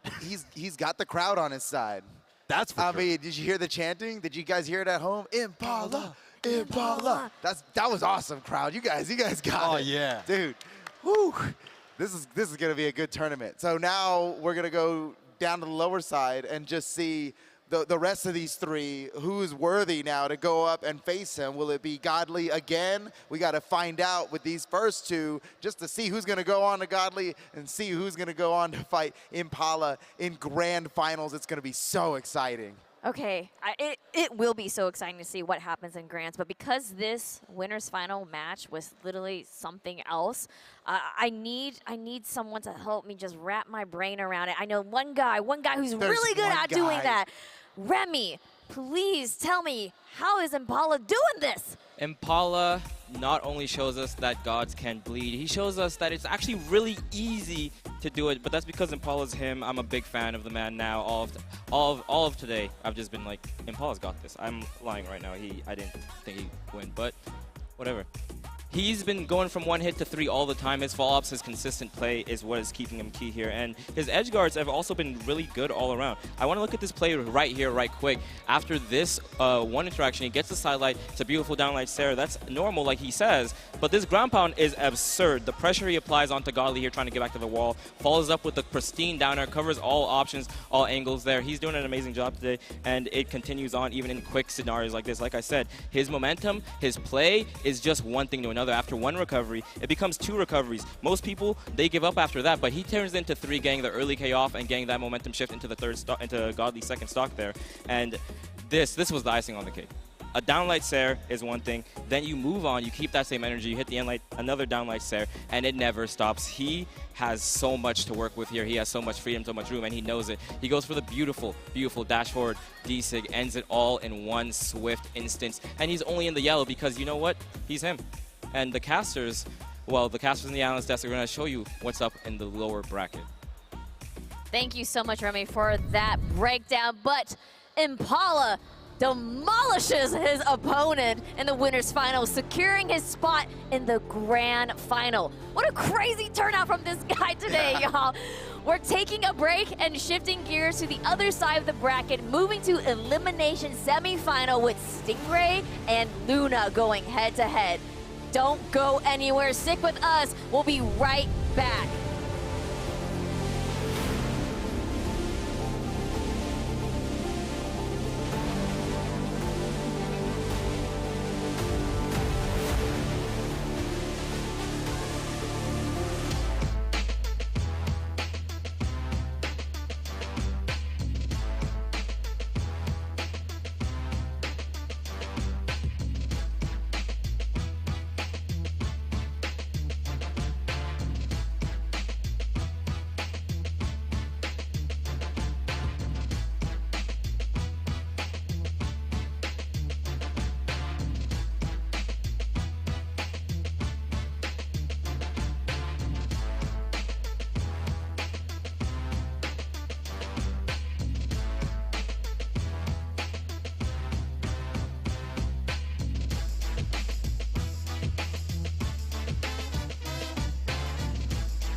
We're back and ready, down to just 3 matches left until we crown our singles champion.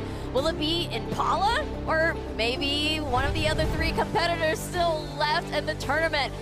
Let's continue and find out soon. Welcome back, everyone. Guys, Stingray versus Luna, that's what's coming up next. I gotta hear your thoughts about this because we're now in the elimination side of things, elimination semi-finals to be more specific. And we got NA versus NA here. Foda, thoughts? Well, this is especially intense now that we're in the elimination bracket. If you lose, you're out. It's real now.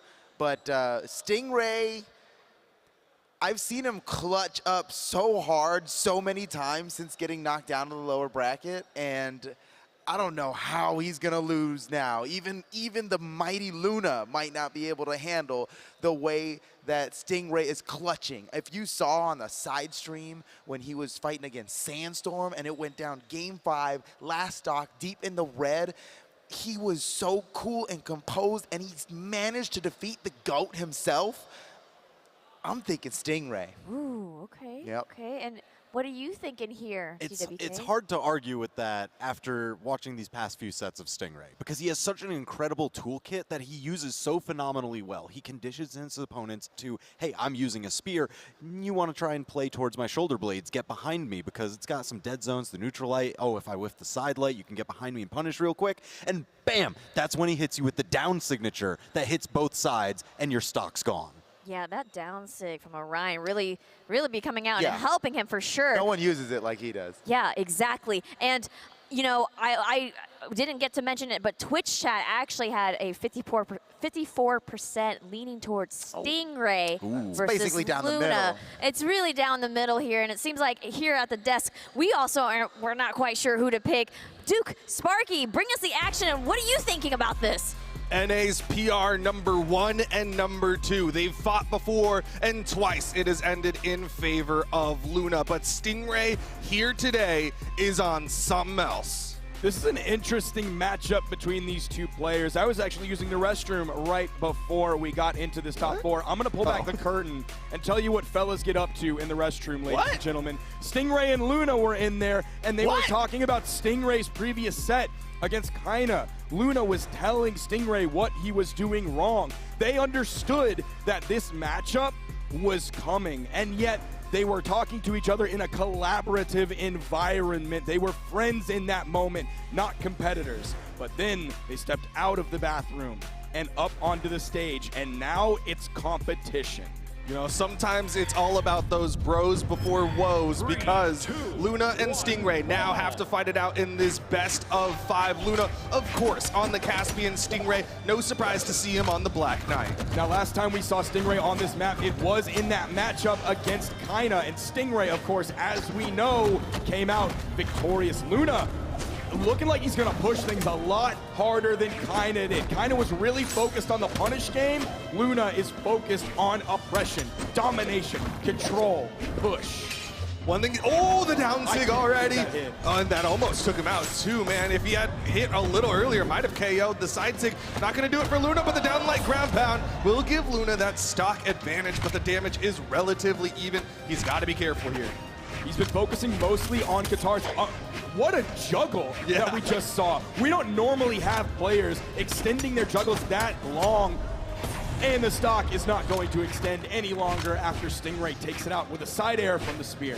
I mean, Stingray's spear play has been on point. Of course, we always love highlighting that down signature, which has been so effective for finishing off stocks, but he's just been doing amazing with the spear overall as he gets nair juggles all over Luna. If we're talking about the aerial game, Stingray has the spear nair. Luna also has guitar nair. But they're really similar moves, but the range and the coverage is going to favor the spear. So if Luna and Stingray are on top of one another, the startup might favor Luna, but the aerial combat almost taking off the top. Yeah, Stingray's ability to do everything in the air, on the ground, hit a spear down sig, and take the stock lead away from Luna. Down sig thrown out from Luna. Had Stingray in the edge guard. That might be the thing that he needs as Stingray dodges down to avoid the end sig from Luna. Still on the corner here, Luna taking his time, throws out the side six, Stingray with the punish, that's a burn dodge. Ooh, He gets so much off of it, couldn't hit that nair though. Continues with the recovery. Nice damage added up, ground pound from Luna. Gonna have his choice of weapons yet again, gonna juggle this one to delay the weapon spawn, but Stingray's gonna go in. Doesn't even wait for those iframes to fully run out. He's gonna force them off. The unarmed gameplay coming out from Stingray, even jumping up, hitting that nair before picking up the lance. The GCD sig like 2 jump heights up. That is a Stingray classic. Yeah, and he's really good at that. Side sig doesn't get the read though. Stingray tries to punish. Luna's not hitting his signatures and he needs those for KOs early enough. Down sig, Luna dodges down into it and hits a punish. It's not the biggest one, but he's definitely ready for it. Luna's gonna have to be careful. If he's fishing for those signatures too much, just like that, I'm getting flashbacks to the Kaina set. The punishes from Stingray on top of Kaina's signatures were what helped Stingray win.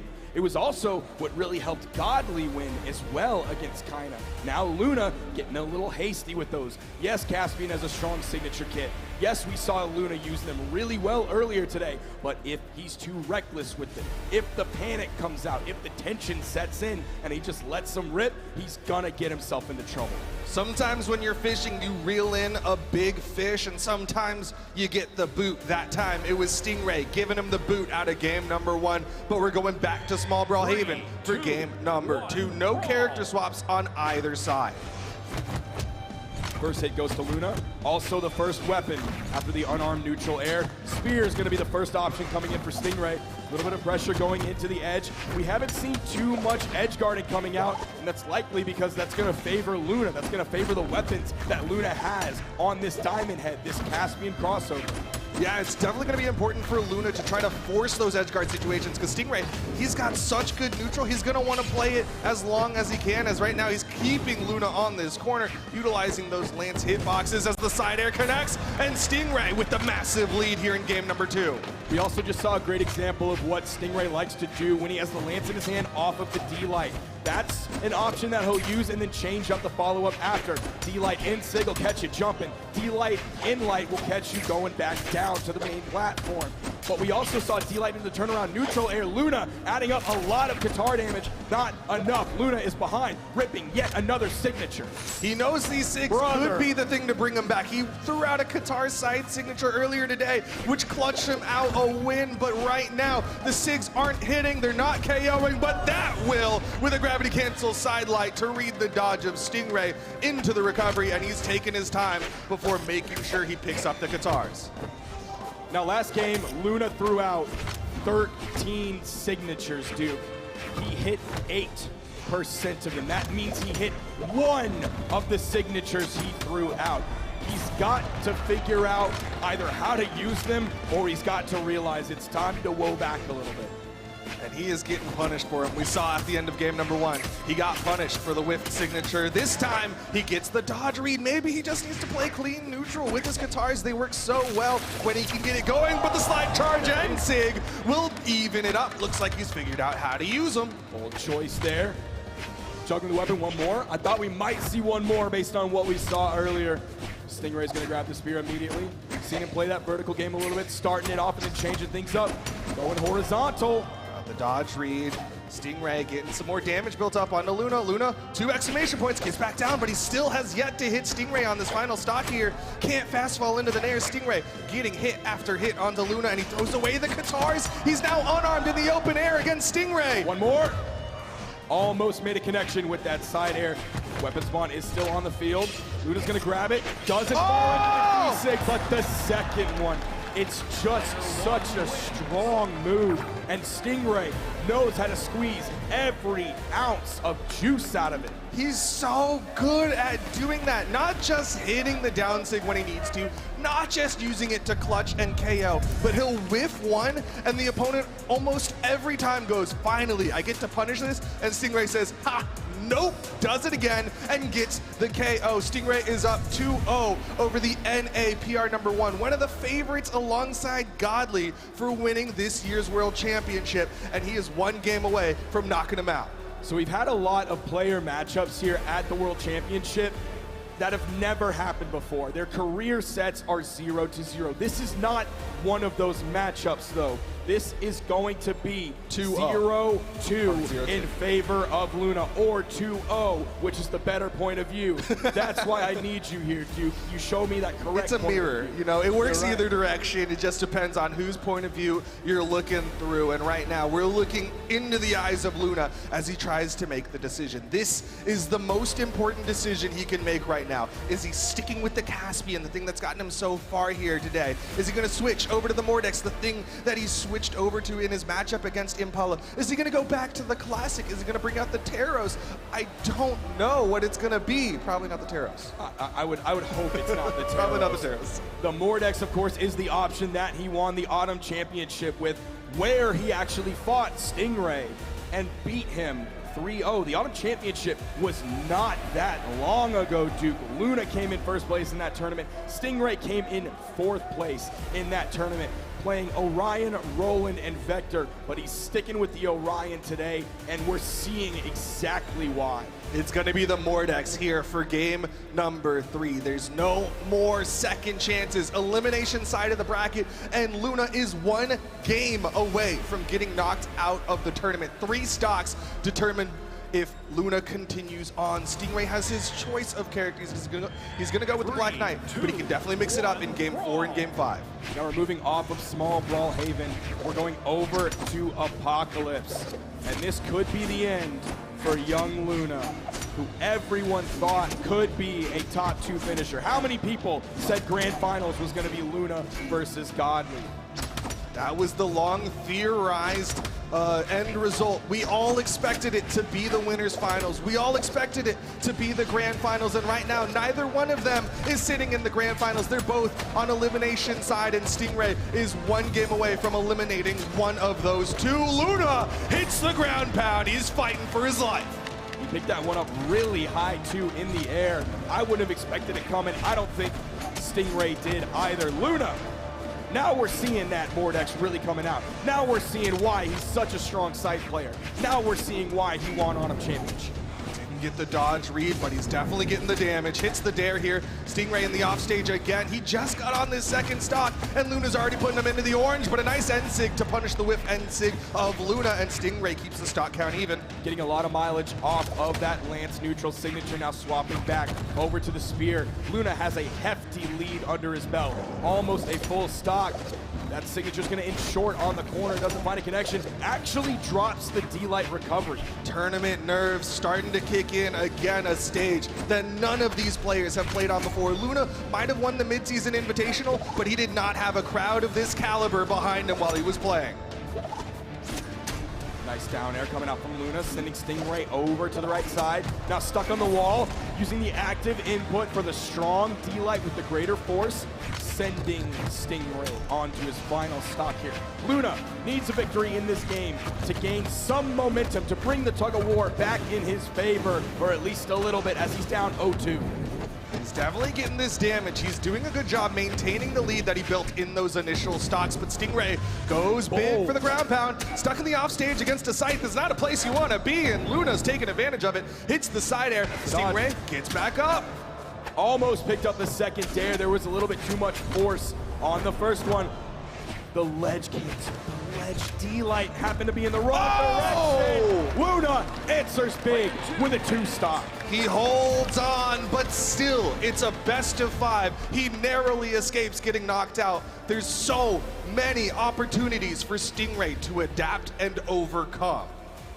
We've seen the game 4 come out both ways in this tournament, where the game 3 ends up landing in favor of the person who's down 0-2, and then the game 4 ends the entire set in a 3-1. But we've also seen incredible comebacks from the player who's at the disadvantage, from the player who's already lost twice. Is this the shot of adrenaline that Luna needs to bring himself back into this one? We're moving away from Apocalypse over to Fortress of Lions. The big question is this the momentum or is this the dub? Stingray sticking with the Black Knight here in game number 4.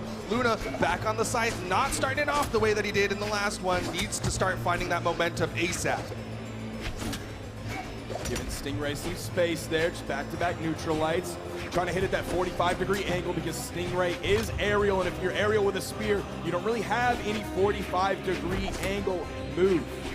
Yeah, it's hard to challenge a Scythe. Scythe loves those 45s, those dares, those nairs, can be so good in the air-to-air. But on the other side, Stingray staying below Luna, utilizing that spear aerial kit against the small hitbox, but he reads the dodge. Stingray, now the one controlling the ground. Side light doesn't get the second dodge read. Stingray with the wake up just hits the side light. Down sig thrown out. Luna with the punish. A little bit surprised he went for that instead of the strong D-light. I can't believe that KO. He used the gravity cancel neutral heavy optimum unarmed vertical force, and he gets that KO just above Luna. Luna now needs to find a way to get this one back into his hands. We've not seen a lot of lance nairs coming out until just now. The neutral light from the middle of the stage. Luna hoping he picked that up on the left side, but no, it's from the middle of the stage. Doesn't lead to the KO. Another lance neutral air coming out. Luna avoiding these moves. No, but so is Stingray. Another neutral light. Luna keeps this one close. He's behind, but just barely. He gets his choice of weapons. It's going to be the Scythe. Stingray completely staying away from him. Luna having to be the one to move towards Stingray. Stingray doesn't want to fight the weapon disadvantage, but now that he has the spear, he's going to whip that D-light. Immediate punish from Luna, an easy neutral light. He's just looking for those punishes. Hits the side light, doesn't get the dodge read. Stingray doing a good job mixing it up, making sure he doesn't fall for the same option of Luna every time. There's a weapon spawn on the field. I don't see either player really going for it. Stingray's incredible work so far has been on the spear. Luna, of course, has been on the Scythe. Yeah, that's the big thing he swapped to this Mordex for. He wants the Scythe, he wants the weapon toss, and it is going to connect onto Stingray. One stock left between Luna and game number 5. Stingray, no weapon spawns. Luna is playing the denial game. Now we're seeing both of them stick with one main weapon, and they're actually doing about similar damage on each weapon. 52% of Stingray's damage is coming from the spear, 54% of Luna's damage is coming from the Scythe.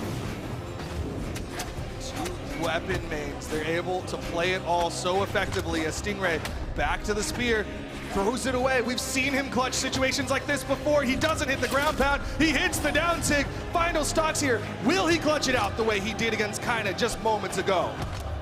Throwing the weapon away, picking up the lance. Has Luna really high in the air, but of course he's fresh. He just spawned back in. Not really the option to KO off the top. Just a nice neutral air into the recovery. Stingray's gonna have to play something fierce here if he wants to avoid a game 5. Avoiding any hits from Luna, but Luna finds the sidelight recovery. We're going to game 5. Clutch coming out. You even saw the taunt from Luna. He's beginning to look much more confident in his own abilities here. He's now proven to himself and everyone else that he's in this for the long haul. We're heading into game 5. This is where that endurance starts to come into play. They're both on the elimination side of things. They both have to be ready for the long road ahead of them. After this match, it doesn't get any easier. In fact, it gets much harder, as the next person they're going to be running into is the EU's #1, the Prodigy, the person that people thought was going to win the World Championship godly, but they can't think about the future just yet because they gotta win here and now in this final game number 5. Like you said, the endurance is huge here. It's been a very long day. It's been a very long weekend. The tension in the room is palpable. These two competitors have been playing all weekend some of the hardest matches of their entire life. Duke is pogging at me, and I don't know if you can tell based on the monitor, once we get the view of the game, I think everyone will realize why Duke had his mouth agape. What a swap from Stingray, the Lance main, the person who started off as the Orion King is now onto the Queen Nai for game number 5. Hoping the spear, hoping the defense are going to be the things to get him through this. He's not going to have the same spear down sig that he has with the Orion, something that was so incredibly effective, but he might have the survivability he needs to go up against Luna's Mordex. Downlight goes for the end sig. Luna knows that one's not true. He's able to get away from that one. Queen Nai is his 21 highest leveled legend. Just a level 41 Queen Nai. We're gonna see those Katars. We've seen him play Katars before. Obviously, we saw the spear earlier today, just a few moments ago. He got the read. Asnir, it's not working so far. Sidelight into the dodge in read from Luna. Gravity cancel, sidelight recovery. Luna takes the first stock. Stingray landing neutral air. He's got the spear in hand. This has been his comfort weapon for so many matches today. It would be a very interesting outcome if Luna seems to easily secure this game 5, but it doesn't look like it's going to be easy whatsoever.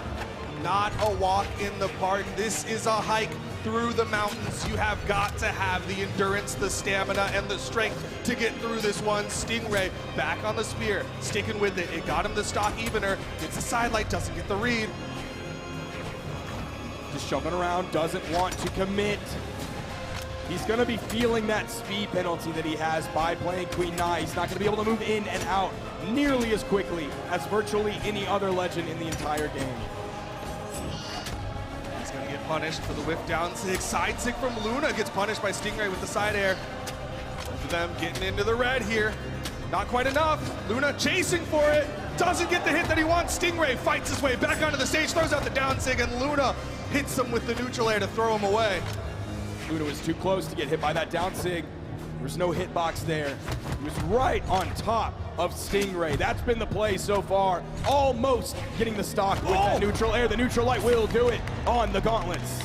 Great punish, great dash cancel into the, dash jump neutral air off of the ledge from Luna to get himself into that position, and then a fantastic punish on the whiffed gravity cancel. Stingray doesn't hit it! The true combo, the pressure is mounting onto Stingray. And it's even worse because he did hit the D-Light recovery after, and it didn't KO. If he hit the GC neutral heavy, that might have KO'd. That's one of the reasons right there that we don't see many people playing Queen Nai. Throughout that signature, even unarmed, Luna was able to get in time, immediately punish it. She's got high strength, she's got high defense, but she's also got high punishability, and Luna's taking advantage of it, trying to play the unarmed because he's got a weapon primed. He doesn't want to swap to it yet. Stingray on his final moments here, both of them last stock. Who's it going to be to go up against Godly in the elimination finals? Everybody always says that Stingray is not like other players. Very few players would bet everything here on the Queen Nai and Luna. Oh, the whiff. Stingray getting some hits here. Stingray bet a lot on this Queen Nai. So far, it might be paying all right, but the neutral light will launch that defense from Queen Nai, keeping him alive. Here comes the scythe. Katars side.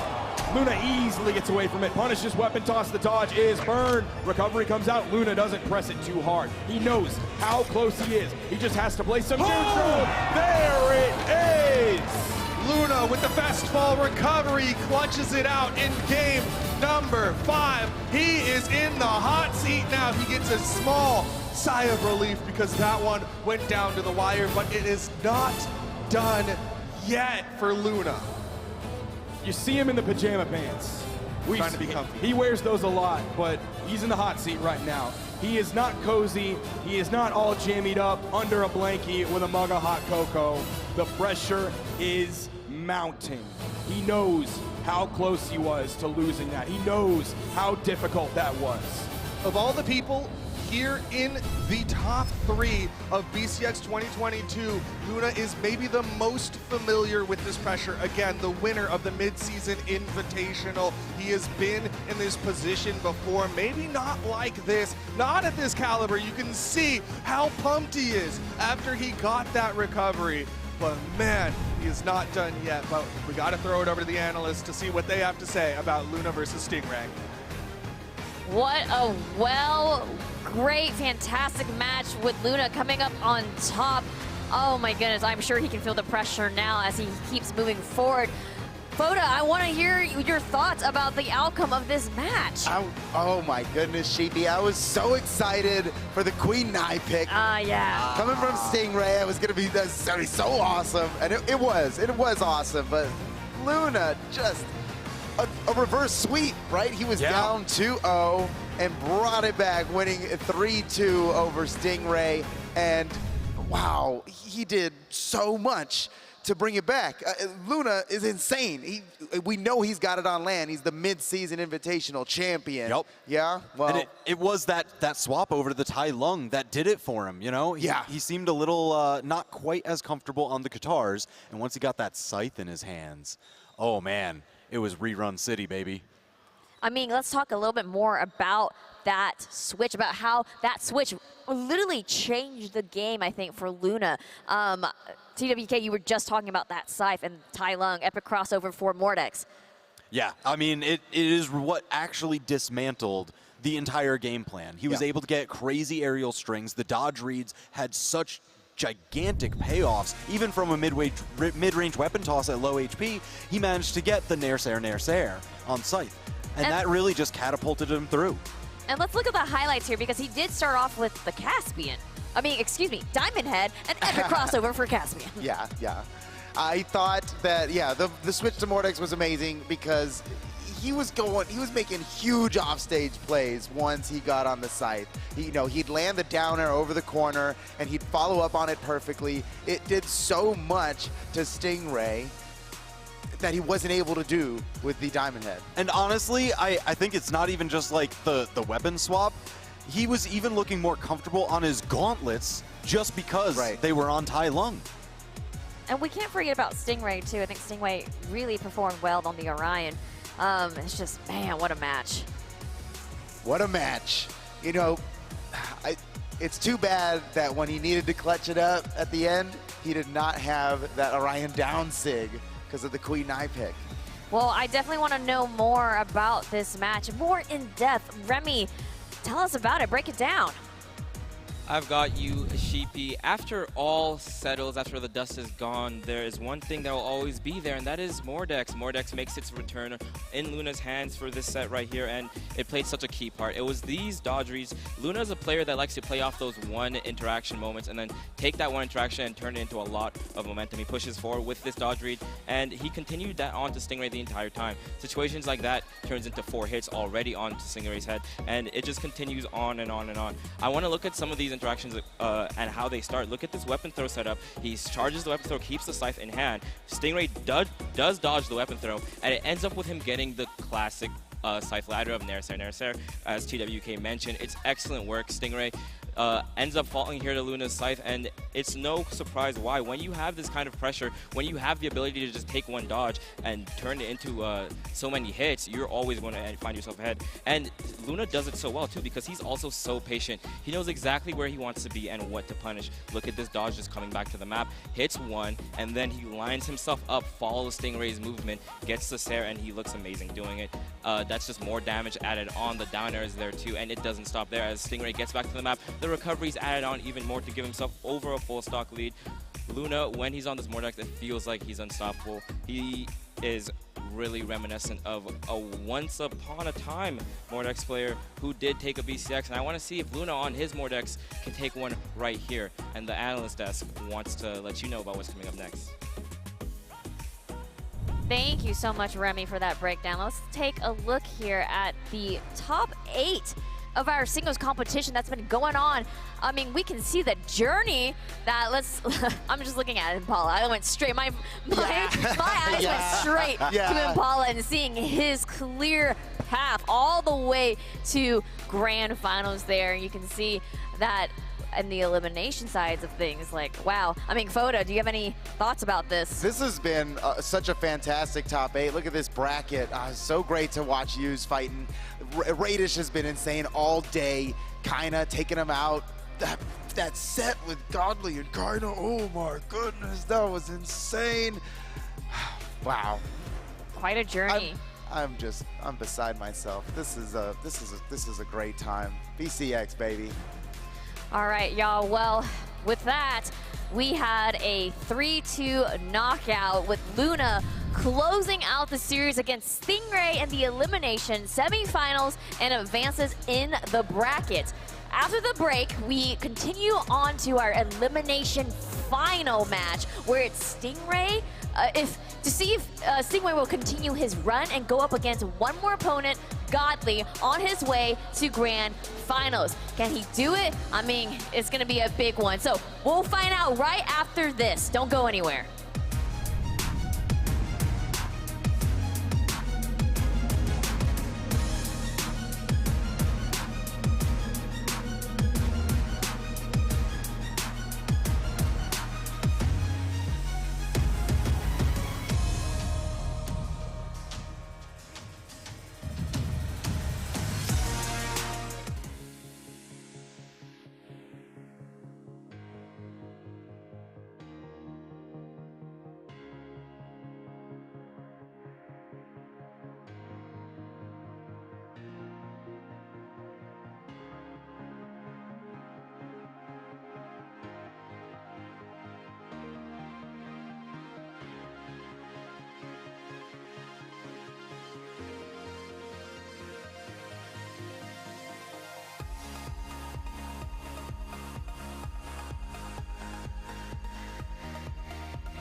Welcome back, everyone, from that break. Now it's time for Godly versus Luna and the Elimination Final. Will it be Godly heading to the Grand Final, or will it be Luna? It's time to find out. This is it, y'all. It all comes down to this. Guys, I gotta hear what you think about this. This is gonna be insane. We got Godly, I think is literally the last representative of the European region here, but also, this is crazy. It's pretty much PR1 versus PR1, right? Oh, that's actually what's happening. Yeah. Yes, that's actually what's happening too. Foda, thoughts about this matchup? Okay, well, Luna has proven time and time again that he can get it done when it needs to get done most, not only at the mid-season championship, but just now and all throughout the day. But he's going up against Godly. This is what a story battle. Doesn't get much better than this. Power rank #1 versus power rank #1 in their respective regions. They have never had a chance to actually battle each other with everything on the line like this. Yeah, I think this is the one that a lot of people had in their minds going into this weekend. Yeah. Right, all the chatter was about Luna versus Godly. Who's going to be able to take this? Right. Is it Luna? Is it Godly? North American versus the European region. And here they are, except it wasn't in winners finals. It's Right. not in grand finals. Nope. It all comes down to this here in the elimination finals. That's right, yeah. And Godly wasn't at midseason, so like, this really hasn't happened before. Maybe they've sparred, you know. Sure. But this is the first real hasn't test. happened before. It's a 0-0 matchup in tournament. It's gonna be insane. And I want to make a note here of Twitch chat, because I feel like we're kind of split. I know right now it's 55% leaning towards Luna, but come on, look at these That's a margin of error. That's within a margin of error. Yeah, that's right a now. rounding error. This is down the middle, man. This is gonna be incredible. Ooh. And honestly, I want to hear y'all's prediction as well, because we've heard from Twitch chat here. Foda, who do you think is going to come out on top in this elimination final? Ooh. I really think Luna. I really think Luna, after what he did to Stingray just now, how he could clutch it up in a reverse sweep against someone with that immense power. But Godly, I'm really undecided here, man. This is Godly. He's got the European crowd in here buffing him up with their support. He's been doing so well. I can see you're really torn about this. Yeah, you're so torn about this. Tell me what to think, TWK. Okay. I'm gonna break this down, I guess, in saying I have no clue. TWK! All right, if I had to try, we don't if I know. had to try, okay? Flip a coin. Here's what I think. If Luna stays on Caspian after one loss, I don't know. Okay. But if he opens with Caspian, the Diamond Head, and then swaps to Tai Lung like immediately, should it need be, you think he's going to open up Tai Lung and just ride that out? I would be surprised if he didn't just start with Mordex at this point. I mean, that is the other option where I'm like, all right, that's where I would favor Luna on just a little bit. Other options, I don't know. Yeah. So I think it wouldn't be. If he's Tai Lung all the way, then I'd favor Luna. Yeah. If he waits 2 games to swap like before. Right. I think it won't be. Okay. It'll be too little, too late to stop the momentum of Godly. Okay. So if we've got conditions on our predictions, then of course you and Steven can't have all the conditions. If I need some too. If Godly plays a Surrey, I'm all in on Godly. Okay. Okay, all right, we got a lot of conditions here for our predictions on the desk, and of course, it seems like Twitch chat was also in between, but I want to hear the energy in the room at the venue. Guys, who's rooting for Luna? Please make some noise, cheer here. He needs your energy. North American region. Woo! Let's go! And of course, let's go across the pond here to Godly. Folks in the venue, who's rooting for Godly? Let's hear it for Godly! Where's the EU region? Yeah, come on! Send him your energy, because it's time. This match is ready to go. Duke, Sparky, take it away. The fabled matchup, the entire year, 2 players on parallel roads finally converging here at the World Championship. And like TWK said, it's not happening in the winners final. It's not happening in the grand finals. Both of them on elimination side. After taking an L to Impala, they're gonna try to fight it out in this best of 5 to see who goes on into the grand finals to fight against Impala. I feel like I hear the sirens coming. EU, EU, EU. But is it an ambulance for Godly or an ambulance for Luna? Who's going to be the one coming out victorious from this? Now we are able to see that Godly has already locked in on the Asuri. Luna, on your screen, of course, right now, has already locked in the Diamond Head. That means Foda is on the side of Godly here. The true Qatar player. He is loyal, not to his region, but to the weapon, to the Qatars. And Godly gonna be opening this one up with Asuri. You see it on his face right now. He knows the situation that he's in. This is such a tense spot to be in. If this happened in the winners final, we're fine. There's a second chance. There's the entire elimination bracket. But we're here in the top 3 of things in the elimination final, where either you go home with the bronze medal or you go into the grand finals. And like you said, they're starting it off with the picks that they've been starting off with all day, but they do have some mix-ups that they've thrown in depending on the situation. The map banning is actually taking quite a long time. Luna chose his maps now. It's between Demon Island, Small Fortress, and Brawlhaven, and we are going to Fortress of Lions. Seems to be the middle ground between the two, the North American and the European. Europe's last hope lies on the shoulders of Godly. The pressure that Luna has been under for all of North America has been mounting, but he starts it off with the Qatars here in game number 1 of the Elimination Finals. And we're seeing him start this one off the same way he started off previously on this diamond head. Pushing, pushing, pushing. But Godly is going to do the same thing. Hitting another one. Recovery coming out. Easy punish for Godly. And yet each time, Luna puts a hand on the ladder, the wall, to reset the jumps, to keep him alive. He fights his way back up onto the stage. He survives the onslaught, but maybe goes a little too deep there on the right side. Now, lucky for Luna there, Godly did not have a weapon in hand, didn't want to fight the weapon disadvantage on the edge against Luna's gauntlets, so he moved over, pick up the spawn. He has the Qatars, throws them away. Now back to the weapon disadvantage, easily picks up the sword. Sword in hand for Godly, like you said.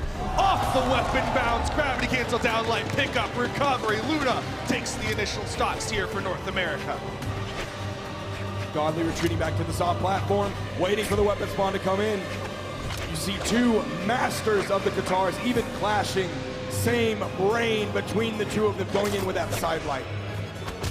Two sets of Qatars meet in the middle. Whose wins? Right now it's Luna's.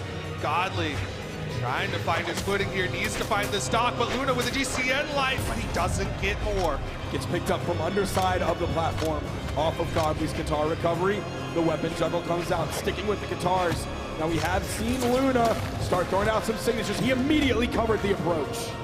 I mean, that's one of the things he was doing earlier, is using those SIGs to create space, using those projectiles. It's the side SIG that's so risky, but right now, Godly making him pay for it. He's hitting his Qatar strings.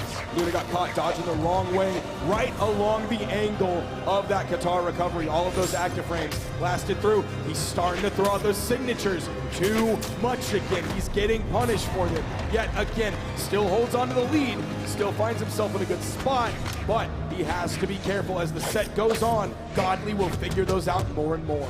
Luna went to the swimming pool and he is testing the waters not by dipping a toe in. Instead, he is diving in head first with each of those gauntlet side signatures. And Godly is the shark in the waters right now, about to take the stocks. Downlight, side air, last stocks here in game number 1. We are even between these two players. 0-0 between these two players. A victory here is going to be a huge momentum shift in favor of the victor. Luna now coming out with the gauntlet. She saw the GC sidelight going to the left side, hoping to take Godly off the top. Back-to-back recoveries from Godly. Trading blow for blow. Down to the final moments here. Godly taking his time here. Just a little neutral air. Luna tries to respond. Godly finds another hit here. Those paper cuts are adding up. We've seen the same dodge from Luna come out twice. It was successful twice to get through the neutral air after Godly's neutral light. I'd like to see Godly switch something up. But Luna still missing punishes. Godly is getting away with it, not getting hit in response from Luna. Now it's Qatar versus Sword. Sword with the clean KO combos. Lots of options here, but Luna chasing high, and he's gonna get game number 1! Did it without a weapon, the unarmed recovery off the top. That's gotta be feeling good. That recovery after recovery. Godly thought he had a little bit of room to breathe, but Luna choking all of the air out of the room with the unarmed recovery at the top of the map. There's less oxygen in the sky. That's a huge way to start this one. Small Fortress of Lions instantly banned here. We're going to be looking at Small Brawlhaven, we're going to be looking at Apocalypse, and we're going to be looking at the Demon Island. There is only one soft platform. Luna is avoiding it. We're going to Brawlhaven. Small Brawlhaven for game number 2. With how fast and how hard they have been brawling, this game is gonna go quick. No character swaps just yet on either side. Oh, Luna actually went with the turnaround down air in order to start this one off. That ended up letting Godly have the first weapon because he didn't get hit by it. Okay, Godly with the pressure off the top this time. Trying to do to Luna what Luna just did to him at the end of last game. Trying to get that quick KO at the top of the map, but Luna starting to swing back with the gauntlets in hand. Godly still sticking with the sword. He's already adding up this damage, and that's an easy punish, but he goes for the big plays with the gravity cancel lensing. He could have gone for a downlight recovery. That was a jumpable option that Godly went for after Luna burned his dodge using the gravity cancel. Woo! Nice D-Light into the recovery. That's going to give him the weapon. He immediately throws the gauntlets away to pick up the Katars to keep Godly weapon starved and secures the KO. And light into Ensig, something that's been so effective for only Luna's Katars. But Godly has the classic, and light into the recovery, even second stocks.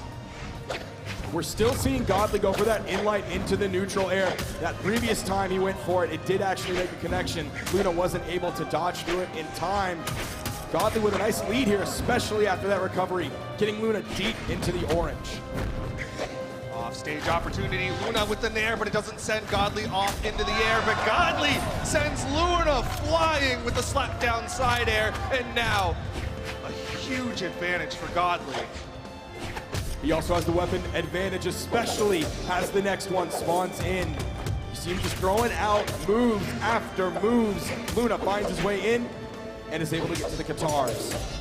But Godly responding, sidelight after sidelight, doesn't hit the side air. Momentum is in Godly's favor here. He's fighting a lot of damage on this final stock of Luna. Already has him in the yellow. Easy punish. Luna again going for that quick gravity cancel, doesn't hit the side sig, and Godly again hits the punish, again hits the punish. Luna is throwing those side sigs out. I don't think he's hit maybe more than one. Like, those sigs can KO early. We've literally seen that at the World Championship where it hits and then both players are like, haha, that actually KO'd. I didn't think that would happen. But Luna is really using them way too much, and I think he's using them too early even for them to actually be a difference maker, for them to actually lead to the KO, and it's leading to so much punishment. Nice string, but Godly also has Katars. He's able to throw out the nair out of hit stun. Have no idea what that was. Trading blow for blow though. Godly sweat beating, gets back up onto the stage. He's over to the sword. He knows he has the KO tools here, but Luna opens him up, hits the end sig. Luna fighting his way back in this one.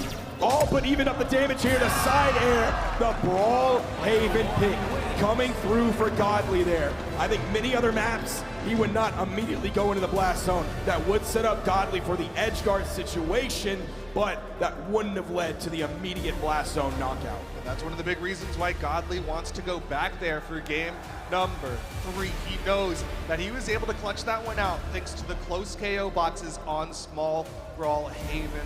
Luna sticking with the pick, Godly sticking with his own. Going back to Brawlhalla here. First weapon yet again goes the way of Godly, but Luna's able to find one quickly. Gets a nice dodge to go through the ground pound, the edge guard. The fight back from Godly though, the Sair, and he punishes that ground pound on the stage. Swinging, Luna hits a nair, a trade back again from Godly. Neither one of them is getting that easy damage that they want. Godly actually waited there. It seemed like he just wanted to play around that weapon spawn like it's a trap, like he wanted to stay with sword, but no. Then the delayed pickup of the Katars. He might swap back to sword, but maybe not. Weapon spawn coming in there. It is. That's going to keep that weapon spawn away from Luna. And Godly has those KO tools. He can go for the side air. He can go for the unarmed gravity cancel sidelight. And he can go for nothing more as Luna hits the nair to keep his stock alive. Luna happened to win the race to get the first hitboxes out. We even heard the audio play from the Katar neutral air, but it didn't come out quickly enough compared to Luna's unarmed. That just saved his life. Keeping this stock alive, giving him opportunities to keep this one even. Godly not in position. The unarmed neutralite not quite enough. It's still small Brawlhalla. He still needs a little more, but the side sig misses. Godly was able to find the punish there because he already threw out the neutralite by the time Luna's signature came out. GC side sig to get back on the main platform. Actually finds a connection, but ultimately Godly finds the stock and the lead. A minute and a half over actually in this game. A little bit of a longer game given that we're on small Brawlhalla, but that's not the most crazy thing when you think about both players playing string heavy weapons. They're both playing so incredibly well, but they also both don't always have those KO tools. Godly has a little bit more with that sword, but Luna has those SIGs. He hits the down SIG to keep the stock count even, and he's going to wait a little bit. He wants to delay this weapon spawn as long as he can. Now that SIG he just threw out there was an incredibly safe option. Godly was all the way over on the wall. Even if he could actually get close enough to Luna, because Godly was without a weapon, he didn't have the range. Godly turning this around immediately. Oh my goodness, what an early KO. 2 stocks to 1. Godly is doing it against Luna. He could go up big. Game 3 is such an important game as Luna doesn't hit the follow-up, that ground pound that he wanted to punish a dodge of Godly. Side stick charged up. It's going to be a recovery to punish. That was an easy punish for Godly, of course. Luna charging that one up gave Godly so much time to figure out exactly what he wanted to do. Godly has Luna in the white. Luna has Godly in the orange. There's a weapon spawn on the field. Godly has been a lot more cognizant of all of those weapon spawns. It seems like even though the damage might be on the guitars more than the sword. Oh my gosh, dude. That's what happens when you go for a gravity cancel. 3 seconds of punishability, and Godly utilized all 3 of them. Luna with the neutral 6, still not enough. The recovery, still not enough for Luna to take this to final stocks. The neutralite will finally do it, but Luna has got to play basically a perfect stock. He is 1 hit from getting knocked out. Weapon spawn coming in, the immediate swap over. Oh my goodness, Godly unarmed. He's like almost securing these KOs so often with the unarmed kit. Did it in the beginning of this game, did it just now. The light recovery, giving Godly the lead now into game 4. The EU is holding on. They have the potential to go into the grand finals. Godly versus Luna. So many people speculated about how this one could go. So many people wanted to know who would take it, the #1 EU versus the #1 NA. And now, again, the pressure is on Luna. The last time he was in this spot, he was able to reverse it with the swap to the Tai Lung. Will he do it again? I'm not sure. I'm really not sure. We heard from the analysts earlier that they were not sure that Luna had it in him if he went down and lost 2 games playing on the Diamond Head. Might need a little bit of an early swap to the Tai Lung, but that's not what we end up getting from Luna. We'll see if he's made the change. We'll see what map we're going to. We'll see what answer Luna has to the Godly question. He's sticking with the Diamond Head for game #4. He believes it's the thing to take down the last European and earn him his fight against Impala in the grand finals. Is he gonna leave small Brawlhaven on the board? The map he's lost twice on to Godly. No, he's not. You just saw it get taken off. He spent like 15 seconds on that 4th map ban. The first 3 came through pretty quickly, but that final ban, that took a long time. That took a lot of thought. And we're going to the Demon Island. No soft platform here. Game #4, Luna hoping that the bigger box will help him out as he hits the sidelight recovery, hits a nair. He's keeping the damage going on to Godly. Can he get the 0 to KO? The side sig misses and Godly taps him with the neutral air. Even though the side sig misses, Luna actually gets back to the main platform with it and continues this pressure, the high ceiling of Demon Island. Tell you what, if we were on Brawlhaven, that would have led to the KO, but I'm sure Luna is still happy with this pick so far. He has so much room to play around with. Left to right, up and down. That gives him some space that he can put between himself and Godly. His guitars have been looking so good, but it was the gauntlets that got him this lead here in game #4. He's sticking with the guitars now against Godly's sword, and Godly goes for the wake up down air. Luna with the chase dodge turnaround recovery, keeping that pressure going on top of Godly.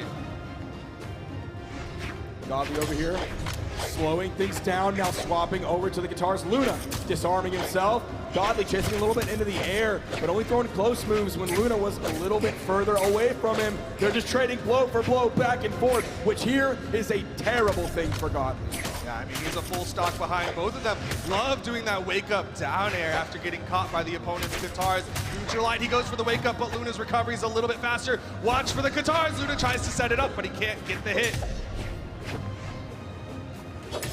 Oh, the recovery catches him in the air, sends him off the top. Damage has been done though. Luna maintains his lead. He just needs to get this stock. Godly not going to give it to him easily. Edge guard opportunity, but he misses the dare. Luna actually doesn't get punished for throwing out that signature. Godly now choosing again, yet again, to go in big. He's looking for those huge, massive plays to bring himself back in this, to get the early KO onto Luna. No, but he is getting the hits, he's getting the damage. Luna He's still doing it. The side air. Luna able to keep this stock lead. Godly has been betting big, but he's still getting the damage on the Luna. Immediate weapon starving coming out from Luna. He has another set of guitars under his belt. Now he has the gauntlets in hand. It almost seemed like he was gonna go pick up those guitars yet again. He saw Godly was coming in, backed away from it. Gauntlets v guitars. Luna with a nice lead. The turnaround hits the Nair. The Nair, Godly This is swing, huge. and Luna's gonna take game number 4. We're going to game 5. This one is going the distance. I wouldn't want it any other way. I don't think the people at home would want it any other way. Now the competitors themselves might want it some other way, but they're not gonna get that. I keep saying that this entire event has been like a dream. This current set has been many people's dream for BCEX, and of course, that dream, you want to see it come through. Going to game number 5, the final hope here, will Godly keep the EU dream alive, or will Luna be the one to shut it down and make sure that NA continues its streak of 1v1 gold medals? Godly can't fight on the edge. Based off of the information we got last game, he cannot fight on the edge against Luna here. It's always gonna favor either weapon that Luna has. He either goes even if it's guitars v guitars, or he's gonna be behind if it's sword v guitars, sword v gauntlet, even really guitars v gauntlet. Oh my gosh! Gets the ground pound. That's actually good damage for Luna, but Godly responds with a nice guitar string of his own. Both of them dancing in their respective squares for a little bit here. They know how important this game 5 is. They know how important each of these stocks are. That Sig does get punished by Godly. Weapon toss to open up Luna. Nice dodge from Luna. Swapping over to the gauntlets. Saw the Sig come out. Instantly gets punished. So far, the Sigs have not been working this game. Oh! Hide 6 from Luna. He's got horizontal movement, but not the vertical. Godly gonna take the stock lead. Coming down to Apocalypse. We do have a soft platform here. Nice little edge guard though to end that one up from Godly, and we're back to guitars v guitars. Luna is able to fall down quickly enough to get away from the instant punish attempt that came out from Godly on the whiff side. Really good hits from Luna, but he needs the KO in order to keep this one close. Already a little bit of damage added up onto this second stock of Luna. Still not enough to finish this stock of Godly.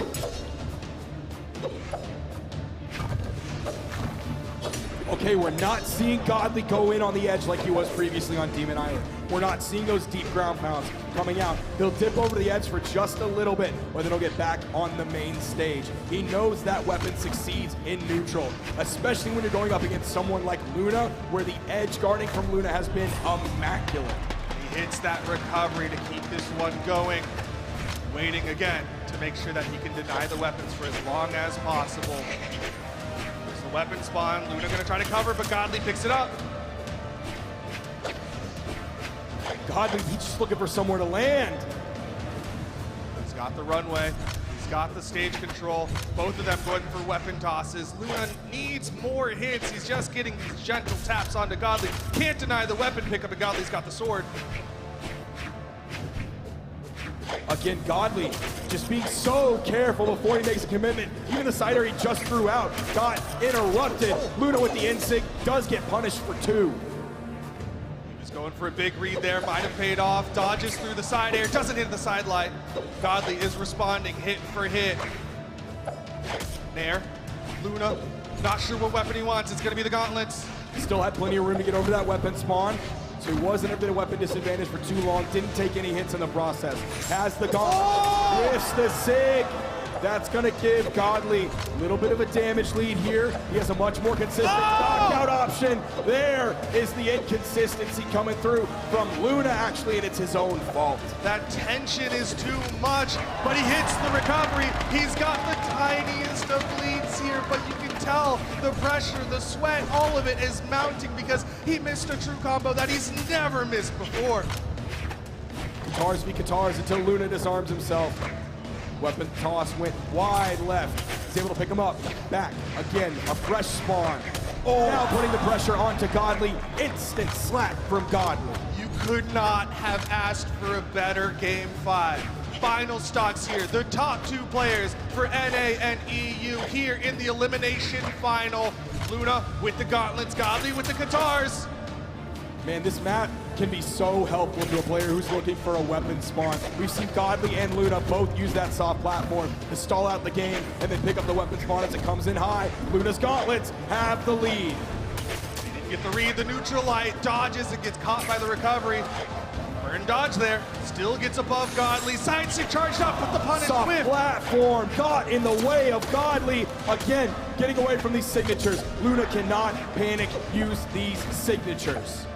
He's got to be careful here. This is the most important stock of his tournament life here at the World Championship. Godly with the Sair disarms Luna. Trouble is building for Luna, but he picks up the Katars. Not even just the most important tournament stock of his career today, but his career in entirety. The neutral sig gets punished. The neutral air from Godly. The recovery not enough?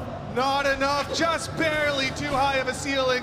Godly on the edge, he knows he just needs that one hit, a downlight, a recovery, and he's gonna put this one away. The weapon toss from Luna, but nothing else. Downlight, recovery, EU holds on. Godly wins it in game number 5.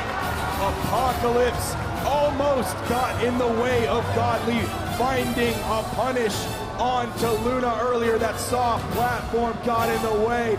Luna hanging his head in his hands. His tournament run is over. You see EU on their feet. Luna, a very young player here, had so much pressure on his shoulders. So many people thought Luna in grand finals was a sure thing, but it didn't happen. Bro, I'm gonna cry just looking at the heartbreak of Luna. He's so sad. He had so much pressure on him, and what a heartbreaker for him to lose it here in game number 3. Godly gets the sigh of relief, but Luna is stunned for the day. He gets a bronze medal here at the World Championship. We're gonna throw it over to the analyst desk. Let us know. Oh my goodness, what a match. What I feel heartbroken yet excited. I don't know how to feel, but it was just so torn here. TWK, tell me how you feel about the outcome of this match. Man, so incredibly close, all the way down to the wire. Game 5, the comeback that Luna made just from gameplay adjustments, not the legend swap. You know, there was a little bit of a stage change-up, but it really was the gameplay adjustments. And I loved seeing it in the guitar mirror in particular, because you got to see them both go for a little bit of a rock, paper, scissors, I condition you, you condition me, which I could talk about a little bit later. Dude, he did it. He did it with Link to Suri the whole way through. I am Godly's new biggest fan. That was awesome. Woo. Oh my goodness. Godly plays Katars in a way I've never really seen before. He's doing everything so differently than how I usually do it and how I usually see it. He's making a great use of the neutral air. I mean, even in situations where it's not the best option, it is the safest option. And maybe he could convert more damage if it were a down air into a dodge read, or a down light into a dodge read, or a neutral light into a dodge read. But he's hitting them with the nair while moving away in case it misses. He's out of there, right? Yep. And then he still finds the follow-ups when needed. Man, that was awesome. That was awesome. That was literally Dude, an incredible match. Down to the last, and you know what else? He's not using. He didn't use any signatures in that last one. We saw the stock. We saw the signature count and the stats there. He did not use any signatures in that last game. Godly and Luna both played a very technical, like fundamental game. I loved in the Qatar mirror match, you know, you'd hit each other with the Qatar neutral light, right? Usually you expect a dodge, so you go for the dodge read and you wait. Right. Well, what's the answer to that? They would immediately attack with a down air to interrupt. They were both doing that to each other. Yes, until you go the option for that option where, hey, I'm just going to attack with the down light to beat that out. It was great. It was fantastic, and I want to know more about this match. Remy, you gotta help us break it down. GP, we just watched as God steps over the moon, as Godly takes it over Luna in an intense Game 5. The patience, the intelligence, it's just EU, man. They're great. Godly did not waste a single moment there. He did not waste a single attack at all. And you can see it come out here as he just kind of stays real close to Luna on this edge play, and he makes sure that Luna does not get back to the map.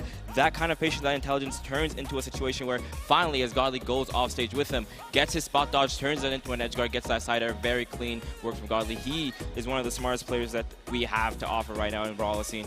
And he's so smart that he knows when he can push his limits. He knows what is optimal to go for. He gets this clean and catches his dodge, and as Luna moves back towards the wall, he goes for that raw ground pound. The recovery comes out, and it's the bread and butter. It's what we love to see. I'm gonna play in slow motion for you the GC down like ground pound. I know a long time ago I told Steven everyone could do it. I lied. Godly's the guy to do it.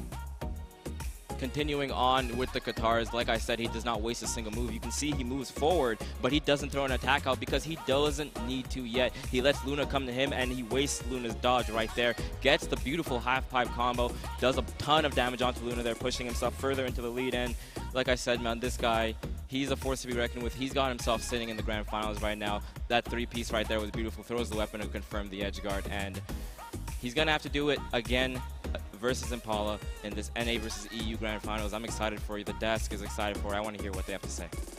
Thank you so much, Remy. And yes, ladies and gentlemen, it's officially time for the BCX 2022 Singles Grand Finals. It's Godly versus Impala. One of these competitors will be walking away with $50,000, okay? Woo, that's still a lot of money, $50,000, and a very nice trophy for first place. The stage is set, the players are ready to go, and we know that the crowd is hyped for this Grand Finals match. Let's hear it, crowd, let's hear it! Let's go! Bring the noise! The Grand Finals is just moments away, guys. I do want to talk about this matchup real quick and hear your thoughts and predictions about this. TWK, tell me first, Impala versus Godly. Thoughts? All right, this is the run back. This is what we just saw in winners finals. Does Godly have the answer? He was able to go down into the elimination bracket, solve the puzzle that is Luna. Does he have the answer to the puzzle that is Impala? That is a difficult puzzle to solve. We already seen the matchup, and it was pretty crazy, okay? And, you know, he did try a Surrey versus Impala, and it didn't work very well. So I'm wondering what he's gonna do. I mean, obviously, I think he can still just get it done, but something to consider. $50,000 for first place? That's a lot of pressure. Yeah. What? That's never happened in a fighting game ever. No one's ever fought a match for $50,000. This is like the craziest money match that could ever exist. It's probably the largest money match that could exist. Right. What? Yeah.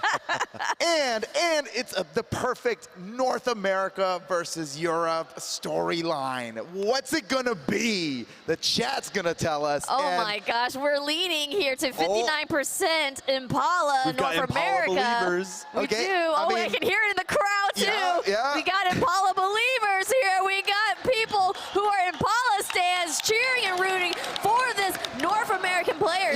Impala, Impala, Impala. Impala. Okay. I think Godly can do it. I mean, the Twitch chat being in favor of Godly of Impala is understandable because we saw the matchup earlier in winners finals, but I guarantee this is going to go a little bit differently. Yes, we cannot forget about Godly. Maybe he has figured something out, and I wanted to give the EU region or anybody who's actually rooting for Godly, please cheer in the crowd, say it in chat, hashtag BCX 2022, do it on the socials, let us know how you feel, who's rooting for Godly. Come on, and the crowd right now. Let's hear it, Godly. Let's hear it for Godly. EU, where you at? I know the EU dudes are still out there. We're the EU dudes. Okay. All right, okay. Now, we saw Twitch chat's predictions. I'm gonna put this on y'all now. I'm gonna start with you, TWK.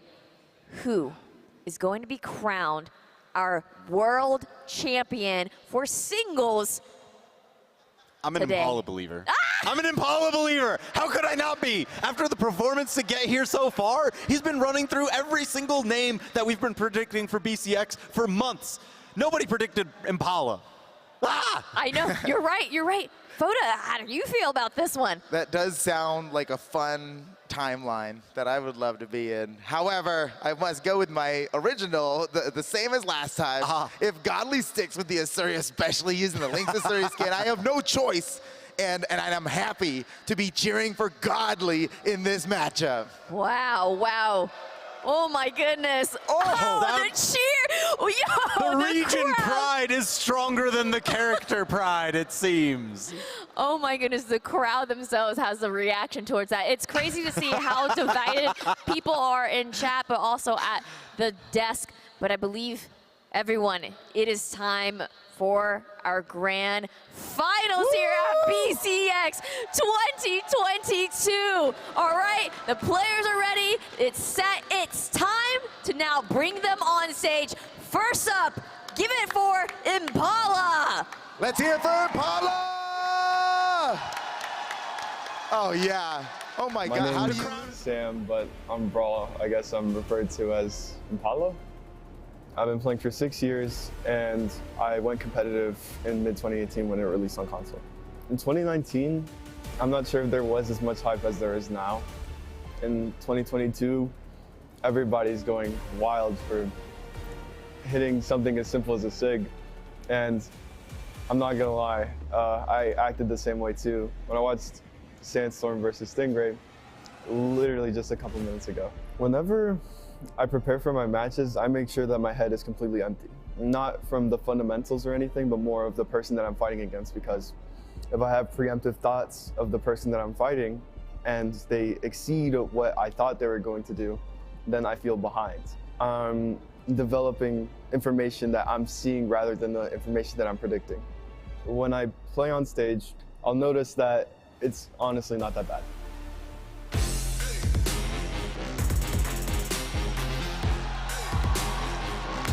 Look at that, the Give smile. it up, everybody, for Impala. He doesn't even care. He doesn't even care. Little scratch on the face. Yeah, I guess I'm gonna go this way. The stage, my home. Look at him walk up, and the crowd just cheering for him. Everyone's standing up in the crowd, too. Oh, they got the chant going. They're all behind him here.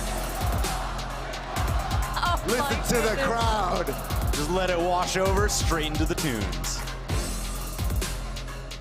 All right, now he's getting set. He's putting his tunes, but we can't forget his opponent on the other side who fought it through the elimination bracket. Please, everyone, welcome to the stage, Godly. Let's hear it, Europe.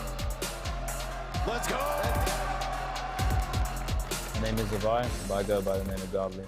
Since summer 2018, I've only been in since the start of this year, so all of the seasonals, 6, I think, and then up till now, which is BCX, it's like 7, and I've won like pretty much all my tournaments except one, because BCX is definitely a lot better, but I wasn't even competing back then, like properly. I was just playing for fun, so, but I love being there at BCX and being a competitive player. I don't really do much, to be honest. I kind of just tell myself I'm the best or I'm the GOAT, and then I just kind of go in and just keep cool. That's like the best thing you can do, just keep calm and keep cool. It's really the same as others because I don't really try to think too much about people cheering for me because that's additional pressure, even though people are actually out there in person. So I kind of just treat it like any other tournament, but obviously I'm trying my best. I do get a little bit of a buff of hearing people like cheer for me and stuff. That's pretty cool, but end of the day, I'm just playing. I'm playing my best. AirPods in, headset on, focusing on the game and nothing outside the game. And there he is, Godly, come us! Oh, there it is, the ringing of the hands. That's how you know it's business time. And we got people jumping and cheering for Godly as well. I mean, this is PR #1 here. Look at his crowd. That whole left side of this building is all about Godly. Woo! Oh my goodness. Well, here it is, everyone. We are finally here on the grand finals of our singles competition for BCX 2022. Duke, Sparky, bring us the action. 7 years of Brawlhalla Esports, and not once has EU gone home with the gold medal, but all of this year, Godly has made it to the grand finals. He has taken home the gold 5 of the 6 tournaments he's played in this year, and he's looking to take home 1 more here at the Brawlhalla World Championship. On the other side, Boda said it earlier. He said, an Impala set is about the gambling. And I feel like I need to start calling Impala train wrecks, because it feels like he's the only one that ends up getting paid with all that gambling. He says stock, stock, stock, get us into grand finals and say nothing. The stoic stallion does not care who he's up against. All that matters is that he takes home the W. The last time these two competed against each other, it went in favor of Impala. PR number 10 for North America. Nobody expected him here, but everybody is watching as it's Impala versus Godly, Kaya versus the Asuri. Now the people at home were just seeing the stats. You and I had a view of the actual in-game lobby, and Impala was emoting in the in-game lobby. He was actually emoting more in the actual in-game lobby than he is in real life, given all the pressure, all the money that's on the line, all the glory, all the blood, sweat, and tears that he's poured into this game. This is the most important set of both of their esports careers. The grand finals of the Brawlhalla World Championship. Godly is on the Asuri, but it's not the one Boda asked for. It's the gross one. It's like the vintage classic Asuri that a lot of Asuri players used to run way back in the day. First weapon goes to Godly here in the grand finals, and we're back to Brawlhaven. Impala starting it off. His bow has been so effective. It's what got him the W, the reason why he's in the grand finals top side. Meanwhile, Godly, keep in mind, he's already taken 1 L. He's in the elimination side of the bracket, and if he loses here, he's done for the day. He has to win 2 best of 5s against Impala, the person who 3-0'd him to get here. There was no grand finals reset in 2v2s earlier today. We'll see if Godly can accomplish the impossible and reset the bracket on Impala. The way it's going so far, I don't think it's gonna happen. Impala with the aviary brings out the owl to take the first stock here, and he's so undamaged. Man, back when I had a cat, when I was growing up outside, the birds would always bother him. Same thing here with the owl from Impala, bothering this cat that is Godly. Huge lead for Impala in this one. Has the bow in hand. It's just so damn clean. So many owls for Impala. Back-to-back KOs off of the bow and sig. Impala is looking so good. Imagine 3-stocking Godly, the #1 PR in EU, here in the World Championship stage. How do you even come back from that? I mean, even this lead right now, it doesn't even have to be a 3-stock, but the momentum is all in Impala's favor. Godly answers back, gets the stock, but still, after the previous performance from Impala against Godly, and the performance that has already started in this set, a mountain to climb for Godly, both physically and mentally. Well, he's got his hiking boots on, and he is starting the climb. He needs to get through 2 more stocks of Impala if he wants to take home game #1. Back to the sword, has just a neutral light. A downlight side air wouldn't be enough. A downlight recovery wouldn't be enough. He needs more damage. Gonna get interrupted there with the nice neutral light from Impala. The harpoon toss comes out, weapon squad coming in, picks up the bow. He's already grabbed 2 stocks with the bow, the D-light side air. Godly, if he gets the stock here, that's going to, of course, take away the weapon. Impala's going to spawn back in. The next weapon will be a spear, which is probably what Godly wants based on the spear or the bow play that we've seen from Impala so far in this game.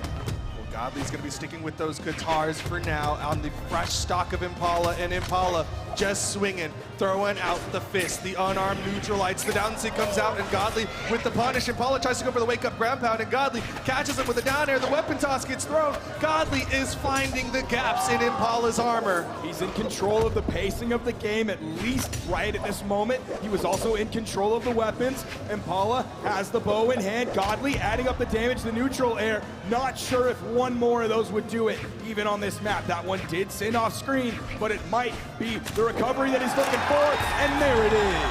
Impala closes out game number 1, stoic as always. Godly may be a god, but what's a god to a non-believer? And of course, we have been seeing zero disbelief coming out from Impala. I feel like we saw just a little bit though. We saw a little bit of a smirk. For a normal person, that's nothing. But for Impala, it was just enough to say, yep, I did this earlier, I can do it again. I've already started it off, the train is rolling, and it's not stopping until I'm at that trophy. Well, Godly, one of the stops on the train tracks, is switching over to the Hattori here for game number 2. He's hoping this is the thing to put a halt to Impala, who has been running through Godly, been running through opponents to get here in the grand finals. And Godly's sword starts it off with a nice ground pound, but he can't continue it. Now this time Godly's swapping up the order. Before when they played, it was the Hattori into the Asuri. This time it's the Asuri into the Hattori. Of course, the third legend choice that came out from Godly in that final loss was the Petra. Will that be an option? Will it even get that far? Impala gonna try to make sure it doesn't even matter as he starts off game number 2 with the lead. The spear down sig to take the stock off of Godly. Sword coming in, of course, the classic bow play from Impala.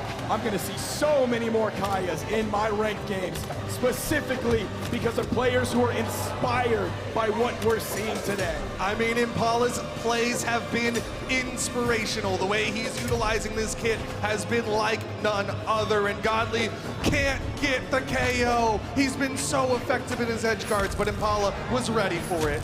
2 owls. So back to Is there a third? He said 1, 2. Is there a 3? Looking like Harry Potter's house. The owls are coming to deliver a message that Impala might be going to Hogwarts, but Godly gonna send him first class tickets to 2nd Stocktown. Juggling the weapons. Godly in KO damage. Even that neutral air almost sent Godly off screen. Here comes the spear. Down DC again. That's enough. Impala. Virtually unstoppable. Full stock advantage.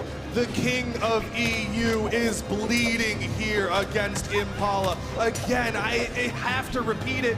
Nobody expected this Kaya to get here. Hold on, Jet Beam did. Okay, one person expected this Kaya to get here. Jumping in the air, Godly looking for some juggle game. He's gonna add up that damage. How does he pick those up so high? Almost got the KO off of that one alone. That would have been a 2-stock for Impala. Has Godly in KO damage, completely backing up, using all of that movement speed that Kaya has to get away. Impala avoiding the weapon toss in the offstage. Side sig connects. Impala takes another one. He's trying to take it home for the North Americans. NA is loving this right now. We saw Godly say just a few moments ago that he gets a buff when people cheer for him. He's gonna need all the buffs in the world and maybe even then some, because Impala is absolutely disgusting on the Kaya. Some of the most incredible bow play I have ever seen in my life. And this tournament has had a ton of incredible bow play, but Impala stands above all else. This is BCX 2022, the most stacked esports event Brawlhalla has ever had.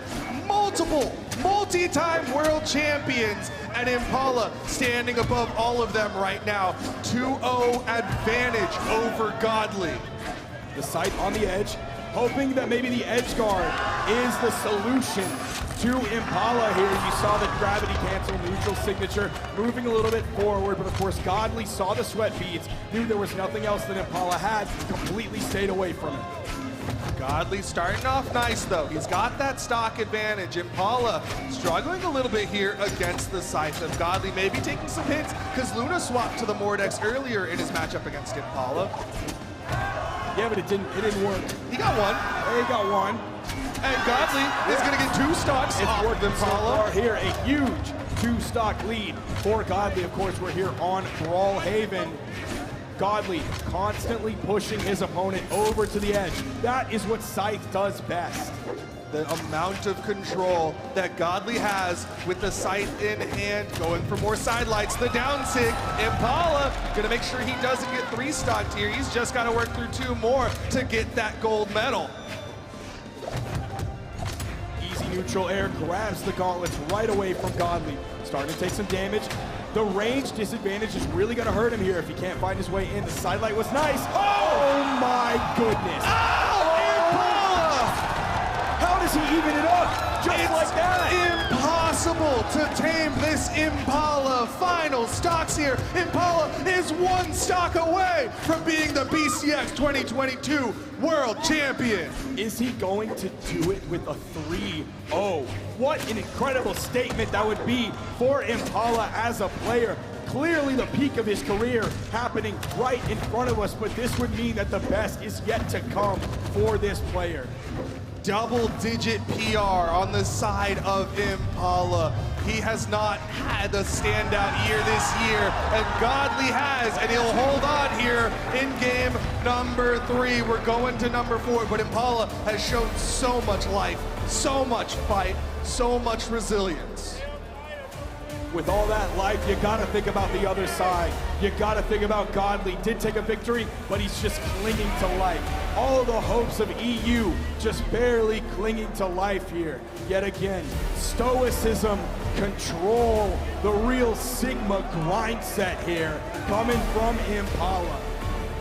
He's got money on his mind, money in his eyes, because he knows the prize pool here is life changing. He's going to change up the skin game at least here for game number 4. Godly sticking with the Mordex. We're going to Apocalypse, going to have that soft platform here. Godly opening it up big again.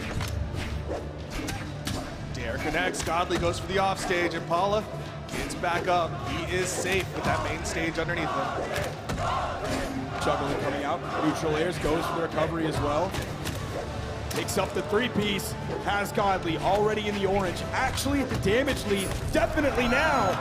The Owls have been so effective for Impala. He's hit 5 out of the 6 Owls he's thrown out against Godly here in the grand finals. He hits the Sair. Godly still gets the wall touch. D-Light recovery, true option. You saw him fade back a little bit. Do I want to go for the spear? Absolutely not. I want that bow. The majority of the damage in almost all of Impala's games has been on the bow. The pressure mounting for Godly. 2 stocks to the 3 of Impala, and Impala's not even at KO percent. A downlight Sair just builds more lead for Impala. Oh, Godly went in with the ground pound, but he got interrupted. Weapon toss goes wide. Impala still gets the wall touch. Sair. He's in position. The Nair gets Impala back up. He's still holding on to this first stock. That's a dodge burn. Immediate weapon toss up to hopefully stop anything that Godly was going to throw out. A ground pound, a weapon toss. Just the movement over to the edge. Godly finds the first stock, but there is so much damage done to his second. He's going to have to really come out swinging here. He's going to have to find the damage he found early on, but like double it and then not take damage like he already did. Oh, but there's the damage, and there's the Owl. Impala 1 stock away. He's got 2 left. This is such a high mountain for Godly to have to climb. Oh, he actually went the weapon toss down. He's still able to pick it back up.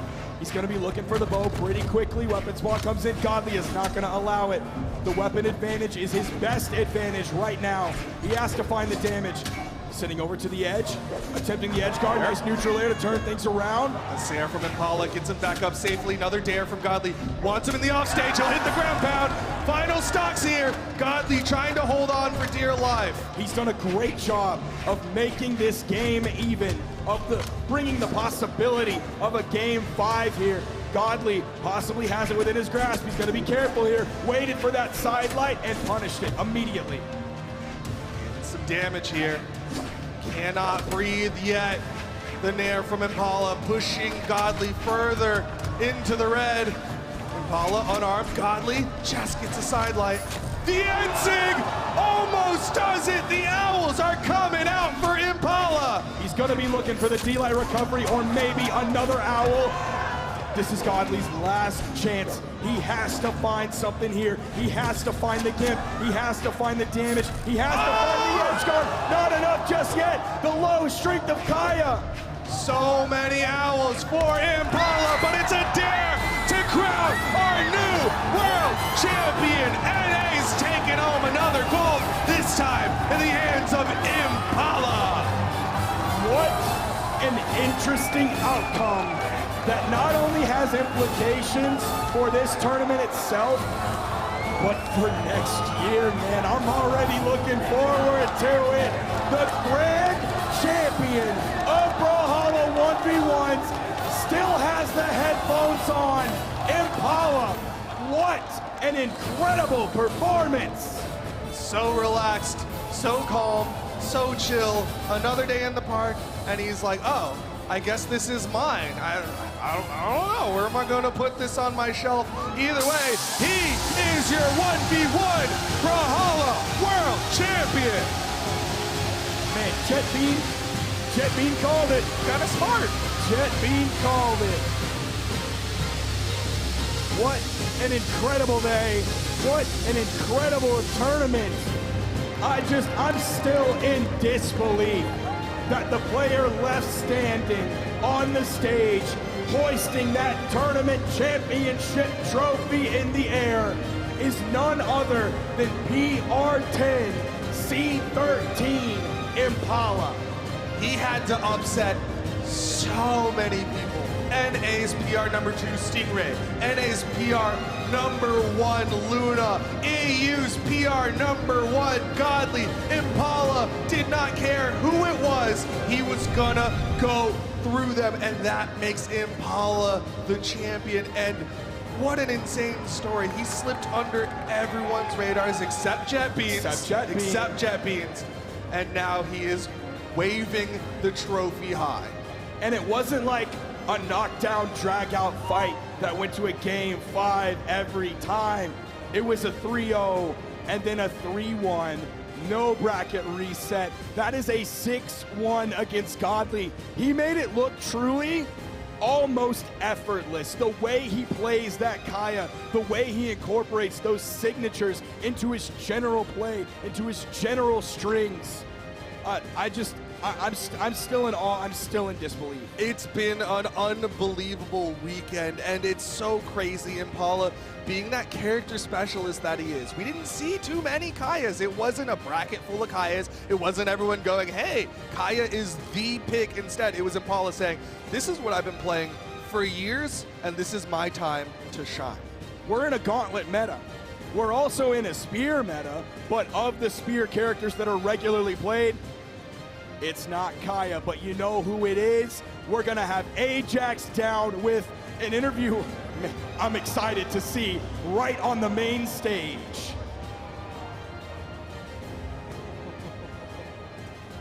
All right. 3 PR number 1 ranked players entered top 8, but none of them stand next to me right now because the only one still left here is Impala.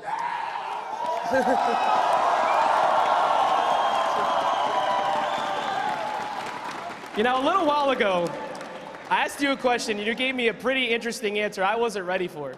So I'm gonna ask you, does this moment right now still feel normal? Wait for it. Yeah.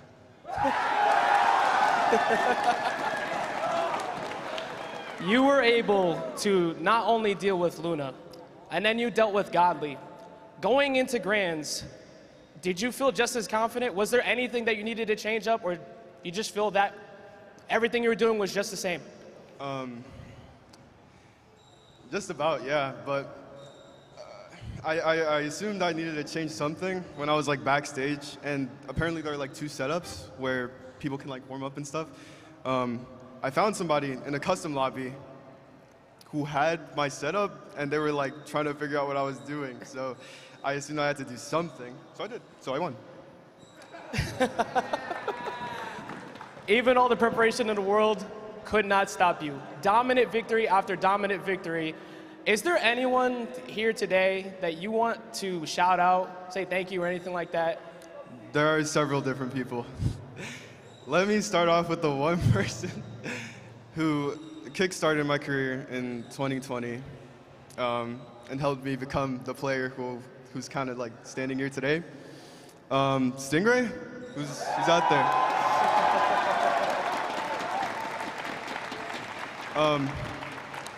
Without him, he wouldn't have taught me about consistency. It was like, oh, you need to make it so whenever you're playing, it's that you could repeat the same process over and over again. And without him, that just simply wouldn't be possible.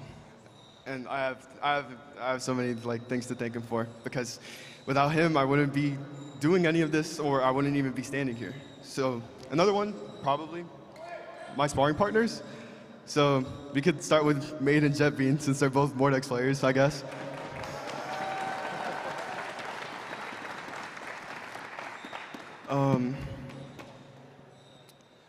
I mean, I want to thank everybody. I mean, I feel as if I have so many people to thank, but I want to keep it short because I got to hug everybody I got to thank later, I guess. And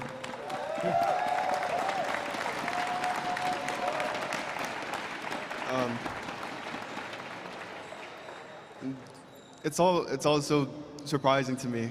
My first LAN also happens to be my first dub. So, I mean, and it was a very rough decision at the time. I was like, bro, I mean, it's LAN. Are people who play on LAN like so much more different than people who play online? No.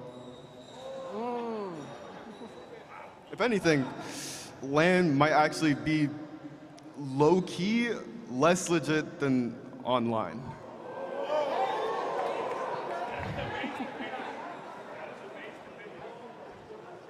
I'll be honest, like, now let me explain. Because first of all, I love the venue, bro. Everything about the experience like that had to do with BCX was like really good. I had so much fun. And I had even more fun winning and seeing the folks that support me right in front of me. So, cool.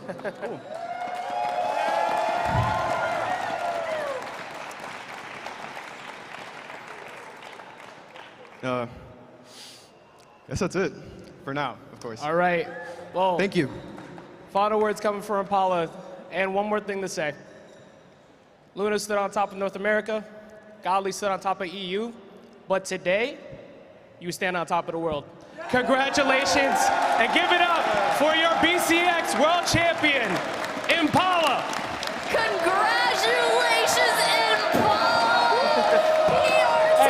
Being the world champ of 2022. TWK Photo, I gotta hear your thoughts on the outcome of this. I love Impala's style, man. Yeah. That's a guy with style. Oh yeah, I really enjoy the fact that he is a tame Impala on the outside, but a wild one in the game. Oh, that's well said, brother. Oh, we can look at these highlights here, and oh man, seeing the footage of Godly just trying to figure out what to do, but Impala just was so confident, and you even heard it in the interview.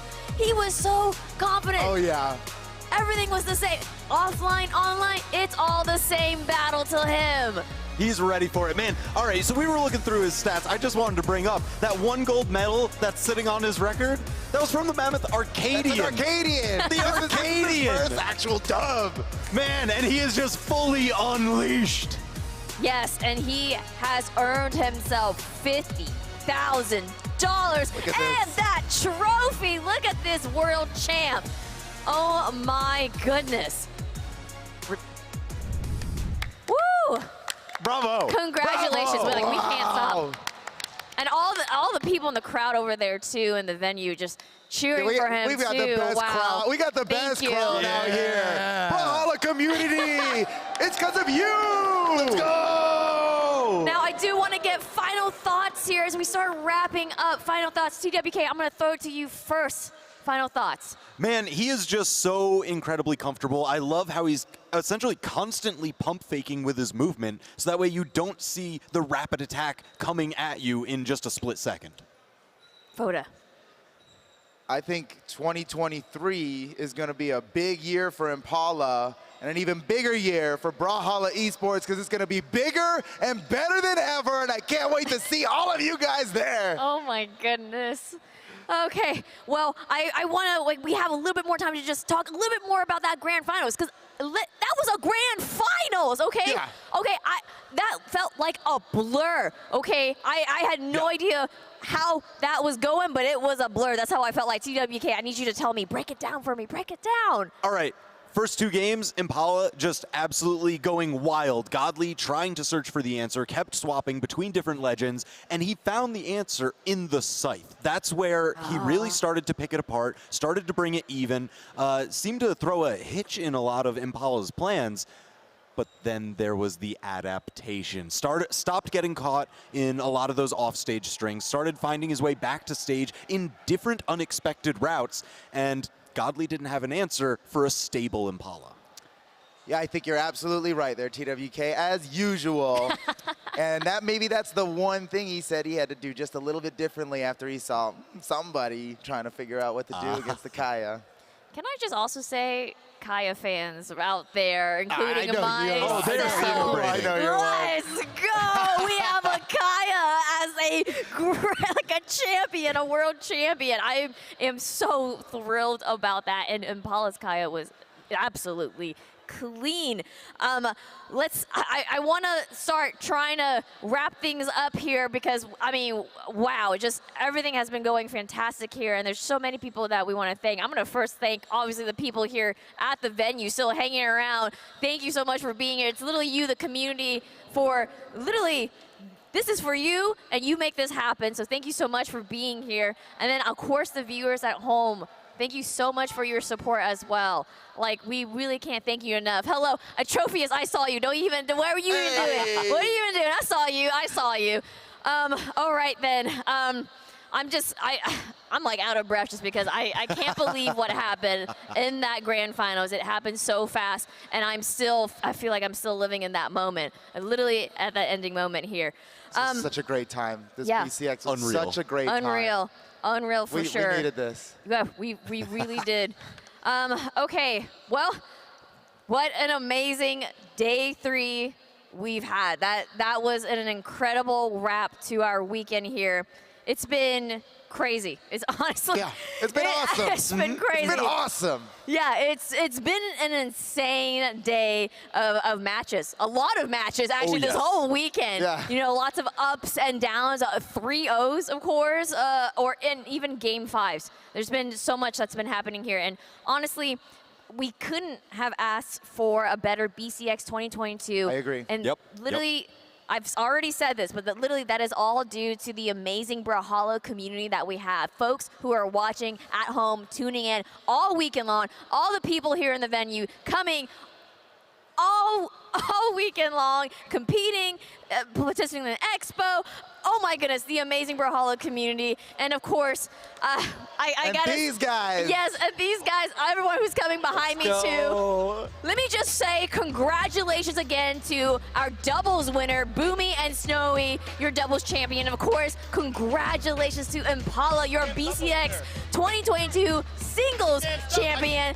600 plus competitors showed up, but ultimately there could only be 2 winners, and those 2 have officially been crowned. We want to thank all of you for tuning in this weekend. It's been incredible, and we can't wait to do it again next year. That's right. That's right. So, from everyone at Brawlhalla, in behalf of the entire talent team, the partners, all the people behind the scenes, thank you for an amazing year of Brawlhalla Esports.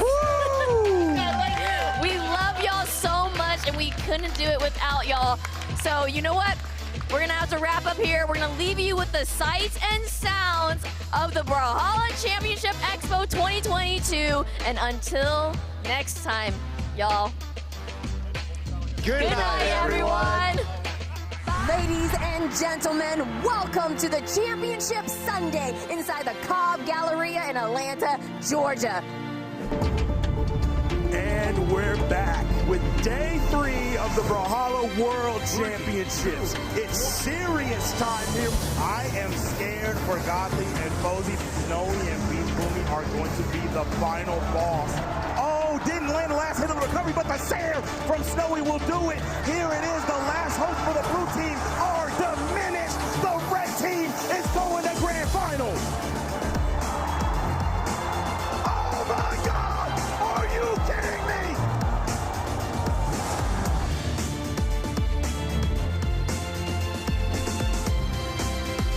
Snowy and Boomie both go for recovery. He gets the weapon, but they finally shut it down in what was the most ridiculous attempt at a 2v1 comeback. We have one more game. Dancing all around the map. I don't know if he can evade too much longer. He cannot. The superstar, big time Boomie, clutching it out. And now America has their 2v2 champions for Brawlhalla BCX 2022. 3, 2, 1. It is a 180-degree turnaround. Now Impala is the one in the orange, and Godly is the one significantly behind. The juggle game keeps coming out. Impala is going into grand finals. Oh, there it is. Luna clutches it out in game number 5. Gotta be careful here. This is the most important stock. Down line.